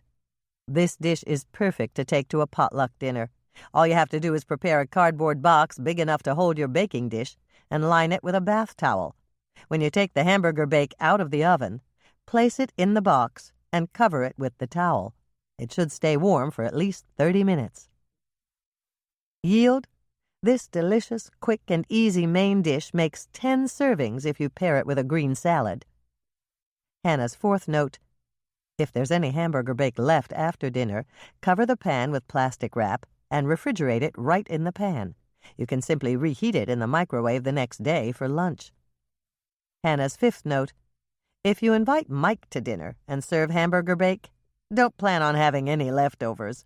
When Michelle and I made it for him, he ate half a pan all by himself. Butterama cake. Preheat oven to 325 degrees Fahrenheit, rack in the middle position. Hannah's first note: Cassandra told Mother she got this cake recipe from her aunt. They made it in a bundt pan and called it Kentucky butter cake. The cake batter. 1 cup softened butter, 2 sticks, 8 ounces, 1/2 pound, 2 cups white granulated sugar, 4 whole eggs. If Andrea were making this cake, I'd have to tell her to crack the eggs and take them out of the shell before adding them to her mixing bowl. 1 teaspoon salt, 1 teaspoon baking powder, 1/2 teaspoon baking soda, 2 teaspoons vanilla extract, 3 cups all-purpose flour. Pack it down in the cup when you measure it. 1 cup buttermilk. If you don't have buttermilk on hand, you can use cream. The cake will taste a bit different, but it'll still be wonderful. Get out a 9-inch by 13-inch cake pan, metal or glass, either will do, and either spray it with Pam or another non-stick baking spray, or butter it generously on the inside. If you use butter, this could bring the total butter count up to 1 pound. To make the cake batter, by hand in a large bowl or with an electric mixer, it's easier with a mixer, of course, beat the butter for a minute or 2. Sprinkle in the white sugar, beating as you sprinkle. Mix the butter and the sugar together until they turn into a light, fluffy mixture. Add the eggs, 1 at a time, beating after each addition. Add the salt, baking powder, baking soda, and vanilla extract. Mix them in thoroughly. Add 1 cup of the flour and beat it in. Mix in 1/2 cup of the buttermilk. Mix it in thoroughly. Add the 2nd cup of flour and mix well. Mix in the rest of the buttermilk, 1/2 cup. Add the remaining cup of flour and beat until the batter is smooth and without lumps. Pour the cake batter into the 9-inch by 13-inch cake pan you prepared. Smooth out the top with a rubber spatula so that it's evenly distributed in the pan. Bake the cake in a preheated 325 degree Fahrenheit oven for 50 minutes. Then take it out of the oven and set it on a cold burner on the stovetop or a wire rack to wait for its butter sauce. The butter sauce. 1 cup white granulated sugar, 1/4 cup water. I'll just bet you could use Kentucky bourbon instead of the water here, but I haven't tried it yet. 1/2 cup butter, 1 stick, 4 ounces, 1/4 pound, 1 tablespoon vanilla. To make the butter sauce, put the cup of sugar, the 1/4 cup of water, and the 1/2 cup of butter in a medium-sized saucepan. Hannah's second note: don't use a saucepan that's black or brown on the inside. You'll be using it again later when you make the frosting, and you need to be able to see when the butter you'll heat in it turns brown. Heat the 3 ingredients on medium heat until the butter is melted, but do not let the mixture come to a boil. Hannah's third note: you can also do this in a microwave-safe bowl on high for 90 seconds. I used a 4-cup Pyrex measuring cup. If the butter is not melted at the end of that time, microwave it on high in 20-second increments until it is. Pull the saucepan over to a cold burner, shut off the hot one, and add the tablespoon of vanilla extract. Be careful, it could sputter a bit. Use a fork, food pick, or a thin wooden skewer to poke holes all over the top of your cake. Don't be too gentle. You want the holes to go all the way down to the bottom of the cake pan. I used a thin wooden skewer and poked about 45 holes in mine. Pour the warm butter sauce over the top of the cake as evenly as you can. If you used a saucepan, don't bother to wash it. You'll be using it again when you make the frosting. Hannah's fourth note: So far, there's 3/4 of a pound of butter in this cake. Add it up if you don't believe me. If you frost it with Great-Grandma Elsa's brown butter icing, it'll be only a 1/4 cup shy of a whole pound. Let the cake sit out on the wire rack or cold burner for at least 10 minutes so that the butter sauce has time to soak into the holes you poked. Refrigerate your Butterama cake for at least 2 hours. At the end of that time, just leave the cake in the refrigerator and start the brown butter icing. Brown butter icing. 1/4 cup butter, 1/2 stick, 2 ounces, 1/8 pound. 2 cups powdered sugar, confectioner's sugar. Pack it down in the cup when you measure it. 1 teaspoon vanilla extract. You could also use Kentucky bourbon. 2 tablespoons heavy cream. That's whipping cream, but you could also use 1/2 and 1/2, which is light cream. 1/2 cup chopped pecans or walnuts. Optional, to sprinkle over the top of the cake after you frost it. To make the frosting. Put the 1/4 cup butter into a medium-sized saucepan. You already have one sitting on a cold burner if you made the butter sauce on the stovetop. If you use the microwave instead, make sure that the saucepan you choose is not colored black or brown inside. I made that mistake, and I couldn't see when the butter had browned. Place the saucepan on the stovetop and heat it at medium-high heat. The butter will melt and then it will brown. Continue to heat it until it has browned. When the butter is a nice caramel color, this took about 5 minutes for me, remove it from the heat and shut off the burner. Stir in the 2 cups of powdered sugar. Stir in the vanilla extract.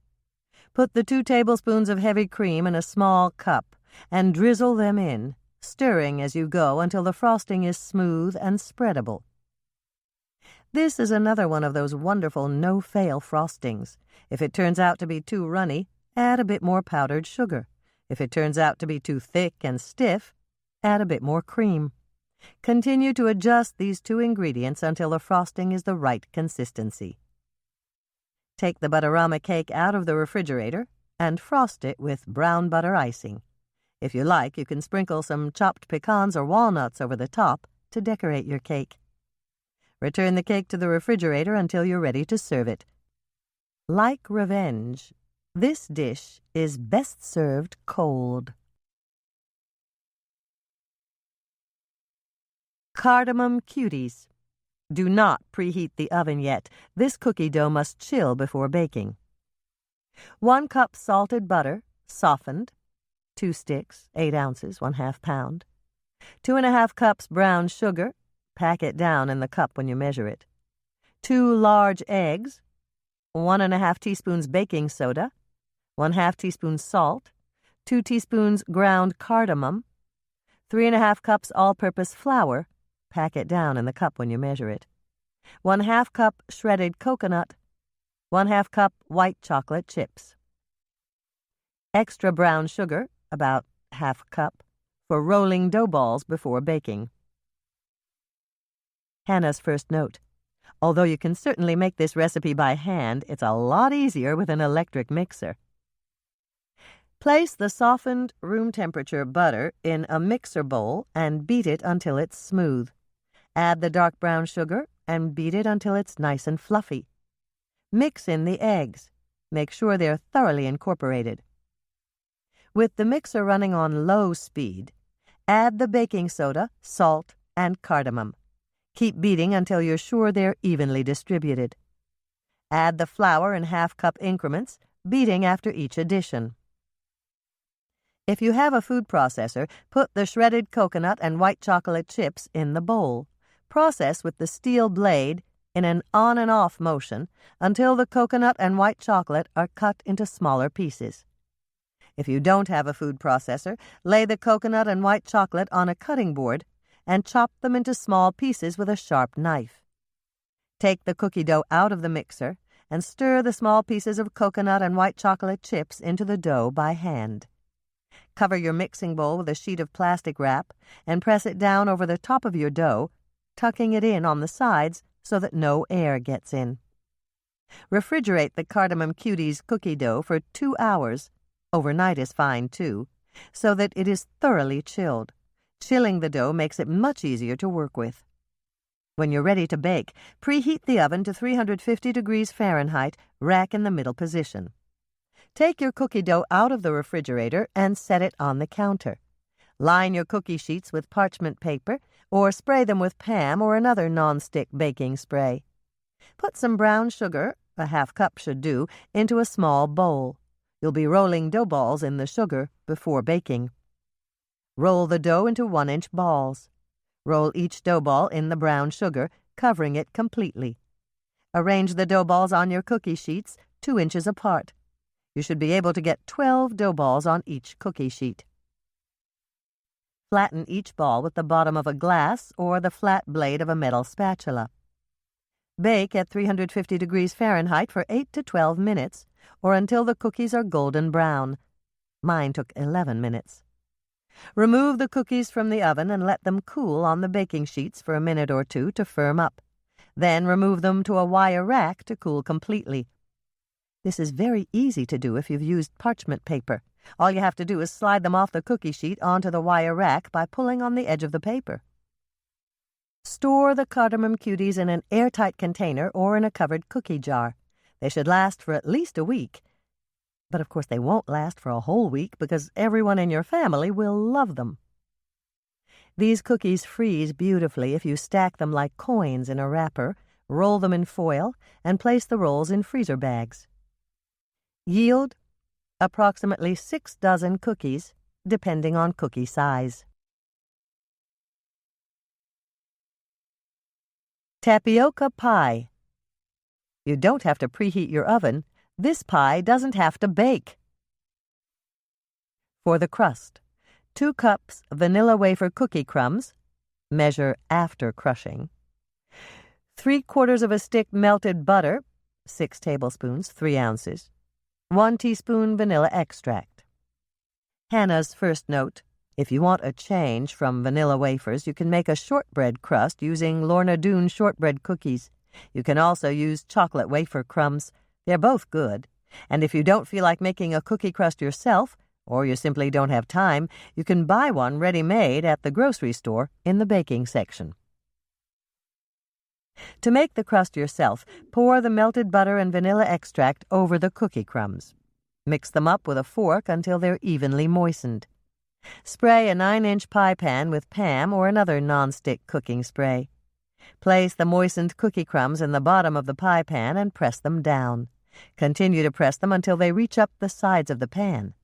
Place the pie pan in the freezer for 20 minutes while you prepare the rest of the pie.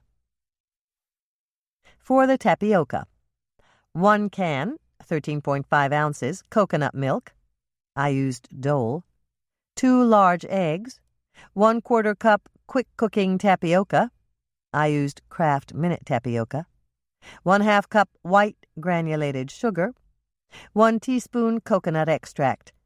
If you don't have coconut extract, you don't have to rush out to buy it. Just use vanilla extract instead. Or if you'd like to try a combination of both, use 1/2 teaspoon coconut extract and 1/2 teaspoon vanilla extract. Hannah's second note: you don't absolutely positively have to use coconut milk. You can substitute half and half or heavy cream if you can't find it in your store. And if you can't find the quick-cooking tapioca, you can still make this pie. Just use the amounts given in the recipe and follow the directions on the box of regular tapioca to cook it. In a medium-sized saucepan, off the heat, whisk the coconut milk and eggs together until they're a uniform color. Add the dry, quick-cooking tapioca and the sugar. Mix it all up and leave it on a cold burner for 5 minutes. Don't worry, I didn't forget the coconut extract. It won't be added until after the tapioca is cooked. Cook the tapioca mixture over medium-high heat, stirring constantly. Be careful, it's easy to burn. Bring it up to a boil and then pull it off the heat, giving it a couple more stirs until it's no longer boiling, and add the coconut extract. Let it cool while you whip the cream. Hannah's third note: You can take another shortcut here if you want to. You can buy a container of frozen sweetened whipped cream and use 1½ cups of that instead of whipping your own cream. To make homemade whipped cream, 3/4 of a cup whipping heavy cream, 1/3 of a cup white granulated sugar. Whip the cream with an electric mixer until it holds soft peaks. When you shut off your mixer and you dip the blade of your rubber spatula in the bowl and pull it back up, soft peaks kind of slump over. They're there, but they nod their heads. Hard peaks stand straight up like little spears. With the mixer running on high speed, gradually add the sugar. When it's all mixed in, shut off the mixer and give the bowl a final stir with the rubber spatula. Hannah's 4th note. Of course, you can whip cream by hand with a copper bowl and a whisk, but it does take some time and muscle. Lisa and I wimp out and use an electric stand mixer. Take the bowl out of your mixer and set it on the counter. Feel the sides of the bowl with the tapioca and see if it's room temperature. If it's not, slip the bowl with the whipped cream into the refrigerator and let the tapioca mixture cool to room temperature. When the tapioca mixture is cool enough, remove a bit of whipped cream, about 1/4 cup, and add it to the bowl with the tapioca mixture. Stir it in gently. This is called tempering. If you simply mix the whipped cream and the tapioca mixture together all at once, you'll flatten the whipped cream too much, and it will lose its volume. Now use your rubber spatula to scrape all the tapioca into your bowl with the whipped cream. Fold it in, keeping as much air in the mixture as you can. To fold, dip your rubber spatula into the center of the bowl and bring it along the bottom up to the side. Turn the bowl a bit to change the orientation and do it all over again, folding the cream into the filling so that you leave in as much air as possible. Take the pie plate out of the freezer and scoop in the filling. Your tapioca pie, which has probably taken you a half hour or less if you used the shortcuts, is going to be a surefire hit. Your pie probably looks a bit anemic. It tastes great, but it doesn't scream, "I'm the best." Decorate it a little.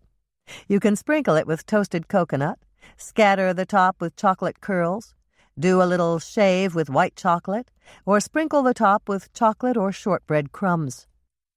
You can also decorate the top with seasonal fruit or candied fruit. Hannah's 5th note. To toast coconut, preheat oven to 350 degrees Fahrenheit. Spread 1/2 cup out on a foil-covered baking sheet and bake it for 10 to 15 minutes, stirring occasionally until it's golden brown. Refrigerate your pie until you're ready to serve. Tapioca pie should be served chilled. Yield. The pie can be cut into 6 to 8 pieces. If you're serving this pie after a big meal like Thanksgiving dinner, you should probably cut it into 8 pieces, especially if you're also serving another type of pie, like pumpkin or pecan, and your guests will want some of each. Stuffin' muffins. Preheat oven to 350 degrees Fahrenheit, rack in the middle position. 4 ounces salted butter, 1 stick, 8 tablespoons, 1/4 pound. 1/2 cup finely chopped onion. You can buy this chopped or chop it yourself. 1/2 cup finely chopped celery. 1/2 cup chopped apple. Core, but do not peel before chopping. 1 teaspoon powdered sage. 1 teaspoon powdered thyme. 1 teaspoon ground oregano. 8 cups herb stuffing. The kind in cubes that you buy in the grocery store. You can also use plain bread cubes and add a 1/4 teaspoon more of ground sage, thyme, and oregano. 3 eggs, beaten. Just whip them up in a glass with a fork. 1 teaspoon salt. 1/2 teaspoon black pepper, freshly ground is best. 2 ounces, 1/2 stick, 4 tablespoons, 1/8 of a pound, melted butter. 1/4 to 1/2 cup chicken broth. I used Swensen's. Hannah's 1st note. I used a Fuji apple this time. I've also used Granny Smith apples or Gala apples. Before you start, find a 12-cup muffin pan. Spray the inside of the cups with Pam or another nonstick cooking spray, or line them with cupcake papers. Get out a 10-inch or larger frying pan. Cut the stick of butter in 4 to 8 pieces and drop them inside. Put the pan over medium heat on the stovetop to melt the butter. Once the butter has melted, add the chopped onions. Give them a stir. Add the chopped celery. Stir it in. Add the chopped apple and stir that in. Sprinkle in the ground sage, thyme, and oregano. Sauté this mixture for 5 minutes. Then pull the frying pan off the heat and onto a cold burner.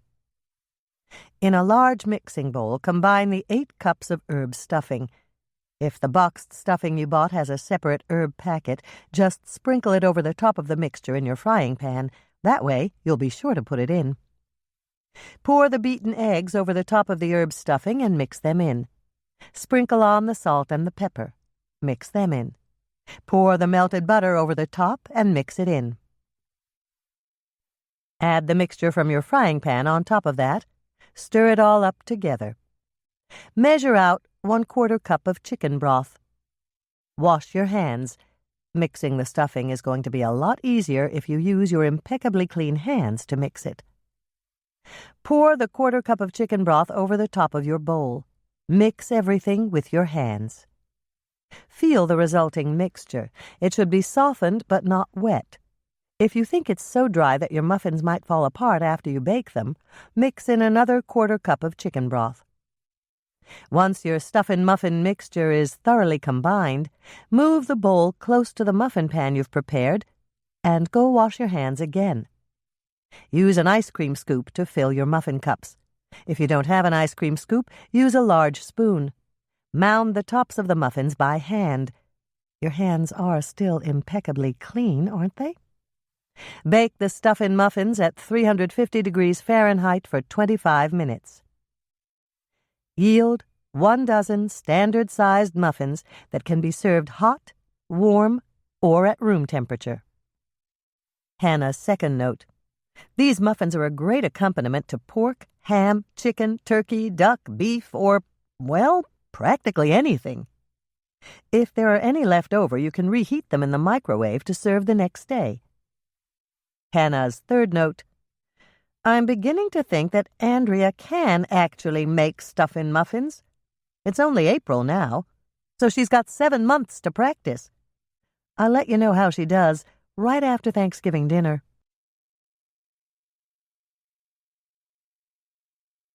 Pucker up lemon cake. Preheat oven to 350 degrees Fahrenheit, rack in the middle position. Hannah's first note. I think it's possible to make this cake by hand, but it will take a strong arm to do it. Lisa and I use an electric stand mixer. Some people may still have a food grinder in their kitchen cabinet. If you do, get it out and use it. If you don't, use a food processor and the steel blade. 1 large lemon. Choose one with perfect skin. You'll be using that, too. 1 cup golden raisins. Regular raisins will also work. 1/3 cup pecans. 2 cups all-purpose flour. Don't pack it down. Just scoop it out and level off the top of your measuring cup with a table knife. 1 teaspoon salt. 1 teaspoon baking soda. 1½ cups white granulated sugar.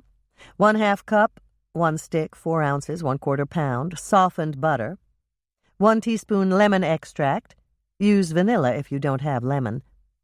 3/4 cup whole milk. 2 large eggs. 1/4 cup whole milk. This brings the milk total up to 1 cup. Grease and lightly flour a 9-inch by 13-inch rectangular cake pan. Alternatively, you can spray it with baking spray, the kind with flour in it. Wash the outside of your lemon. Then juice it and save the juice. You'll use it in the cake topping. Pick out the seeds and throw them away, then cut the pulp and rind into 8 pieces.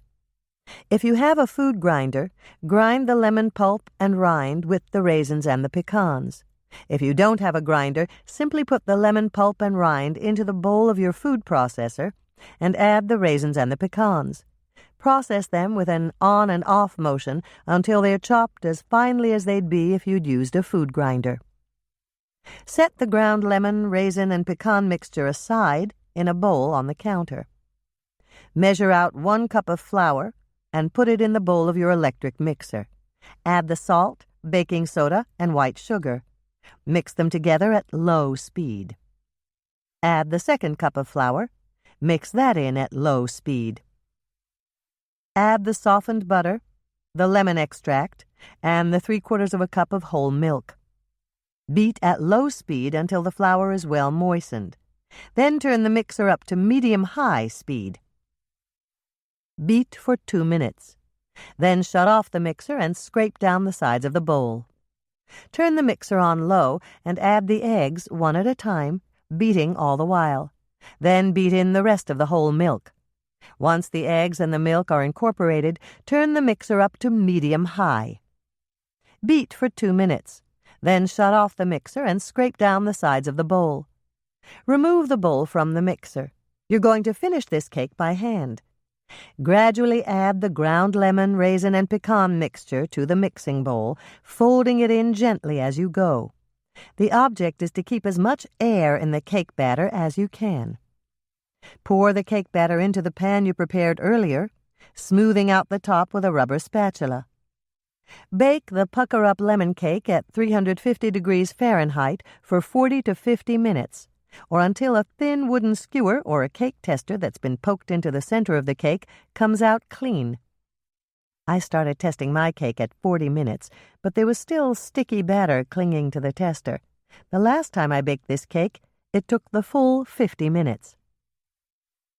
When your cake is done, take it out of the oven and place it on a wire rack or on a cold burner on the stovetop.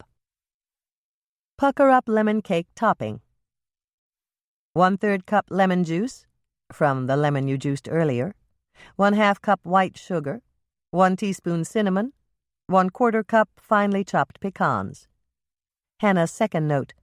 You must make the topping and put it on your cake while the cake is still piping hot from the oven. Drizzle the 1/3 cup of lemon juice over the top of your hot cake. Mix the 1/2 cup of sugar with the 1 teaspoon of cinnamon. I usually mix them together with a fork. Sprinkle the sugar and cinnamon mixture over the top of your cake. Sprinkle the finely chopped pecans on top of the sugar and cinnamon. Let your cake cool to room temperature. Cover it and refrigerate it. You want to keep it nice and moist. You can serve pucker-up lemon cake at room temperature or chilled. It freezes well if you wrap it in foil and put it in a freezer bag. Eleanor Olson's oatmeal cookies. Preheat oven to 350 degrees Fahrenheit, rack in the middle position. 1 cup, 2 sticks, 8 ounces, 1/2 pound, salted butter, softened. 1 cup brown sugar, pack it down in the cup when you measure it. 1 cup white granulated sugar. 2 eggs beaten, just whip them up in a glass with a fork. 1 teaspoon vanilla extract. 1 teaspoon salt, 1 teaspoon baking soda, 1½ cups flour. Pack it down in the cup when you measure it. 3 cups quick-cooking oatmeal. I used Quaker Quick 1 Minute. 1/2 cup chopped nuts, optional. Eleanor used walnuts. 1/2 cup raisins or another small, fairly soft sweet treat, optional. Hannah's first note. The optional fruit or sweet treats are raisins, any dried fruit chopped into pieces, small bites of fruit like pineapple or apple, or small, soft candies like M&Ms, Milk Duds, chocolate chips, butterscotch chips, or any other flavored chips. Lisa and I even used sugar babies once. They're chocolate-covered caramel nuggets, and everyone was crazy about them. You can also use larger candies if you push one in the center of each cookie. Here, as in so many recipes, you are only limited by the selection your store has to offer and your own imagination. Hannah's second note. These cookies are very quick and easy to make with an electric mixer. Of course, you can also mix them by hand. Mix the softened butter, brown sugar, and white sugar in the bowl of an electric mixer. Beat on high speed until they're light and fluffy. Add the beaten eggs and mix them in on medium speed. Turn the mixer down to low speed and add the vanilla extract, the salt, and the baking soda. Mix well. Add the flour in half-cup increments, beating on medium speed after each addition. With the mixer on low speed, add the oatmeal. Then add the optional nuts and/or the optional fruit or sweet treat. Scrape down the sides of the bowl, take the bowl out of the mixer, and give the cookie dough a final stir by hand. Let it sit uncovered on the counter while you prepare your cookie sheets. Spray your cookie sheets with Pam or another nonstick cooking spray. Alternatively, you can line them with parchment paper and spray that lightly with cooking spray. Get out a tablespoon from your silverware drawer, wet it under the faucet so that the dough won't stick to it, and scoop up a rounded tablespoon of dough. Drop it in mounds on the cookie sheet, 12 mounds to a standard-size sheet. Bake Eleanor Olson's oatmeal cookies at 350 degrees Fahrenheit for 9 to 11 minutes, or until they're nice and golden on top. Mine took 10 minutes. Yield approximately 3 dozen chewy, satisfying oatmeal cookies.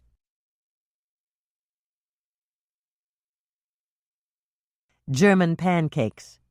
Preheat oven to 375 degrees Fahrenheit, rack in the middle position. Prepare an 8-inch square pan by spraying it with Pam or another nonstick cooking spray or coating the inside with butter. Hannah's first note. You can double this recipe if you like so that it will serve 8 people. If you double this recipe, it will take approximately 55 minutes to bake. Hannah's second note. This dish works best if you use an electric mixer. 6 strips bacon. I used applewood smoked bacon. 4 large eggs. 1 cup whole milk. I've used heavy cream, and that works also. 1 cup flour. Just scoop it up and level it off with a table knife. 1 teaspoon vanilla extract. 1 teaspoon salt. 4 ounces cream cheese, half of an 8-ounce package. Minced parsley to sprinkle on top. Optional. Fry the bacon in a frying pan on the stovetop until it's crispy. Let it cool to room temperature, and then crumble it into the bottom of your baking pan. In an electric mixer, beat the eggs with half of the milk. That's 1/2 cup. Continue to beat until the mixture is light and fluffy. Add vanilla extract and salt. Beat until they're well combined. Mix in the flour and beat for 40 seconds. Add the second half of the milk, another 1/2 cup, and beat until everything is light and fluffy. Pour half of the mixture over the bacon crumbles in the 8-inch square pan. Cut the cream cheese into 1-inch square cubes. Place them evenly over the egg mixture in the pan. Pour the second half of the mixture over the cream cheese. Bake at 375 degrees Fahrenheit for 45 to 55 minutes, or until it's golden brown and puffy on top. Hannah's third note. This breakfast entree is excellent when served with biscuits or crispy buttered toast.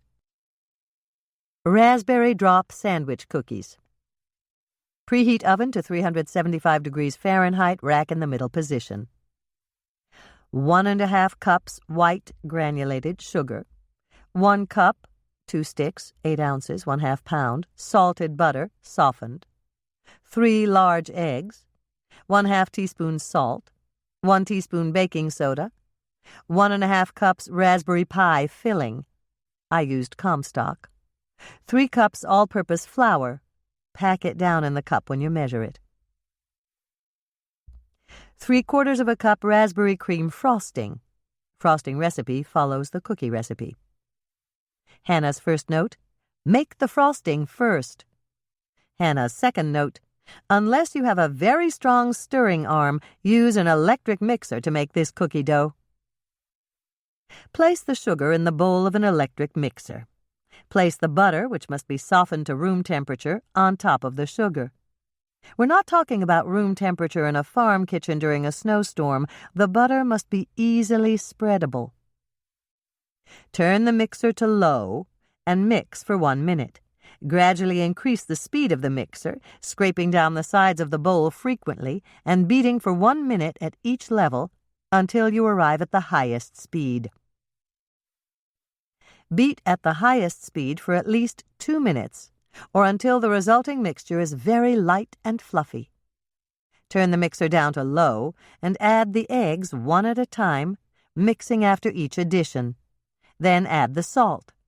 When that's mixed in, add the baking soda and mix until it's incorporated. Measure out 1.5 cups of raspberry pie filling. Turn the mixer on low speed and add the pie filling to your bowl. Shut off the mixer and scrape down the sides of the bowl. With the mixer running on low, add the flour in 1 cup increments, mixing after each addition. Shut off the mixer and scrape down the sides of the bowl. Give the mixture a final stir by hand. The resulting cookie dough should be fluffy, but not at all stiff, like sugar cookie or chocolate chip cookie dough.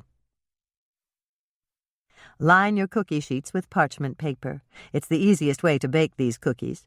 If you don't have parchment paper and you really don't want to go out to get any, grease your cookie sheets heavily, or spray them thoroughly with Pam or another nonstick cooking spray.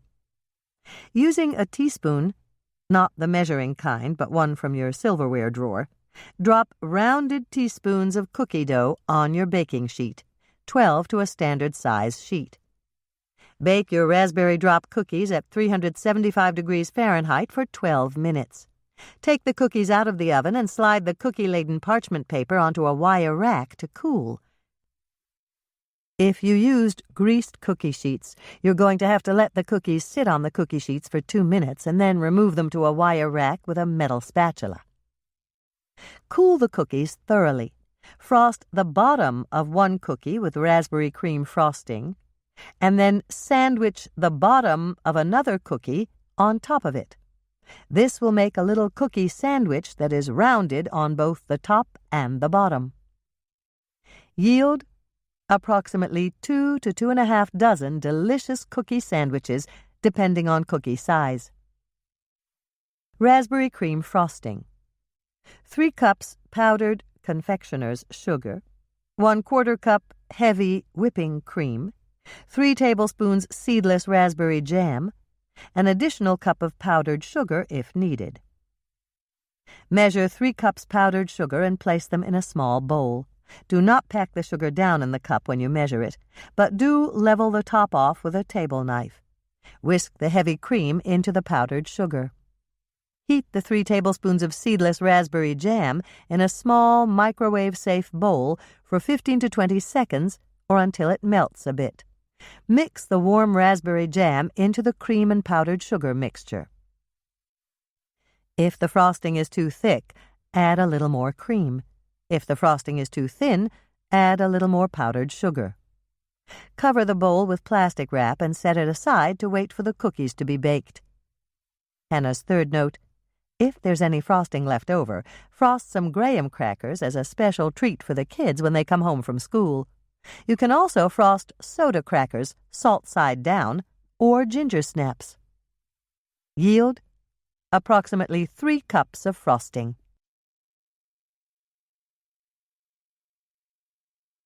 Piggy chicken. Preheat oven to 375 degrees Fahrenheit, rack in the middle position. Hannah's first note: this recipe is from my friend, Nancy Sapir. Nancy's family just loves piggy chicken. Nancy wrote, "So good" on the bottom of her recipe. This recipe may sound complicated, but it's not. Once you do it, you'll laugh at how delicious and easy it is. And it looks gorgeous and very difficult, as if you spent all day working in the kitchen. Don't tell anyone you didn't. It's Nancy's secret, right? 1 to 1.5 pounds boneless, skinless chicken tenders. 8 ounces cream cheese, not whipped, not low-fat. Use the brick type of cream cheese, not the plastic tub. I used an 8-ounce box of Philadelphia cream cheese. 1/8 cup 2 tablespoons, dried chopped chives. 1/3 cup dried minced onions, optional. Salt, freshly ground pepper. 1 pound regular sliced bacon. Don't use microwave bacon or thick-sliced bacon. The thick-sliced bacon may not get crisp, and the microwave bacon may get too crisp since it's been pre-cooked. Hannah's second note. I added the minced dried onions to Nancy's recipe because the whole Swensen clan likes onions. Since I was the one who added it, I made it optional. Lay each skinless, boneless chicken tender between 2 sheets of plastic wrap and place them on a cutting board or a bread board on the counter. Use a meat hammer to pound them as flat as you can get them without creating holes. If you pound on the undersides instead of on the tops, they're less apt to fall apart. Hannah's third note. If you don't have a meat hammer, you can smack the chicken tenders flat with a rolling pin. I saw that on the Food Channel. You can also use a thin board on top of the plastic wrap-covered chicken tender and hit the board all over with a hammer. You can even do what I did and hit the plastic-wrapped chicken tender with a rubber mallet. And here's some marriage-saving advice. If you choose this last option, don't tell your husband that you used his rubber mallet.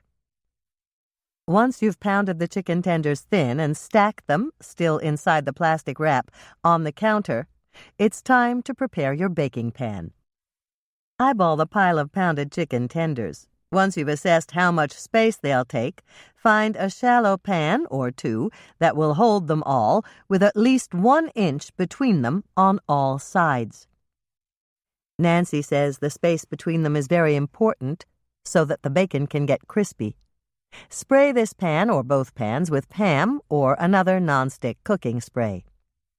Move 1 flattened chicken tender to the cutting board or bread board. Take off the top sheet of plastic wrap. If your cream cheese isn't softened, put it in a microwave-safe bowl and heat it on high for 25 seconds. If you can't stir it smooth at the end of that time, microwave it on high at 20-second intervals until you can stir it smooth. Add the chives plus the dried onions if you use them. Mix them into the cream cheese thoroughly. Use a rubber spatula or a frosting knife to spread approximately 2 teaspoons of softened cream cheese on the flattened chicken tender. Hannah's fourth note. Don't worry about contaminating your cream cheese with raw chicken juice. If there's any cream cheese left over, you're going to throw it away, rather than risk whatever dire disease you might get from raw chicken. You're also going to wash the cutting board, the rubber spatula or frosting knife, and the bowl holding the cream cheese very thoroughly. Washing them in the dishwasher is best. Sprinkle the dried chopped chives with minced dried onions, if you decided to use them. Sprinkle the cream cheese mixture with salt and freshly ground pepper. Roll up the loaded with goodness chicken tender like a jelly roll. Pick it up and move it to the bottom of the cutting board. Bring 1 piece of bacon on the cutting board. Pick up the piece of bacon and wrap it around the chicken roll, trying to angle it so that you cover as much of the chicken tender roll as possible. When you're finished rolling the bacon around the chicken roll, place it in the pan you've prepared with at least 1 end of the bacon under the chicken tender roll. If you can get both ends under, that's great. If you can't, don't worry about it. Repeat this process until all of the flattened chicken tenders have been rolled and covered with bacon. Slip the pan or pans into a 375-degree Fahrenheit preheated oven for 25 minutes. Then turn the oven up to 425 degrees Fahrenheit for 5 additional minutes or until the bacon is crisp. Serve just the way they are, or with champagne mushroom sauce to pour on top. Champagne mushroom sauce. 1/2 cup salted butter, 1 stick, 4 ounces, 1/4 pound. 1 8-ounce container sliced fresh button mushrooms. You can also use well-drained canned mushrooms. 1/2 cup domestic champagne, or white wine. 1 packet, 0.88-ounce net weight, of brown gravy mix. I used Lowry's. Melt the butter in a saucepan on the stove over medium heat. Add the mushrooms and sauté lightly. Add the champagne or white wine and stir well. Sprinkle in the gravy mix. Stir the mixture until it bubbles. Cook this mixture, stirring constantly, for 1 minute. Pour the champagne mushroom sauce into a gravy boat and serve it when you serve the piggy chicken. Hannah's note: if you don't want to use anything alcoholic, you can use 1/2 cup of chicken stock as an alternative. Joe Fluke's note: if I'm serving this for company, I spoon on the mushroom sauce and then sprinkle on chopped parsley. Janet's Texas Jalapeno Pimento Cheese. No need to preheat your oven. This recipe requires chilling, not baking. Hannah's first note: this recipe is from Janet McLeod. 8 ounces, that's a 1/2 pound, mild cheddar cheese, shredded. 16 ounces, that's a whole pound, sharp cheddar cheese, shredded. 8-ounce package softened cream cheese, the brick kind, not the whipped kind. I used Philadelphia cream cheese in the rectangular silver package. 2 7-ounce jars of diced pimento, drained. 12-ounce jar roasted red bell peppers, drained. 1/4 cup, 4 tablespoons, mayonnaise, I used Hellmann's. 2 tablespoons, 1/8 cup, Worcestershire sauce, I used Lee & Perrins. 1/2 cup pickled jalapeno pepper slices. Basket of assorted crackers, your choice. Hannah's second note: Janet says that a home-size food processor won't hold all the cheeses at once, so you'll have to process them in 3 batches. Place 1/3 of the shredded mild cheddar cheese, 1/3 of the shredded sharp cheddar cheese, and 1/3 of the softened cream cheese in the bowl of a food processor equipped with the steel blade. Process the cheeses for approximately 45 seconds, or until they are the same color and consistency. Use a rubber spatula to remove the cheese from the bowl of the food processor and store it in a bowl on the counter. The bowl you choose should have a cover and hold about 5 cups. Process the second batch of cheeses. When you're finished, use the rubber spatula to add it to the first batch you processed. Process the third batch of cheese and add it to the bowl on the counter.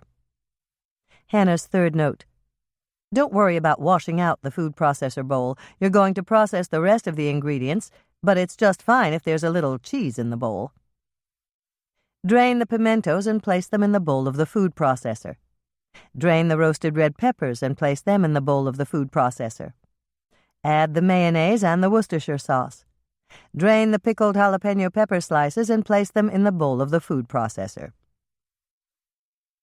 With the steel blade in place, process the ingredients with an on and off motion 6 to 8 times, or until everything has been chopped into small pieces.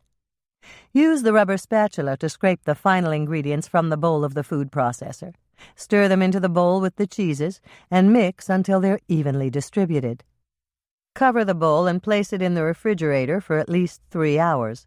This will keep in the refrigerator for up to 24 hours, but no longer. Serve in a pretty bowl with knives for each person to use for spreading it on crackers.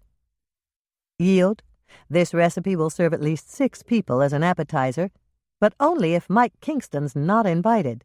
If he is, you'd better make double. Hannah's fourth note: this is Mike's favorite snack. I made it for him to take to a Winnetka County Sheriff's Detectives meeting, and everyone raved about it. Apple Cinnamon Whippersnappers.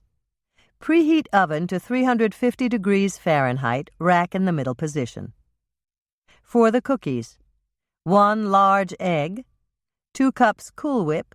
Measure this. Andrea said her tub of Cool Whip contains a little over 3 cups. 1/3 cup apple pie filling. Andrea uses Comstock. 1 package, approximately 18 ounces, spice cake mix. Andrea used Betty Crocker. For rolling cookie balls: 1/2 cup powdered confectioner's sugar, 1/2 teaspoon ground cinnamon. Prepare your cookie sheets by spraying them with Pam or another nonstick cooking spray, or lining them with parchment paper, which you then spray with Pam or another nonstick cooking spray. First of all, Chill 2 teaspoons from your silverware drawer by sticking them in the freezer. You want them really icy cold. This will make it a lot easier to form the cookies after the dough is mixed. Whisk the egg in a large mixing bowl. Measure out 2 cups of Cool Whip and stir them into the egg. Place the 3rd cup of apple pie filling in a small bowl. Cut the apples with a sharp knife until they're in 1/4-inch pieces. The object here is to make small enough pieces so that you'll get some apple in every cookie. Add the apples to the mixing bowl and stir them in by hand. Mix very gently and don't over-stir.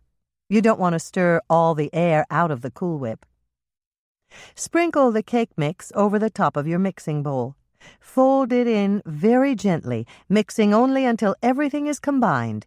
The object here is to keep as much air in the cookie batter as possible. Place the 1/2 cup of powdered sugar in a separate small bowl. You don't have to sift it unless it's got big lumps.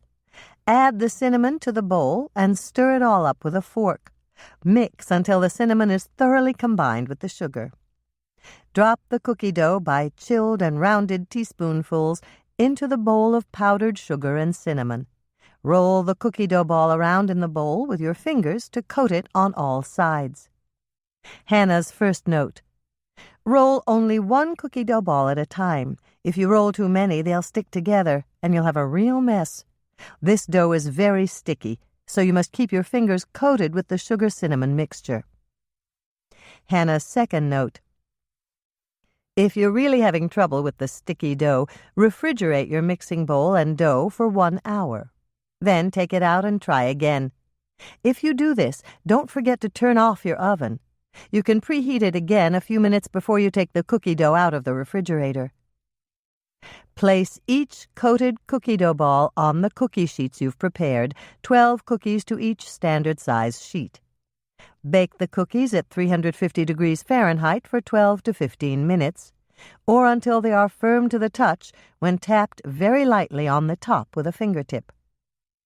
When the cookies have baked, take them out of the oven and let them cool on the cookie sheets for 2 minutes. Then move them to a wire rack to cool completely. Hannah's third note. If you used parchment paper, all you have to do is wait 2 minutes and then pull the whole sheet onto a wire cooling rack. Just leave the apple cinnamon whippersnappers on the parchment paper until they're cool, and then simply peel them off. Yield 3 to 4 dozen delicious cookies, depending on cookie size. Hannah's fourth note. Andrea says these are Bill's favorite cookies. He likes to have 2 with a cup of hot chocolate when he's watching the Vikings play. Mom's apple pie. Preheat oven to 350 degrees Fahrenheit, rack in the middle position.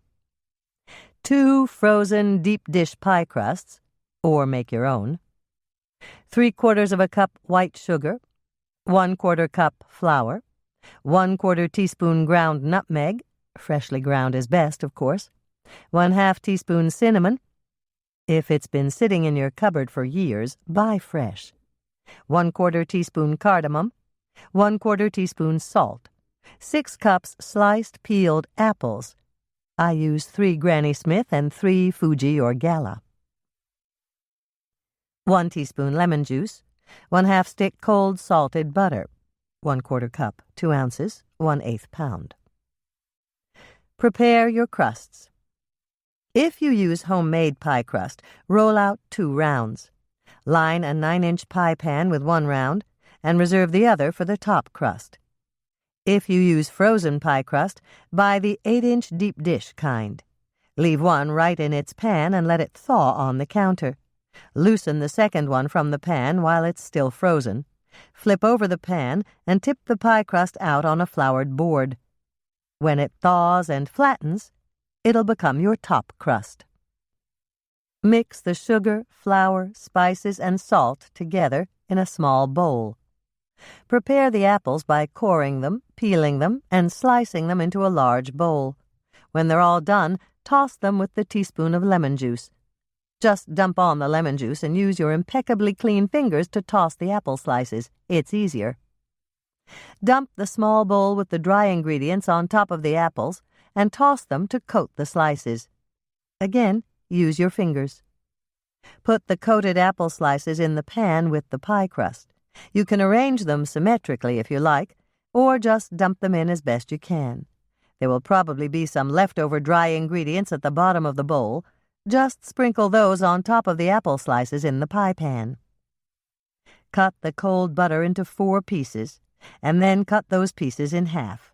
Place the pieces on top of the apples just as if you were dotting the apples with butter. Fold your top crust in half. Move it over to the apple-laden pie pan and plunk it on top. Unfold it and spread it out on top of the pie. Squeeze the edges from the top crust and the edges from the bottom crust together. Use a little water for glue if the crust just won't cooperate. With a sharp knife, cut 4 slits in the top crust about 3 inches long, starting near the top and extending down the sides. This is a very important step. Not only does it let out the steam when the pie bakes, releasing a delicious aroma that'll have the neighbors knocking at your door, it also provides a way to sneak in those pieces of butter you cut if you forgot to put them on the apples before you covered your pie with the top crust. Don't laugh. I've done it. Put your pie on a baking sheet with sides that will catch any drips. Bake it at 350 degrees Fahrenheit for approximately 1 hour, or until the top crust is a nice golden brown and the apples are tender when you pierce them with the tip of a sharp knife. Alternatively, you can leave off the top crust and top your apple pie with French crumble. French crumble: 1 cup all-purpose flour, 1/2 cup cold butter, 1/2 cup brown sugar. Put the flour into the bowl of a food processor with the steel blade attached. Cut the stick of butter, 1/2 cup, 4 ounces, 1/4 pound, into 8 pieces and add them to the bowl. Cover with the 1/2 cup of firmly packed brown sugar. Process with the steel blade in an on and off motion until the resulting mixture is in uniform small pieces. Remove the mixture from the food processor and place it in a bowl. Pat handfuls of the French crumble in a mound over your pie. With a sharp knife, poke several slits near the top to let out the steam. Place your pie on a baking sheet with sides that will catch any drips. Bake it at 350 degrees Fahrenheit for 50 to 60 minutes, or until the apples are tender when pierced with the tip of a sharp knife and the French crumble is golden brown. Hannah's note: Sally always serves this pie with all the sides people could possibly want. She has vanilla ice cream, cinnamon ice cream, sweetened whipped cream, creme fraiche, and sharp cheddar cheese. She also offers plenty of strong coffee, or her special cinnamon coffee.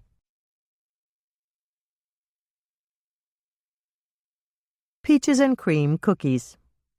Preheat oven to 375 degrees Fahrenheit, rack in the middle position.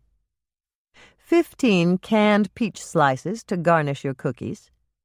1 1/4 cups white granulated sugar. 1/2 cup, 1 stick, 4 ounces, 1/4 pound, salted butter, softened. 4 ounces cream cheese, softened. The brick kind, not the whipped kind. I used Philadelphia cream cheese in the silver box.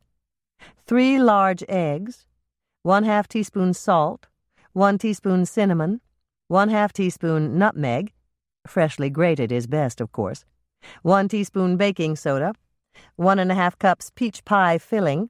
I used Comstock. My can was 15.5 ounces net weight, and it was exactly 1 1/2 cups. 2 tablespoons, that's 1/8 cup, peach jam.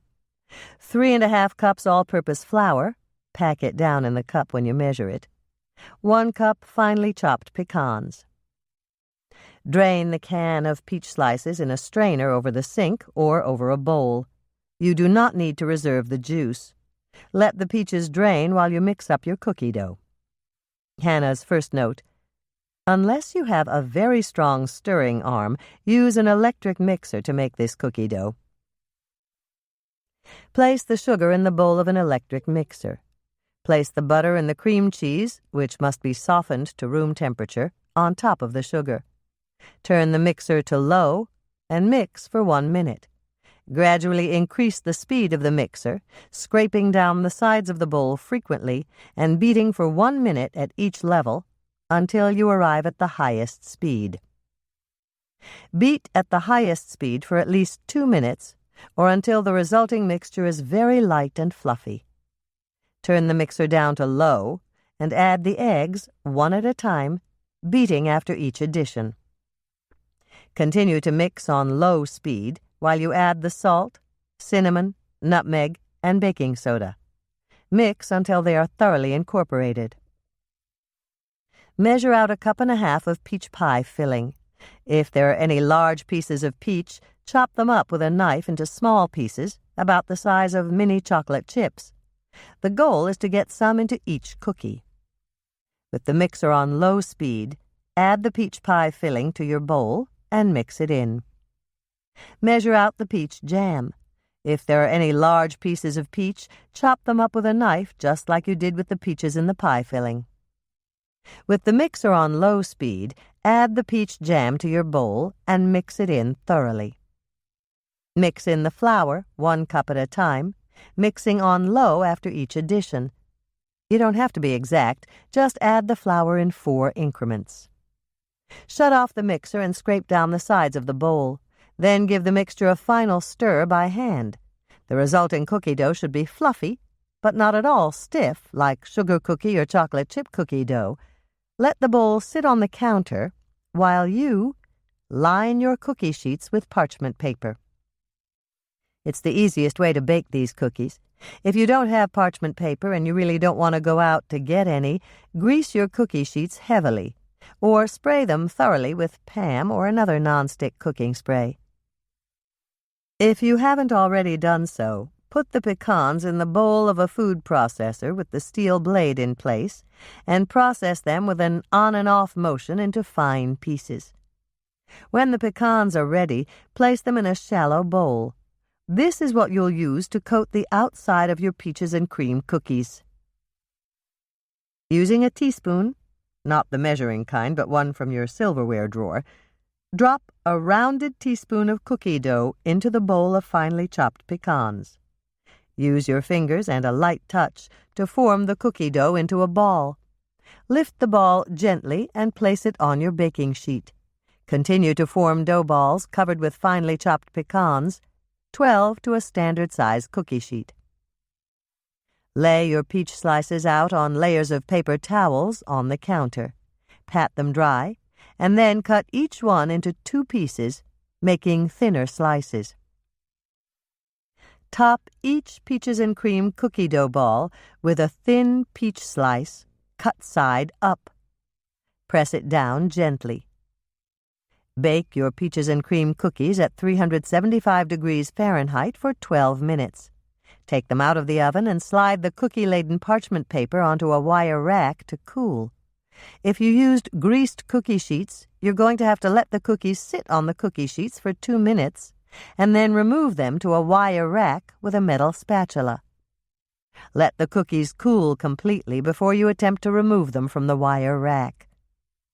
Yield: approximately 4 to 5 dozen soft and moist cookies, depending on cookie size.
Cheese and green chilies biscuits. Preheat oven to 425 degrees Fahrenheit, rack in the middle position.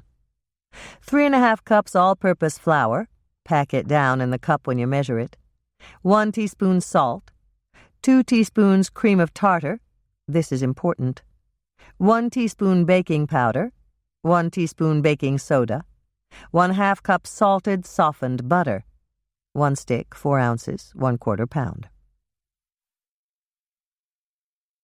1 cup shredded sharp cheddar cheese. 1 can, 4 ounces, diced green chilies, drained and patted dry with a paper towel. I used Ortega diced green chilies.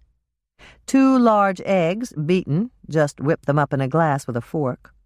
1 cup sour cream, 8 ounces. 1/2 cup whole milk. 1/2 cup shredded cheddar cheese. First step. Use a medium-size mixing bowl to combine the flour, salt, cream of tartar, baking powder, and baking soda. Stir them all up together. Cut in the salted butter just as you would for pie crust dough. Hannah's first note: if you have a food processor, you can use it for the first step. Cut 1/2 cup cold salted butter into 8 chunks. Layer them with the dry ingredients in the bowl of the food processor. Process with the steel blade until the mixture has the texture of cornmeal. Transfer the mixture to a medium-sized mixing bowl and proceed to the second step. Second step. Stir in the shredded cheddar cheese and the drained chopped green chilies. Mix everything up thoroughly.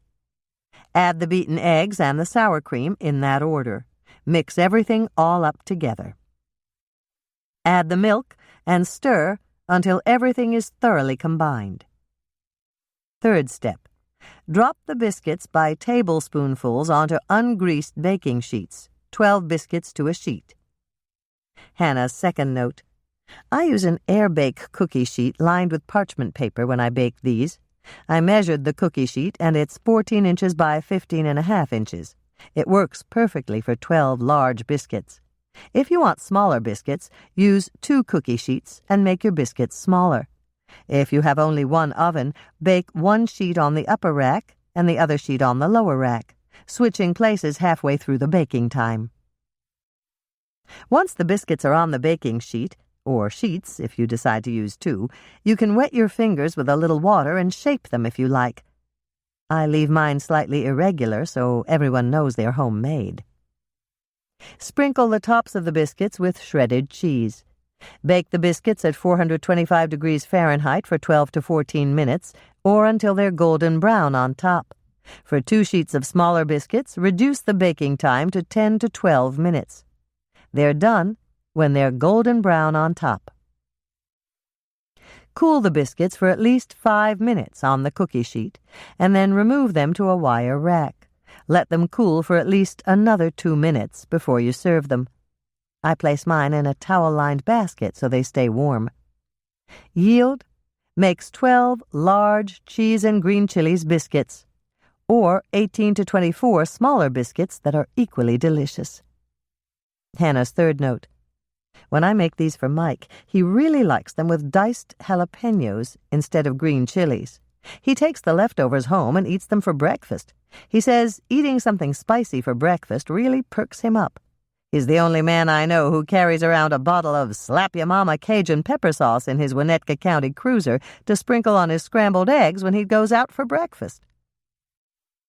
Hannah's fourth note: if there are any leftovers that Mike doesn't get, they're wonderful to use for sandwiches. Just split them in half lengthwise, slather them with mayonnaise, and put some sliced lunch meat in the center. Cheese and green chilies biscuits will make an ordinary sandwich into a special treat. Carrot slaw. Preheat the oven to 325 degrees Fahrenheit, rack in the middle position. The carrot slaw topping: 1/2 cup chopped pecans, 1 egg white, 1/4 cup white granulated sugar, 1/4 cup melted butter, 1/2 stick, 2 ounces, 1/8 pound. Hannah's first note: you'll start the carrot slaw topping first. It takes the most time, from 30 to 35 minutes, but 25 minutes of that is baking time. Once your pecan pieces are in the oven, you can start in on the slaw. However, if you know you'll be pressed for time, you can always buy candied pecans and chop them up to use for the topping. Spray a pie tin or an 8-inch square pan with Pam or another nonstick cooking spray. Sprinkle in the chopped pecans. Toast them at 325 degrees Fahrenheit for 5 minutes. While the pecans are toasting, beat the egg white with a whisk or a hand mixer until it's stiff but not dry. Fold in the sugar and then fold in the toasted pecan pieces when they come out of the oven. Pour the melted butter in the bottom of your pan. Fold the pecan mixture into the melted butter with a wooden spoon or spatula. Bake at 325 degrees Fahrenheit, uncovered, for 10 minutes. Stir. Bake another 10 minutes. Stir. Bake an additional 10 minutes. Stir. Remove the pan from the oven and spread the contents out on wax paper. Hannah's second note: careful, this is very hot. Let the pecan pieces cool for at least 2 minutes, and then separate them into small chunks with a wooden spoon or a wooden spatula. Leave them on the counter to cool completely. Your yummy topping is finished. The slaw. 2 cups frozen petite peas. I used Green Giant baby sweet peas. 3 cups peeled and shredded carrots. 1/4 cup finely chopped green onion. You can use up to 2 inches of the stem. 1/8 cup fresh parsley, finely chopped, optional. 1/8 teaspoon nutmeg, freshly grated is best, of course. 1/2 teaspoon salt. 1/2 teaspoon ground black pepper. Of course, freshly ground is best. Hannah's third note: if you want to save time, buy the baby carrots that are already peeled and shred them in your food processor with the shredding blade. It's faster than doing it all by hand. Cook the frozen peas according to the package directions, but give them a minute or 2 less than it suggests on the package. Overcooked peas are not good in this slaw. Once the peas have been cooked, drain them quickly and place them in ice water to cool down. Measure out 3 cups of shredded carrots and place them in a large mixing bowl. Sprinkle in the finely chopped green onions and the finely chopped parsley, if you decided to use it. Add the nutmeg, salt, and the pepper, and mix it all up. Hannah's fourth note: no, we didn't forget the peas that are chilling out in that bowl of ice water. We're just not quite ready for them yet. The dressing. 1/4 cup white granulated sugar. 1/2 cup mayonnaise. I use Hellmann's. It's called Best Foods west of the Rockies.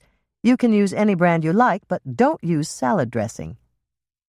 1 tablespoon cider vinegar. I used champagne vinegar once and it was great. Just plain vinegar will also work. Take out a smaller bowl or a quart measuring cup to hold your carrot slaw dressing.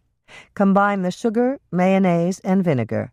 Mix it with a rubber spatula or whisk it until it's smooth. Hannah's fifth note: that's it. You just made the dressing. How simple is that? Pour the dressing you just made over the salad in the large bowl.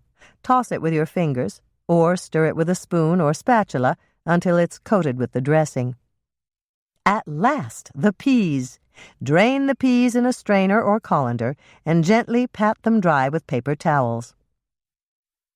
Add the peas to the top of your bowl. Don't mix them in yet. Since the peas are the most fragile ingredient, you won't mix them in until you're ready to serve the carrot slaw.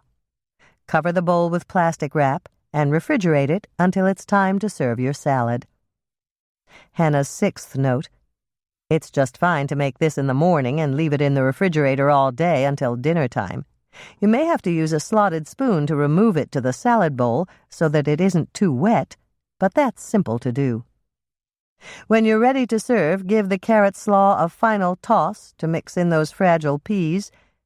They're a little extra work, but they make the salad juicy and give a little burst of flavor when you bite them. Transfer the carrot slaw to a pretty salad bowl and sprinkle the candied pecan pieces over the top. Hannah's 7th note. If your family and guests like the candied pecan pieces on top, you may want to make double the amount next time you make them and keep half in a freezer bag so they're all ready to go. Yield. This salad will serve at least 4 people as a side dish, unless Lonnie's included in your dinner party. He just loves Michelle's carrot slaw, and I don't think he's just saying that because he loves Michelle.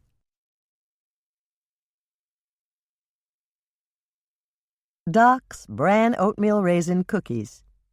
Preheat oven to 350 degrees Fahrenheit, rack in the middle position. 3/4 cup raisins, either regular or golden, your choice. 3/4 cup boiling water. 1 cup white granulated sugar. 1/2 cup brown sugar, pack it down when you measure it. 3/4 cup, 1 1/2 sticks, 6 ounces, salted butter, softened to room temperature. 2 large eggs. 1/2 teaspoon salt, 1 teaspoon baking soda, 1 teaspoon ground cinnamon, 1/4 teaspoon grated nutmeg, freshly grated is best, 1 teaspoon vanilla extract, 2 cups all-purpose flour, pack it down in the cup when you measure it, 1 1/2 cups dry quick oatmeal, I used Quaker Quick 1 Minute, 2 cups bran flake cereal. Place 3/4 cup of raisins in a 2-cup Pyrex measuring cup or a small bowl that can tolerate boiling water without cracking. Pour the 3/4 cup boiling water over the raisins in the cup. Stir a bit with a fork so they don't stick together, and then leave them uncovered on the counter to plump up. Prepare your cookie sheets by spraying them with Pam or another nonstick cooking spray, or lining them with parchment paper that you also spray with Pam or another nonstick cooking spray. Hannah's 1st note. This cookie dough is a lot easier to make if you use an electric mixer. Place the cup of white sugar in the bottom of a mixing bowl. Add the 1/2 cup of brown sugar. Mix them together until they're a uniform color. Place the softened butter in the mixer bowl and beat it together with the sugars until the mixture is nice and fluffy. Mix in the eggs, 1 at a time, beating after each addition. Add the salt, baking soda, cinnamon, nutmeg, and vanilla extract. Beat until the mixture is smooth and well incorporated. On low speed, add the flour, 1/2 cup at a time, beating after each addition. Continue to beat until everything is well blended. Drain the raisins by dumping them in a strainer. Throw away any liquid that remains, then gently pat the raisins dry with a paper towel. With the mixer running on low speed, add the raisins to the cookie dough. With the mixer remaining on low speed, add the dry oatmeal in 1/2 cup increments, mixing after each increment. Turn the mixer off and let the dough rest while you prepare the bran flakes. Measure 2 cups of bran flake cereal and place them in a 1-quart freezer bag. Roll the bag up from the bottom, getting out as much air as possible, and then seal it with the bran flakes inside. Squeeze the bran flakes with your fingers, crushing them inside the bag. Place the bag on the counter and squash the bran flakes with your hands. Once they're in fairly small pieces, take the bag over to the mixer. Turn the mixer on low speed. Open the bag and add the crushed bran flakes to your cookie dough, mixing until they're well incorporated. Turn off the mixer, scrape down the sides of the bowl with a rubber spatula, and give the bowl a final stir by hand. Drop the dough by rounded tablespoonfuls, Use a tablespoon from your silverware drawer, not one you'd use for measuring ingredients, onto your prepared cookie sheet. There should be 12 cookie dough mounds on every standard-size cookie sheet. Hannah's second note: Lisa and I use a level 2-tablespoon scooper to form these cookies down at the cookie jar. Bake Doc's bran oatmeal raisin cookies at 350 degrees Fahrenheit for 13 to 15 minutes, or until golden brown on top. Remove the cookies from the oven and let them cool on the cookie sheet for 2 minutes. Then remove them to a wire rack to cool completely. Yield 2 to 3 dozen delicious cookies, depending on cookie size.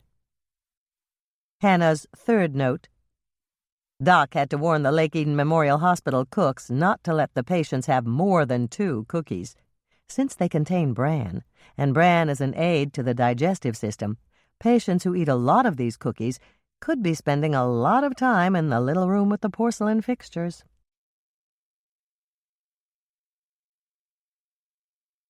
Chocolate Caramel Pecan Bars.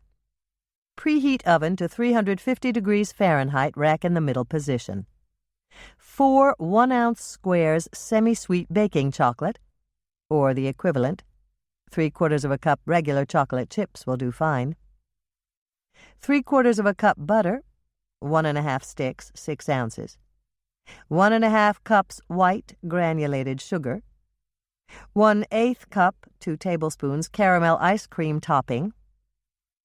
3 beaten eggs, just whip them up in a glass with a fork. 1/4 teaspoon salt. 1 teaspoon vanilla extract. 1½ cups flour, pack it down in the cup when you measure it. 1½ cups chocolate chips, that's 3/4 of a 12-ounce package. I used Ghirardelli. 1½ cups pecans. Prepare a 9-inch by 13-inch cake pan by lining it with a piece of heavy-duty foil large enough to flap over the sides. Spray the foil-lined pan with Pam or another nonstick cooking spray. Microwave the chocolate squares and butter in a microwave-safe mixing bowl for 1 minute. Stir. Since chocolate frequently maintains its shape even when melted, you have to stir to make sure. If it's not melted, microwave for an additional 20 seconds and stir again. Repeat if necessary. Place the sugar in a mixing bowl, stir in the chocolate and butter mixture, and continue stirring until it's well combined. Hannah's first note: the caramel ice cream topping comes next. It will stick to your measuring cup unless you first spray the inside of the cup with Pam or another nonstick cooking spray. Add the caramel ice cream topping to your bowl and mix it in thoroughly. Feel the bowl. If it's not so hot it'll cook the eggs, add them now, stirring thoroughly. Mix in the salt and the vanilla extract. Mix in the flour, 1/2 cup at a time, stirring just until it's moistened. Hannah's second note: these are a form of brownies, and you don't want to stir the batter any more than necessary. Put the chocolate chips and the pecans in the bowl of a food processor. Using an on and off motion, chop them together with the steel blade. If you don't have a food processor, you don't have to buy one just for this recipe. Simply chop everything up as well as you can with a sharp knife. Mix in the ingredients you just chopped. Give one final stir and spread the batter out in the pan you prepared earlier. Bake the chocolate caramel pecan bars at 350 degrees Fahrenheit for 30 minutes. Cool your yummy creation in the pan on a metal rack. When the bar cookies are cool, slip them into the refrigerator at least an hour for ease in cutting. When you're ready to serve them, lift the chilled cookie bars out of the pan using the ears of foil you left at the sides. Place them face down on a cutting board, peel the foil off the back, and cut them into brownie-sized pieces. Place the squares on a plate and dust them lightly with powdered sugar. Everyone will think you're a genius when they taste them.